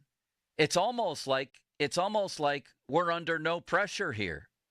You could say the truth is they're under tons of pressure because they haven't been competitive in a playoff game for 8 years. But the reality is they really aren't under any. Who's under pressure? Mike Tomlin? No, maybe they could go 3-14. This is it for Aaron. Aaron Rodgers' legacy is secured. Cam Hayward's, even though he's never been part of a team that's made a run, his legacy is secure as a great Steeler and well-earned. Even T.J. Watt, who's never won a playoff game, his legacy as a great Steeler is also very much secured. I think. His money. Do you? Yes. Do you think it is? Yes. Plus he got his money. Jalen Ramsey's won a Super Bowl. Slay has won a Super Bowl. DK Metcalf, I don't know. Is there a ton of pressure on him? He got his money too. He got paid $30 million a year. So no, there's not a lot of pressure on a lot of guys other than like Broderick Jones and JPJ. A lot of younger guys trying to prove themselves. The vibe I get from over there, watching from afar, is just that. A relaxed, fun, let's just go for it type of attitude. I don't know if it's going to work, but I can feel the same thing you're feeling. Absolutely. I think that's a wonderful point, Limits. Yeah, they seem like it's kind of, all right, we've all been here before where there have been some expectations, but it seems like they feel more united because There was also no T.J. Watt holdout this year. There was no big Brandon Ayuk trade rumors like there was last year. That was a cloud hovering over their heads. It seems like a lot of the noise has kind of gone away from this team, and it's just go out there and play ball. Maybe the fact that they failed so much also plays into this. Like, how much worse can it get than going on the road to Baltimore and having people say we're quitting on Tomlin in the middle of a game where we're giving up 300 yards rushing? You know, it's almost like, screw it. Let's just come out this year and go for broke. No pressure. There's always pressure in pro sports, but you know what I mean. Relatively speaking, I think it begins with Rodgers. He just seems to be having a good old time. Well, and it how seems all like this, how all this translates, I don't know. But I agree with your assessment. It seems like Cam Hayward agrees. When you talk about Aaron, he talks a lot of crap, but, man, I love how he goes about his work. He approaches it the right way. He's asking questions. He's been asking us about week one, how to prepare for that, night meetings. You know, he's all about being locked in with this group, which is great. It makes me wonder, like, was Russell Wilson not like that last year? Did Russell Wilson just not have as great of a relationship? Everybody was saying the same things about Russell last year, that they were enjoying his presence. He had a leadership type of presence. Now, he was hurt, you remember, right, in thanks camp. to the blocking sled. Thanks to the good – are they having Rodgers do the old blocking sled this No. year just in case he gets, I don't know, assigned to pass protection? No reports of blocking sleds for Aaron this year. But there's been a lot of talk about the camaraderie as well. I saw Darius Slay on there yesterday talking about everybody hanging out in dorm rooms at night, having fun. A lot of times storylines are created like this before the season that aren't quite true, or even if they are, don't matter. But I am taking note of it. It does seem to be a team that's together and having some fun in training camp, bonding. They're having a bonding experience, Limits. Well, and that's a big part of when you go away to camp compared to just staying at home and going on to the south side. I don't know if it matters. I don't know if it matters. It certainly hasn't the last 8 years. It doesn't make a significant difference, but I think it does. I'm just taking note of it. Yeah, it can't hurt chemistry. No, it can't. Now, Jalen Ramsey is obviously going to be bouncing around a lot. This is how he's impacted the defense so far, according to Cam Hayward. With Jalen, it's not just what he does when the play is snapped. It's what he's doing before the play. His disguise, his level of professionalism is just on display for everybody. So, like that first pick Aaron threw to Patrick Queen, that was because of Jalen. So, seeing him out there, I'm excited to see what he's going to do this year. That's interesting. And Jalen Ramsey is definitely a person of interest. Everybody you talk to over there, whether they're covering it, whether they're inside like Cam, will say that this dude is still really, really good, really smart and instinctive. His track record kind of speaks for itself. If he's healthy, you have a great player on your hands. Would you agree with that? You do, and you have a guy that can basically play corner. I have a problem, outside, Limits. inside, He's going to play safety, too. I have a problem. What's your problem? Is it with your voice again? Is No. everything okay? No, everything's good. Is it with the vending machine? No, I had it's a problem with the vending Steelers. machine last So did week. I. It doesn't work. It hasn't worked. I don't even want to talk about that. Every don't time I either. go in there, it said cell phone connecting.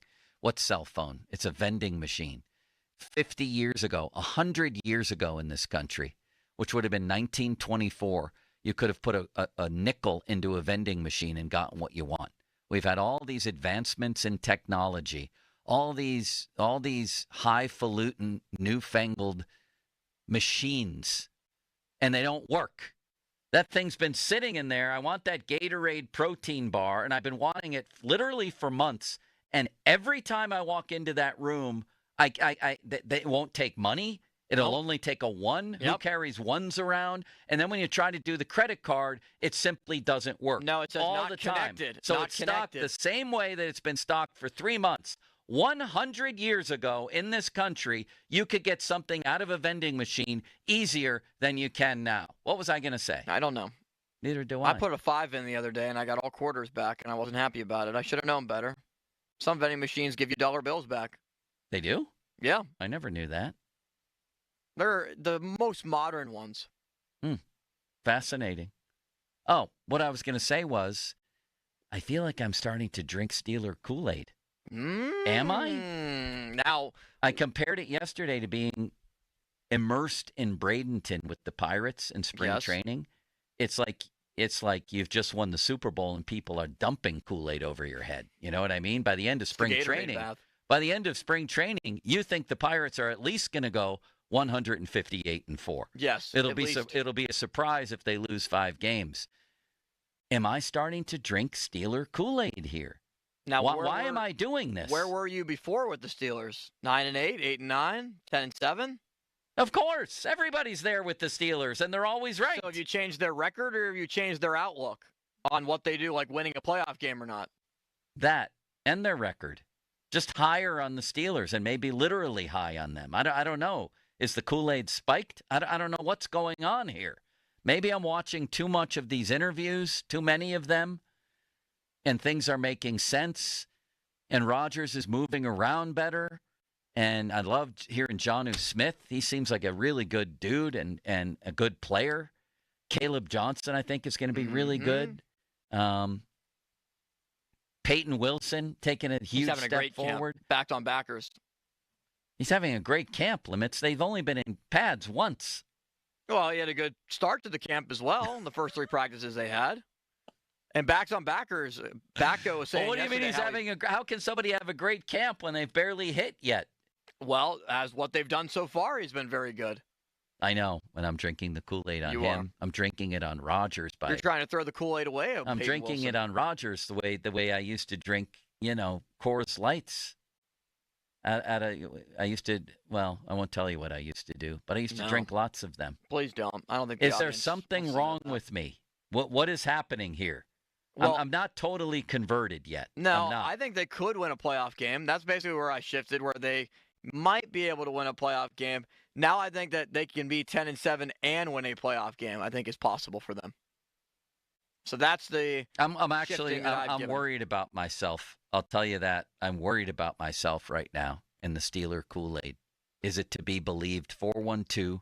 412-928-9370. 928-9370. Are you drinking it here in the early days of camp? My God, if Aaron Rodgers has a Kenny Pickett-like preseason, we're going to have a ticker tape parade before the year even starts, Limits. We're going to reserve downtown Pittsburgh with 600,000 people and just celebrate the Super Bowl before the Jets game. I'll be right there in front of the line with you, buddy. I'm worried about myself. All right. Let's see here. Fan Twitter brought to you by South Hills Kia, Peters Township. Visit them at southhillskia.net. The text line brought to you by Edgar Snyder & Associates, personal injury law firm, where they always say there's never a fee unless we get money for you. It's 12:34. Time to make that call to the Buell Insurance Agency. Get help with those premiums at 724-443-5610. So coming up, 1 o'clock, we have the Noah Constrictor. Right as the deadline is hitting, Noah Hiles of the Post-Gazette covers the Pirates. Major League Baseball's trade deadline, 6 p.m. Noah been reporting that, Mitch Keller is practically off the market. Let's ask for an update on that. And Bednar, those are the 2 big things we're looking at right now, of course. But coming up next, a little trip around the NFL and headlines left and right, including right in the Steelers division in the AFC North. Limits will run that. We call it the Limitless Express. 93.7 The Fan, 100.1 FM and AM 1020 KDKA, and WAMO 107.3, partnering to support Pittsburgh public school students for the school year by providing stuffed backpacks for Pittsburgh for PPS. That's hashtag Pittsburgh for PPS. Backpack Drive, presented by Target Freight Management. You can support by purchasing backpacks or dropping at a location near you, including Piata Italian Street Food in Robinson and Northway Mall. For results, visit 937thefan.com to drop off your donation. Brought to you by GBU Life, life insurance, annuities, and member benefits since 1892. And how about this, Joe? In support of that drive, you could bring a new backpack to Donaldson's Crossroads inside the mini mall tomorrow from 1 to 2 p.m., and you can stop and chat with Crowley. How about that? The opportunity of a lifetime. No doubt. You can go and meet Crowley tomorrow. Details at 937thefan.com. Now, fan headlines powered by Bowser Genesis of Monroeville. All right, first day of pads was yesterday for the Steelers. They moved practice up today to 10 a.m. It was also the first practice Isaac Seumalo has been back out there for the Steelers. More headlines are at 937thefan.com. Headlines are powered by Bowser Genesis of Monroeville, and listen to the Pump and Joe Show every Wednesday to hear about Starkey's Car of the Week from Baseball, Car Castle, and Cranberry. As contests run every Wednesday through Friday at noon at the 937thefan.com contesting page. This training camp player profile is presented by Smail Kia on Route 30 on the way to camp. Jonnu Smith, somewhere Arthur Smith is smiling. The Steelers add another tight end on their roster. This time, Jonnu Smith, born in Philadelphia. Smith joins his 5th NFL team here in Pittsburgh, drafted by the Titans, and then having stints with the Patriots and Falcons. Smith was most recently with the Dolphins. After making the Pro Bowl last season in Miami, Smith was traded to Pittsburgh this summer, and now he'll look to become a key piece in the ever-growing Steelers offense. The CBS Sports Minute is brought to you by Cohen Market's Crispy Chicken, the official crispy chicken of the Fan. This is Maggie Gray with an Odyssey Sports Minute. Eugenio Suarez is back in Seattle. The Mariners are bringing home the power-hitting third baseman who helped end their 20-year playoff drought in 2022. He's got 36 homers this season and is tied with teammate Cal Raleigh for the MLB lead in RBIs. The two now join rare company, the first teammates with 35 or more homers by August since Roger Maris and Mickey Mantle. Is this the spark Seattle needs with October on the table? I'm Maggie Gray. Pro Savings Days are back at Lowe's. Right now, get a 4-piece GE kitchen suite for under $2,000. Plus, get a free DeWalt 20-volt Max XR 8-amp-hour battery when you buy a select DeWalt tool. Save big with deals that work as hard as you do.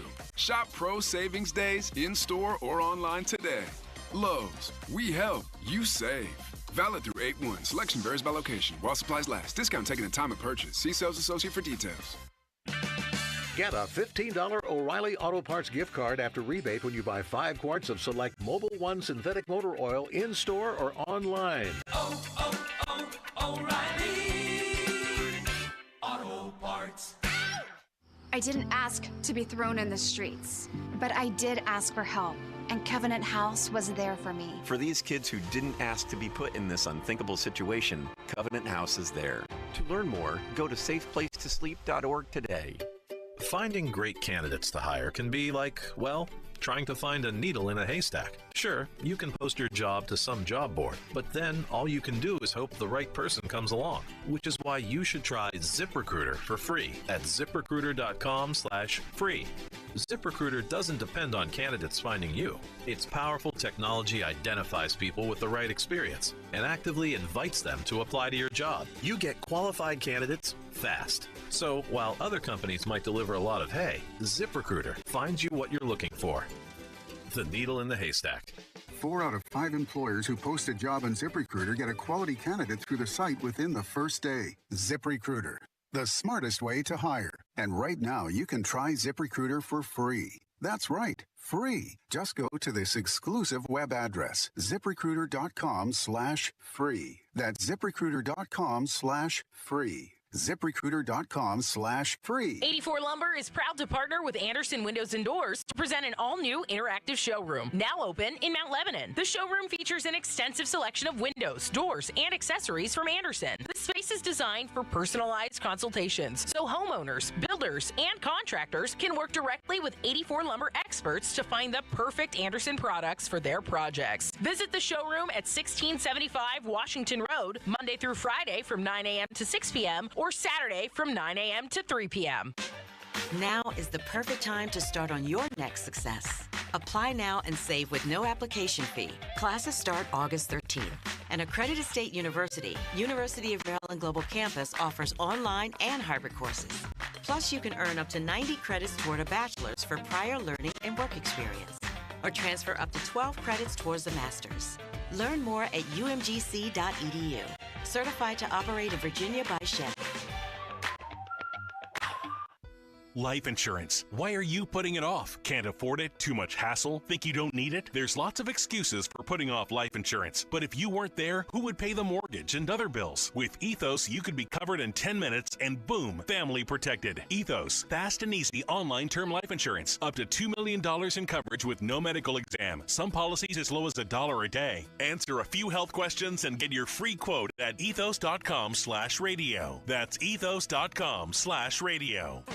When you own a business, it feels like everything's on you. Orders, deliveries, employees, on you. That's why Comcast Business is giving you a year of mobile on us with your internet service. Really? Yep. We'll cover your first line of mobile for 1 year. So calling customers, getting directions, texting Janine and shipping, on us. The broken coffee maker? That one's still on you, which means you'll save hundreds for your business and get the fastest mobile service with 5G cellular and Wi-Fi hotspots on us. But hurry, this deal won't last long. Get a mobile plan and free up the budget to maybe, I don't know, fix that coffee maker? Get mobile on us for 1 year, you guessed it, on us. Comcast Business, powering possibilities. Ends 9/22/25. Restrictions apply. New mobile customers only with internet standard service or above. Limited to value of 1 unlimited intro line applied via 12 monthly internet bill credits. 1 discount per account. Fastest mobile based on mobile, Wi-Fi, and cellular data in service areas. Ookla Speed Test Intelligence 2H24. We've been an institution in Newcastle for 90 years, and now our offices canvass all of Western Pennsylvania. I'm Joe George. Known for integrity and doing what we say we'll do, LGKG injury lawyers are different from the other firms. Visit lgkg.com or call me. LGKG, your home team. We all know there's an advantage to playing at home, being the home team. LGKG has been your home team for personal injury cases for over 90 years. We know how to present your case. We know what works. We know how to win in Western Pennsylvania. Visit lgkg.com. LGKG, your home team. Lunch was great. Lawrenceville is such a fun spot. Can we stop at a bathroom? Are you all right? I keep having stomach issues after eating, like diarrhea, gas and bloating, abdominal pain, and sometimes oily stools. Sound familiar? Those stomach issues may actually be a pancreas issue called exocrine pancreatic insufficiency, or EPI. Creon pancrelipase may help manage EPI. Creon is a prescription medicine used to treat people who can't digest food normally because their pancreas doesn't make enough enzymes. Creon may increase your chance of fibrosing colonopathy, a rare bowel disorder. Tell your doctor if you have a history of intestinal blockage or scarring or thickening of your bowel wall. If you are allergic to pork, or if you have gout, kidney problems, or worsening of painful swollen joints. Call your doctor if you have any unusual or severe gastrointestinal symptoms or allergic reactions. Take Creon as directed by your doctor and always with food. Do not chew capsules as this may cause mouth irritation. Other side effects may include blood sugar changes, gas, dizziness, sore throat, and cough. These are not all the side effects of Creon. Call 800-633-9110 or visit creoninfo.com to learn more. That's CREONinfo.com. I'm asking my doctor about EPI and if Creon could help. At Target, back-to-school-a-days are here. What is back-to-school-a-days, you ask? We're talking 7 days of deals on looks and styles the kids will love, at prices you'll love even more. Because back-to-school at Target means getting all of the above. Through August 2nd, save 25% on select kids' clothes, with additional savings to round out their looks, including uniforms, leggings, polos, and activewear. Plus, their new favorite backpacks are 30% off. Happy back-to-school-a-days now through August 2nd, only at Target. Terms and conditions apply. Upgrade your learning experience during Dell Technologies Back to School event with AI PCs like the Dell 14 Plus featuring an Intel Core Ultra processor starting at $749.99. Supercharge your studies with features like real-time notes transcription, AI accelerated hardware to run multiple apps without slowing down, extended battery life, and more. That's the power of new AI PCs with Intel inside. Discover a smarter way to learn at Dell.com/deals. That's Dell.com/deals. Your hometown building partner since 1956, 84 Lumber. Visit 84lumber.com. Sports Radio 93.7 The Fan. Now back to the Pomp and Joe Show, presented by JP Roofing and Siding. Live from the ShoreKeyMitsubishi.com studios, North Huntington and North Hills. 93.7 The Fan is cleared by AQuickDrain.com. He was the limitless wonder. Thank you, a limitless wonder. I love you. I love you. They call them trolls or whatever, people that just sit behind a computer in their mom's basement. You idiot. It was a joke. Hold on, let me put my wooden teeth in so you can understand me better. And we're sitting here again. We're sitting here again talking about the same things. Shall I call you Ron? Dr. Dick? What should we go with here? Call me Ron. Now you're insulting my intelligence. No, I'm insulting your integrity. That's a great opening there, Limits, and I commend you for that. Just one more. There we go. Yeah, let's dive in. It's the Limitless Express. We're off and running. All right, let's do it, Joe. According to Adam Schefter, Noah Fant, the former first-round pick, tight end of the Broncos who went to Seattle in the Russell Wilson trade, is now coming to the AFC North. He is expected to sign with the Cincinnati Bengals. So the Bengals add another target on offense. They, as we know, already have a loaded offense with the likes of Chase, Higgins, Burrow, and Fant is only 27 years old. Why is he available? He was let go by Seattle. Let go by Seattle, okay. So he's put up some pretty decent numbers. 48 catches last year for 500 yards, but just one touchdown last season. Well, who cares? He played for Seattle. He had 48 catches, a 10.4-yard average. He's had He's been up in terms of average over 10 to 12 to 14 as a rookie. He's never really played in a great offense at all. He's a big Joe Kopp guy. Is he not one of the guys they got with the draft picks they received from the Steelers for Devin Bush? I think he was. I think they drafted him with one of those picks, if I'm not mistaken. Yes, 10th. He was 20th overall in that draft in 2019. I like him. He's had catches also of 75, a couple catches over 50 in his career. I think he's a big guy who can run that Joe Burrow is going to take advantage of. I agree. I mean, they have utilized tight ends pretty well in Cincinnati. Obviously, with the two wide receivers on the outside, there are going to be some opportunities for tight ends to be able to flourish. Like, I remember Uzama was really good for them, Gesicki, when they could just attack the middle of the field. Yeah. And Noah Fant, to me, is probably going to be the next guy in line for that, where Seattle cut him, which saves about $9 million for them right before training camp. That's going to be that's a great fit. Like, sometimes there are good players that are just not in the right scheme and not in the right fit. Noah Fant is going to a perfect opportunity for him, I think. Next. John Harbaugh is saying that Lamar Jackson is as good as any passer there's ever been at training camp. As good as any quarterback or any passer? As good as any passer okay. there's ever been. So he completed 66.7% of his throws last year. He set career highs in yards, touchdowns, also a career low in interception rate. And he also finished the year with the league lead in yards per attempt and passer rating. I mean, the more you look at the numbers, it's hard to disagree. Although in terms of pure passers, I don't even think Lamar would say that. In terms of pure passers, you have your Aaron Rodgers, you have your Marinos, people like that from NFL history. But Elway. But passer can be construed in a lot of different ways, and the numbers that Lamar is putting up, when you have seasons of 36 touchdowns and 6 picks and 41 and 4, and you lead the NFL, did you say, in passer rating easily at 119.6, and you've won all these MVPs and easily could have won again last year, it's hard to argue. But in terms of pure passing, I wouldn't say so. But in terms of quarterback play and delivering the ball, you know what I mean. You know what the difference is in what I'm saying. Like, in terms of getting the ball where it needs to go, yes, it's an accurate statement right now. How does the ball come out of your hand? How good does it look? How accurate are you? Just part of it is the eye test. And I think Marino probably passes that with flying colors more so than Lamar does. Same thing with like the Montanas of the world. But Lamar has significantly improved as a passer. That was one of the major knocks on him. That's one of the things that I came down hardest on. Like, he's too much of a runner. Like, if the pocket ever broke down, Lamar was not looking to throw downfield. He was just going to automatically take off. He still does that, but not nearly as much. And he makes a lot of better plays and bigger plays. 41 downfield with his arm. 41 and 4. Okay, here's the deal with Lamar. He throws tons of touchdowns. He doesn't get intercepted very much, and he wins nearly all his games. And I know the playoffs, we can talk about that. Although, unlike a franchise I know, he does win a playoff game now pretty much by year. He's 70 and 24 in his career. He wins all the time, and he has 166 touchdowns against 49 picks. So I don't care whatever anybody wants to say about Lamar that's good is probably right. Yeah, I mean, Lamar in the playoffs I still think is a guy that you can have some questions about. He's not been able to get it done in the biggest moments. He's not been able to get to a Super Bowl like Joe Burrow has. And he's come short against the likes of Patrick Mahomes, but basically who hasn't at this point other than Burrow. I mean, he didn't drop the ball in the end zone last year, although he did have some big turnovers in that game. He did. That is a fact. Those fumbles he's got to finish.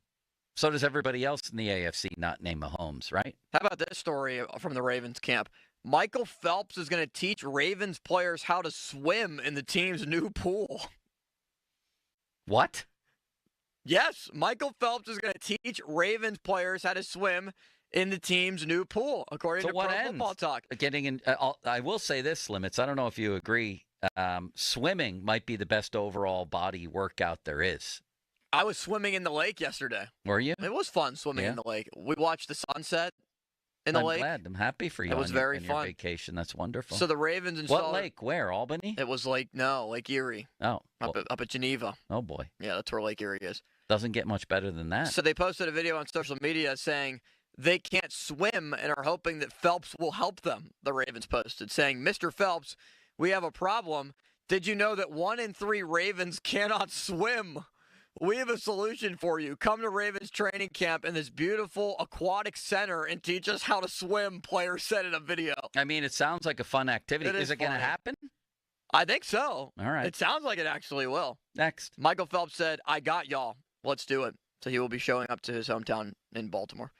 Next, J.J. McCarthy learning from failures at Vikings training camp. I feel like when the Steelers play the Vikings, they will significantly have the quarterback matchup when they play in Ireland. The Vikings will have the roster matchup, but I think the Steelers will ultimately win the game because J.J. McCarthy is just ultimately not that good of a quarterback. Thoughts?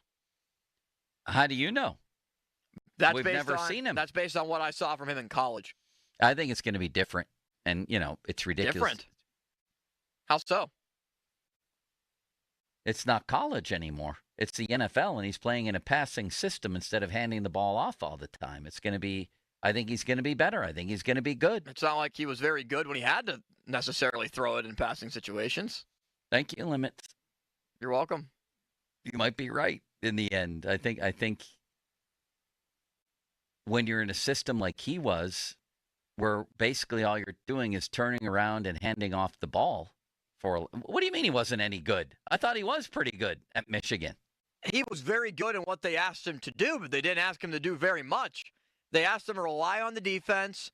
They asked him to hand the ball off a lot and just make the right reads. And he did it well, did he not? He did. I also would like to point out that Roman Wilson was one of the main factors in that offense as well. He also had 49 touchdowns and 11 picks and completed 72.3% of his passes. That was also in his senior year. Absolute, complete machine. Okay, so no matter what he did at Michigan, you're going to give him bad grades because you love Drew Aller. There it is again. It always comes back to Drew Aller. Not, you can't put a conscious thought together, Austin. We're just going to throw what you think is a bad opinion back onto that. I see how it is. Just trash my opinion by throwing something else on it that has nothing to do with it. Whose opinion was trashed here first? I believe you trashed mine on J.J. McCarthy. I did not say anything about your opinion on McCarthy. I said my own opinion on J.J. McCarthy that I don't think is going to be a good quarterback. I said it's going to be different. You said different like that. Yeah, I think it's going to be different. I don't think it's going to be different at all. So now I am going at your opinion. I want you to go at my opinion, but don't say you don't. I just don't think he's that great of a quarterback, Joe. I don't think his arm strength is really there. I wonder about his ability to read defenses. Everything was basically handed to him on a platter. How do you know if what do you mean you wonder about his ability to read defenses? Based on what? I'm going based on what scouts and analysts have said. He can't read a defense? Has been. How do they know at this point because in his career? Because they're the ones that study it, and those are the ones that we rely on for this. These guys see him play every day. Why should I have an opinion? I'm not a coach. I'm not one of these former NFL players on these big-time shows that are commenting on J.J. McCarthy. The guy completed 73% of his passes practically as a senior. I saw him dropping dimes the other day. I know it's only training camp. I think he has a chance to be pretty good. You've already drawn a conclusion, all because he's not Drew Aller. Well, the story is from multiple different outlets that J.J. McCarthy is struggling in training camp. He's thrown a lot of interceptions, and J.J. McCarthy even said he has to learn from failures and try to get better. I just don't think he's ultimately going to be that good. And you have every right to that opinion, Limits. Next. And I will stick to it. All right. Next up on the list, the Washington Commanders. What do you make about their outlook this year with Jaden Daniels? Because ultimately, some people like to put Jaden Daniels as that number 5 in the top quarterbacks in the NFL, where I know you ultimately put Jalen Hurts instead. Do you think that the Commanders are going to have a successful season this year? Yeah, and I think he's great. Please don't say that me having him on maybe 6th or right there is any sort of derogatory statement about Jaden Daniels or indicate that. I think the kid is great and has every chance to be a top 5 quarterback in the league this year. He might have been one last year. So, yeah, Terry McLaurin, have they gotten that ironed out yet? No, they're still trying to figure it out. I think that will get ironed out. What don't they have? You know, I don't think Von Miller's going to help them very much defensively. He was washed up the last I saw. They brought in a couple people in their secondary free agents to help. But I think offensively, they have everything you need. And they brought in Laramie Tunsil, too. So I bring this up because Madden just released their top 10 quarterbacks according to ratings. Yeah. Josh Allen and Lamar Jackson are tied at 99. Allen just eventually edging out Lamar on this list. Burrow at 97. They have Mahomes at 95. Overall grade for the number 5 quarterback is 88. Matthew Stafford, Madden has as the 5th best quarterback in the NFL. Jaden Daniels, 10th, below Goff, Herbert, Hurts, and Baker Mayfield. That's insane.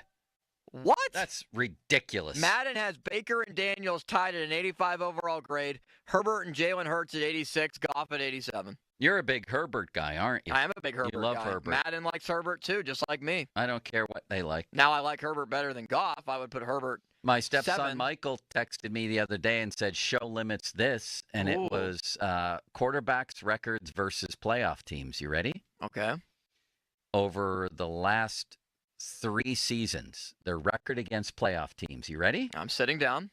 Patrick Mahomes, 23-8, 742 winning percentage. It's insane. Josh Allen, 14-9. That's a 609 winning percentage. Lamar, 17-11. That's 607. Burrow, 11-14. That's only a 440 winning percentage. And your guy, my guy, Justin Herbert, what's his record in 21 games I'm against guessing playoff? it's not very good. Wrong. It's 3-18. It's horrendous with a 143 winning percentage. Now go ahead and make up your excuses for him. Tell me how J.J. McCarthy is going to stink and how Drew Aller's great. Well, I will not say one thing about Drew Aller, even though you keep bringing him into the equation. But I will. You know the texters do too.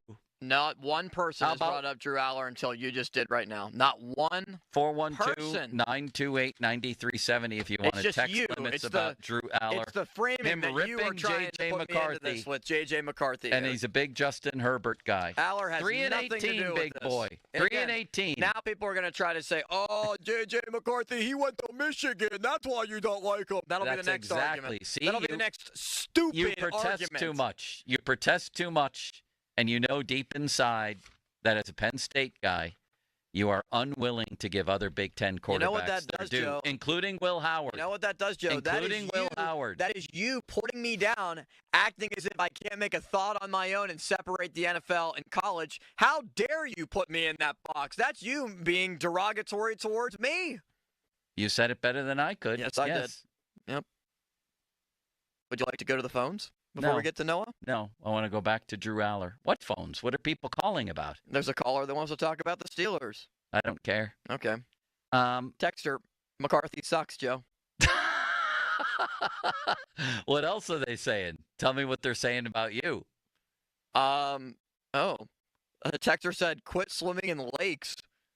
So there was supposedly some animal that severely affected a kid that swam into a lake. I don't know what that has to do. Let's stay away from that one. That's very scary. Maybe I shouldn't go in the lake.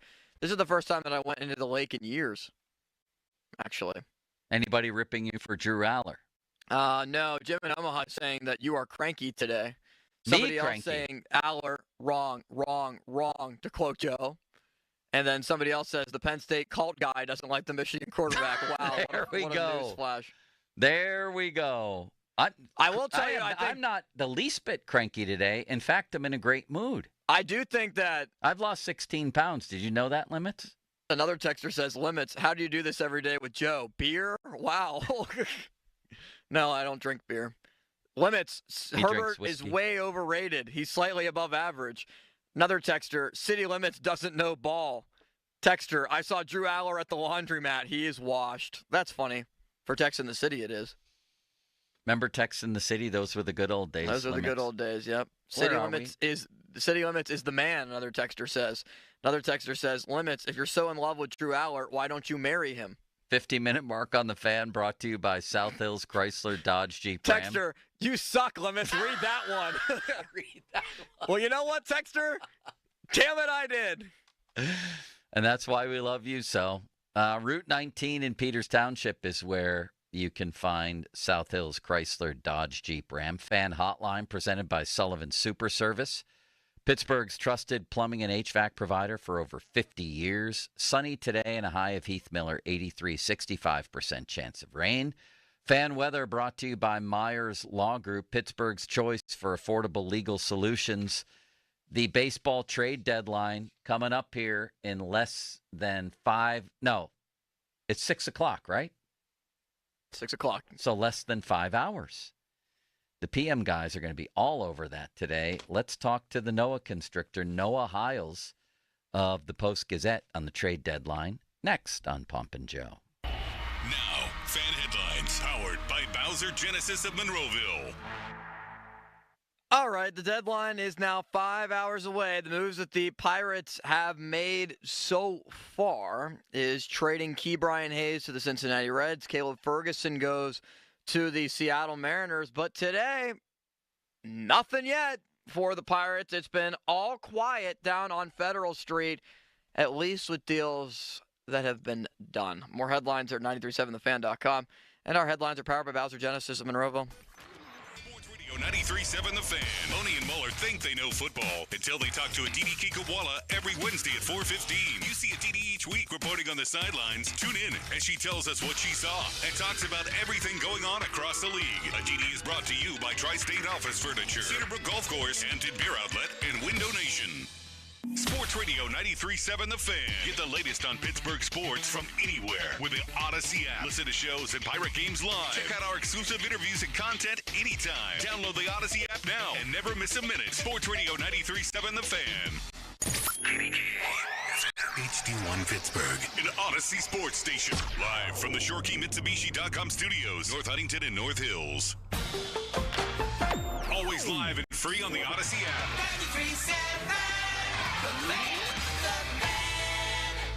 Injured? Call the expert personal injury attorneys at Shenderovich and Fishman. They handle all types of injury cases. Their fee is only 25%, not 40% like other law firms. They're smart, aggressive, experienced, and they have a 99.7% success rate. So that means they win. Car accidents, 25%. Motorcycle wrecks, 25%. Tractor trailer crashes, 25%. Dog bites, 25%. Any accident, 25%. Shenderovich and Fishman. 888-98-TWINS. They've got your back, not your wallet.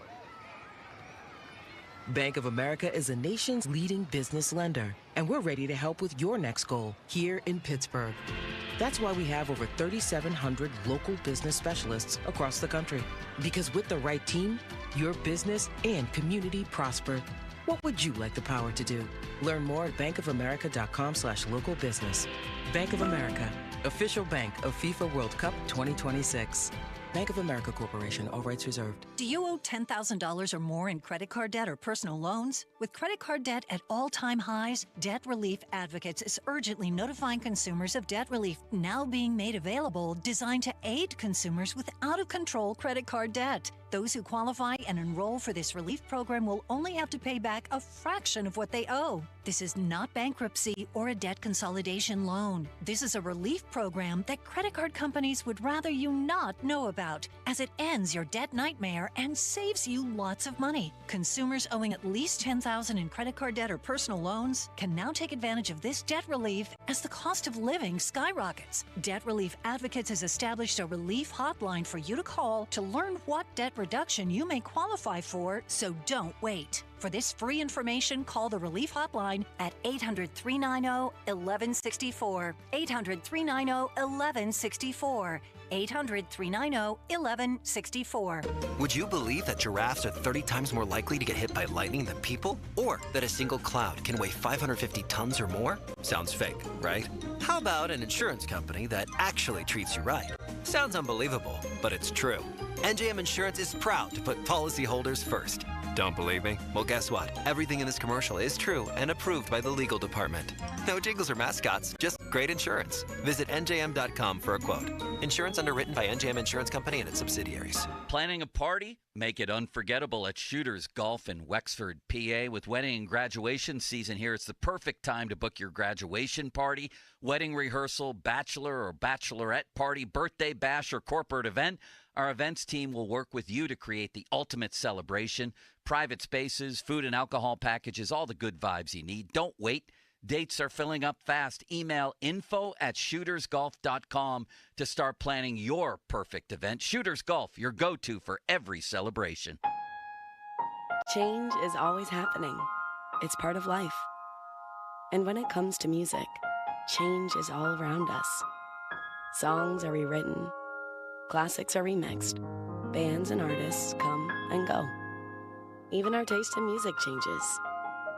Here at Xfinity, we know there's still good in keeping some things the same. That's why we want to do our part with a 5-year price guarantee on our internet. It means no matter what changes, you get 5 years of the most reliable Wi-Fi with our best equipment included for a price that stays exactly the same. Surprised? Life is full of them. One internet price, 5 years, guaranteed. Learn more at xfinity.com/deals. Restrictions apply. New residential customers only. Taxes and fees extra and subject to change. Most reliable Wi-Fi based on Open Signal Awards USA. Fixed Broadband Experience Report, August 2024.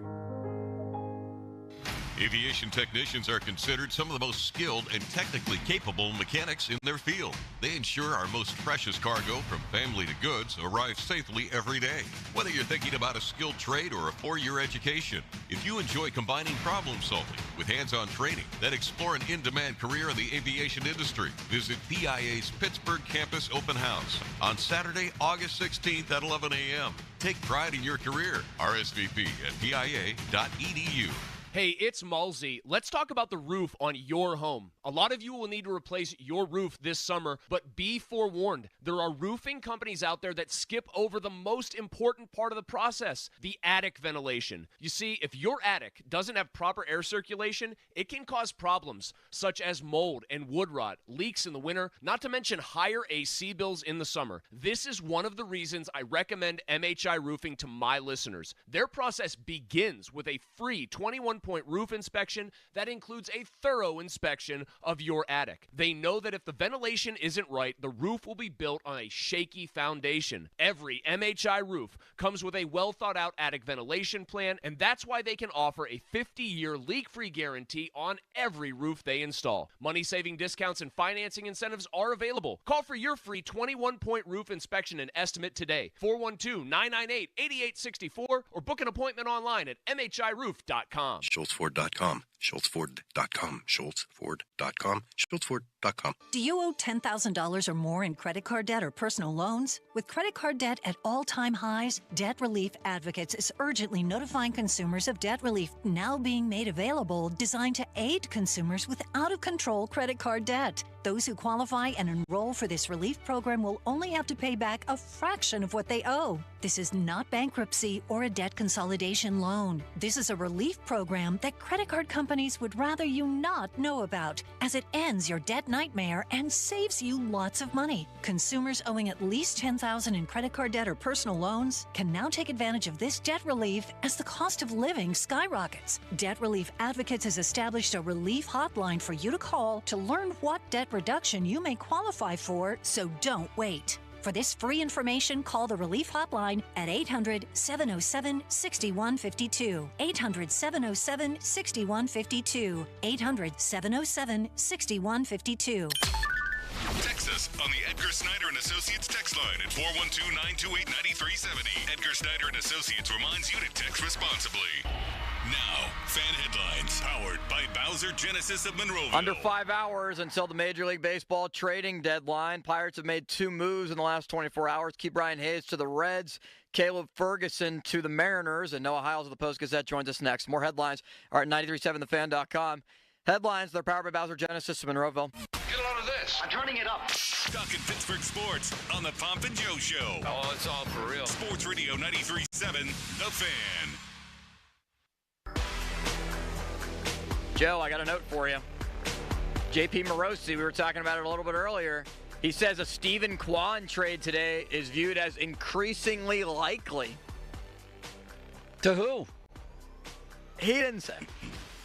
But that the potential trade of Quan, who has 2 years remaining under this year, increasingly likely. So we'll see what happens. I'll tell you this much. I'm going to be profoundly disappointed if by 7 o'clock tonight, 6:30, because some of these things, we don't get word of them till after the actual deadline. If the Pirates are sitting here with basically the same group of so-called hitters, there would be no excuse for it. Is the Noah Constrictor on the line? He's ready to go. Noah Hiles of the Post-Gazette. You can follow him right now for trade updates, trade stories, trade information, all of that. Noah Constrictor, how are you? Busy, I guess, huh? Busy, tired, but we're locked in, Joe. This is the big day of the year. All right. For baseball. Bednar, Keller. Does one or both get traded? I think one of them does. I think Bednar still gets moved. I think it's going to come down to the wire. There's a bidding war going on for him. You're seeing some of the suitors take on other relievers rather than him, but I know teams are still interested. He's just going to come at a high price. And as these hours tick away, we're going to see teams, I think, get a little bit more desperate and be willing to pay that high price. So you don't get the feeling that teams are scared off, even though he's been red hot for a while. He was sent to the minors early this year and had last year's, severely up and down season. You don't get the sense that people are scared off by any of that? I don't think so. No, I mean, when you look at the overall body of work, this is three really, really good seasons in the last 4 years. There was even some good stretches last year. I think you can easily explain what went wrong if you talk to anyone in the organization or anyone who's been around him. It started poorly. They probably should have put him on the IL to start the season. Instead, he rushed back. They put him in high leverage spots. He got in a funk and couldn't recover from it. But right now, I mean, he's throwing the ball better than he ever has in his career. This is a guy who is built to pitch in leverage situations, and teams want that at this time of the year. What does he bring back? A AAA hitter? An established hitter? What?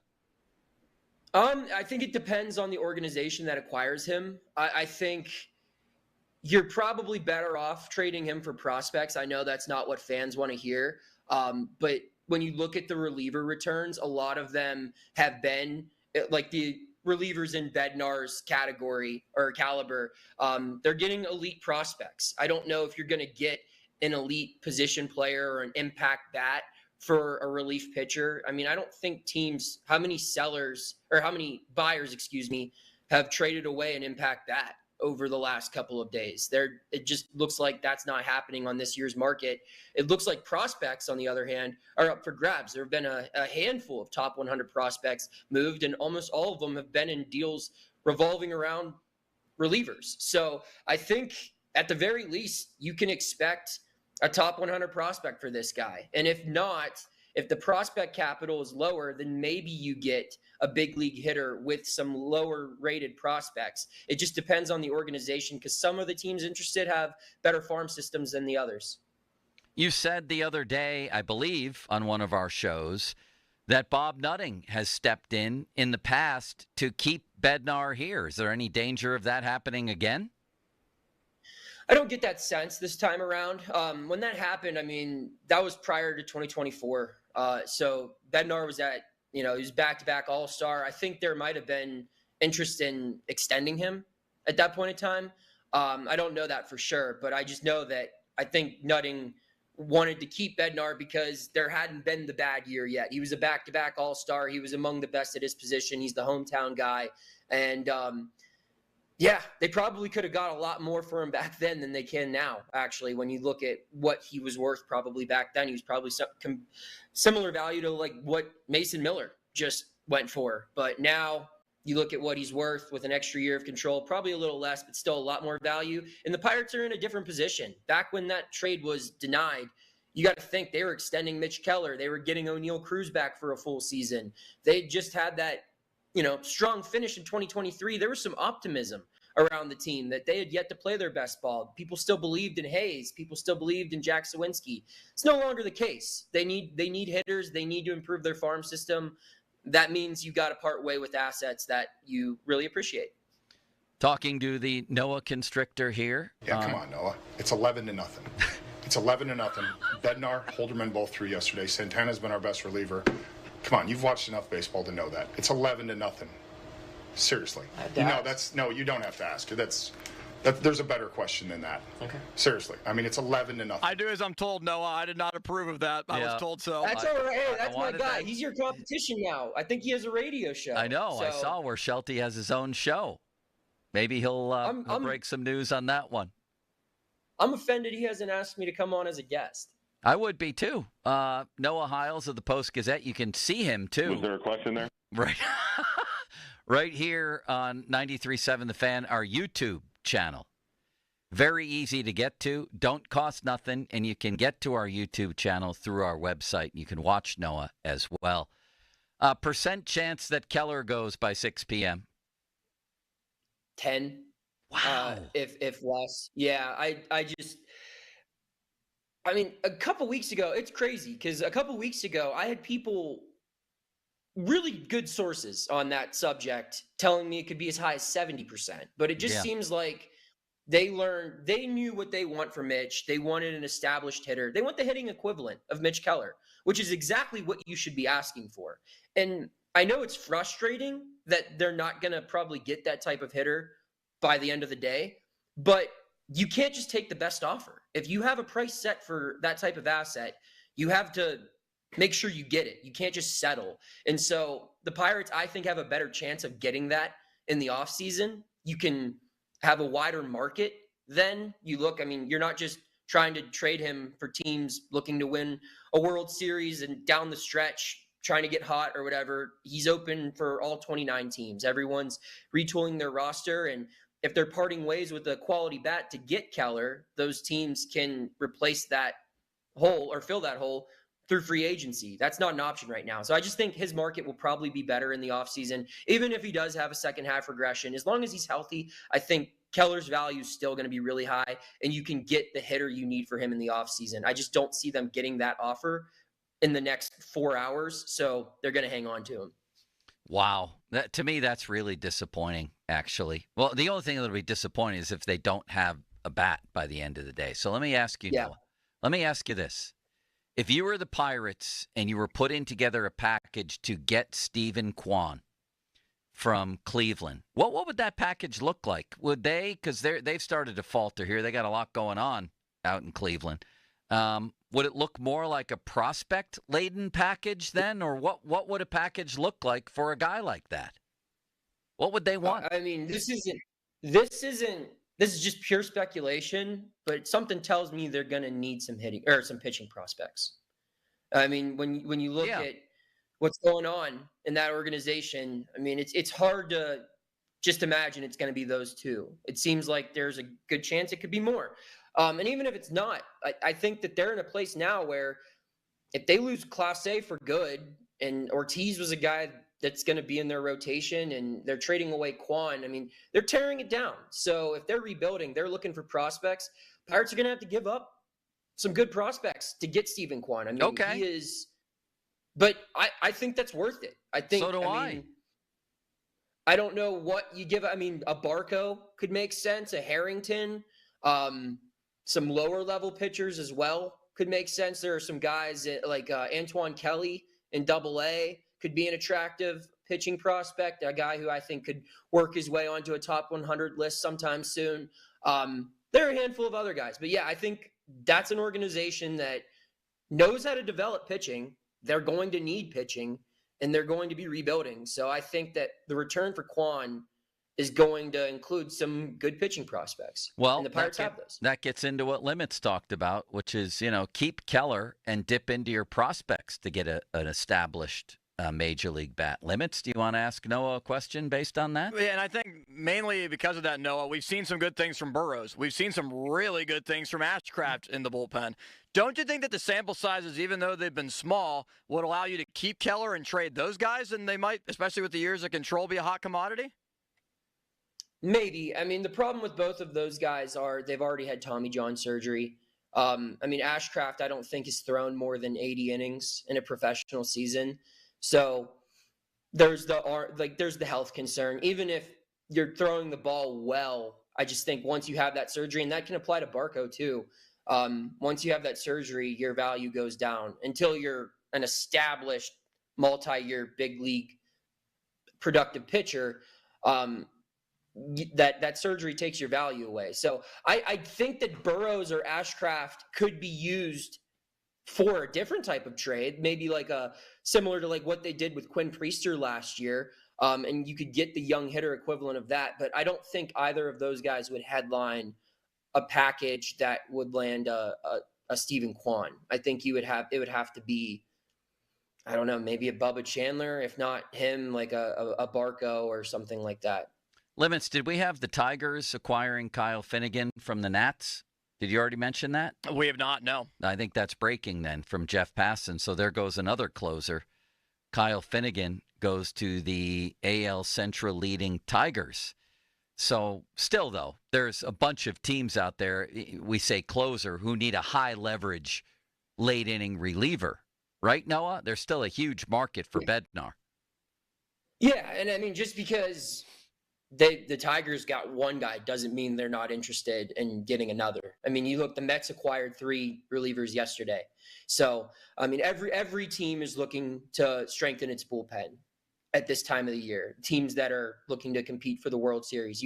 If you watch playoff baseball, if you've watched any of it in the last decade, you see how important bullpens are. Because starters are running on fumes by the time you get to mid-October, and you're going to need to win your inning-by-inning matchups, and having that depth to get through 7-game series and cover all of those innings. That's how you win a World Series. It's how the Dodgers did it last year. Everyone likes to point at that high payroll, and sure, yeah, they have a lot of great hitters, but their bullpen won them that World Series last year. And that's the same way the Guardians got to the ALCS. It's the same way the Yankees got to the World Series. I mean, all of those bullpens performed well. So there's every team's looking to add bullpen depth, and the Pirates have a lot of bullpen depth to sell right now. Not just Bednar, Santana, Rogers, the guy they just acquired yesterday. I think he could go for a pretty good price. You could sell a couple of other guys too. There's a lot to offer in this Pittsburgh bullpen for contending teams. Regarding Santana, do you think that he could acquire something similar to Bednar, or probably something lesser just because he doesn't have the proven track record? I think he's he has less value just because he doesn't have as much of a proven track record. I mean, he's only succeeded one place, and that's here. I mean, he's bounced around at a lot of other different spots and never found anything. And I don't think that that's an indication that he would regress if he went elsewhere, but it's just Bednar has the way, like, his body of work is just way more credible. And and I also get a sense that, like, if they could keep one, I thought it was going to be Bednar, but now I'm starting to think if they could keep one, they'd rather keep Santana. I mean, I think his price tag's going to be like he's going to make less in ARB next year. And I think they can do a lot more with him. He's not just a 9th inning only guy. And I think the Pirates moving forward might be trending toward that, mentality where they don't want just a strict closer. So, I could see Santana getting moved, but I think his price tag isn't as high, and I think the Pirates might want to keep him a little bit more. All right, Constrictor. Would you be stunned if Brian Reynolds was traded? I would be. Yeah. I mean, they gave up on Ke'Bryan Hayes. That's what that deal was. They evaluated everything, and they said, this is never going to be the player we thought he was going to be when we signed him to this extension. I thought it made sense to give up on Ke'Bryan Hayes. I don't think they're ready to give up on Brian Reynolds yet. I don't think they anticipate him being a great fielder ever again, but I think that they're not giving up on the bat, that it can return to being above league average. I don't think they have a choice. I think they have to hope that happens, at least for another year. I don't think they're ready to give up on him yet. Their catching situation has become somewhat disastrous. 2 years ago, we were sitting here like, man, they got all kinds of catching. They have Rodriguez and Davis. Then all of a sudden, Bart has a good year. Eventually, they'll have 3 guys. What are they going to do? Do they have any? Do they have a future catcher right now? They have a good defensive catcher in Henry Davis. But I mean, I know they're getting calls on Joey Bart right now. I don't think they'd get a lot back for him, but you look at some of the teams interested in Bednar, those teams have really good catching prospects. So maybe that could be situation where they're looking to find their future behind the plate. Maybe it's not Henry Davis anymore. I'm not entirely sure on that theory, but I mean, look around the diamond. How many positions do you feel secure with moving forward? I think they feel happy with O'Neal Cruz in center field, that they can get at least a little bit more from him. I think they feel like they have a really good shortstop that's going to be here next year. They feel okay with Nick Gonzalez at second, and they know they have Reynolds somewhere, either right fielder or designated hitter whenever McCutcheon's gone. But you're looking at least one outfield spot. You're looking at the corner infield and probably catcher. Those are all. Well, look up at your clock. That's what the next 4.5 hours are about to me, or 5.5. Yeah. I keep getting confused on the time limits. Let's do something here while you have assets where you have a surplus, which is pitching. These are very important hours here for the future of this franchise, at least, insofar as the Skenes window is concerned. I think this is a critical time right now. Get a hitter, at least one, please. Thank you, Noah. Thanks, Joe. Where are you right now? I'm in Denver. I'm in my hotel. What's that photo of behind you? It's very striking. It's, I believe, the hotel, the building that I'm in. A picture of the hotel in the hotel. Yeah. It's a pretty building. Is it it's a nice. Marriott? Where are you exactly? Are you downtown? Yeah, it's a Marriott, about a mile away from the ballpark. Went for a little walk this morning. What a great nice town. street. Can you see the mountains outside? I can't. I'm in the middle of downtown. All I see is skyscrapers. But I'm excited to enjoy this trip after the trade stuff stops. Yeah. May I suggest you wake up early one of the weekend mornings and take a ride up into the Rockies? I would. Go to Estes Park. It's going to be tough, though. I mean, they play all the afternoon games. Call in sick. They have one night game here, but we'll try to make it happen. Thank you, Noah. And we'll be listening. Are you on with the PM guys too today? You going to do a double header? I'm on with Donnie after. Donnie, okay. I'm on with Donnie after. So. All right, yeah, man. We'll see what happens. We'll be reading postgazette.com. Thank you for taking the time on a busy day. Absolutely, guys. Thanks for having me on. What an astounding man he is, huh? Yes, he's very busy today. He looked busy sitting in his hotel with a picture of the hotel behind him drinking coffee after he goes to lunch. He's going to go Nothing's happened. Right back to the phones, right back working to the phones and seeing what he can do. Here we go, Limits. I truly believe that this is a franchise-shaping afternoon. It should be. Or should be. Well, it will be either way, good or bad. All right. Fan Twitter brought to you by South Hills Kia Peters Township. Visit them at southhillskia.net. The text line brought to you by Edgar Snyder & Associates, a personal injury law firm where they always say there's never a fee unless we get money for you. And Noah was on the Fan Hotline presented by Sullivan Super Service, Pittsburgh's trusted plumbing and HVAC provider for over 50 years. It's 1 o'clock now. Time to make that call to the Buell Insurance Agency to get help with those premiums at 724-443-5610. Let's wrap it up next with some predictions on what's going to happen by 6 o'clock. And there are some more developments in Major League Baseball, I see, as far as trades go. We'll talk about it next on Pomp and Joe. Now, fan headlines powered by Bowser Genesis of Monroeville. Brock Stewart is going to the LA Dodgers as one of the latest trades that have just gone down. Kyle Finnegan, the reliever from Washington, is going to the Detroit Tigers. Tigers, one of the teams that are rumored for a potential trade for David Bednar, and Brock Stewart, the reliever from the Twins, to the Dodgers. That's another big-time reliever. So relievers are coming off the board. David Bednar, though, is still a Pirate. Same thing with Dennis Santana. John Heyman reporting that teams are asking the Yankees about outfield prospect Spencer Jones, one of Joe's favorites, but the Yankees are consistent. They'll only trade him in a package for Paul Skenes. And, he's not available. And he's not going anywhere, as we all know. More headlines at 937thefan.com. Headlines, they are powered by Bowser Genesis of Monroeville. And our trade talk discussion today is brought to you by Globe Airport Parking. Sports Radio 93.7 The Fan. It's the season to break out the clubs. Practice your swing, then look for the 19th hole.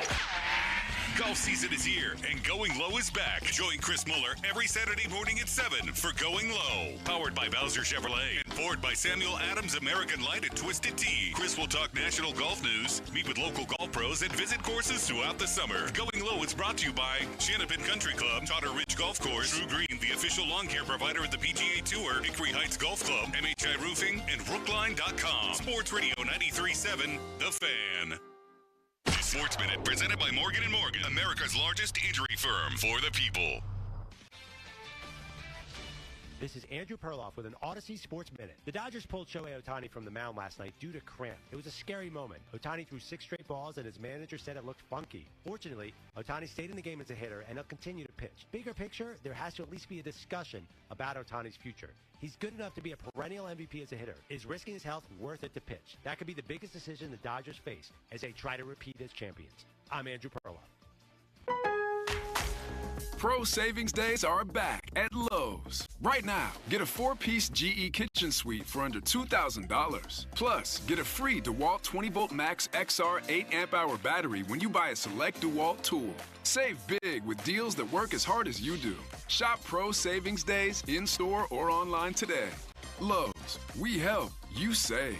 Valid through 8/1. Selection varies by location. While supplies last. Discount taken at time of purchase. See sales associate for details. In a world parched for excitement, Twisted Tea's your refreshing thrill ride of flavor. The hard iced tea that's smooth, made with real brewed tea and 5% alcohol. Twisted Tea. Keep it twisted. Twisted Tea Brewing Company, Cincinnati, Ohio. Please drink responsibly. At the U.S. Center for Safe Sport, we believe athletes are defined by their journey, not the medals they win. And creating a safer stage for all levels of competition is our priority. Join the movement to end abuse at uscenterforsafesport.org. Hey, it's Crowley here for Window Nation. It is hot. You need new windows. You don't know where to turn. Yes, you do. Window Nation. They make it easy. Their local experts know what windows work best in Pittsburgh homes like yours. Prepare for the future. Save big today with Window Nation's biggest sale of the year. Now you can get 50% off all window styles and no interest until 2030. That's right, 0 interest for 5 whole years, plus 1-day installation.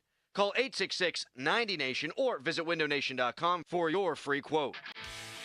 This is the story of the one. As a lineman, he does whatever it takes to keep the power on in his community. And he wants a partner like Grainger who does the same. Grainger offers the professional-grade products he needs, from voltage detectors to harnesses to hard hats, plus fast, dependable delivery, so he can rise to every challenge. Call 1-800-GRAINGER, click Grainger.com, or just stop by. Grainger, for the ones who get it done. If Twisted Tea Hard Iced Tea was your best friend, it would be the kind of friend that starts an impromptu dance party in the supermarket aisle that turns into an all-day pool party ranger at your place, and you don't even own a pool. Twisted Tea Hard Iced Tea turns any day into a legendary adventure. It's smooth and refreshing real iced tea with just the right kick of alcohol. Twisted Tea Hard Iced Tea. Keep it twisted. Twisted Tea Brewing Company, Cincinnati, Ohio. Please drink responsibly. U.S. Steel's new partnership with Nippon Steel is generating an extra spark in our mills and fresh energy in our minds. As employees of U.S. Steel, we'd like to thank the communities where we live and work for your support. The partnership means better opportunities for our employees, more prosperity for our communities, and more steel made right here in America. Thank you for believing in the future of U.S. Steel. A stronger America is made here. Always. No one celebrates the red, white, and new like Shorkey Mitsubishi. That's right, Katie. And our July 4th deals are putting on a spectacular show. Declare independence from paying retail with the industry's most affordable all-wheel drive SUVs. It all starts with the Outlander, Jim, the crowd favorite. 7-passenger seating, lots of safety and technology features, now with incredible 0% financing for 60 months. Or the brand new Mirage, already the lowest priced new car on the market, now take up to $2,000 off MSRP. Shorkey Mitsubishi is all about the star stripes and savings for the people. Your purchase comes with a 10-year, 100,000-mile warranty, 3 years of prepaid maintenance, and $100 more for your trade. Giving you the freedom to upgrade today. So stop by and let Shorkey Mitsubishi help make it your deal, your way. What a great day. Locations in North Huntington and the North Hills or online at shorkeymitsubishi.com. Savings include applicable factory rebates and dealer discounts. Financing with approved credit. See dealer for complete details on all offers. A trial is 99% preparation, and nobody prepares better than us. Get the good guys, Goodrich and Geist.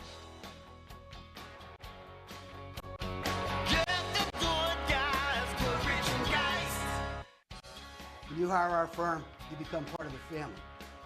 Nobody messes with family. Get the good guys, Goodrich and Geist.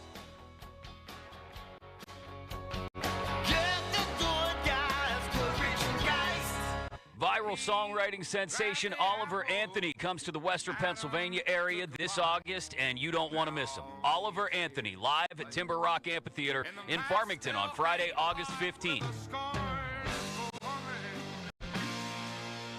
Don't miss the raw and soulful vocals of Oliver Anthony, Friday, August 15th. Get tickets now at timberrockamp.com. Another Drusky Entertainment event. Downy Rinse and Refresh. Break up with stinky clothes. Rinse it out. Every now and then I get a little bit tired of the stinks that just will never come out. Oh, Downy in the rinse change. Every now and then I rinse it out.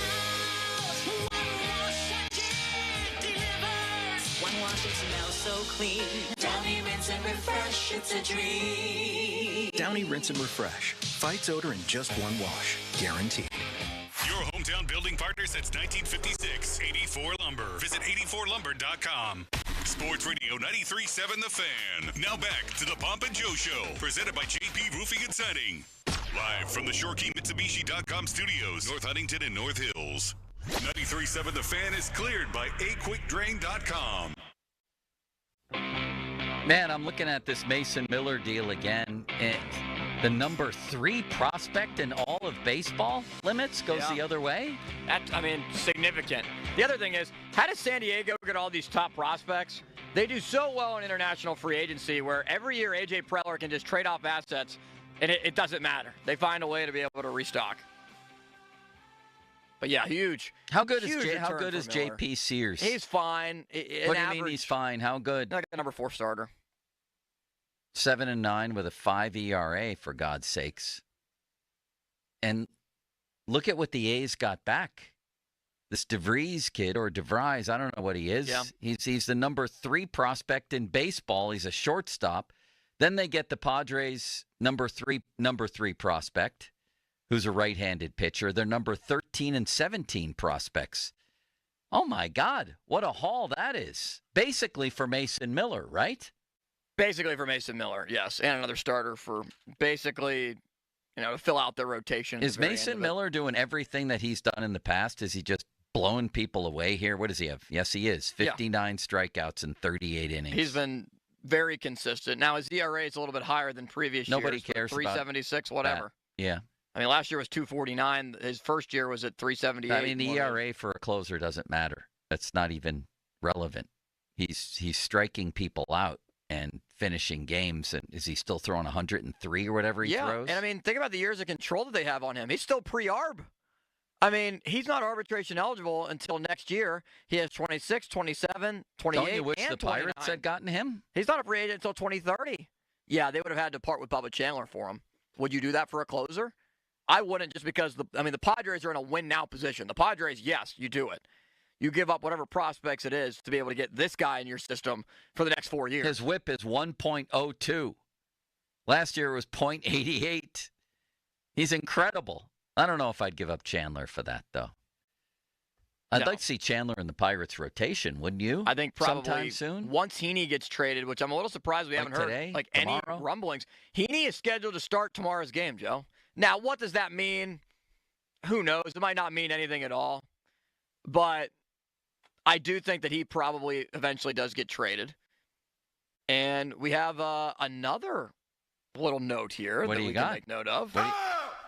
As Ken Rosenthal is saying that the Dodgers, Phillies, and others, mostly just the Actually, here's the correct story. The Yankees have discussed a David Bednar trade with the Pirates. For who? Now, that's the thing. Spencer Jones. Spencer Jones is not on the table. Why? The Yankees are only trading Spencer Jones in a package that would include Paul Skenes, and that obviously is not going to happen. According to who?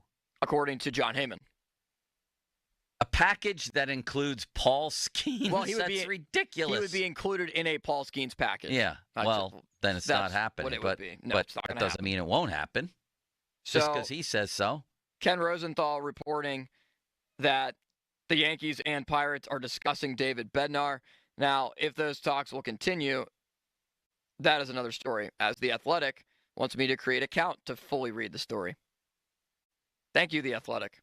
You don't have I do have an Athletic account, Limits. I'm going to get you one for your birthday. Thank you. Or maybe I could share your account. But we No, just can't tell That's anybody illegal, and I'm not telling anybody that. And how dare you suggest that on live radio? Thank you.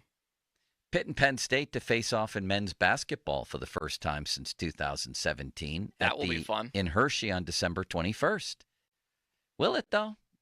Is that a big deal when they play in basketball? I know it's a big deal in football. They're playing in every sport but basketball. They're playing in volleyball again this year. They're playing in basketball now, but they still won't play in football. What do you think of Peyton Wilson calling himself one of the best cover linebackers in the world? Did you see that? I would like to see Peyton Wilson have more opportunities to be able to prove it. Because last year he didn't, because he was behind Queen and a lot of Landon Roberts, and now they add Cole Holcomb into the fold. I don't know where he's going to fit in. I can't believe that Cole Holcomb is playing football with that devastating injury. Did you see Dulac's chat this week? Limit. No. You should have. You're the beat writer. He says, Lou says, hey, Jerry, how is Roman Wilson looking at camp? Think he'll hold up as wide receiver too. And I alluded to this answer before. Dulac says he won't be wide receiver too unless something dramatic and completely unexpected happens. And then he says, I'll say this, even without pads, he's not done anything to stand out after 1 week of camp. I like the guy, but at some point, even in shorts, you have to stand out. How about that? Well, I agree. Even in shorts, especially when there's such a large amount of eyeballs that are on him as well, you would imagine that he needs to be able to impress some people, improve something. Whether it's route running, I don't care what it is. Like, Roman Wilson needs to have a big season. Somebody named Guest chimes in. If Broderick Jones was a 6th-round draft pick, would he still have a job?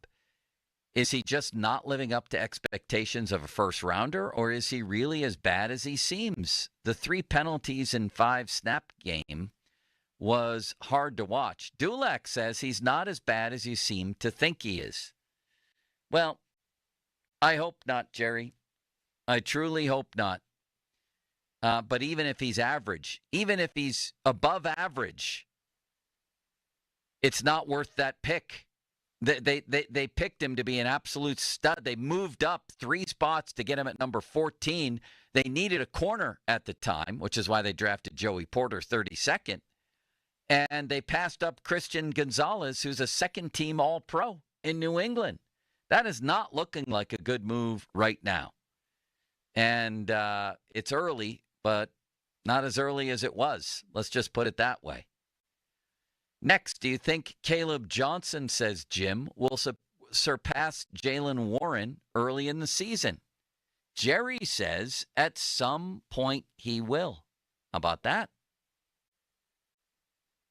Limits, thoughts, opinions, I was feelings? reading something else. Oh, Mark my God, what happened? Feinstein What? Confirming. Who is? Mark Feinstein at MLB.com. Yeah. Confirming what Ken Rosenthal has said about the Yankees and the Pirates, speaking about David Bednar. Pirates are also talking to a bunch of other teams on Bednar. New York is trying to add to the back end of the bullpen with Bednar as the top option. All right, who are they giving up? Some low Class A guy? So plays for the Binghamton Beehives. The Binghamton Beehives. In the Yankee system, they have George Lombard Jr. as their top prospect, shortstop, second baseman. I'd imagine they would not trade him. Carlos LaGrange, a right-handed pitcher that's ready to debut next year. He's currently in Double-A. Don't want him. Spencer Jones is apparently not on the market. Want him. Seems like they're not going to give him up regardless. Well, then they can't have Bednar. That's how these things work. Out of their top 7 prospects, 6 of them are pitchers. Spencer Jones is the only one that is not. Cam Schlittler, careful with that one. He's their number 3 prospect. He was called up to the Yankees and has so far made 3 starts. He had a 2.82 ERA in the minor leagues so far, 99 strikeouts in 76 and 2/3 innings. But are you really acquiring a young pitcher when you have so many of them? Who would you be able to acquire as a bat? Rafael Flores, a catcher, it also plays first base, is a name that was somewhat floated out there. 16 home runs, 60 RBI so far this year. He had 21 home runs last year for the Yankees in 122 games. I'll take him. I'll take anybody at this point that has a bat in their hands and can swing it moderately effectively. Rafael Flores, he is older than me. Good. Maybe him and Nick York can be their next big 2 outfielders. I hope so. Seth Daddy says to the national pundits, the Steelers are weak at receiver, but they never know anything. Do you agree that with Metcalf, Jonnu, Pat, and Austin, not you, Calvin Austin, that they are above average and maybe top 3 or 4 in the league? What the hell is Seth Daddy smoking? Limits. I would love a piece of it. Jerry says definitely above average, but not as high as you suggest. And then we come to Ryan from the Sticks, he calls himself. Is Ben a top 10 quarterback of all time? Some people were saying Favre should be ranked higher than him, but there's no way. I'd put Ben around 6 or 7 at worst. Dulac says he's a top 10, but not everybody thinks so. I'm sure just about everybody would rank Favre above him. Did you hear about this from yesterday, Limits? I must have missed a lot when I was away, Joe. You did. There were arguments every day, and I had intern Dom going absolutely crazy in there. He's nuts. Are you aware of that? Oh, I'm plenty aware. To make a long story longer, I made the case for Ben over Favre yesterday. The PM guys, with a little bit of help from Donnie, although I think I've swayed Donnie's opinion, they seem to think it's absolutely ridiculous and insulting to even suggest that Ben was better than Favre. Did you ever see Favre play live? No, you weren't. At the very born end of yet. his career with Minnesota. Would you like to hear all the things that Ben was better than Favre in, numbers-wise, even though he had 2,000 less attempts? Please. Thank you. Interception percentage, career yards per attempt, passer rating, completion percentage, win percentage, fourth quarter comebacks, game-winning drives, 500-yard games, 400-yard games, 6 touchdown games, 5 touchdown games, passing yards per game, passes completed per game, rushing touchdowns, Super Bowl appearances, Super Bowl wins, playoff win percentage, playoff completion percentage, and playoff passer rating. That's all. I'd say that's better. So would I. Did I sway you then? I didn't even need to be swayed. I agree with you. Thank you. You're welcome. What do you have planned for tonight? Well, that's a wonderful question, Joe, because I'm going to mostly watch a lot of trade deadline coverage. Mm-hmm. I'll listen to the PM guys while I watch the trade deadline coverage. I'm going to go get some swings in so that I'm not rusty for my playoff game this weekend. And I will unpack my suitcase from last night when I arrived late last night. You're like me. My wife gets home from a trip and she immediately walks in and starts unpacking suitcases and doing laundry. I didn't do that last night. I at least put have it a down and that 1-day was delay. it. Fan Hotline presented by Sullivan Super Service, Pittsburgh's trusted plumbing and HVAC provider for over 50 years. Joe, we can go a couple more minutes now because with the time constraints, they're not put on us as heavily today as in previous days. Thank you, Limits. You're welcome. 50-minute mark on the Fan, brought to you by South Hills Chrysler Dodge Jeep Ram, Route 19 in Peters Township. And What's Cooking, brought to you by your local Geico rep, Tim Hester. Oh, thank you, Mr. Hester. Very kindly, it's sunny today and a high of Heath Miller, 83, 65% chance of rain. Fan weather brought to you by Myers Law Group, Pittsburgh's choice for affordable legal solutions. Limits, when I got back from my first vacation a couple weeks ago, I apologized to you and your entire family for saying that I guarantee Don Kelly would be back because this was after the sweep at the hands of the White Sox. And I thought, oh, my God, this is getting worse and worse. Well, now they're only a game under 500 under Kelly. John Parado believes he'll be back, and so do I. I withdraw my apology to you and yours. Do you think Kelly will be back? No, I don't. Because I think that the general manager still at this point, especially if he doesn't trade Keller, is unlikely to be back. And I think that the sentiment around the club probably is that, look, they need to change. They need to change something significantly. And I think that he will not ultimately be here next year. I think the owner, Kelly If he fires the GM, we'll tell the new GM you're inheriting this manager. This guy did a phenomenal job for us last year. He got us we were above 500. They still might be, by the way, the rest of this year. After the previous guy got off to a 12-26 start. I still think that if there is a new GM, then he is potentially probably going to want his guy. And Kelly should at least get an interview and should get significant consideration. But I'm just not willing to fully say, yes, Kelly will ultimately be back for a lot of those reasons. Thank you, Limits, and good night. All right, Joe. Good night to you as well. Now, fan headlines powered by Bowser Genesis of Monroeville. All right. We are just hours away, T-minus 4+ hours from the MLB trade deadline at 6 o'clock. The PM team will have coverage for you throughout the rest of the day as the Pirates are speaking with a number of teams about David Bednar. The Yankees look at Bednar as their top option. More headlines, 937thefan.com. Headlines, they're powered by Bowser Genesis of Monroeville, and the PM team is next.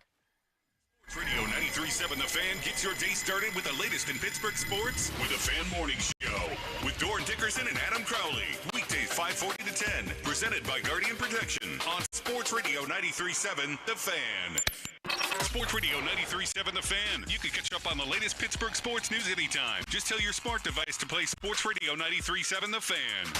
93.7 The Fan from Odyssey. Pittsburgh sports, smart and able. Sports Radio 93.7 The Fan. I'm Michael Jenkins here to help you beat the books with the BetMGM Network. Take the Reds on the run line tonight against the Braves. Carlos Carrasco is on the mound for Atlanta, taking on Andrew Abbott for Cincinnati. Braves are 2-8 in their last 10, and Carrasco's ERA jumps to 9.26 when he's on the road. Meanwhile, Abbott has been on a heater for the Reds, allowing 2 runs or less in 7 of his last 8. The Braves' disappointing season continues tonight. Take the Reds on the run line. I'm Michael Jenkins from the BetMGM Network. Bet smarter and beat the books, and download the BetMGM app today. Please gamble responsibly.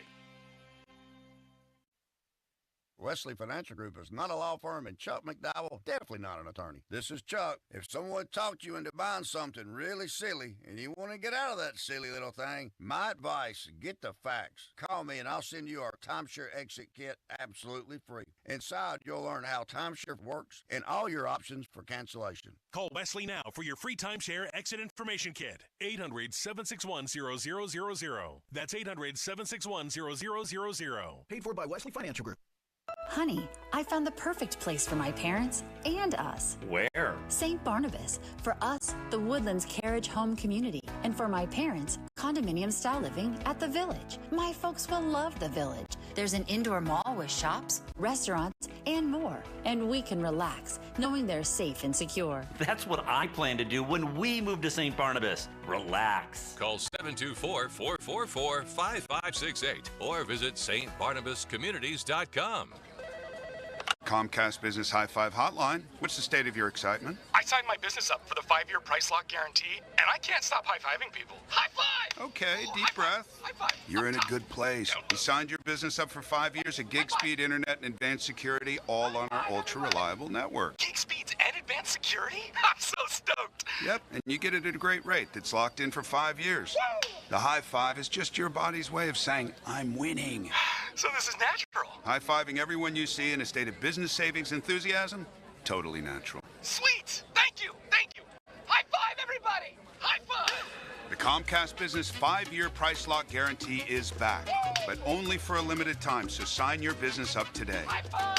Comcast Business, powering possibilities. Ends 9/21/25 for new customers with qualifying bundle. Current customers may be eligible depending on services and area.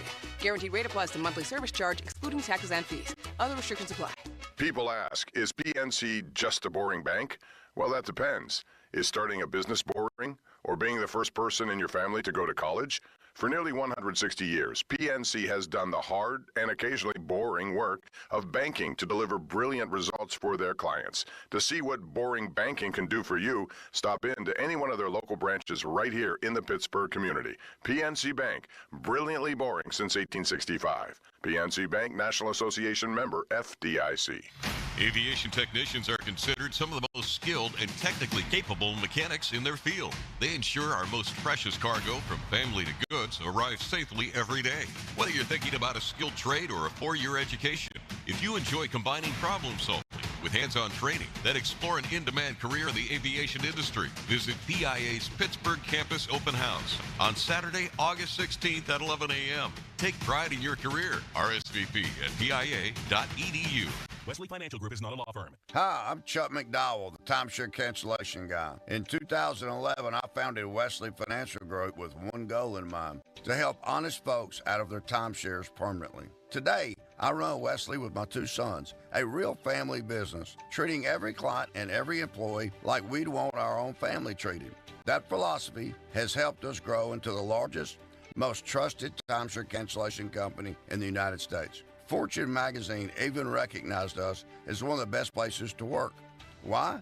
Because we genuinely care. In fact, some of our former clients were so moved by their experience working with us, they joined our team so they could help others to timeshare freedom.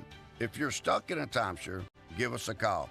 Let our family help your family. Call Wesley now for your free timeshare exit kit. 800-581-1414. That's 800-581-1414. 800-581-1414. Upside presents Locals Just Know. In Pittsburgh, there are things that you just know. Like on game day, you can wear whatever you want, as long as it's black or yellow. Look, Mom, I dressed myself. That's great, honey, but it's game day, and you're wearing Eagle colors. Let's go swap that shirt. Well, here's something not all Pittsburghers know yet. You can now earn Upside cash back at hundreds of nearby restaurants, gas stations, and grocery stores. Even local favorites like Giant Eagle, Market District, and Get Go. The best part? With Upside, you can earn cash back on top of your credit or debit card rewards and loyalty programs like My Perks from Giant Eagle. Download the free Upside app, and soon you'll feel like every day is game day. For a limited time, get a 10% bonus on your first purchase with promo code PITT02. That's promo code PITT02 for an extra 10% cashback bonus. Upside. Cashback smarter. Offers vary by user and location. Terms and conditions apply. Go to upside.com for details. If you're 55 or older and into that whole saving money thing, T-Mobile has an exclusive phone and internet bundle just for you. Right now, get 2 unlimited phone lines plus 5G home internet for just $30 each per month with AutoPay, plus taxes and fees. And with 5G home internet, setup is easy with just one cord and no technician needed, which is great if you're also into that whole keeping it simple thing. Switch now and experience the best mobile network in the U.S. Visit your local store to start saving. T-Mobile, it's better over here. Based on analysis by Ookla of speed test intelligence data Q4 2024 to Q1 2025. Ookla trademarks used under license. Unlimited on our network. Customers on voice plan may notice speeds lower than other customers and further reduction if using more than 50 gigs a month due to data prioritization. Video streams and SD on this plan. Home internet pricing after $20 a monthly bill credit plus $5 per line without autopay. Debit or bank account required. See 5G device coverage and access details at T-Mobile.com. At JeepOfPittsburgh.com, it's our Make This the Summer sales event.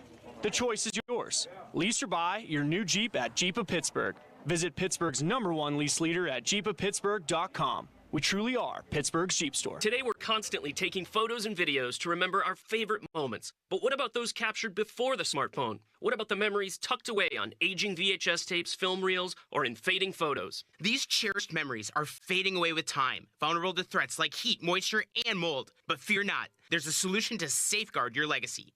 Hi, I'm Adam. And I'm Nick. Together we founded Legacy Box over a decade ago with one mission, to bring your memories into the 21st century. It's time to bid farewell to old tapes you can't watch and faded photos. Legacy Box transforms them into digital treasures, ready to share with a click. Just like magic, your shoebox of memories is now safely stored in the cloud or on a thumb drive.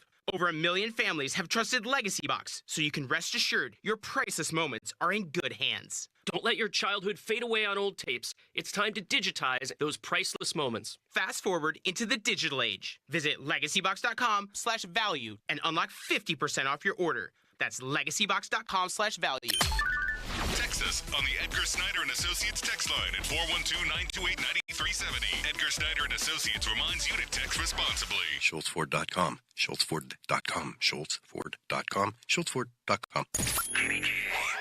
HD1 Pittsburgh, an Odyssey sports station. Live from the ShoreKeyMitsubishi.com studios, North Huntington and North Hills. Always live and free on the Odyssey app.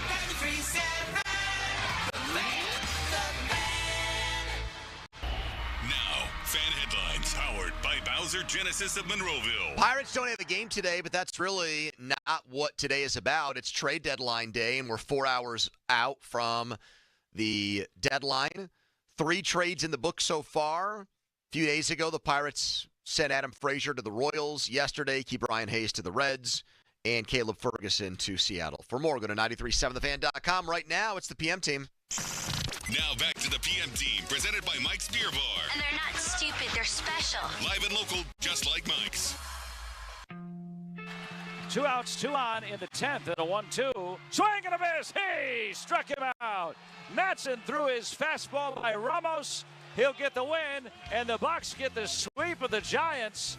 For the first time since 1896, the Giants get swept in a homestand of this length, and the Pirates earn their first sweep on the road since last year when they beat the White Sox. It was a 2-1 10-inning win today for the Bucs. All right, so that was interesting. The Pirates had a road sweep of the Giants yesterday. They came into a series in San Francisco with the worst road record of any team in baseball. That would include a Rockies team that looks like they're going to lose about 140 games. That's how bad they've been away from Pittsburgh. They did it with Isaac Matson on the mound, who pitched at Pitt and for the Washington Wild Things, which I thought was interesting because David Bednar wasn't out there and Dennis Santana weren't out there. Coincidence?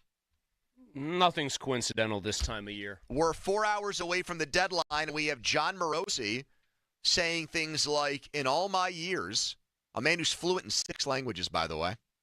English, Italian, Spanish, French. Japanese. Japanese, really? Yeah. That's kind of a curveball. Korean. So the first couple I said are all like Romance Germanic languages that kind of are derivative of one another. Yeah. The Japanese and Korean is very impressive. That's a flex. He's probably a polymath of some kind. I bet you could be fluent in at least 3 or 4 if you wanted to be. Barely fluent in 1.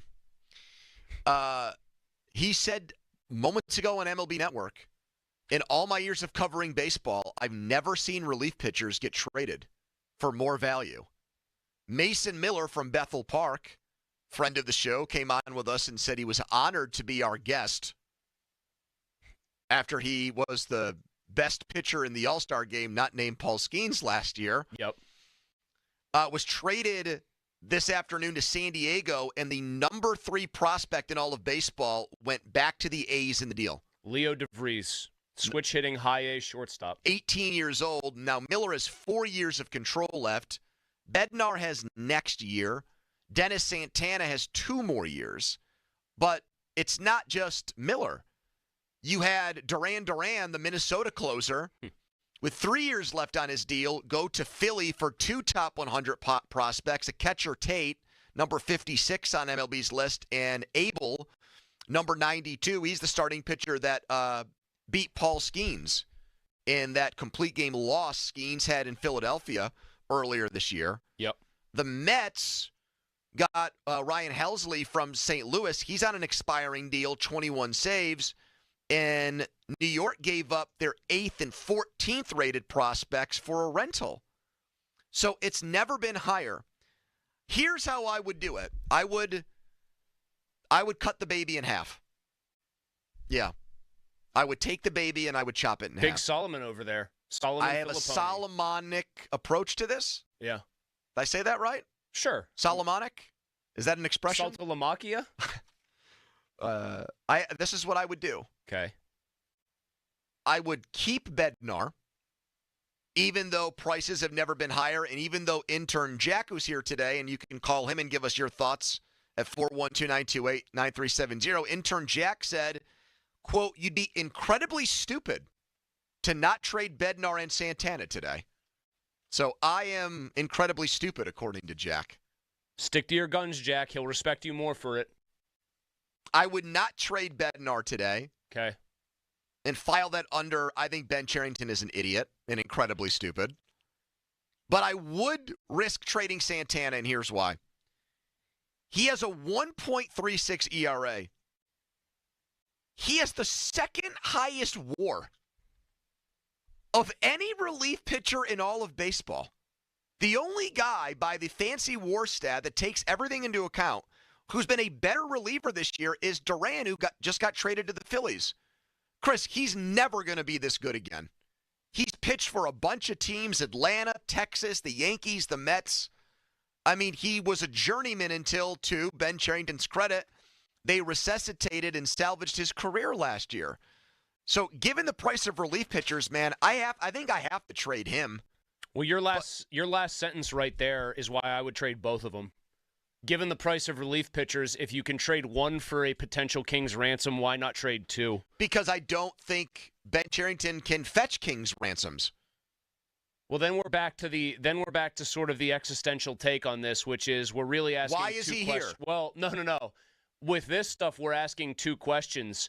Would you trade the guy is one, right? Yes. And then the sidebar that's actually more relevant, and it's insane that it is, would you let Ben Cherington trade the guy, which the answer is almost every time is no. That's why I say no for Bednar, but yes for Santana. I think you're saying no for Bednar for you're living in reality, which I always like to say you live in the world you want to imagine exists, and I live in reality, and in this case, I am doing the opposite.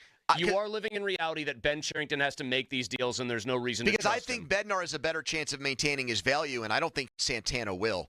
And even though Cherington could easily botch this trade like he does most deals, I just think with Santana, you can't pass this opportunity up. With Bednar, I think it's possible he does maintain his value, and someone smarter and shrewder and better at the job can trade him this offseason. Or even next year and get what the Cardinals got back for their closer on a rental. I don't trust Cherington to do it. And that, that's a big part of this is, how are we in this position where there's reports that continue to creep out that Keller might stay put in part because Bob Nutting doesn't trust Ben Cherington to trade him? How is the owner of the team allowed for this to go on this long? That's hugely problematic. I've said it's the worst thing Bob Nutting did so far to this team this year is be this indecisive about how he's handling his GM. And that decision to keep him is potentially, if they don't trade Bednar today, is costing them the quote-unquote King's ransom. Because somebody else could easily get a King's ransom for him today.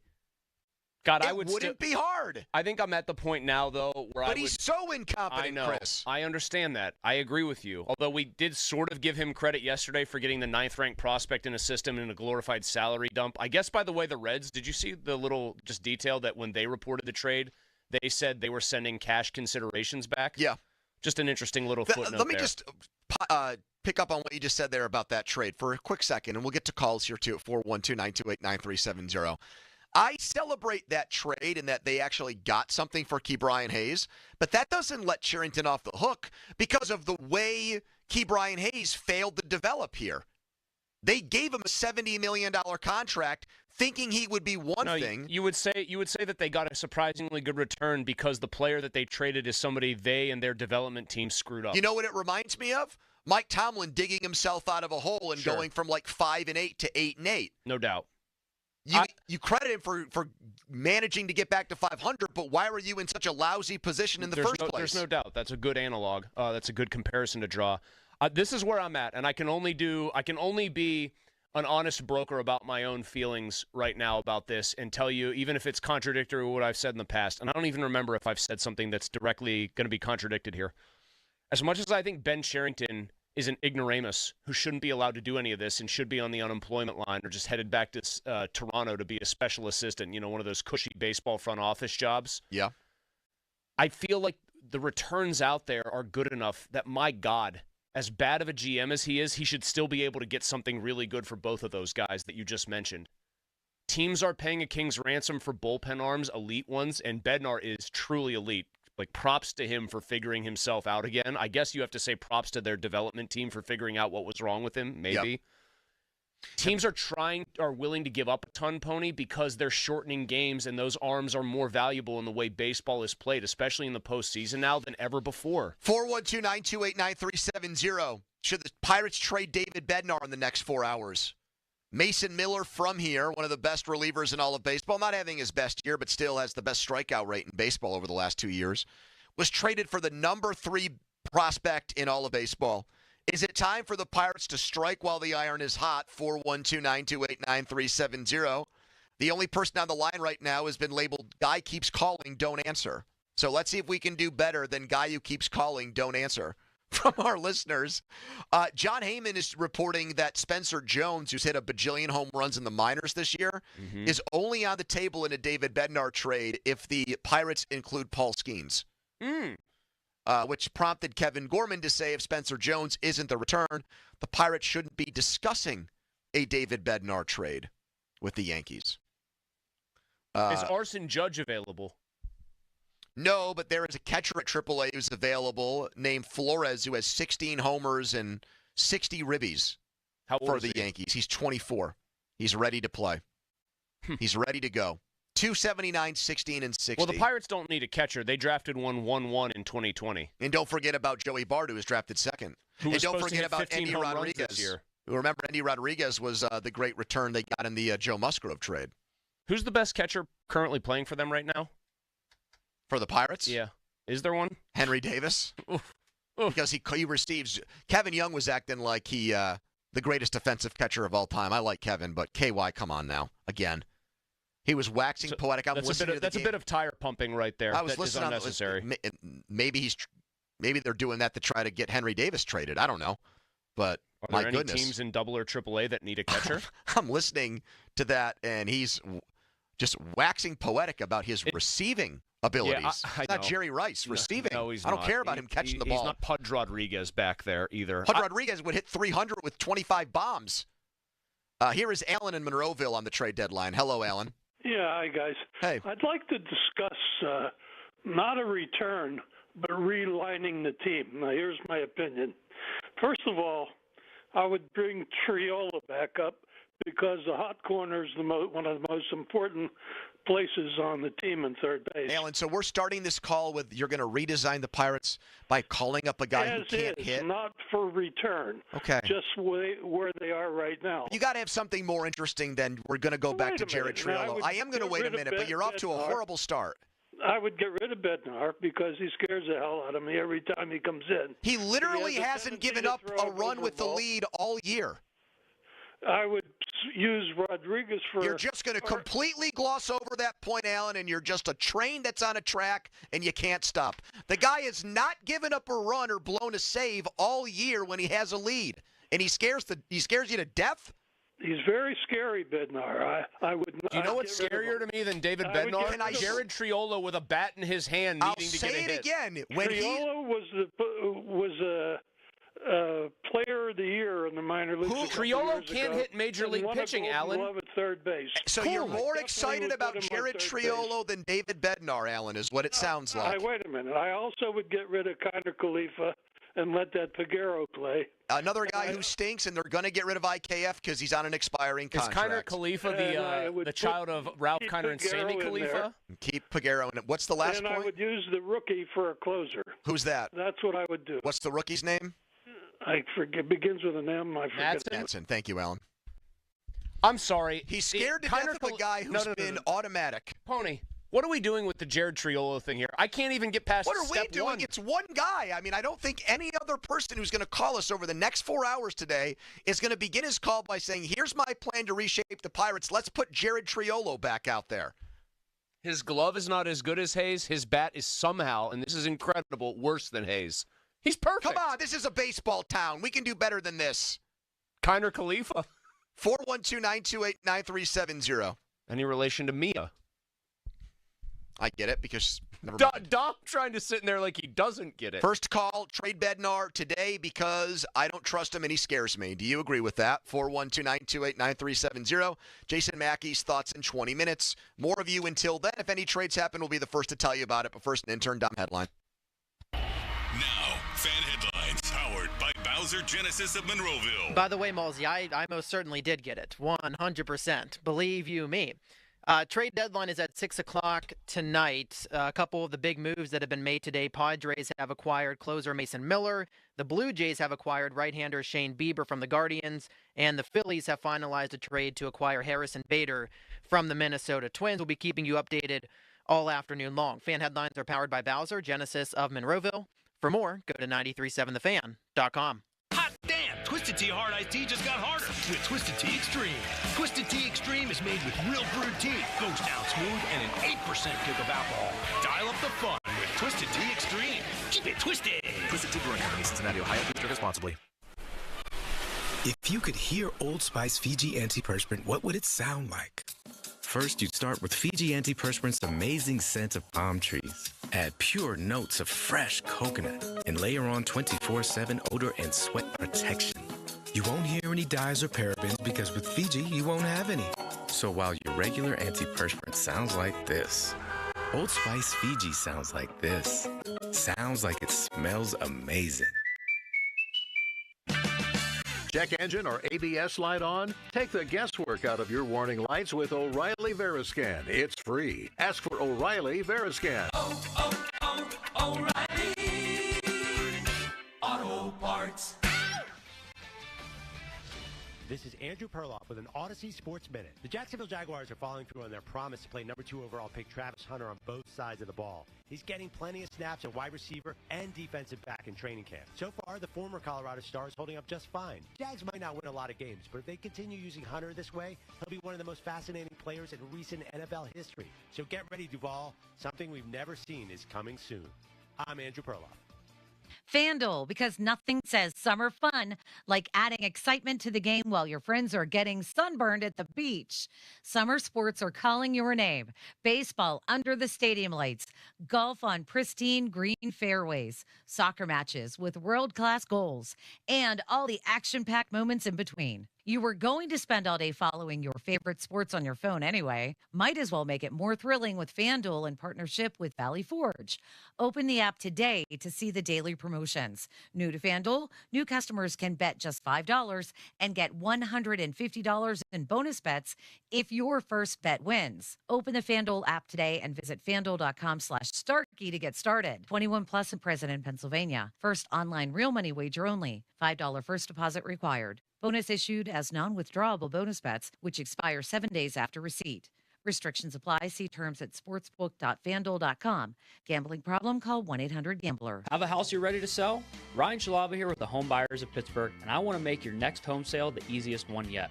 With over a decade in business and 175 plus 5-star reviews, we've helped people in all different situations get the most money out of their house when they need it. We'll save you time, money, and stress, and we'll even help you move. Call 412-500-9057.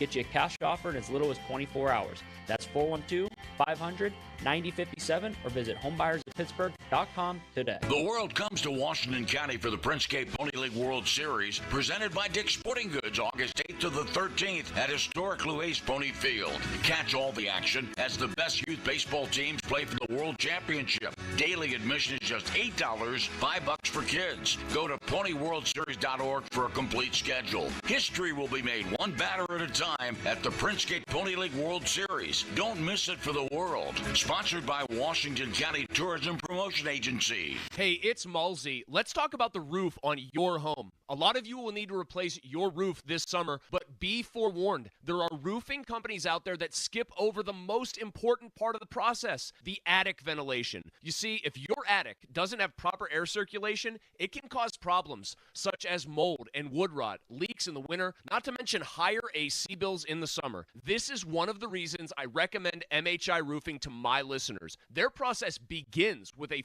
free 21-point roof inspection that includes a thorough inspection of your attic. They know that if the ventilation isn't right, the roof will be built on a shaky foundation. Every MHI roof comes with a well-thought-out attic ventilation plan, and that's why they can offer a 50-year leak-free guarantee on every roof they install. Money-saving discounts and financing incentives are available. Call for your free 21-point roof inspection and estimate today. 412-998-8864 or book an appointment online at mhiroof.com. U.S. Steel's new partnership with Nippon Steel is generating an extra spark in our mills and fresh energy in our minds.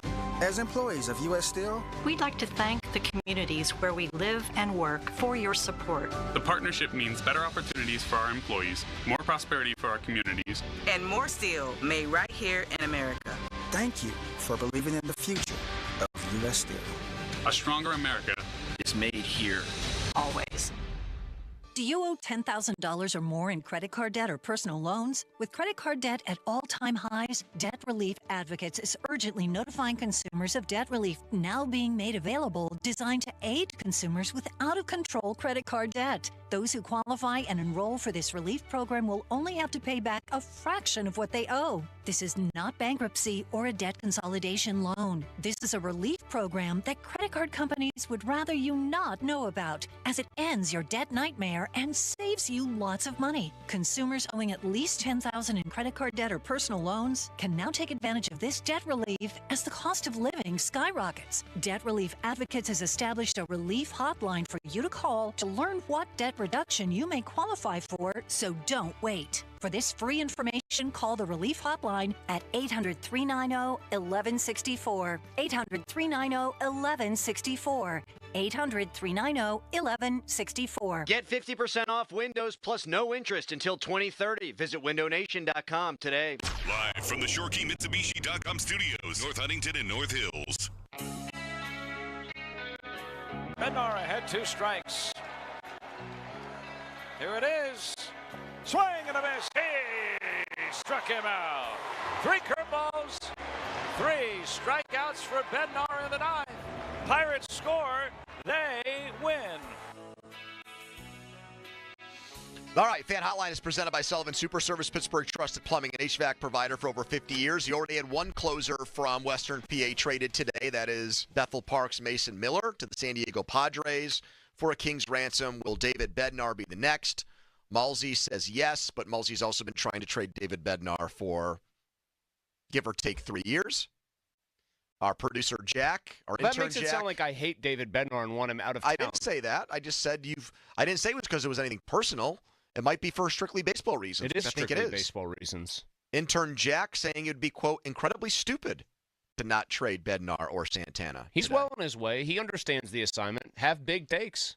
He's sitting there with a guy in intern Dom who has huge takes that are often terrible, but he sticks by them, which I respect. I don't understand why intern Dom has to catch a stray here. We're not even part of the conversation yet. You just wanted to let the record show that you think he has horrible opinions. Have a big take and stick by it. It's a good thing in this business. It's a compliment. Yeah, but the way you said that about Dom did not come off as a compliment. You sounded like you were insulting his intelligence as a person in the process. Wrong. All right. No.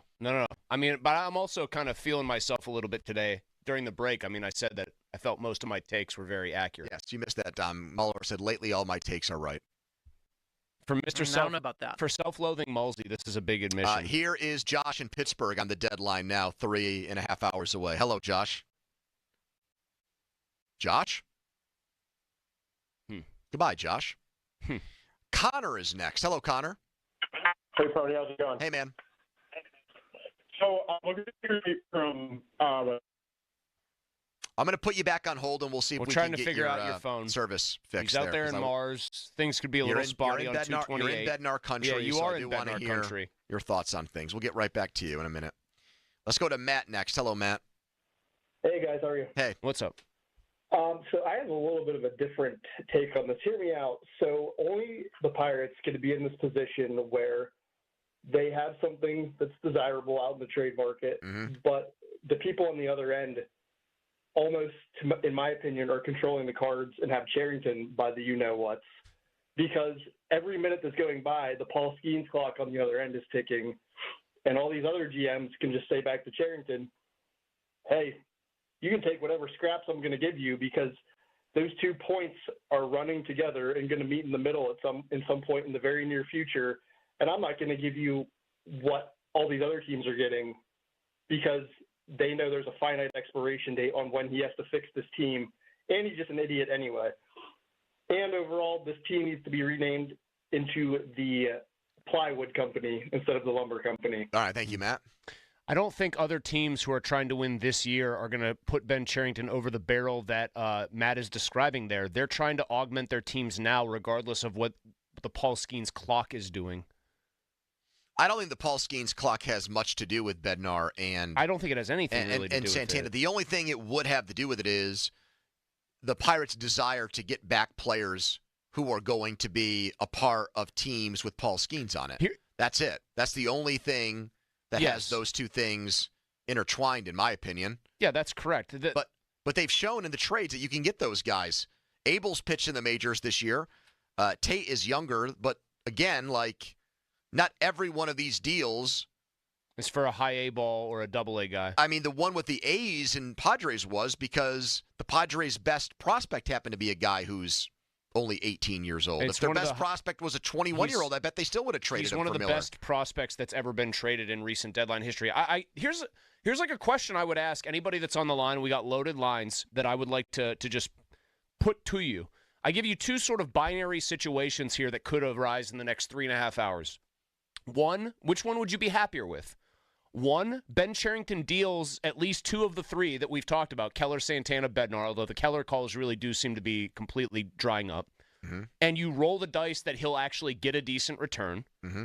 Or Cherington stands pat more or less because he's told he has to stand pat because the Pirates, even though they employ him, don't really trust him anymore and are just going to try to hold back and go back into next year with a loaded back end of the bullpen, etc. Which would you rather have? Well, before you said that last point, I would say that one. But you made it sound like it's contingent on them keeping Bednar and Santana on the roster. Okay, fine. Or then, you know what, finer point detail, I can go into this. Or they fire Ben Cherington in the offseason. And somebody else does it? And somebody else makes the trades when you're not positive that you'll have the same urgency-created leverage that you have right now and therefore might not get the same kind of return. You wouldn't. Especially not on the relievers because this is when people go crazy You for wouldn't. relievers. I mean, but I would trust the guy who I don't know with a clean slate. Fine. That's fine. I don't ask it, even if they weren't ranked as highly. I don't ask it to be so much to develop argumentative the guys too. as I ask it to try to get a feel for truly where our fans' heads are at on this, because I really do think that is the fundamental question. Do you trust the guy that no one likes or thinks should be employed to do this anyway because, my God, look at what Mason Miller fetched? Or do you want somebody else, hopefully, that's assuming Bob Nutting does fire Ben Cherington in the offseason, to have this job put on their plate when the return is almost certainly going to be less than it would be in theory right now? Jim is on the air. Hello, Jim. Hello, guys. Hey. Listen, Ben Cherington should not make any trades of anybody with team control. Let him trade all the expiring contract players he wants. But nobody should be traded, and I include Key Bryan in this. Think about this. The Key Bryan trade was supposed to be, all of Ben's trades this year are supposed to be to help 2026. Getting rid of Key Bryan Hayes, leave him aside of his value, it doesn't help the Pirates in 2026.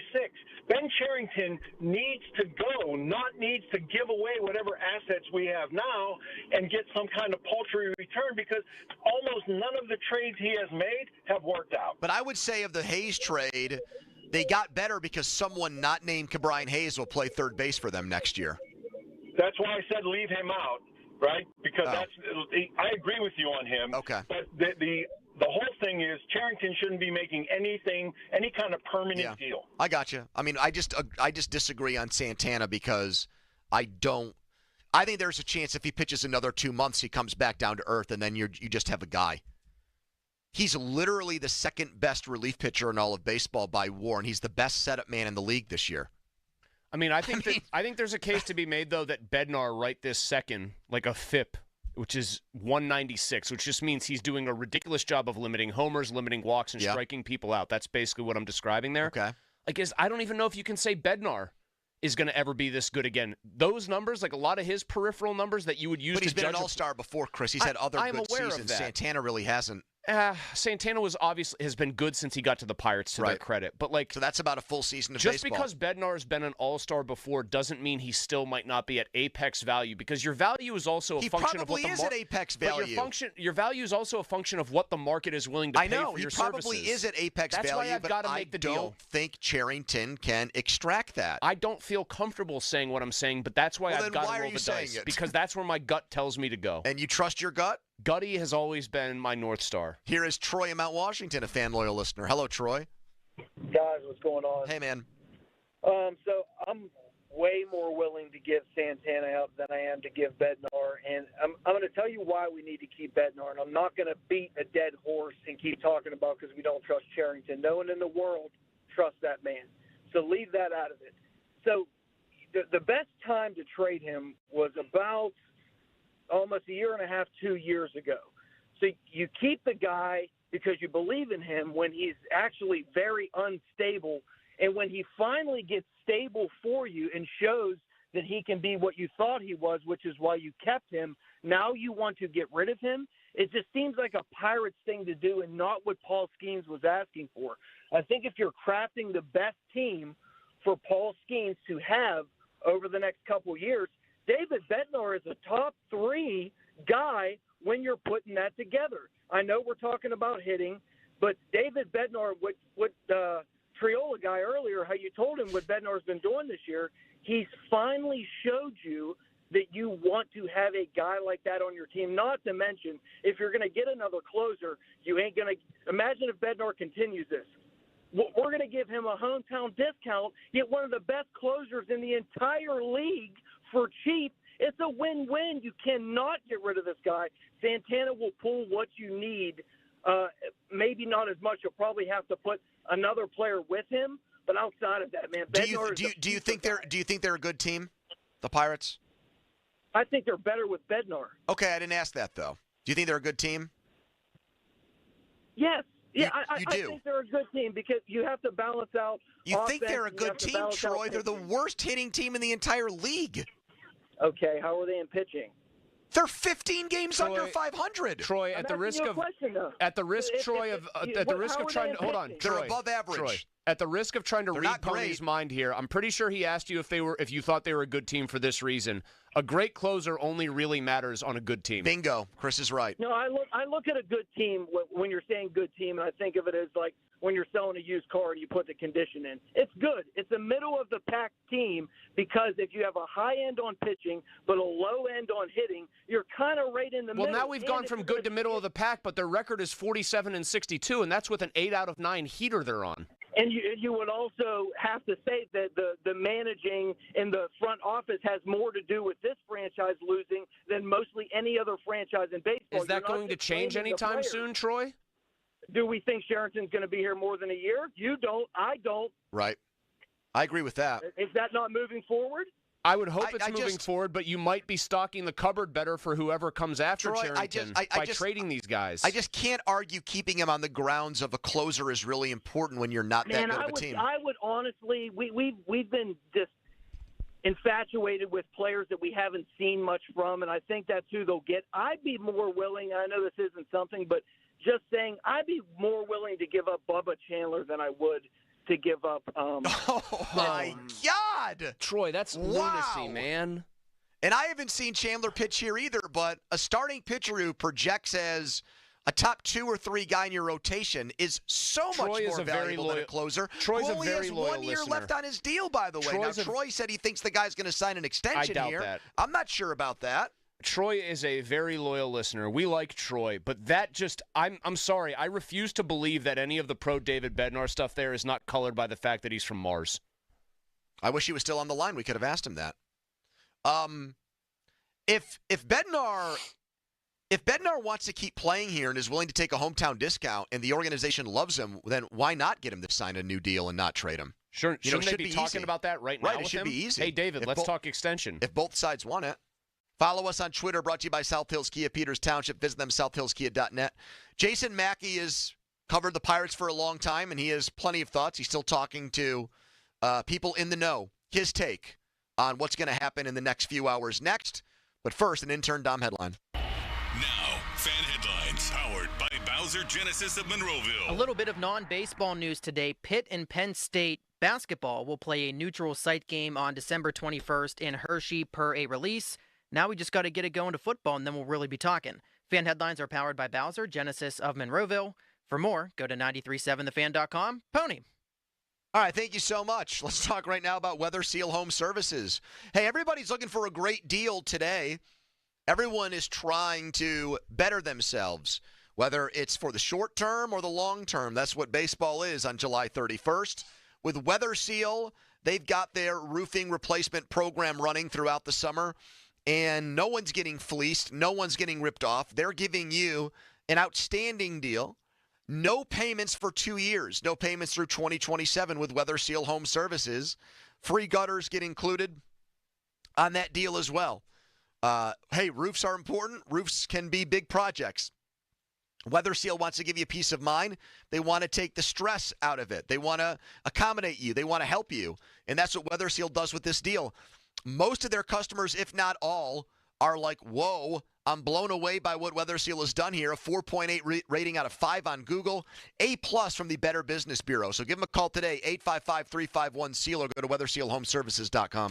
Celebrate the grand opening of the area's newest and premier Mitsubishi destination, Crown Mitsubishi in Washington. In-demand Outlanders, huge selection, 0% financing for 60 months. Outlander hybrids now up to $5,000 off or just $289 a month. Plus grand opening trade values at up to 125% of KBB value. It's a July savings spectacular, and we're taking the market by storm. Visit us next to Washington Crown Center or crownmitsubishipa.com. See dealer for complete details. The back-to-school deals at Kohl's are so good, it'll feel like spoiling yourself. With 20% off the stuff your kids will actually wear, like jeans, tees, sneakers, and more. You can do it all without overdoing your budget. See? Sometimes parents get spoiled too. Head to Kohl's or Kohls.com to start the year off right for less. Select styles. Coupon ends August 10th. Some exclusions apply. See store or Kohls.com for details. Feeling lucky? Your next big jackpot is waiting for you. Visit the casino at Nemacolin in Farmington, PA for the ultimate casino experience with 26 table games, daily promotions, big-time giveaways, and 500 slots, including over 100 of the hottest new games. After, celebrate your big win with a juicy burger at the Royale while you watch the big game. Hotel packages available.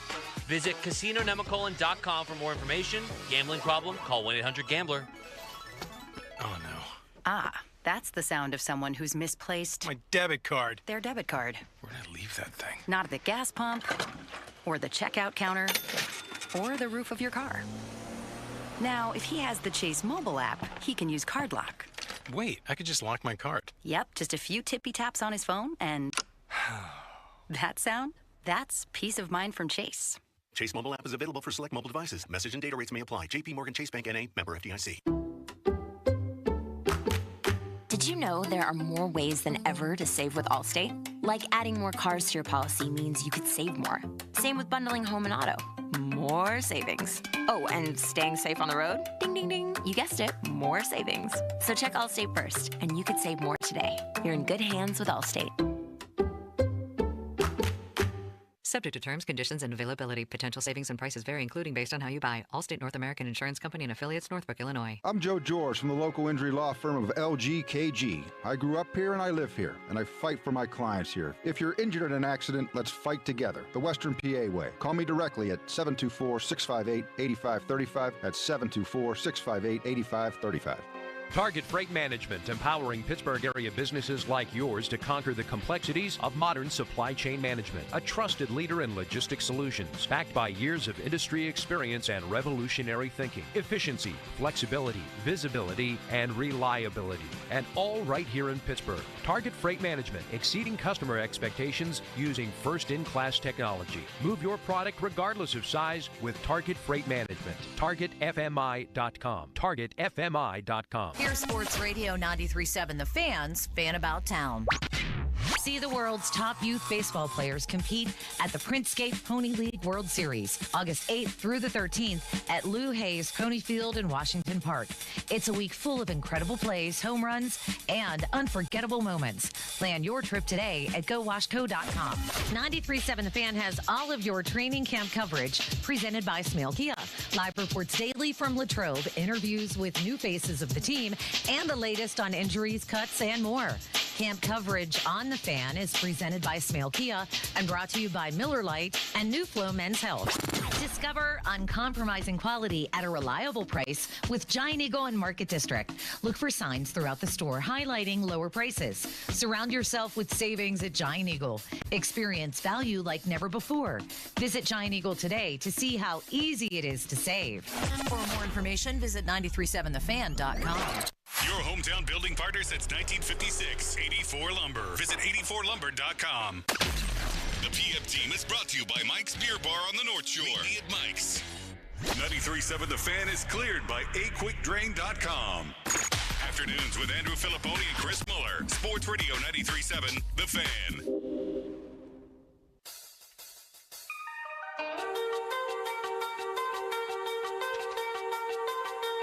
All right, one little nugget here to pass along. I wish I had teased this, but it just got put on my radar. The Texas Rangers have inquired about Andrew McCutchen.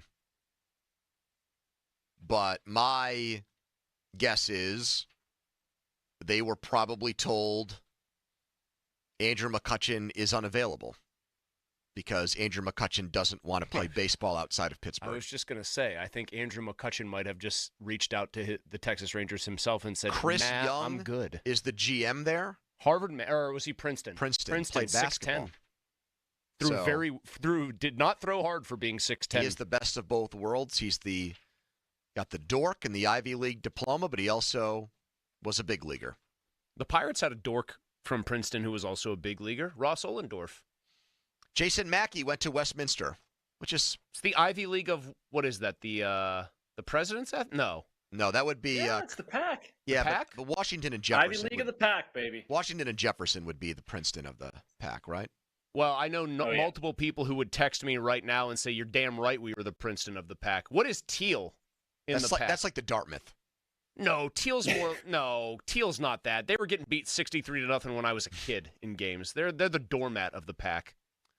Jason, would you back that up? You don't think Andrew McCutchen wants to leave here, so that's going to shoot down all. That's a trades real there. quick end of discussion, like Chris said.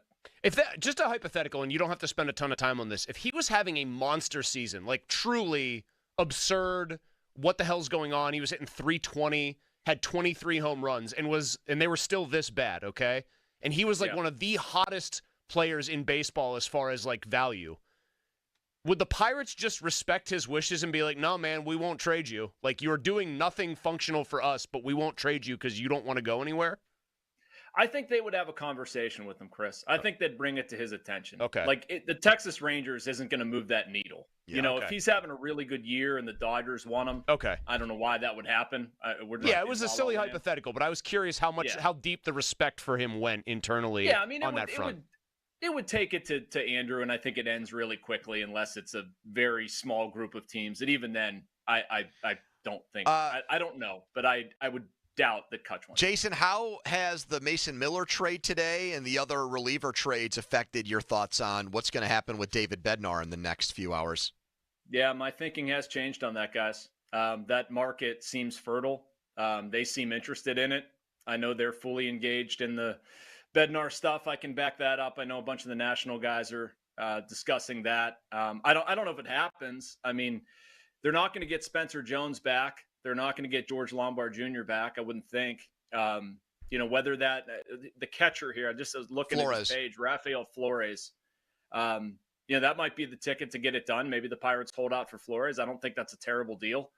But yeah, it's the Phillies were after them yesterday. The Yankees are after them today. The Rangers are in on it. There are other teams. It's a very active market. So what an admission that would be if they traded for a catcher, though, at AAA, given Henry Davis going 1-1, Joey Bart last year, and how they felt about Andy Rodriguez a year ago. Would they be wrong, though? I mean, do they have a long-term solution behind the plate? I don't think that's what Pony's saying. That's what Pony's saying. They've had all these resources devoted to it, and they have just struck out miserably, literally and figuratively, so far at finding a true long-term guy there. And that's why the GM shouldn't be here. And that's why I still don't think the GM will be here. But I think you have to take advantage of the market. At least with Flores, he also plays first base. Yeah. And that's probably a further indictment of Cherington because Spencer Horwitz hasn't been a long-term solution either. But if you've got a chance to get a bat and you have an opportunity, I don't know how you don't do it here. Take people through this. We know that the scouting director runs the draft, Jason, but on the inside, how much is Ben Cherington or any GM leaning on their pro scouts in terms of prospect rankings? And they all know what they want to address, what positions they need. How much say-so does the GM delegate to his people to say, no, this is the guy we really want versus the GM just making all those calls on his own? Yeah, so the GM will basically tell a type of player to the group. Like Okay. the Pirates, right? They're targeting. So Charrington just every time says, "I'd like a middle infielder with some projectable skills, but who will probably never hit above 240 in the majors." Okay. Yeah, that's not the intent behind what they're doing. That's the result behind what they do. Sure. But so he'll tell them like what he wants. Yeah, basically. you're looking at guys who can add offense, who might be blocked in another organization at a position of need. And guys closer to the major leagues. And does that align with what they're peddling? So in this case, like Flores is a good comp that might align with what they're selling, an interested team, whatever. So, I mean, you're basically looking at all other organizations, members of the director of the scouting department who are paid to do this, and you will have names and they'll talk about deals. And, you're prepared with a list of players that would fit your mold for each organization when you engage in that conversation. It's ultimately Charrington's responsibility to make that call. I would say it's a little different than the draft, where the director of amateur scouting is basically making a recommendation on a pick to Ben. Last time this came up, Noah Hiles said Bob Nutting blocked David Bednar trade. Do you think he'd get involved in this again?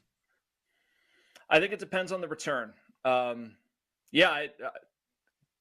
answer your question, Andrew, yes, I think he will get involved. I'm not saying he's going to block it again. I think what Nutting is looking at with Charrington here is whether this deal makes sense for the Pirates. And I think it really has to pass muster. I've said with you before, I don't think that Ben Charrington's just going to be allowed to do whatever the heck he wants at this deadline. I think he's going to have to make a really strong case for trading someone like David Bednar. And I don't know if what they do is going to get above that line. It has happened. It's done. This is the second time in a row. Play the sounder, Austin, please. Austin, that's Dom. Dom, sorry. Who's on the move? Another major league trade presented by Globe Airport Parking. Yesterday, it was Matt Clement who was in this situation when the Key Brian Hayes trade happened. Now it's you. David Bednar to the Yankees.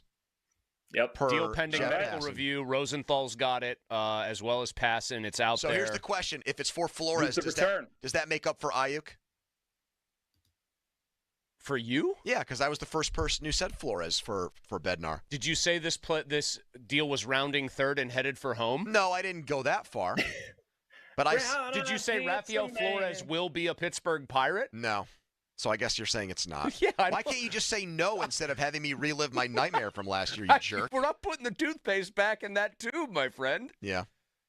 Well, okay, so Jason, I guess now that we wait on the return here and what exactly the details are going to be, if anything, beyond Flores. They don't have great prospects, the right. Yankees. So I was going to ask you, though, it's weird that Bob would get involved because he kind of makes it public. I'm not the baseball guy. I try to let my people do their thing. And what that would have led me to believe is he's considering the value from an attraction or a draw standpoint that David Bednar would bring his franchise. That was why I kind of scrunched my face up when you started to answer that way. No, I don't think that's as much of a consideration, Chris. And I don't even know if it should be. They need to have requisite value coming back. We're looking at the return on the Bednar thing. We don't know what it's going to be. I really hope it's at least Flores. I mean, I don't think they're going to get He's the 8th rated prospect. They got to get more than just him. They're not going to. Well, Helsley went yesterday on an expiring deal, and the Cardinals got the Mets 8th and 14th. You've got a year and a half of Bednar. Bednar's been better than Helsley. I understand that. But look at what they're shopping for, man. They need offense. The Yankees' best two hitters are Lombard Jr. and Jones. And they're not trading those guys. They're not trading those guys. And then your third one's Flores. So, I mean, if you have to make this trade, boy, I would hope it's Flores. And if it's not, I'm going to be starting to call him crushing Charrington because that's ridiculous. And also, of those two best hitters, only Lombard's even in the top 100 on MLB.com's pipeline list, I believe. I was scrolling down through it. You don't have to trade Bednar. You don't have to do this. I understand the argument for it, and you guys probably agree with trading him. But I did not. I said before the show, I said at the beginning of the show I would not trade Bednar. I cut the baby in half and said I would have done Santana. He was doing Solomonic takes here. Jason, let me ask you this. Who you agree with more? Because this is basically, he said he'd split the baby, keep Bednar, trade Santana. My overall take, which now is aging right now, just in real time because they did trade Bednar, was that I would deal all three of their assets. I know they're not going to deal Keller. But it was basically, I would rather roll the dice that even somebody as bad as Ben Charrington at his job in this fertile market can correctly execute these deals versus wait for potential value cratering and the uncertainty of an offseason trade performed by a new GM, where would you have come down evaluating those two kinds of options? I'd probably go with the more conservative approach, Chris, and here's why. Okay. That's what I said. Because they're still, as failed as this might sound, and I'm going to try to explain this in a succinct way, they still think they can win in 2026, which is a very hard thing to explain because you just traded away your two-time All-Star closer. Now, they're going to look at it, his ARB number is going to go up to like $9 million. Are they better off spending $9 million on offense or a closer where they could, theoretically backfill that with Isaac Matson, Dennis Santana, Braxton Ashcraft, whatever. Majinski. Yep. Yeah. I kind of see that line of thinking.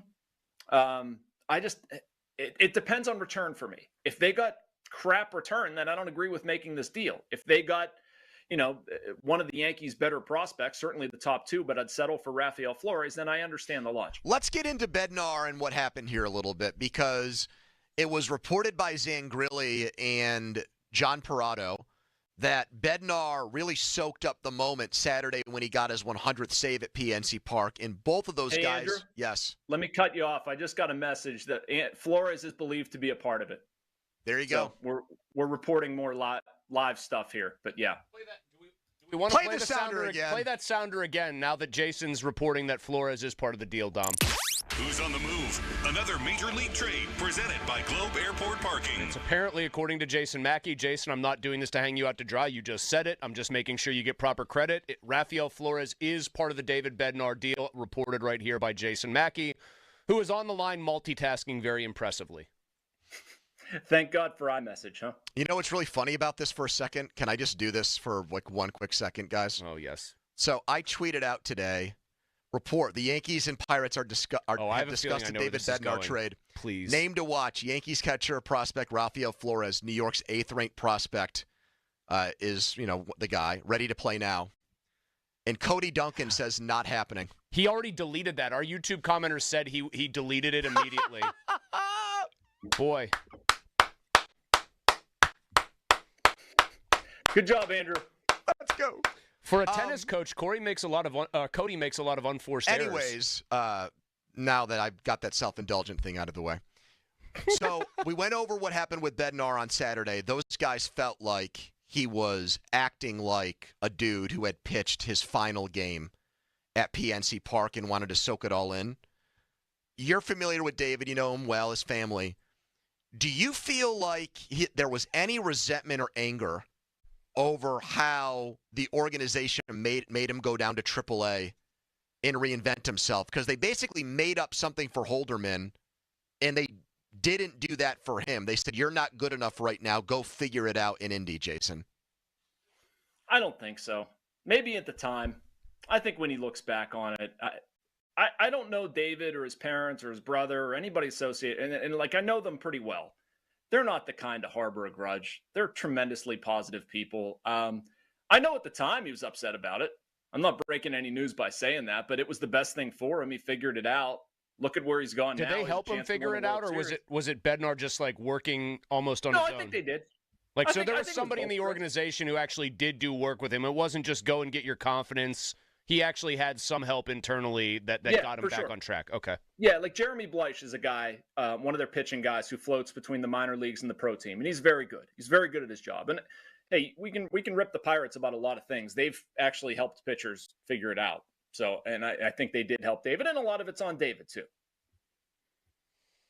So what now? Do you expect? You said fertile ground for relievers, and you expecting? I think Santana's going to go too. Jason. I was just going to say, do you think Santana's gone too? I mean, it depends on what the price is. If you're dangling Bednar, why aren't you dangling Santana? I get that. Now they're different players because Santana is going to be ARB 2 next year. He's still going to be relatively cheap, where Bednar was going to be, $9-10 million. So. But he's never, my value line would be a heck of a lot higher for that. He's never, ever been this good. Who, Santana? Santana, yes. I know, but you need to keep somebody back there. You're not going to turn everything over and try to sell to your fans that you're going to be a better team. You can sell to your team, look, Dennis Santana's been really good. He does the same job for cheaper. We had a market for David Bednar, et cetera. We have a bunch of young relievers. But, like, you can't just turn it over to all the young guys and say, hey, we're going to be better next year. John like Paul Heyman, Skenes, by the way, we're going to be better. John Heyman, who thought Aaron Judge or Arson Judge was going to San Francisco, so take this maybe with a grain of salt, says 2 others are going to the Pirates with Flores in this deal. So it's a 3-for-1. But Flores is, as I had heard this morning, the guy that they were most interested in. So yeah, Pony, I think you clawed back a little bit of the Ayuk stuff. I think a little. Thank you, it's like it was 3rd and 32, and you got a nice 17-yard gain. So we're gonna go for it on 4th down. Should I keep putting stuff out there? Still kick it, but win the field position. It's 4th and 15. It's 4th and 15, and you've got to decide to live in your fears or to try to pin them deep. Yeah. All right, Jason. Last one here. You don't think Keller's getting traded today? You think that's completely now off the board? I'm not going to say completely. I've learned enough to not put that out there, but it's the chances are low.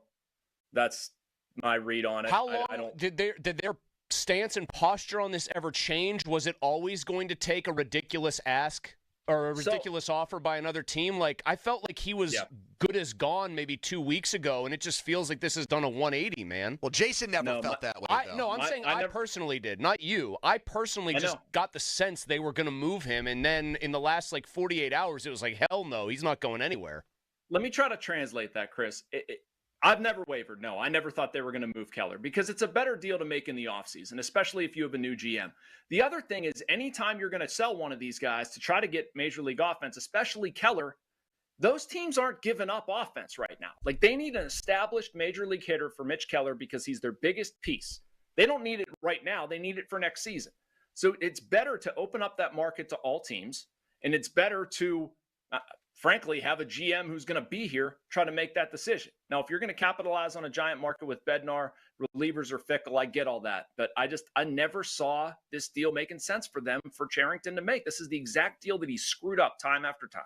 Jason Mackey, everybody. We'll look forward to reading your column on it, Jason. Thank you. All right, guys. Have a good one. All right, so it's official.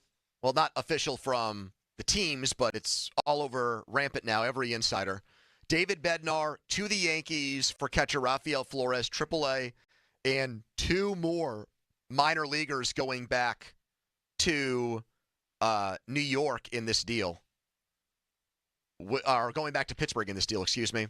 We'll find out who those guys are. If you want to react to the Renegade getting traded, now's your time. 412-928-9370. That's 412-928-9370. The 50-minute mark on the Fan brought to you by South Hills Chrysler Dodge Jeep Ram, Route 9, Peters Township. We'll be right back. It's the PM team. Citizens, since we each upgraded to Xfinity in our homes, the Wi-Fi has been booming. It's fair to say our town has officially become a boomtown. Mayor, will I be able to drop into multiplayer gaming battles with low lag? The lag won't be an issue, but your questionable skills may be. And what if I have hundreds of devices on the Wi-Fi? Purely hypothetical. Seems like a lot, but sure, hundreds of devices all booming together with the Xfinity Gateway. Yes, friends and neighbors, with Xfinity, the Wi-Fi is booming. The Wi-Fi isn't the only thing that's booming. Now get the most reliable Wi-Fi and our best-in-class equipment for one consistent price for 5 years guaranteed. All in. Plus, get unlimited data included and no annual contract. All with the 5-year price guarantee from Xfinity. Visit Xfinity.com, call 1-800-XFINITY, or visit a store today. Restrictions apply. Not available in all areas. New residential customers only. Select plans only. Xfinity Gateway with XFi Complete required for unlimited data except in certain areas. Most reliable Wi-Fi based on Open Signal Awards USA. Fixed Broadband Experience Report, August 2024. Actual speeds vary. Lunch was great. Lawrenceville is such a fun spot. Can we stop at a bathroom? Are you all right? I keep having stomach issues after eating, like diarrhea, gas and bloating, abdominal pain, and sometimes oily stools. Sound familiar? Those stomach issues may actually be a pancreas issue called exocrine pancreatic insufficiency, or EPI. Creon pancrelipase may help manage EPI. Creon is a prescription medicine used to treat people who can't digest food normally because their pancreas doesn't make enough enzymes. Creon may increase your chance of fibrosing colonopathy, a rare bowel disorder. Tell your doctor if you have a history of intestinal blockage or scarring or thickening of your bowel wall, if you are allergic to pork, or if you have gout, kidney problems, or worsening of painful swollen joints. Call your doctor if you have any unusual or severe gastrointestinal symptoms or allergic reactions. Take Creon as directed by your doctor and always with food. Do not chew capsules as this may cause mouth irritation. Other side effects may include blood sugar changes, gas, dizziness, sore throat, and cough. These are not all the side effects of Creon. Call 800-633-9110 or visit creoninfo.com to learn more. That's CREONinfo.com. I'm asking my doctor about EPI and if Creon could help. Aviation technicians are considered some of the most skilled and technically capable mechanics in their field. They ensure our most precious cargo, from family to goods, arrives safely every day. Whether you're thinking about a skilled trade or a 4-year education, if you enjoy combining problem solving with hands-on training, then explore an in-demand career in the aviation industry. Visit PIA's Pittsburgh Campus Open House on Saturday, August 16th at 11 a.m. Take pride in your career. RSVP at pia.edu. SchultzFord.com. SchultzFord.com. SchultzFord.com. SchultzFord.com. Text us on the Edgar Snyder and Associates text line at 412-928-9370. Edgar Snyder and Associates reminds you to text responsibly. HD1 Pittsburgh, an Odyssey sports station. Live from the ShoreKeyMitsubishi.com studios, North Huntington and North Hills. Always live and free on the Odyssey app.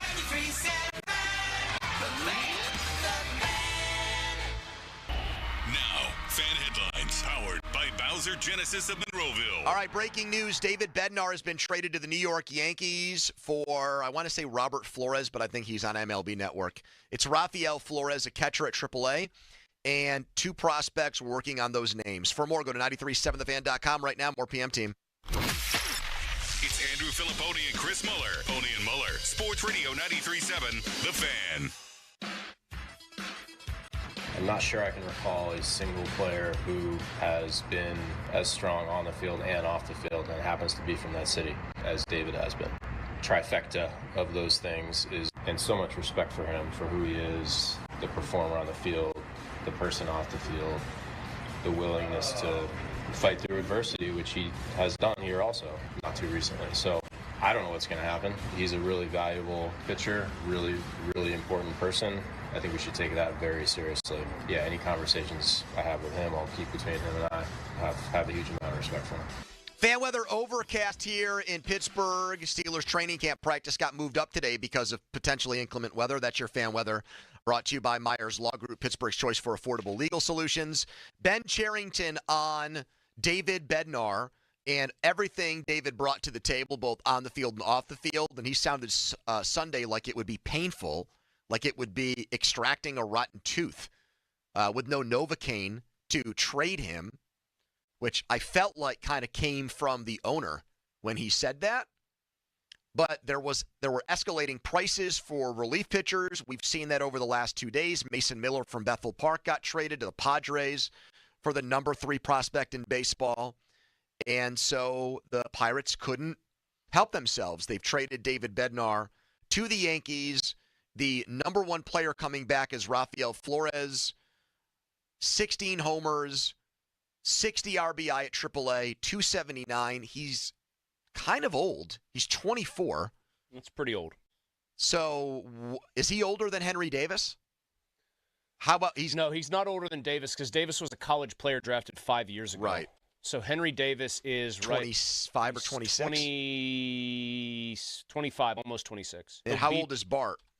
Joey Bart, I think, should be even older, like 27 or 28. Okay. Yeah.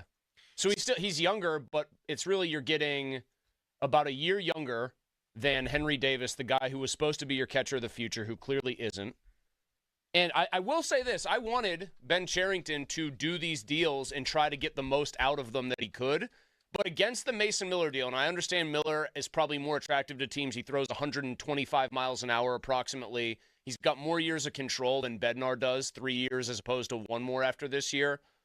Man, getting the number 3 prospect in all of baseball, even if it's a high A player who's 18, is by definition a much better return than the Yankees' internal number 8 guy as the headliner in the deal. That's a fact. Yeah.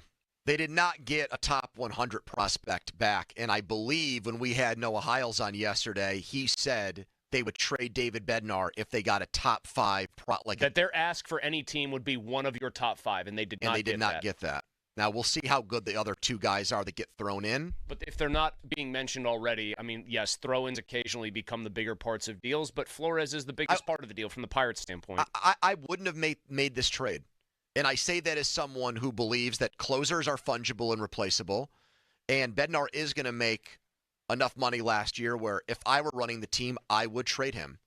But I don't trust, with Ben Cherington in charge, for them to take Flores at AAA and make him into a good major league hitter. He's not a can't-miss prospect. I don't know how you could feel good about the Pirates' overall developmental abilities here. That's my beef here. That's my gripe, is that as long as Cherington is overseeing the team, like, part of the did they get enough back is the team that's acquiring the player's ability to cultivate the player and grow the player. And I just don't trust Ben Cherington's operation to do that. So now, if it were like, if they got like the 40th ranked prospect in baseball back for David Bednar, I'd say, you know what? I do have misgivings and I've got trust issues with David Bednar. But he'd be so highly ranked, you'd say that's okay. So humor me here. Yes, I'm humoring. The third-ranked player in baseball is Leo DeVries. He goes to the Athletics. Athletics fans they look loaded, at least with hitters. They're like the inverse of the Pirates. The Phillies were another team that was really interested in David Bednar's services, correct? Yes. The Phillies have Aiden Miller, who is the 18th ranked prospect in all of baseball. He is a shortstop who should be arriving next year. He's a AA 21-year-old. Mm-hmm. If the Pirates got Aiden Miller, which if, I'm just doing the sliding scale here of value and team control, you could think they might be able to get for David Bednar, I say great job. I say that feels more in line with what the Athletics managed to get out of A.J. Preller. Edglin Perez is another player in this deal per Passan. Edglin. Edglin. Edgleen. Edglin Perez. 19. Passan calls him a man with excellent swing decisions. Well, that would make him unlike anybody in the Pirates organization. I don't know, Jeff is obviously getting this from someone. He has not watched Edglin Perez play. He had very high praise for Flores. Tore up AA, now at AAA. Top shelf framer, which still matters, but not for much longer. Not for much longer. A very good centerpiece, Passan calls it. Regarded as a big league ready catcher. Is Jeff getting it from the Pirates, from a Pirates source there? The way that's framed, a very good centerpiece would be very beneficial to the Pirates from a PR perspective. Don't you just wonder who gives people what? Although I don't know if Jeff has many Pirates sources, because I feel like every time he's on TV in a prominent context, he rips them, he's nuking them. Your reaction to the David Bednar deal, 412-928-9370. Here's Daniel on the fan. Hello, Daniel. Hey, guys. Thank you so much for taking my call. Sure.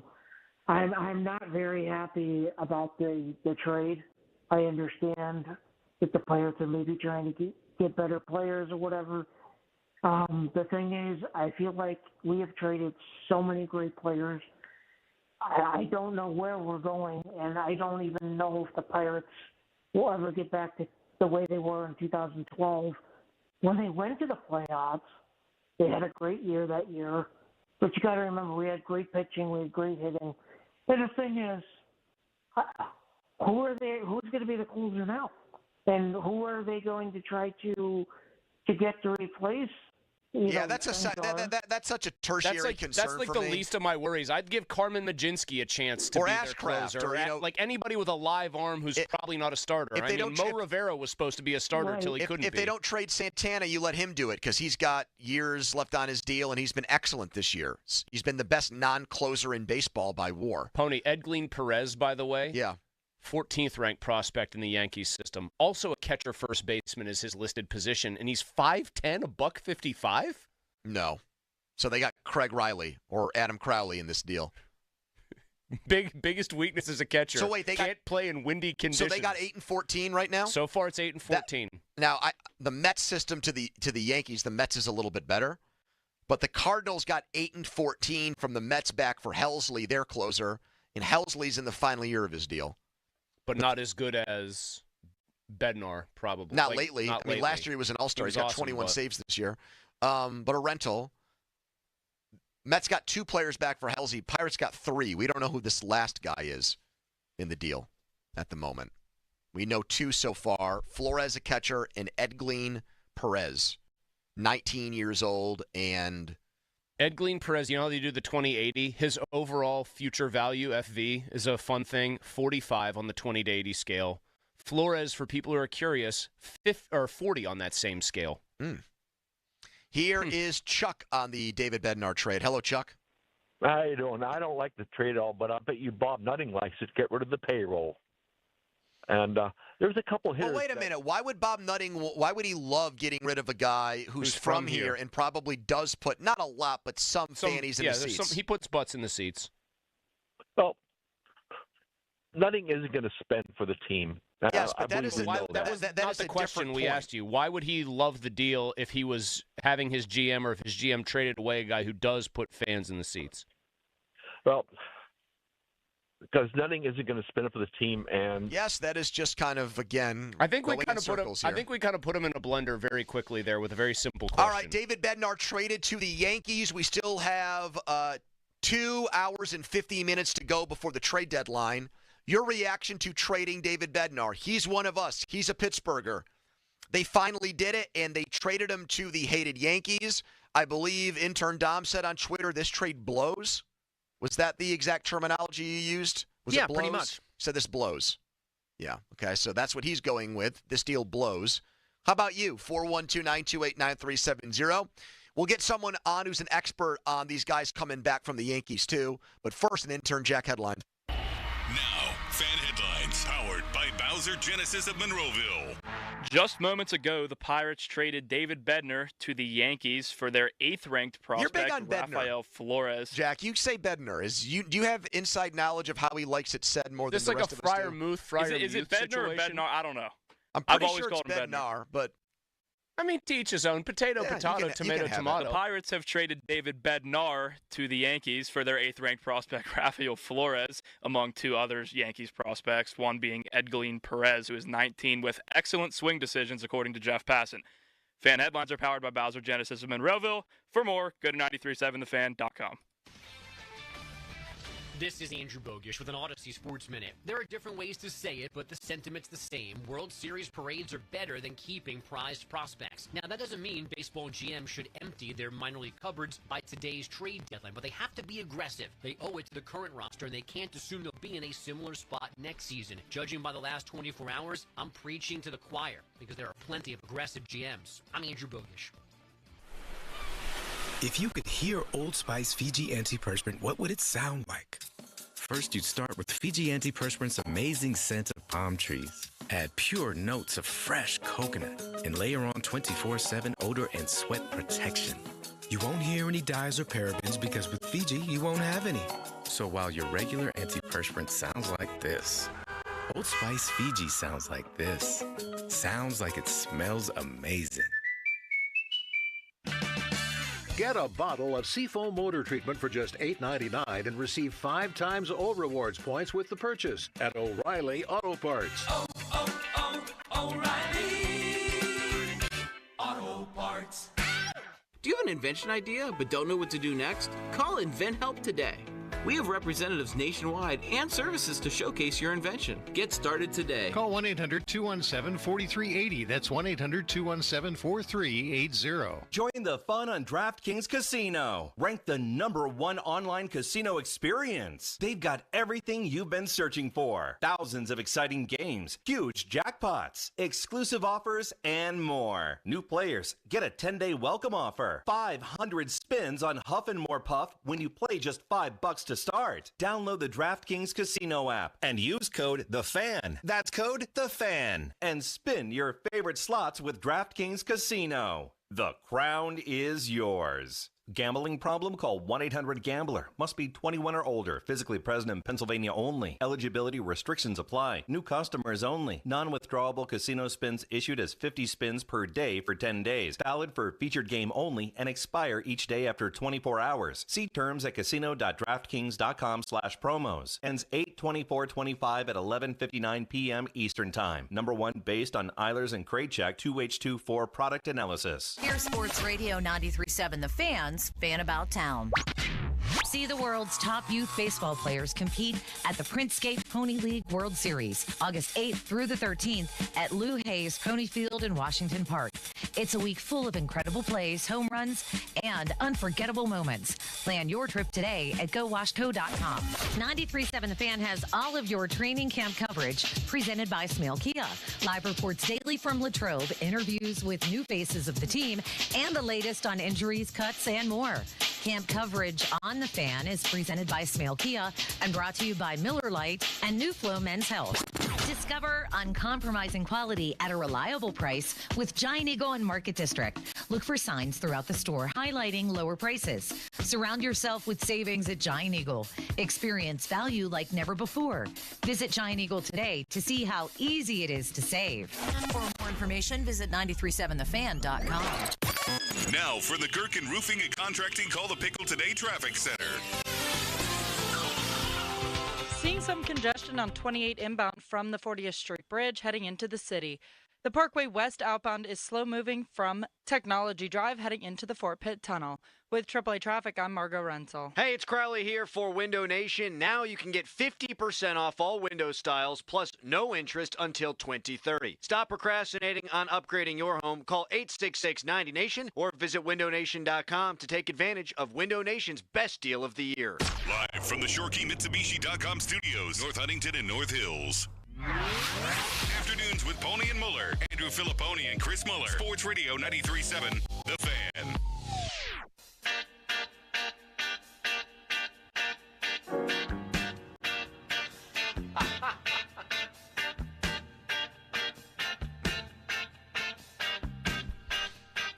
All right. David Bednar has been traded to the Yankees. We now know the entire deal. Rafael Flores, a catcher, the Yankees' number 8 prospect. Another guy who can catch and play first, Edglin Perez, the number 14 prospect, according to Baseball America. And center fielder Brian Sanchez, who is in the Florida League, a single-A center fielder. Do not even see him in their top 30. He's not. Flores, just for people that want to know more about him, because he's the biggest name player. Last year, he was the Yankees minor league player of the year. This year, he started the season and played almost the entire year at Double-A. So he's 24 and he was at Double-A, Chris. He was leading the Eastern League in extra base hits and total bases when he got promoted to Triple-A. And he only played at Triple-A for 10 games. Correct. And he had a 677 OPS in AAA. So became a much worse hitter up there. Monster year in the minors last year and was excellent at Double-A this year. And I believe he was undrafted. So he is like a Mike Piazza story, so to speak. Where, I mean, think about with all the rounds of the draft, the process here. This is not basketball with 2 rounds or football with 7. What is it, 20 rounds now? Looks like he was a JUCO player. Rio Hondo College, which actually produced Evan Longoria and legendary Bobby Laframboise. From the 2015 Buccos. Incredible. Yeah. So this guy's got some power in the minor leagues. We'll see if it translates to the big leagues.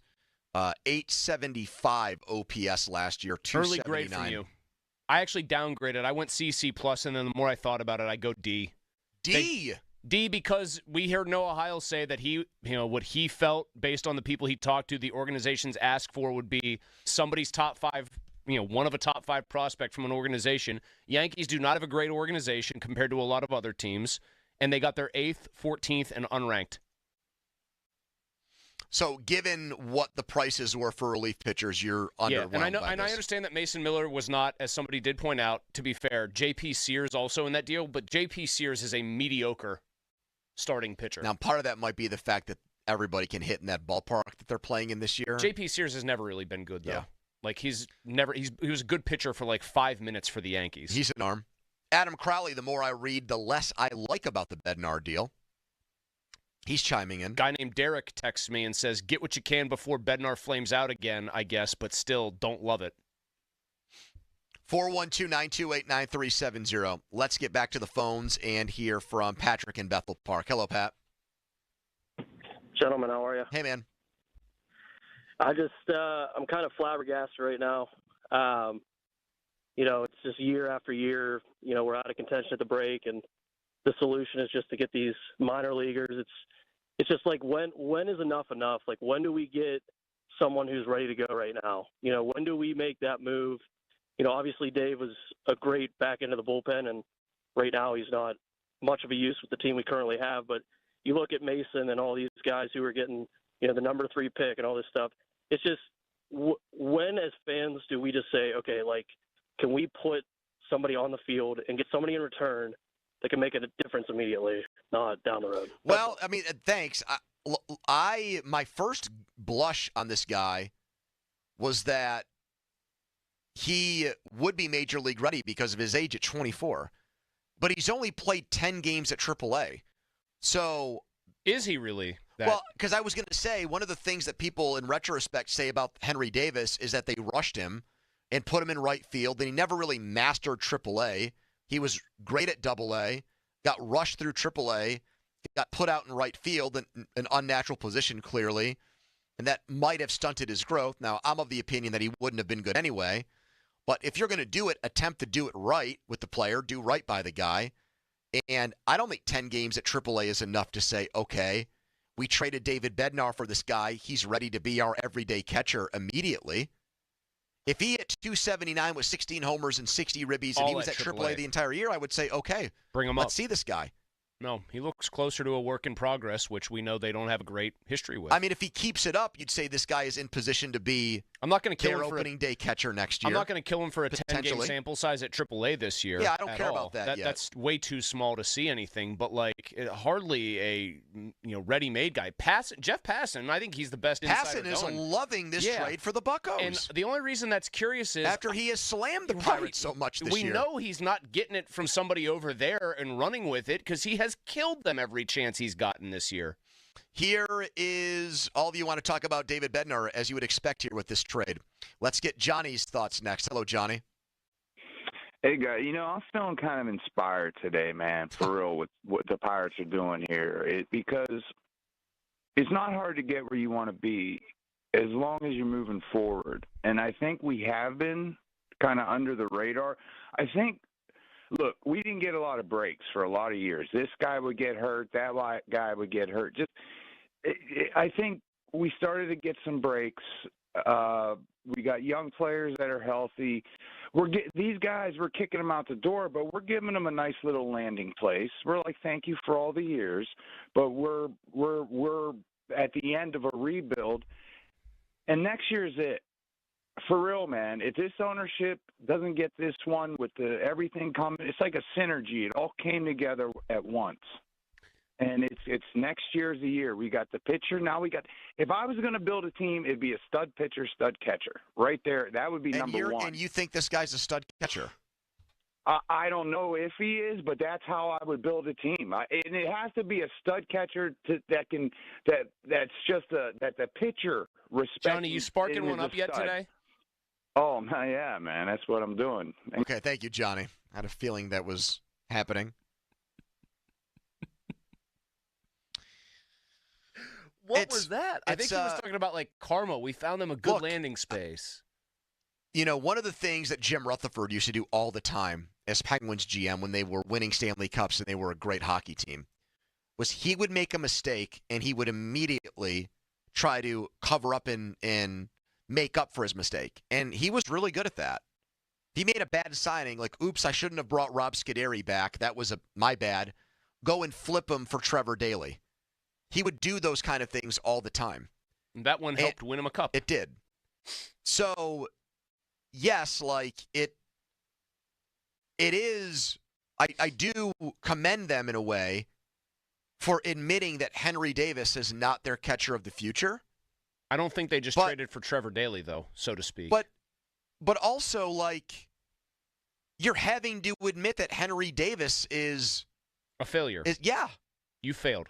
You made this pick. You had the first overall pick in a draft, and you failed. Because you coveted a young catcher in this trade. And He's not even young. And so Bart was Bart was a flash in the pan. He was found money last year and got people kind of excited. That was a fluke. Yep.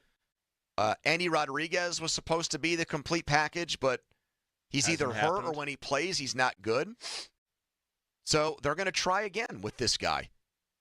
But it's kind of like the Steelers' inside linebacker thing. We're going to keep throwing stuff at the wall because we've out, and it's a much more important position in the scheme of things, but they keep failing at it one way or the other. One of the things Angrilli said in here on Monday, his argument for not trading Bednar or Keller now was, I just don't want them to trade these guys for non-major leaguers, and the best time to trade them for major leaguers is in the offseason when you can make more baseball trades. He, like many, was afraid that the Pirates would assume risk in players that have potential, but there's concern about them being able to actually ever meet their potential. This Flores is a risk. He's a diamond in the rough player who went undrafted, who's produced in the minor leagues. So far. But so far. And he's coming to a team with very little track record of getting position players to produce. Yeah, but he's two levels away. He's got to play well at AAA, and then he's got to get to the majors and do well, and he's got zero pedigree to speak of.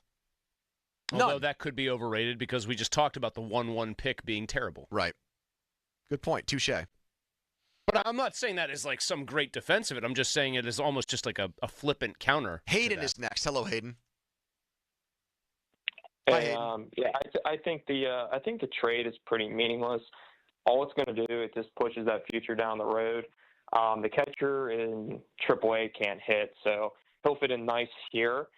Well, he has hit in the minor league so far. I mean, he hit 21 home runs last year, and he's got 16 this year.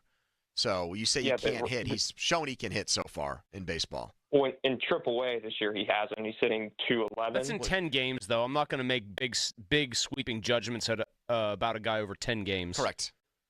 Yeah, I get that, but all it's going to do, it just pushes that future down the road, and the future never gets here. So what did you want? So what did you want them to do then? Just out of curiosity. Well, it says that they were looking for a top 5 prospect for Bednar, and then you got a 8th ranked prospect from the Yankees who don't have a strong farm system. Then you got 2 low A ball players who we won't see until 2028, 2029, who they don't have much of an impact for us anyway. All right, so Hayden hates the trade. I think so far we've gotten people who are really detesting what they've done here. The Twitter account that is extremely popular this time of year called Baseball Trade Values is saying that this is an overpay by the Yankees. They like this trade. When was the last time we talked about that one?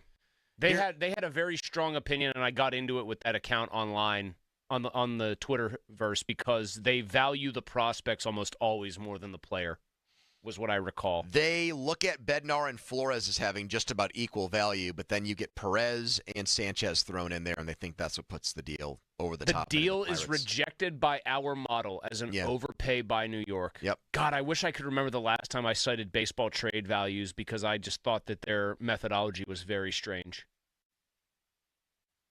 Jim Rosati tweeting, Ben Cherington, we need to make the 2026 Pirates better. Ben Cherington, make the 2026 Pirates worse. Well, you like that Jim Rosati account? Well, in theory so far, he's right because they've taken major league players off their roster and they've replaced them with prospects. Other than Rogers, the relief pitcher from who might never play for the Reds, who might be gone in the next 2.5 hours. Yeah. I mean, I'm going to just keep hammering home this point. I don't like the Bednar trade because I don't like the guy who made the trade. And unless it just was overwhelmingly one-sided, where I had to say, yeah, a blind squirrel found a nut, I'm not really going to trust Ben Cherington on big trades. You know what I'm feeling like right now? The guy who said, yeah, you've got to let him make these deals anyway. You can't live in fear that he'll make a bad one. I just don't want to wonder about what will happen if their value goes down and they get nothing from a new GM. Yeah. I'm already feeling like regret because it just already feels like he's gone 1 for 1 in screwing up. So you said at 2 o'clock, I want Ben Cherington getting traded, and now 90 minutes later you want to take that back? Through teeth that were grinding to a fine powder, I said this is the best of 2 bad options or potentially fraught options, and he has already made me feel bad about that take. Fan Hotline presented by Sullivan Super Service. Follow us on Twitter, brought to you by South Hills Kia. Check them out, southhillskia.net in Peters. All right, Intern Jack has a headline. More of your thoughts on Bednar. If anything else breaks, you'll be the first to bring it to you. But first, here's that headline. Now, fan headlines powered by Bowser Genesis of Monroeville.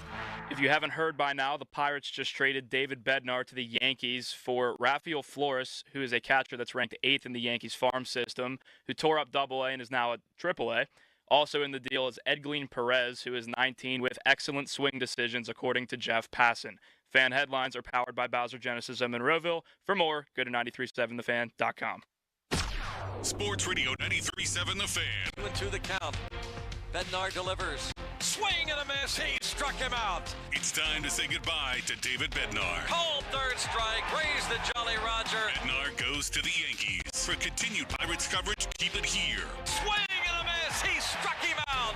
Bednar got him, and he gets the save. Our Pirates play here. Sports Radio 93.7 The Fan.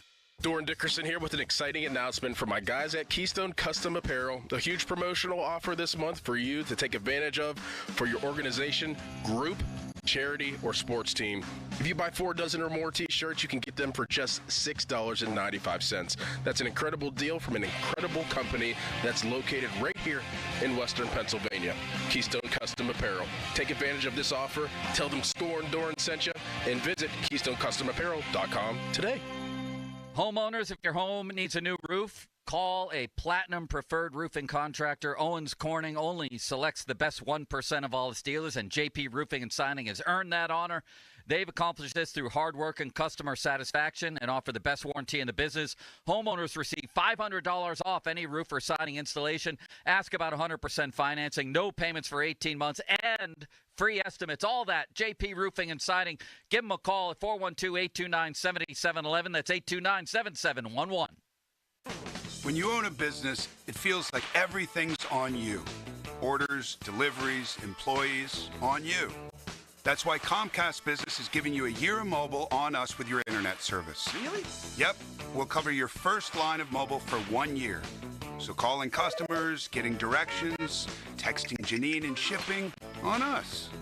The broken coffee maker?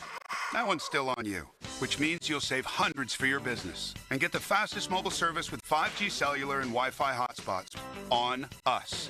But hurry, this deal won't last long. Get a mobile plan and free up the budget to maybe, I don't know, fix that coffee maker? Get mobile on us for 1 year, you guessed it, on us. Comcast Business, powering possibilities. Ends 9/22/25. Restrictions apply. New mobile customers only with internet standard service or above. Limited to value of 1 unlimited intro line apply via 12 monthly internet bill credits. 1 discount per account. Fastest mobile based on mobile, Wi-Fi, and cellular data in service areas. Ookla Speed Test Intelligence 2H24. Bank of America is a nation's leading business lender, and we're ready to help with your next goal here in Pittsburgh. That's why we have over 3,700 local business specialists across the country. Because with the right team, your business and community prosper. What would you like the power to do? Learn more at bankofamerica.com/local business.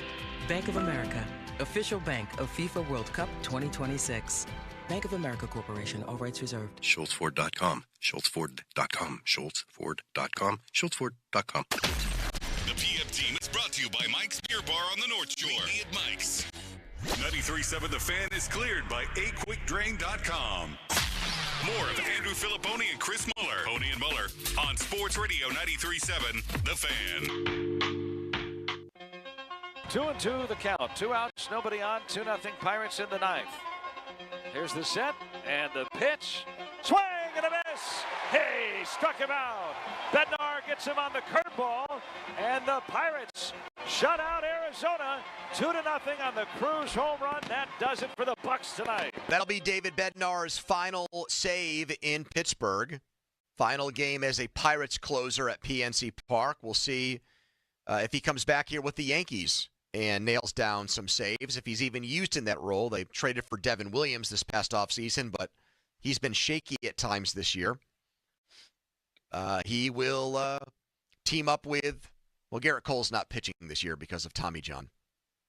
Trying to think if there's any other former Pirates who are a part of that organization now. Yeah. New York Yankees. I'm not seeing a ton here. Yeah. Not seeing much. Harry Callis's deep thoughts on this trade. Yeah? I have thoughts, but the more I think about those thoughts, the more my thoughts make me think I should stop thinking. JT Brubaker on the Yankees. That's right. How's he doing this year?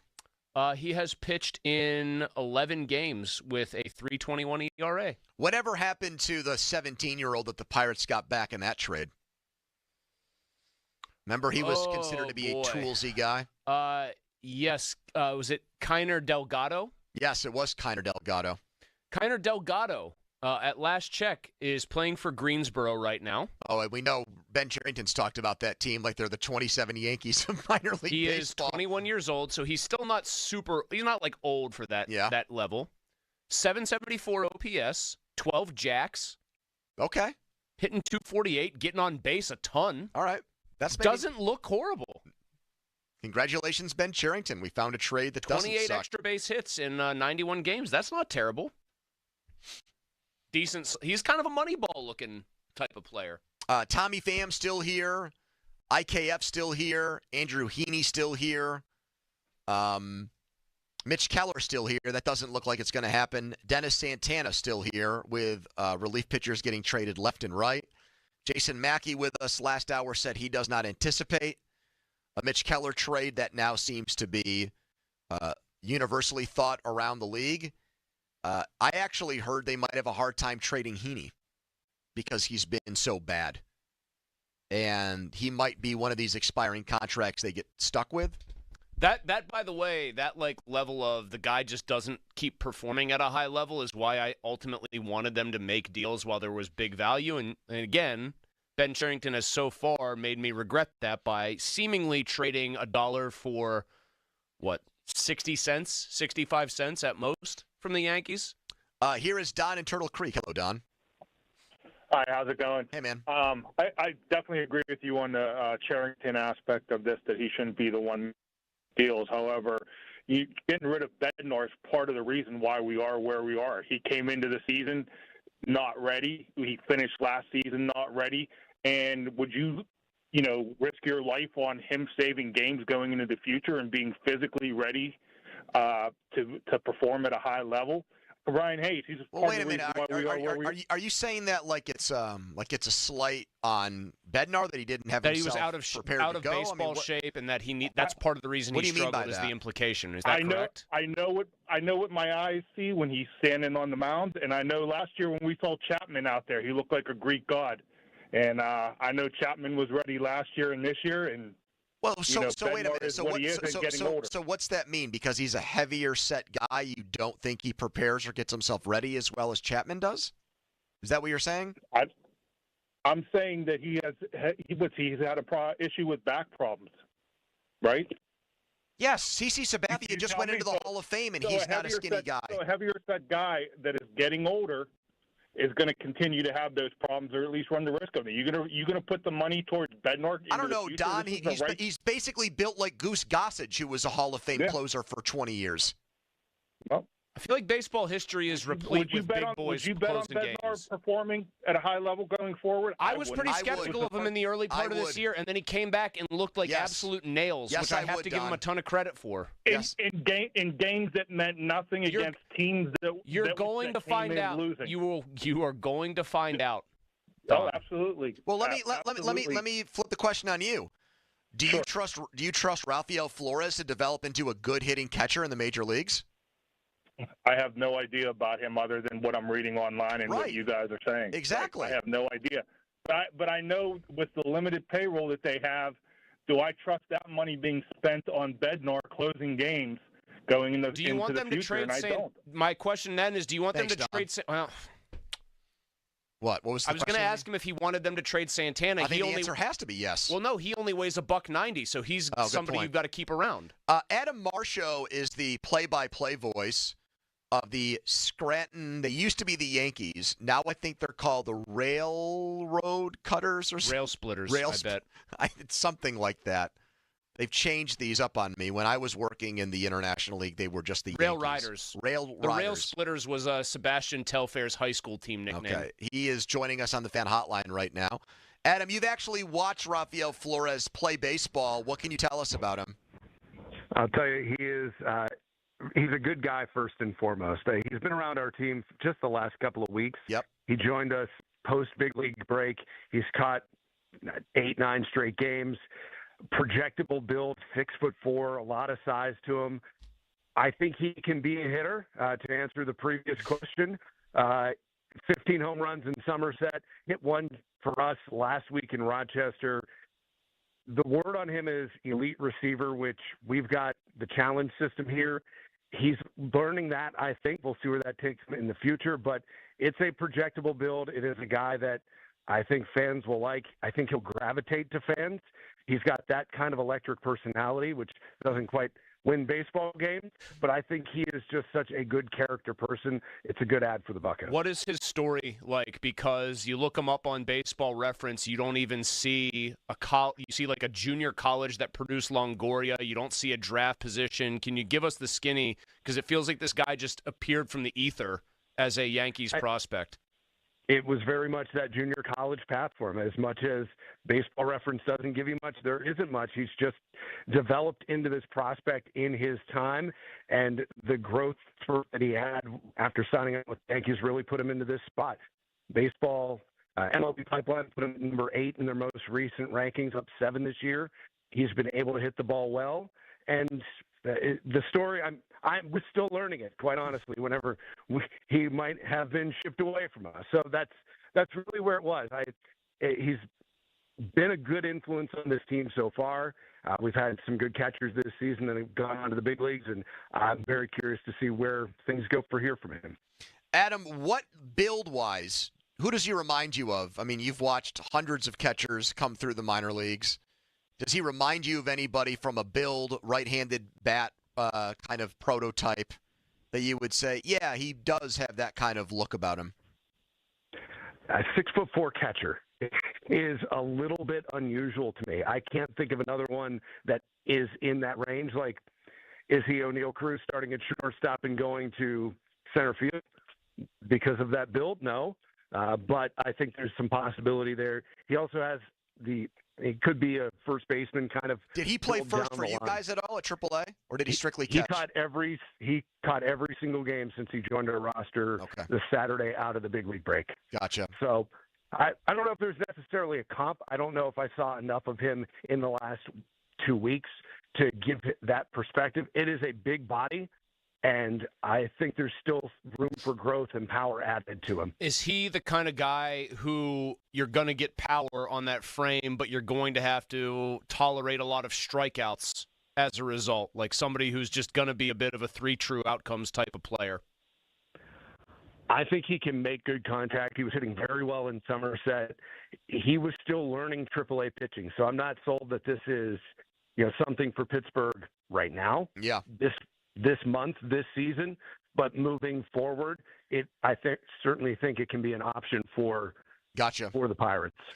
Adam Marshall, the voice of the Scranton baseball team, the AAA affiliate of the Yankees, who was also a B-94 intern. So he was on this station. I thought I recognized a West Virginia area code there. He was a part of this station before it flipped formats 25 years ago. I grew up in Leechburg, Pennsylvania, and was an intern at B-94, Y108, and the whole family there for parts of 2 years. As the broadcaster for the West Virginia Power 8 seasons when they were a Pirates affiliate. What are your thoughts on Dan Zangrilli? Thumbs up, thumbs down? Be honest. I love Dan. Oh. Dan is I'm done. Dan's a good friend. Okay. And we go back. We started at the same time, 2007. He was in State College. I was in Williamsport. So it's a long-time friendship with Dan. Any memories of time friendship? We have a long-time, lifelong friend of Dan Zangrilli on with us right now. Finally found one in the wild. Any memories of B-94, the old version of this station? Any big memories as an intern? Oh, going to concerts at Star Lake. Bubba would have been there. He's still here. Yeah, he's still collecting a paycheck. I'm well aware. My parents still live in the Leechburg area, so I'm back there a couple of times a year. The concerts, Bare Naked Ladies, maybe Smash Mouth at Smash Mouth. Summer Stretch 2001. Oh, that sounds like a banger right there. There are probably people listening who were there and took their shirts off for that concert, Adam. I was not one of them, but I'm working.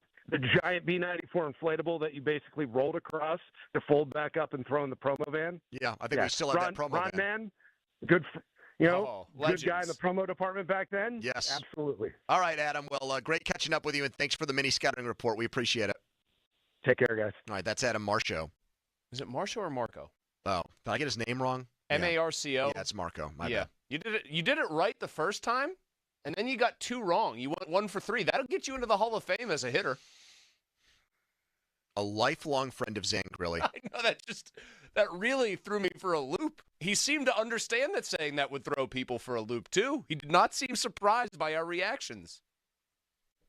So he knew Dan when he was in his early 20s, when he was 21 going on 50. What is he now? Dan's 37 going on 102? I honestly think the toughest day of the year for Dan was none of the horrible Pirates games he had to do post-game on, but it was when the guy from the Beach Boys died. Brian Wilson? Did you see his Twitter that day? No. It was just like a potpourri of you got to go back and listen to this song. Here's an old hidden gem from when they were on this show. I'm sitting on my back porch and I'm listening to this. I remember when they came and served us at the Soda Jerk. I got a burger and fries with my best gal and all right. Give me a Beach Boys song. I don't know the Beach Boys. California, what is it? Good Vibrations. There. Yeah, I don't know the Beach Boys at all, but Dan has memorized all their songs. Hmm. All right. So David Bednar traded. You just got the skinny on the guy coming back in the deal. Your reaction to the Renegade getting shipped out to the Yankees of all teams. 412-928-9370 plus what now? Do you think it's the right move hanging on to Mitch Keller? Do you want him dealt? How do you feel the Buccos are doing at the trade deadline? 412-928-9370. Quick timeout, then a long commercial-free segment is the PM team. Sports Radio 93.7 The Fan. 2-2 the count.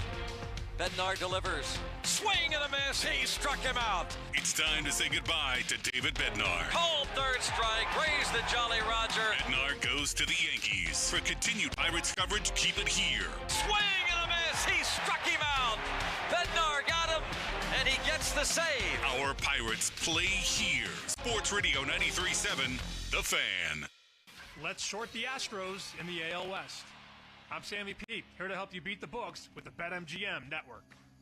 As of deadline day, the Astros lead the West by 5 games over Seattle and Texas, but the Mariners and Rangers have much different prices. You can get a 6-1 on Texas at BetMGM, and I will take a piece. I'm Sammy Pete from the BetMGM network. Bet smarter and beat the books. Download the BetMGM app today, and please, gamble responsibly. Wesley Financial Group is not a law firm, and Chuck McDowell definitely not an attorney. This is Chuck. If someone talked you into buying something really silly and you want to get out of that silly little thing, my advice, get the facts. Call me and I'll send you our timeshare exit kit absolutely free. Inside, you'll learn how timeshare works and all your options for cancellation. Call Wesley now for your free timeshare exit information kit. 800-761-0000. That's 800-761-0000. Paid for by Wesley Financial Group. Now is the perfect time to start on your next success. Apply now and save with no application fee. Classes start August 13th. An accredited state university, University of Maryland Global Campus offers online and hybrid courses. Plus, you can earn up to 90 credits toward a bachelor's for prior learning and work experience, or transfer up to 12 credits towards a master's. Learn more at umgc.edu. Certified to operate in Virginia by Chef. Lowe's knows hot deals help you get the most out of summer. Get up to 30% off select major appliances and get it delivered as soon as next day. Plus, get up to 30% off select patio furniture, grills, outdoor power equipment, and more. These end-of-season savings won't last long. Lowe's, we help, you save. Valid through 7/30. Selection varies by location. While supplies last. Valid on eligible in-stock orders in select locations. Price, delivery time, and vehicle availability may vary based on order size and location. Exclusions apply. See Lowe's.com/delivery for more details. Baseball fans, BetMGM is giving you the chance to win a prize every day during the baseball season. Step into the batter's box for BetMGM's Swing for the Fences free-to-play game. Log in every day for your chance to win. All you need to do is pick an area of the strike zone and take your best swing. If you get a single, double, triple, or home run, you'll receive a prize. Smash a home run to collect a bonus bet on them. Just log into your BetMGM Sports account to get started. Then visit your promotion section and access the Swing for the Fences free-to-play game. You'll score a prize if you hit a single, double, triple, or home run. Major League Baseball trademarks used with permission. BetMGM and GameSense remind you to play responsibly. See BetMGM.com for terms. 21 plus only. Pennsylvania only. Existing customer offer. Subject to eligibility requirements. Rewards may vary. Bonus bets expire in 7 days. If you or someone you know has a gambling problem, help is available. Call 1-800-GAMBLER. Hey everyone, this is Bob Pompiani. It's number one Cochran's 60th anniversary, and that means you can celebrate with spectacular offers at number one Cochran Kia. Lease the 25 Sportage LX from just $275 a month with $1,965 due at signing. Or you can lease the 25 Telluride S from only $399 a month, also with $1,965 due at signing. Plus, their Kia selection is stacked with more than 250 new models all available. And remember, their clearly better car buying experience is totally transparent with no hassles to be found. So the question is, what are you waiting for? Get your 60th anniversary savings now at number one Cochran Kia and CochranKia.com. Lease offer includes lease cash and dealer discount. Fee may apply for mileage over 30,000. Zero security deposit on approved credit. Excludes tax and fees. Ends 8/4/25. Would you believe that giraffes are 30 times more likely to get hit by lightning than people? Or that a single cloud can weigh 550 tons or more? Sounds fake, right? How about an insurance company that actually treats you right? Sounds unbelievable, but it's true. NJM Insurance is proud to put policyholders first. Don't believe me? Well, guess what? Everything in this commercial is true and approved by the legal department. No jingles or mascots, just great insurance. Visit njm.com for a quote. Insurance underwritten by NJM Insurance Company and its subsidiaries. We all hear the radio ads about the IRS. They tell you to be afraid, to be scared, and they try to frighten you into calling. I'm not here to do that. Tax Relief Advocates is different. TRA is here to tell you that if you owe money to the IRS, whether it's $5,000, $50,000, or $500,000, we have a solution. It doesn't matter if you're sitting in your car, at work, or with your kids. No matter where you are, call now. 800-575-6812. Don't lose hope. TRA can eliminate or reduce what you owe to the IRS. Generous programs are now available that can give you a fresh start. Our passion is taxes and helping individuals fix their IRS problems. We have over 1,000 5-star reviews on Google and an A+ with the Better Business Bureau. You don't need to be afraid of the IRS any longer. End your tax nightmare today by visiting us online at TRA.com or call 800-575-6812. That's 800-575-6812. Tax Relief Advocates. Real solutions for real people. Upside presents Locals Just Know. In Pittsburgh, there are things that you just know. Like on game day, you can wear whatever you want, as long as it's black or yellow. Look, Mom, I dressed myself. That's great, honey, but it's game day, and you're wearing Eagle colors. Let's go swap that shirt. Well, here's something not all Pittsburghers know yet. You can now earn Upside cash back at hundreds of nearby restaurants, gas stations, and grocery stores. Even local favorites like Giant Eagle, Market District, and Get Go. The best part? With Upside, you can earn cash back on top of your credit or debit card rewards and loyalty programs like My Perks from Giant Eagle. Download the free Upside app, and soon you'll feel like every day is game day. For a limited time, get a 10% bonus on your first purchase with promo code PITT02. That's promo code PITT02 for an extra 10% cashback bonus. Upside. Cashback smarter. Offers vary by user and location. Terms and conditions apply. Go to upside.com for details. Now for the Gherkin Roofing and Contracting Call the Pickle Today Traffic Center. On the Parkway West outbound, it is brake lights from the County Jail heading into the Fort Pitt Tunnel. And on the Parkway East outbound, it is congested from the Bend at Bates heading into the Squirrel Hill Tunnel. With AAA Traffic, I'm Margot Rensel. Your hometown building partner since 1956, 84 Lumber. Visit 84lumber.com.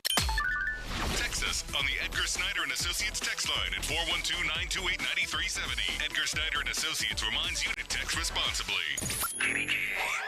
HD1 Pittsburgh, an Odyssey sports station. Live from the ShoreKeyMitsubishi.com studios, North Huntington and North Hills. Always live and free on the Odyssey app.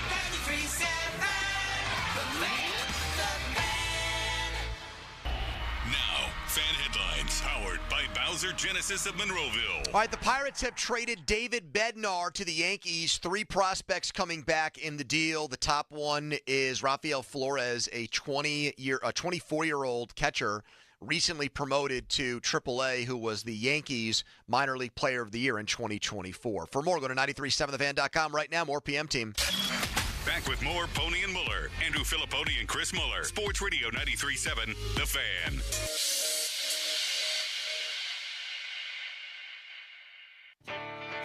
2 on, 2 out in the ninth. Here it is. Swinging a soft tapper towards second. Gonzalez up with it and on to first. That's the ball game. Bednar saves it, and the Pirates open with a win in San Francisco. 6-5 Pirates here tonight. 50-minute mark on the Fan, brought to you by South Hills Chrysler Dodge Jeep Ram, Route 19, Peters Township. On a little bit of a cooler day here in Pittsburgh, they got out in front of Doppler with the early Steelers practice in Latrobe. That is fan weather, brought to you by Myers Law Group, Pittsburgh's choice for affordable legal solutions. That will forever go down as David Bednar's final save in a Pirates uniform in San Francisco earlier this week. He is now Bronx bound for the Yankees. The Mars native will get a chance this year to chase a World Series dream. Yankees were in it last year. He's also got another year of team control. That is estimated to be somewhere between $8 or $9 million based on how he has pitched this year. That's what they think he'll get in arbitration. He's making around $6 this year, so about a $2 to $3 million bump to $9 million.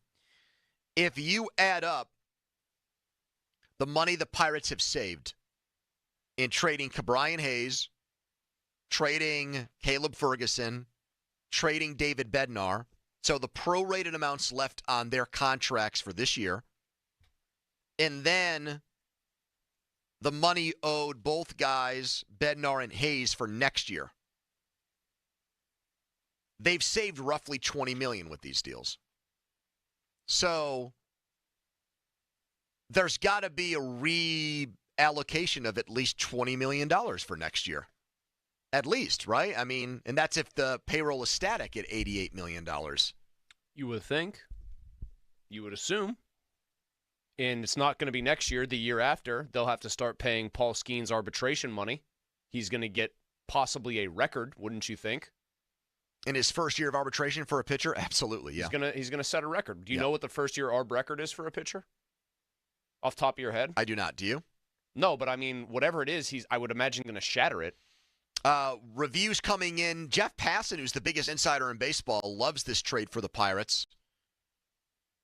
Calls Flores, the catcher, an elite receiver, pitch framer, even though pitch framing is no longer going to be a thing as we get closer to the ABS system. Local reviews, not as high. David Todd, former sports radio personality, did point out the two best catchers the Pirates have had in the last 20 years both came from the Yankees. Russell Martin and Francisco Cervelli. How about Chris Stewart? No love for him. Stu! So there's that. They love Chris Stewart. Pirates Media Hall of Famer Bob Smizek might have his plaque taken down because he's saying disappointed in Pirates' return on Bednar. Expected more than a number 8 prospect. Flores is batting .211 in the International League. Yes, it's only in 10 games, though. The one guy who's down in single A is hitting, I believe, .209 this year. I saw. Is that Sanchez? Nah.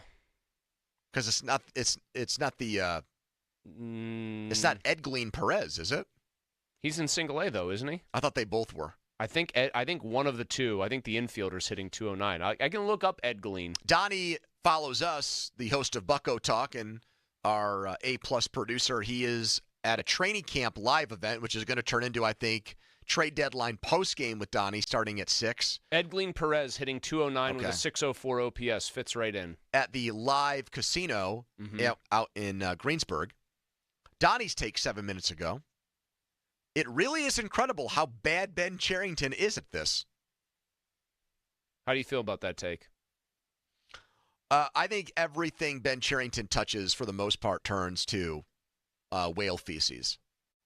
Getting a lot he of is takes. The opposite of King Midas. That is honestly, that is my biggest concern with this. I also do think people telling me I'm wrong to put even this in the same breath as the Mason Miller deal because of years of control and how good Miller is. Yeah, Miller is 4, and that's true. And also J.P. Sears went in that trade with him.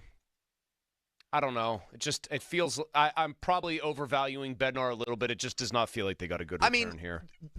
These are not facts because we're dealing with opinion. Rankings are subjective, but these are facts in that regard. They did not get a top prospect back for David Bednar. They wanted a top. I think the filter I have to run through is Noah Hiles told us that what he was hearing was that their ask for Bednar would be a team's top 5 guy. They didn't get that. So if you said, I only want David Bednar traded if I'm getting, say, a top 100 prospect back or something like that, that didn't happen. Yeah, I think that has to make it a below-average deal by Ben Cherington. That's what I have it at. They got a productive minor leaguer. So if I'm going to actually spin this positively, like if I'm making a pros and cons list of it, one of the pros would be, hey, at least this guy has been productive. Like if it were, for example, the great shortstop prospect that the A's got back in the Padres deal. He's only at single A. He's 18 years old. He's actually not having that good of a season. And so if the Pirates had made that trade, of course I would be ecstatic that they got the number 3 overall prospect in baseball back. But I would say, I am nervous that he's not doing well right now. And what gives me hope or belief that the Pirates are going to be able to turn that around from him? Like what I mean is the more projectable, the more nervous I get or anxious I get about the Pirates being able to deliver on the guy, because that means they have to pour more into him. I want turnkey players. So I want guys they can't screw up. Lower ceiling, higher floor. Yes. With them, under this administration, yes. Yes, I do. That would not be a one-size-fits-all take of mine. But given who's running the organization and his track record with hitters, absolutely. What hitting success stories does he have? Honestly, he had Jack Sawinski for a couple years. Failures. He has massive hitting failures. He had Jack Sawinski for a year, and he had Joey Bart for a year, and that's it. But they then proceeded, I think, to actively ruin Jack Sawinski. Maybe O'Neal Cruz? No, because he didn't trade for Cruz, so they technically developed him. Don't give him that. O'Neal Cruz is more of like he's still more of a StatCast darling than he is a guy who at the plate looks like a finished, polished product. Mm-hmm. It is awesome that he can hit a ball 123 miles an hour. It is less awesome that he can also power a small European nation with missed swings. 2 hours away from the trade deadline, all the expiring contract guys are still here. IKF, Tommy Pham, Andrew Heaney. Mitch Keller, unlikely he's going to be traded per Ken Rosenthal and all the big insiders. David Bednar has been dealt to the Yankees. 412-928-9370. Here's Dan on the fan. Hello, Dan. How you doing? I just got some comments for you guys and then let you chew on that for a while. Yep. I listen to these people trying to spin it to make it sound like it's something positive, but the bottom line is we just gave away a game-changing player for a guy that we listened to that fella say he thinks he could hit at the next level. And it's just one thing after another. Do you know what that guy said about Rafael Flores that actually bothers me, and it sounds ridiculous? And that's, what's his name again? Adam Marco. Adam Marco. You already got his last name and first name wrong. What a memorable thing that is. Who used to work at this station. Correct. But when he said he's a great guy, really high character guy, I have a theory that anytime that is the very first thing you say about a player, you are automatically implying that they are not. Now, in fairness, he's only watched the guy play 10 games, but that's 10 more than any of us. I know, but usually if there's a guy who's got like a ridiculous trait attached to him or there's something can't miss, you're like, all right, this guy hits the absolute snot out of the ball. When you go, he's a nice guy, he's a great character guy, I'm like, oh, So, Dan, you're not thrilled with this trade is what you're telling us. It just reminds me of the headaches I have of being a Pirates fan. Yeah. Where are you at, Pony, as far as like how you feel? Like, I wonder where people are just at right this second about their fandom on the team and the way they feel and the way this deadline day is making them feel. Well, I will say this about that macro question. The Greg Browns and the people that have talked about what they expected or wanted who are close to the organization have, and Cherington said this, for 2026. And these moves create openings for 2026, but they don't give you answers.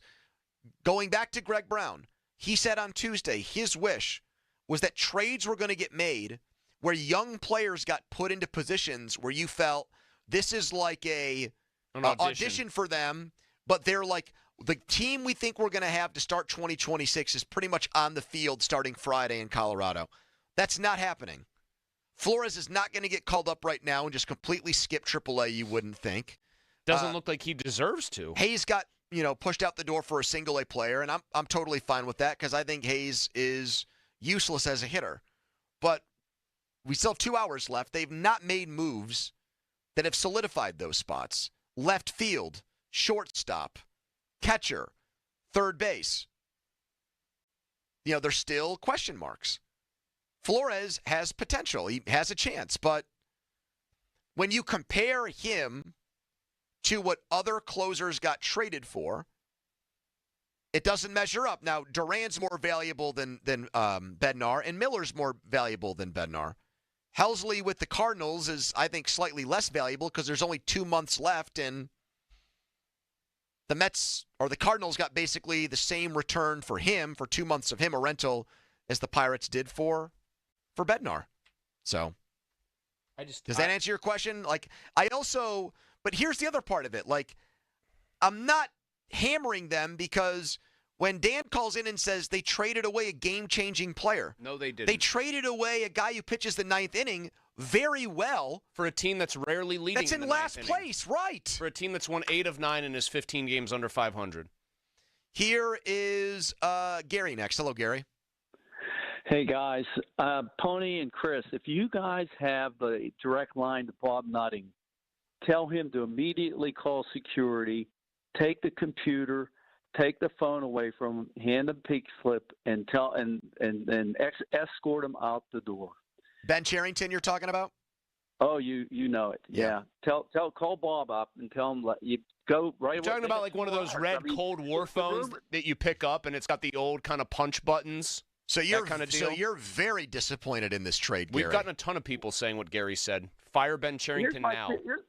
Here's my fear that he's going to trade Santana to Houston for an 18-wheeler with Coca-Cola in for this next year, for the Coke to be sold at the stadium. I mean, this is crazy. You wouldn't let a grandma who has dementia drive. And the wordsmith told us specifically, if you want to parse all the crazy things he says when he answers a question, it takes 12 minutes. He said it's for 2020 or 2026. We are going to put a good competitive team on the field. How are you with all these ands, ifs, and buts again? We're in the same position we were, I think, worse. And I don't mind them trading Bednar. That's not the issue. The issue is we were supposed to get something in place in one of these positions that could hit. And now we got the and, ifs, and buts again. Thanks, Gary. Anybody that is skeptical of a GM who in year 6 has put a last-place team on the field and allegedly, when given money to spend either on players or analysts, picked analysts, you should be rightfully nervous and concerned or upset or angry. I am a little bit surprised that the owner who has blocked David Bednar trades before didn't do it again, given how much Bednar means to him. Especially since it wasn't for a top 5 prospect from the team they were getting back. They must have sold. They must have done a great job of selling Bob on Rafael Perez primarily, and that we can spend the $9 million that was going to go to Bednar better this offseason. I'm surprised by one random thing. Twitter's not real life, but it's people chiming in to say what they think. Just Twitter likes the trade. A lot of people just dislike the Mason Miller comp. Fine. I'm also getting the sense that Twitter seems to think that J.P. Sears is Sandy Koufax. I don't know, but I think there are a lot of Pirates fans that maybe feel like if anyone's going to rip the team, they're going to be the ones to do it, who seem inclined to defend the team at first blush. Breaking news, giant news, not the Pirates. Carlos Correa has been traded back to the Astros. Signed with the Twins 2 years ago, now headed back to Houston to be there. I don't know about shortstop because they have Pena there. Here is Greg in Youngstown. Hello, Greg. Hey, guys. Here's my problem. Why don't we trade our garbage prospects for real players? Why do we give – this makes no sense. I would trade the whole minor league except for Griffin to get 2 bona fide hitters so we can win next year.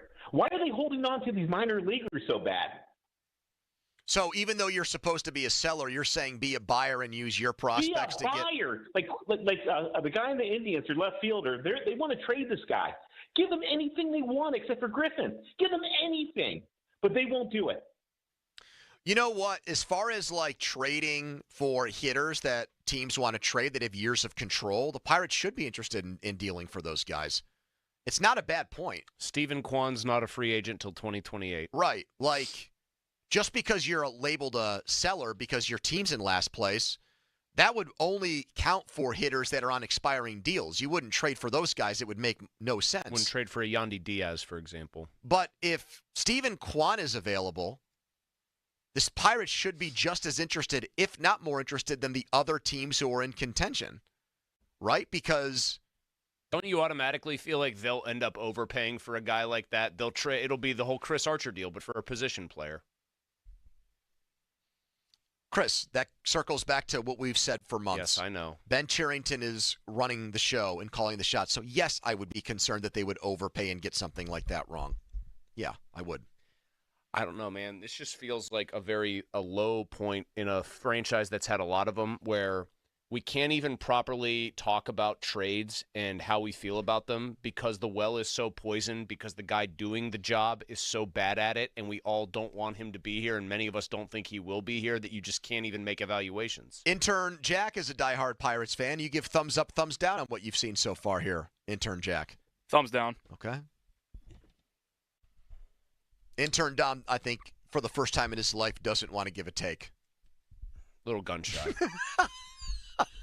Don't do that, Pony. Don't do that. All right. Pony just cackling over here like the Emperor. It's an inside joke that nobody gets except the four of us and one other person out there who probably gets it. And maybe a bunch more people that are in a text chat. That's the extent of it.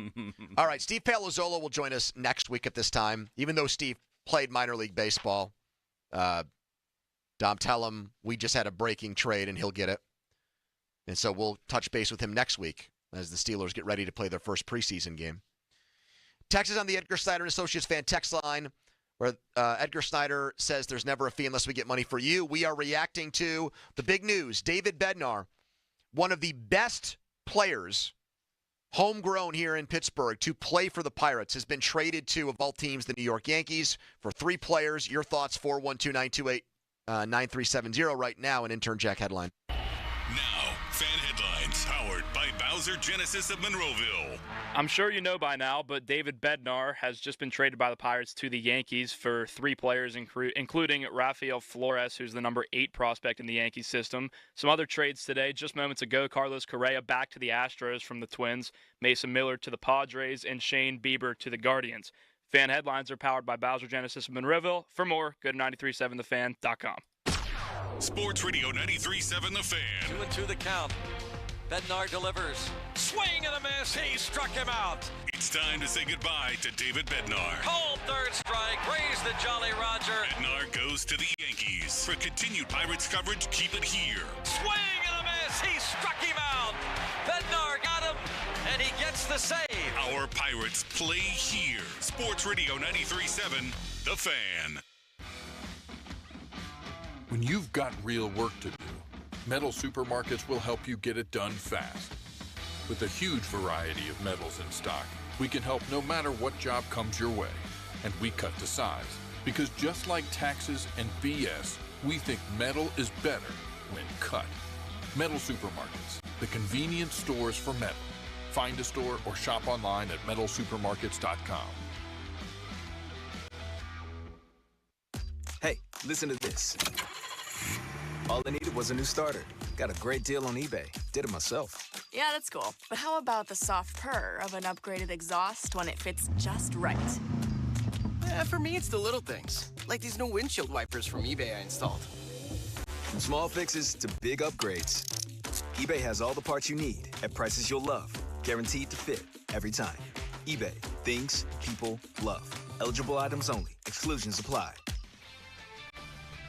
This is Bill Ryder with an Odyssey Sports Minute sponsored by Metal Supermarkets, the convenience stores for metal. Find a store at metalsupermarkets.com. Watch out for the Denver Broncos. In year 3 under Sean Payton's leadership, this is a team that could make another jump. They were 8-9 2 years ago, 10-7 last year with a top defense. And Bo Nix quietly was one of the game's best quarterbacks. If he can maintain that level, Denver could surprise everybody. I'm Bill Ryder. Lunch was great. Lawrenceville is such a fun spot. Can we stop at a bathroom? Are you all right? I keep having stomach issues after eating, like diarrhea, gas and bloating, abdominal pain, and sometimes oily stools. Sound familiar? Those stomach issues may actually be a pancreas issue called exocrine pancreatic insufficiency, or EPI. Creon pancrelipase may help manage EPI. Creon is a prescription medicine used to treat people who can't digest food normally because their pancreas doesn't make enough enzymes.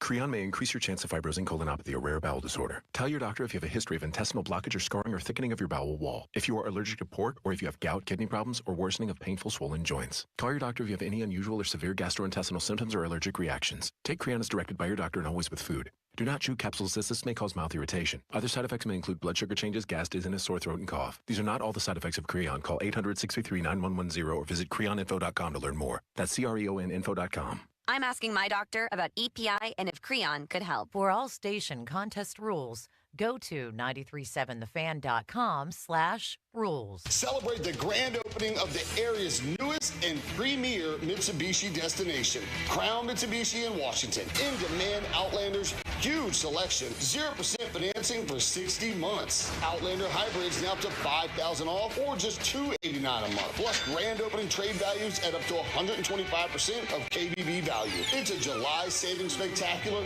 and we're taking the market by storm. Visit us next to Washington Crown Center or crownmitsubishipa.com. See dealer for complete details. Cloudy with a shower tonight, the low 57. Weather brought to you by Staples. Have you heard? The Staples Easy button is back with even more easy. Press it for custom prints, shipping services, even passport photos. Staples. That was easy. Now for the Gherkin Roofing and Contracting Call the Pickle Today Traffic Center. Seeing some slow-moving traffic on 28 inbound from the 40th Street Bridge. On the Parkway East outbound, it is congested from Technology Drive, meeting traffic on the Parkway West outbound, which is also congested from Technology Drive. With AAA Traffic, I'm Margot Renzel.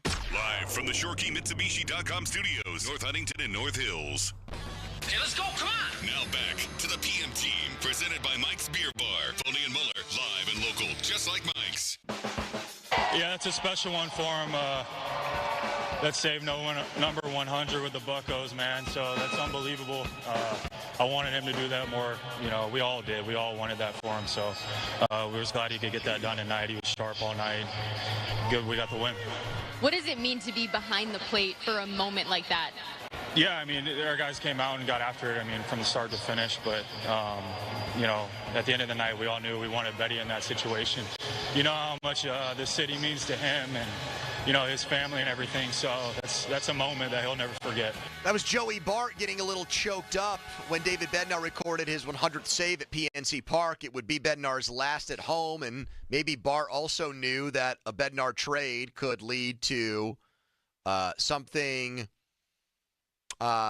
negative regarding his Pirates career, because now there's another catcher in the system who's close to the major leagues. Rafael Flores comes from the Yankees in this deal. He is the 8th rated prospect in the Yankees organization.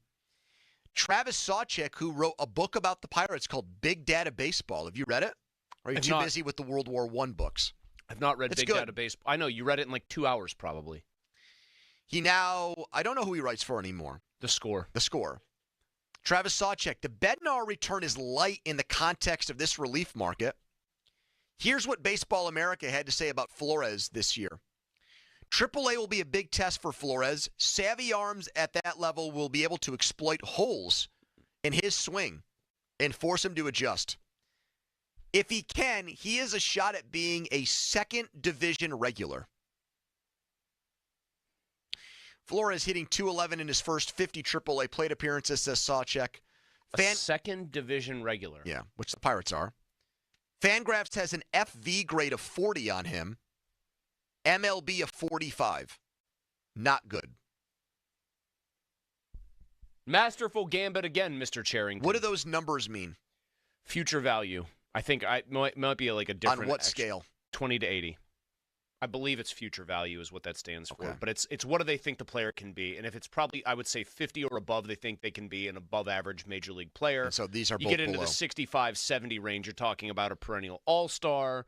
this guy looks like they project below average major leaguer, is what you're saying. Yeah, Ryan Domit maybe. No way. Domit was a better hitter. Dude. He's a better hitter. Come on now, that's disrespectful to Ryan Domit. No, Ryan Domit was like a 55 hit tool, 55 power, a -20 run, -20 field, 20 arm. Domit hit. Yeah, Domit could hit. Domit hit 318 in 2008. Well, that was 16 games. What was his OPS plus that year? OPS plus was 127. Okay, so he's objectively good. It wasn't like inflatable, silly numbers. Throwing shade at Ryan Domit. I'm not going to stand for that. Oh, yes. You are the Ryan Domit defender of record. 412-928-9370. Your reaction to this David Bednar trade. The Renegade is gone, is no more. And now he's playing for the hated, reviled New York Yankees. 412-928-9370. Hour and 40 minutes to go before the trade line. We still don't have a Tommy Pham trade. IKF is still here, too. All of them. Here is Tom on the Fan. Hello, Tom. Hey, how's it going, guys? I'm actually going to go sideways on this because I really can't even sum up an opinion on the trade, but kind of going to stick up for Mr. Cherington. The reason I'm going to do that is because if I was in business and I was a general manager from any of the other teams in Major League Baseball, I look at the Pirates like it's a clown show, and I can pull something over on them. And that's pretty much what happens every time it comes to trades. They just pull something over on us. But isn't it his job, even if that's the money? But hold on, isn't it his job, even if you, Tom, and Harmony feel like every other GM looks at him and laughs and says, "I can pull the wool over this guy's eyes"? Isn't it still what Ben Cherington's being compensated to do to not let that happen? Yeah, that's a Cherington problem, not a Pirates problem. Yeah. Huntington didn't get fleeced on all his trades. He made the playoffs 3 years in a row. Well, what I'm saying is it's starting from the top. They can look at the whole organization in the last 20 years. But the same guy owned the team when they didn't make the playoffs and had 3 good teams. Like, I get the frustration with ownership, but, like, if your point is sympathy for Ben Cherington because look what he has to work with, another guy did a way better job here. Yeah, I don't truthfully sticking up for him, but it's just that this has become a giant clown show. And as far as the money that they're saving, it is not going to get spent. They're not going to all of a sudden open up their pockets and start paying these people and stuff. They no longer get the local TV money anymore. They don't get as much. They don't get as much since they partnered up with the Penguins and they're part of the Fenway Sports group thing. That is true. Almost 7 minutes ago, posted the poll question to our listeners. Do you like the David Bednar trade? 86% say no. That runs right with my David Bednar trade. Good trade, bad trade. 85.4% say bad trade. So overwhelmingly, Pirates fans are not a fan of Bednar getting traded. But some of that has to be that he's from here.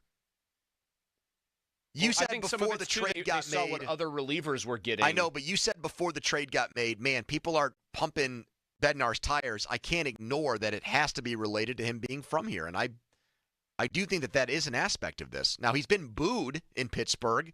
It's not like he's completely a, what do you call it? A local darling or what's the cow that you don't touch again? What am I looking for here? Cow that you don't touch Sacrificial again? lamb is stuck in my head, but there's another animal that sacred cow. Sacred cow, yes. The cow that you don't touch again. Good old cow. Folks, you can't.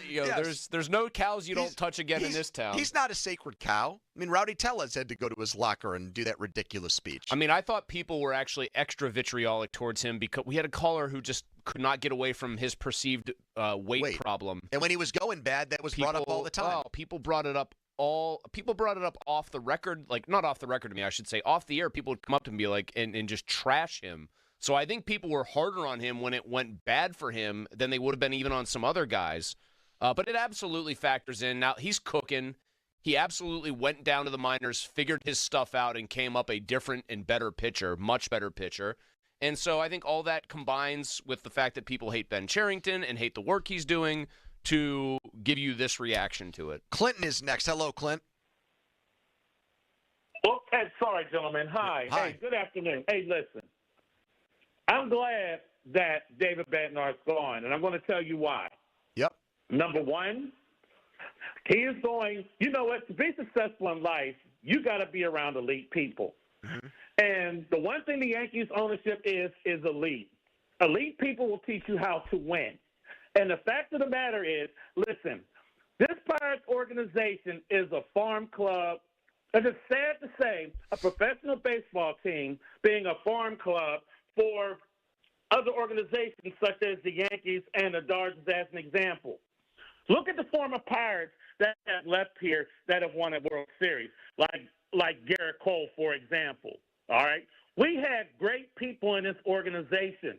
But the fact of the matter that this organization is running, looking at what's best for their pockets versus what's best for the team and best for the city, that's why we're having the mess that we're having right now. So you're happy he's gone because you root for David Bednar as a Pittsburgher and you want to see him do well. Is that what I heard there? I want to see him do well. I want to see him win a World Series. Hell, listen, I hope Keller gets to go win a World Series somewhere. I hope he do. Because they're not going to do it here. And I wish McCutchen would have did the same thing. But he loves this city. This is a great city. Listen, explain to me, isn't it sad? We've had this stadium, this beautiful stadium, ranked number 2 in all of Major League Baseball, as a matter of fact, in the world. And we can't even have a play. We can't even have an NLCS here. All we are is just getting a good fireworks display here and there and a drone show. Thank you, Clinton. You were going there. It was kind of like Blutarsky and Animal House, so I gave you some poetic justice and freedom. But Garrett Cole, license, by the way, yes, Garrett Cole has not won a World Series, but he did with. Wait, no, he didn't. I thought he did with the Astros. Maybe I'm completely no, high. He did not. He lost the World Series with the Astros. And that's one of those memory hold things. And he lost the World Series with the Yankees too. That's one of those things where I had like that assumption just stuck in my brain. And for whatever reason, you, other than like looking it up and hearing you say Charlie Morton has been a World Series hero. Yeah. You know, you know guys what? like that. I kind of remember chuckling that he was losing World Series. Here is, let's get Jake to react to the big trade. Hello, Jake. Hey, guys. How you doing? Hey, man. Hello. I think this trade is just right on brand for the Pirates as an organization. I think as a whole, over the last, 6, 7, 8 years, this team and this front office has been nothing but a farm system for good players to go play in big markets. Meanwhile, we get to rake up their garbage in the minor leagues to try and appease our fan base, who we've convinced their delusional selves that having a great farm system equals having a great organization. Meanwhile, that has not been the case, as you guys can see. So. All right. I mean, I wouldn't say that what they got back is garbage in this deal, but it is less than I expected them to get. It's underwhelming in a word. It's underwhelming. Mike Fakovkan, who you know from all the Pittsburgh Now sites, tweets out, so far this trading deadline, the Pirates have traded for 5 prospects, 4 of them in Class A. Way to get better for 2026. Cherington did basically call this shot on Sunday when he met with reporters here. He said if he thought the value was good enough, he didn't care if the guys were at single A and years away from becoming major league players. So he's not operating under any real urgency per se. I know that's spoken like a guy who's gotten some sort of weird assurance from the ownership. But I don't think he has. Box that he's not going to get fired. You better hope he hasn't gotten one, because if he has been given some sort of internal, private vote of confidence, that's the worst news of the day. Follow us on Twitter, brought to you by South Hills Kia, Peters Township. Visit them, southhillskia.net. David Bednar, he came out to Renegade. He's from here. He loved the Steelers, pitched for the Pirates, went to an all-star game, was automatic as a closer this year, still had 1 year left on his deal. He has been shipped off to the Yankees as part of trade deadline 2025. We're getting your reaction at 412-928-9370. Here is an Intern Jack headline. Now, fan headlines powered by Bowser Genesis of Monroeville. Ago, the Pirates traded David Bednar to the Yankees for 3 of their prospects, one being in the top 10. Some other trades recently, the Astros acquire Jesus Sanchez from the Marlins. The Rangers acquire left-hander Danny Colon from the Twins, and Carlos Correa back to Houston. Fan headlines are powered by Bowser Genesis Monroeville. For more, go to 937thefan.com. Malsey. Thank you, Jack. I want to tell you right now about MHI Roofing. Think about the weather these last several weeks, really. It has been scorching hot more often than not. How does that relate to your roof? Because a lot of you probably are going to have to replace your roofs this summer. I'll tell you how the temperatures relate to your roof. There are a lot of roofing companies out there that just skip over pretty much the most important process, part of the roofing process. That is the ventilation in your attic. If you don't have the air circulation kind of on point, mold and wood rot leaks in the winter can happen. Summer temperatures can reach higher than 180 degrees. Your AC works harder. Your bills go up.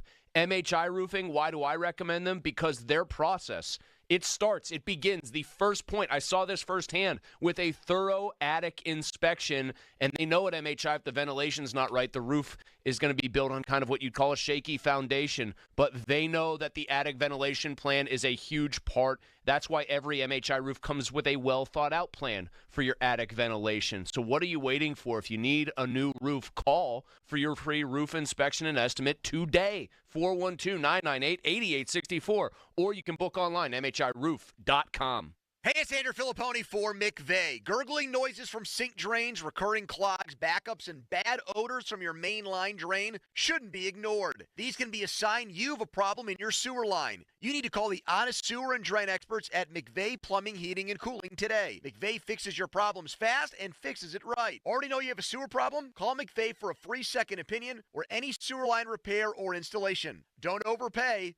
Call McVeigh today. That's McVeigh Plumbing, Heating, and Cooling, or visit callmcveigh.com. I'm Larry Kelly from the injury firm LGKG. My dad taught me that a handshake is an oath. I've taken that oath seriously as an injury lawyer fighting for the people of this region. If you've been injured, I want to talk to you personally. Call me. I'll call you back. 724-658-8535. SchultzFord.com. SchultzFord.com. SchultzFord.com. SchultzFord.com. Your hometown building partner since 1956. 84 Lumber. Visit 84lumber.com. The PM team is brought to you by Mike's Beer Bar on the North Shore. Meet me at Mike's. You're on the air. Now back to the PM team, presented by Mike's Beer Bar. Live and local, just like Mike's.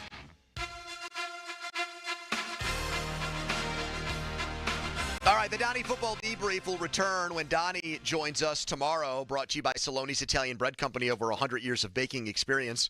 I don't think Saloni's is going to mind that instead of intern Dom creating asinine football topics for 10 minutes, we instead continue to talk about the biggest story of the day, which is the Pittsburgh closer, the Renegade, David Bednar, going to the Yankees.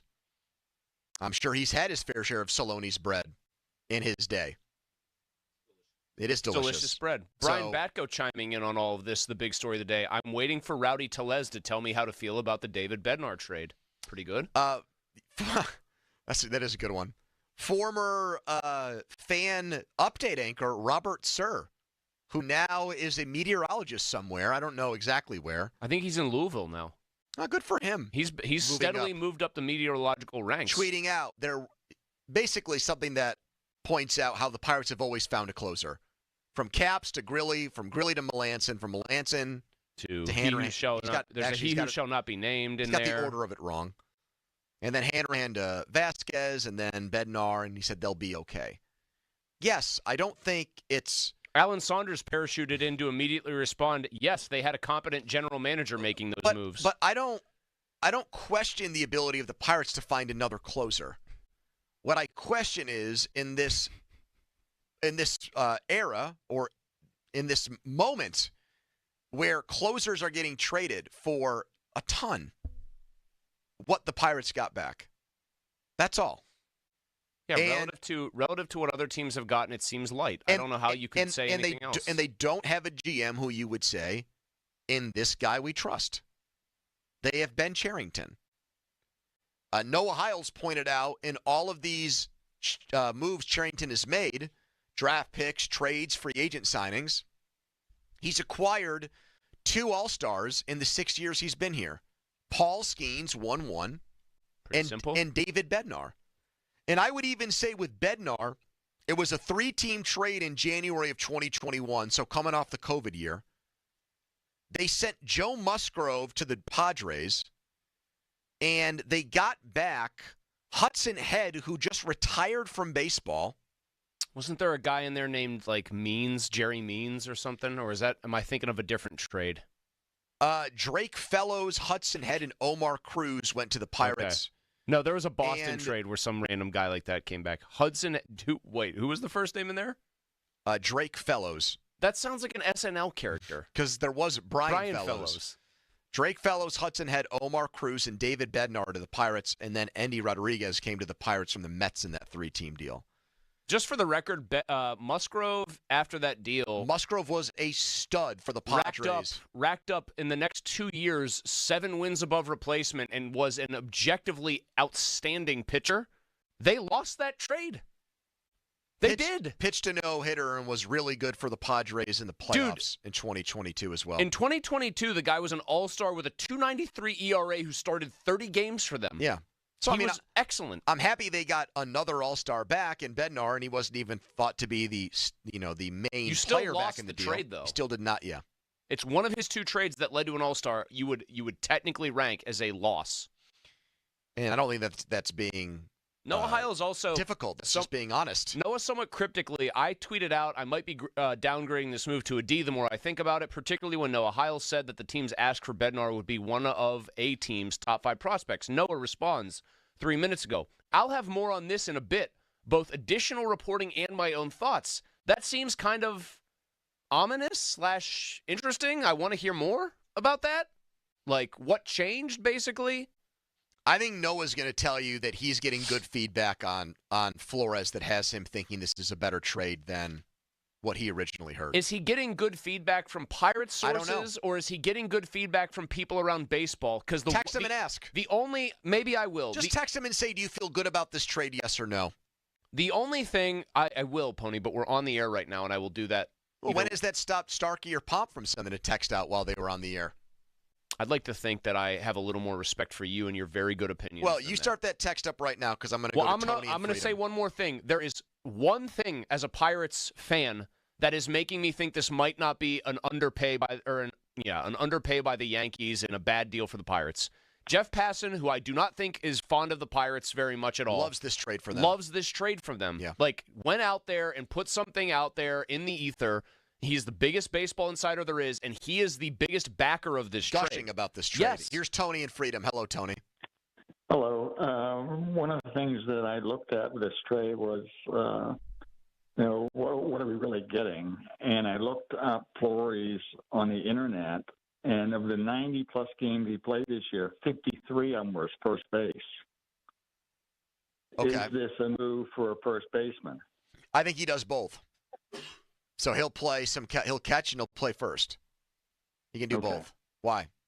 Does that make you like it more, or make you like it less? I think I like it more because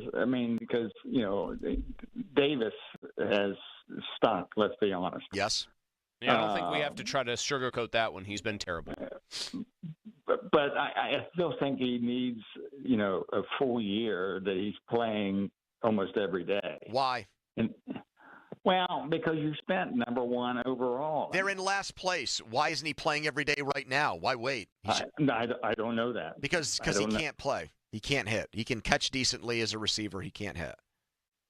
Okay. Thank you for your time. You're welcome, Tony. Here's a man named my take on it. Giro Von Dane on Twitter. He's the voice of the G-Man. Hold on. This will become interesting in a second.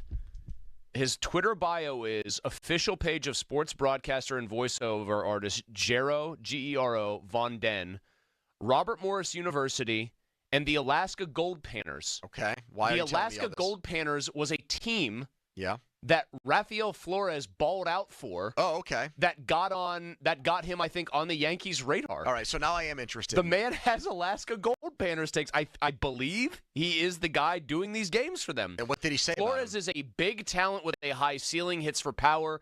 He'll be the best catcher the Pirates have had in years. The most recent best catcher they've had is Cervelli. Bart wasn't bad last year. Will he ever do better than Bart did last year? Pull up Bart's numbers. What did he hit, 14 homers? Bart hit 14. I think that's because I said he was going to hit 15 this year. He's hit, 2? He hit 13. Okay. Will Yeah, he did that. He was their best offensive Will Flores player. ever have a year where he goes 13, 45, 799 OPS? Probably not.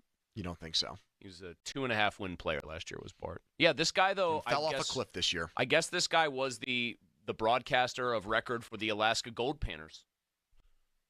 Yeah, this is like I won't say the natural or something like that, but this really is a come out of nowhere, rare case in baseball now where scouting is so good and drafting is so in-depth and stuff, and guys aren't just like drafting dudes late in drafts as a favor like they used to. 20 rounds of drafting high school, junior college, and college players. This guy never got drafted and had to take the road less traveled. Would you call literally? You wouldn't call any independent league team who's not affiliated with a major league team semi-pro. It's pro baseball, it's independent league. The Alaska Gold Painters' own Twitter feed calls them a semi-pro baseball team headquartered in Fairbanks, Alaska, the home of the world-famous Midnight Sun Game.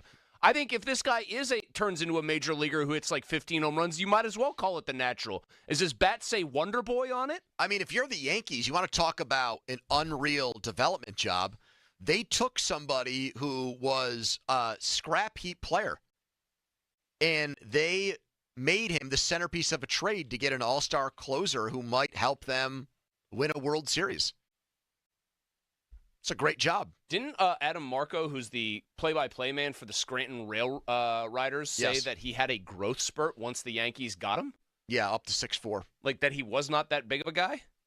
He also said he used to work with Bubba. He didn't. He kind of no-sold that one. He did, you're right. And Bubba's a wrestling guy, and so I think Bubba and a baseball guy. Bubba would notice being no-sold like that. Adam's next. Hello, Adam. Hey, how you guys doing? Hey. Been a Pirates fan for 45 years. My wife grew up an Expos fan, so it was easy to convert her to a Pirates fan. We live in central Pennsylvania and make the trek out to PNC Park probably 3 or 4 times a year for games. Yep. And the trade for me today means that I just bought tickets for the 30th of August for the Phillies and Braves, as well as Philly hats for my wife and I. This trade in particular has you checking out as a Pirate fan, even though Paul Skenes is still here. It is my line in the sand. We need MLB bats now, not 2-3 years down the road.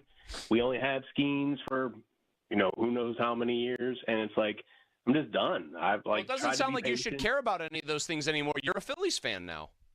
I've given up. I don't know what else to do. You should be happy that the Phillies didn't trade, what's his name, the shortstop prospect for David Bednar then. Adam, so you don't have any faith that they're going to take the money they saved on Hayes and Bednar and go out and get hitters this offseason? No, I don't. Okay. Not at all. Clearly you don't because you already bought tickets to a Phillies Tony, what was the number you said? 20? Around 20. 20 million. When you think about the prorated money this year and next. Yeah. We all know what the money is that they would be saving. Here is Mike in Hampton, not Mike Hampton. Hello, Mike. Hey, guys. Good afternoon. I just called about something else, but then you started the segment about these guys in the media that are kind of sticking up for this trade and Cherington's move. Well, only one very, very, very prominent one, and that is Jeff Passan, who I will say is objective and is the biggest insider. And I don't see Jeff Passan actually sticking up for Cherington. I see it more of the, like we're showing that Bednar was worth the trade. I don't think he's sticking up for the Pirates organization. Okay. I feel the way I see it is that, this management, first off, the thing I called about is I don't understand why they traded for a guy that they're giving $12 million for, and we think they're going to actually flip him for something else. I feel like he's just going to be on the roster after tonight. Well, the Reds did throw some money to the Pirates in that deal, too. So, but what are we really trading here? Like, are we really, offloading? Uh-oh, we lost him here. We offloaded you. The old poison arrow frog got him. The blow dart. What do you think he was going to say next? I mean, I haven't seen any buzz on any of these expiring contract guys. Whether it's Rodgers, who they just picked up. It would be a disaster if they're left holding the bag with all these guys and they just have to keep trotting them out there because they feel some sense of obligation to do so. Well, but you know what that would make me feel like? That would actually make me feel like Ben thinks he needs them to finish with a flourish decent to keep record his job. to keep his job, yeah. Man, I go back to the whole thing. This all traces back to the owner not having the gumption to do what needed to be done after last season. They dealt in no measures at first, then in a half measure with Shelton, and he has continued to keep the genesis of the problem on his management team around. This was supposed to be the Donnie Football Debrief brought to you by Saloni's. One quick football nugget that I will throw in here. Phillip Rivers became a grandfather today. So he's what, 44? Yeah. I think.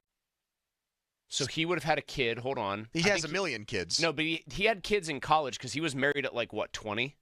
21 maybe? Does that sound right to you? I don't know. He's 43 years old. I think he probably got married, I'm going to guess, when he was 21. I'm going to guess because he and his wife are the most fertile couple on the planet, that they probably got pregnant within a month of being married. And so that would make the kid 21 or 22. If it's like father, or I don't know if it's his daughter who had a baby or his son. Chip off the old block. Right. If it's his son and his son's wife who had a baby, son's a chip off the old block. I guess you could say that if it's his daughter, chip off the old block for mom. But that, Phillip Rivers then, if he lives to 85 years old, his grandchild who just got born today could become a grandparent by what? The time he's 65, that would make him a great grandparent. He's got great grandfather potential. Yeah. He does. And if he lives to be 105, he's got great grandfather potential. We got to root for Phillip Rivers to stick around for a while. All right. This guy's prodigious. Coming up next, more of your thoughts on David Bednar. We're an hour and 15 minutes away from the trade deadline. The Pirates have made a blockbuster. The kid from Mars, David Bednar, is now a New York Yankee. 3 prospects coming back in the deal. Getting your reaction at 412-928-9370. Quick timeout, then a long commercial-free segment. It's the PM Team. Mulsey. Thanks, Pony. Awaken 180 weight loss. I'll just cut right to the chase here. If you are somebody who has been dealing with kind of the mental struggle that is trying to lose weight on your own, not being able to do it, getting frustrated, getting back into that vicious cycle where, hey, I'm not losing the weight, and then you eat something maybe because you're just kind of eating the old feelings. It happens to the best of us. Awaken 180 can help you like it helped me. How did it help me? I lost 35 pounds in 6 weeks. I've kept it off now for almost 3 years, and they simplify the process at Awaken 180. Your coach comes up with your plan, and that is a plan tailored to your specific needs, your timeline, how much weight you want to lose. You execute the plan, and then the best part, you watch the weight start falling off. It's gratifying to see results start to happen immediately. My sleep was better a couple days in. Joints felt better, all of it. And when you see that success and you're getting that support week in and week out, it just makes you want to keep going. That is why I can say that for me and thousands of others,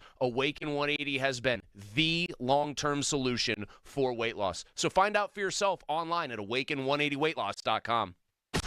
Sports Radio 93.7 The Fan. 2-2 the count. Bednar delivers. Swing and a miss. He struck him out. It's time to say goodbye to David Bednar. Cold third strike. Raise the Jolly Roger. Bednar goes to the Yankees. For continued Pirates coverage, keep it here. Swing and a miss. He struck him out. Bednar got him, and he gets the save. Our Pirates play here. Sports Radio 93.7 The Fan. Hey, it's Chris Muller. And if you're like me, you like knowing what to expect, especially when it comes to your phone bill. Well, Verizon's got some big news for your peace of mind. For the first time ever, they're locking in low prices for 3 years. That's right, 3 years guaranteed with my plan. That's future you peace of mind. So whether you're already with Verizon or thinking about making the switch, this is for you. Everyone can save on a brand new phone on my plan when you trade in any phone from one of their top brands. Because at Verizon, they've got your back, now and in the future. So go ahead, take one thing off your worry list. Visit your local Verizon store in Pittsburgh and ask about their 3-year price guarantee today. $20 monthly promo credits applied over 36 months with a new line on unlimited welcome. In times of congestion, unlimited 5G and 4G LTE may be temporarily slower than other traffic.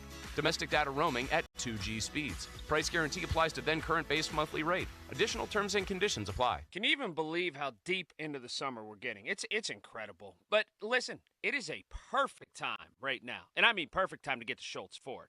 All the great locations. Schultz Ford Wexford, Schultz Ford Harmer, Schultz Ford South in West Mifflin, Schultz Ford in Wheeling. And I tell you all the time, it's Colin Dunlap here from KDKA. I tell you all the time, SchultzFord.com, 24/7, 365. Go ahead and shop anytime you'd like. The inventory, is incredible. There is so much there.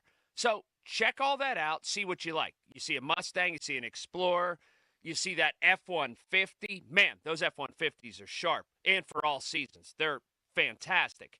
That inventory's great, but how about mobile service? You got something that needs to be fixed real quick, they'll get right in your driveway, fix it, and do it right there. Pick up and delivery. They'll grab your car, take it in, and bring it right back. So get to Schultz Ford or check it out online at schultzford.com.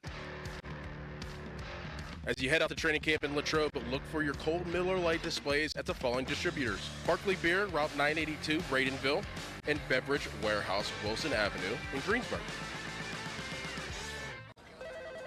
Comcast Business High Five Hotline. What's the state of your excitement? I signed my business up for the 5-year price lock guarantee, and I can't stop high-fiving people. High five! Okay, deep breath. High five. You're in a good place. You signed your business up for 5 years of gig speed internet and advanced security, all on our ultra-reliable network. Gig speeds and advanced security? I'm so stoked. Yep, and you get it at a great rate that's locked in for 5 years. Woo!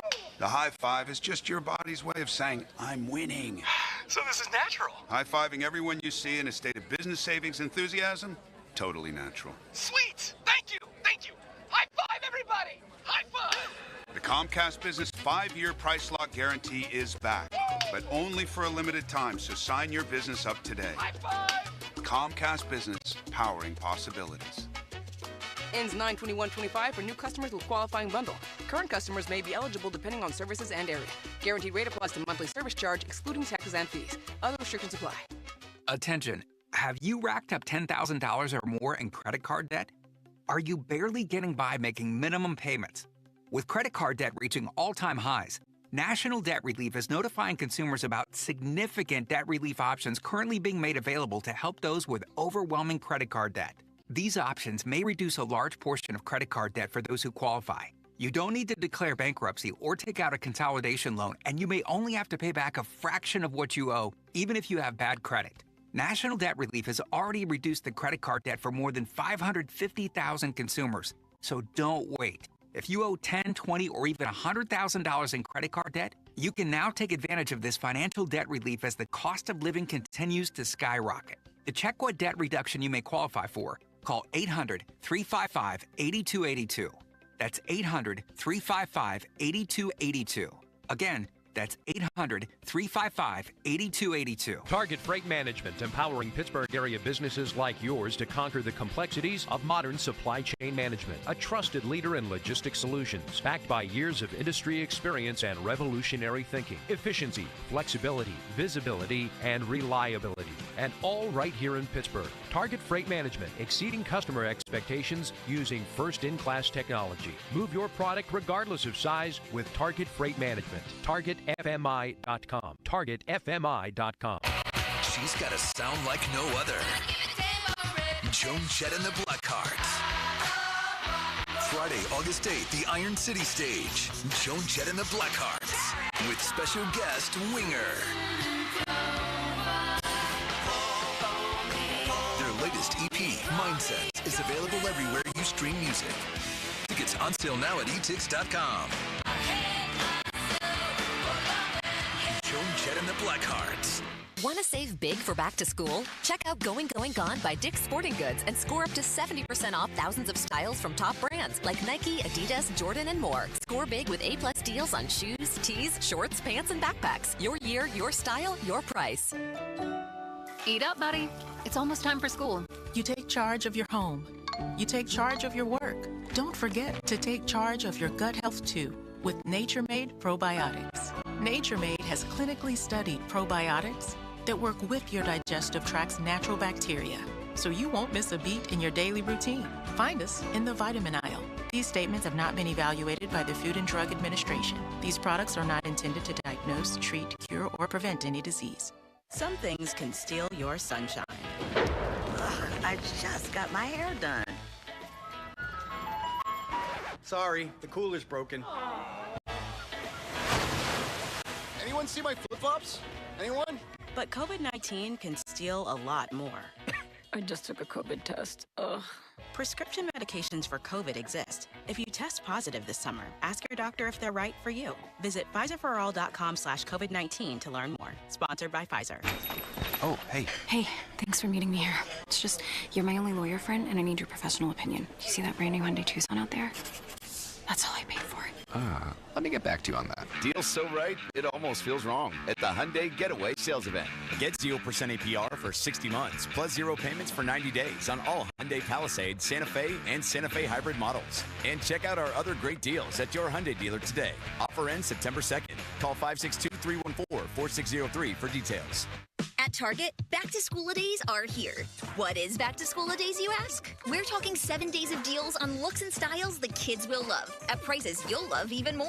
Because back-to-school at Target means getting all of the above. Through August 2nd, save 25% on select kids' clothes, with additional savings to round out their looks, including uniforms, leggings, polos, and activewear. Plus, their new favorite backpacks are 30% off. Happy back-to-school-a-days now through August 2nd, only at Target. Terms and conditions apply. Oh, no. Ah, that's the sound of someone who's misplaced My debit card. their debit card. Where'd I leave that thing? Not at the gas pump, or the checkout counter, or the roof of your car. Now, if he has the Chase mobile app, he can use Card Lock. Wait, I could just lock my card. Yep, just a few tippy taps on his phone, and that sound, that's peace of mind from Chase. Chase mobile app is available for select mobile devices. Message and data rates may apply. JP Morgan Chase Bank N.A. member FDIC. It's time. Time for the pro to get everything for the job delivered. Large orders of lumber, doors, windows, paint, plumbing, anything the job needs, all from one partner. Get it today with same-day delivery. Get it tomorrow with next-day delivery on 50,000 plus products. Or get it on your timeline with scheduled delivery on everything from framing to flooring. It's time to get your whole job, all your jobs delivered. Ask about all our new delivery options at the Pro Desk. The Home Depot Pro, it's about time. Text us on the Edgar Snyder & Associates text line at 412-928-9370. Edgar Snyder & Associates reminds you to text responsibly. Now for the Gherkin Roofing and Contracting Call the Pickle Today Traffic Center. Seeing brake lights through Robinson Town Center on the Parkway West inbound. On the Parkway West outbound, it is slow moving from Technology Drive heading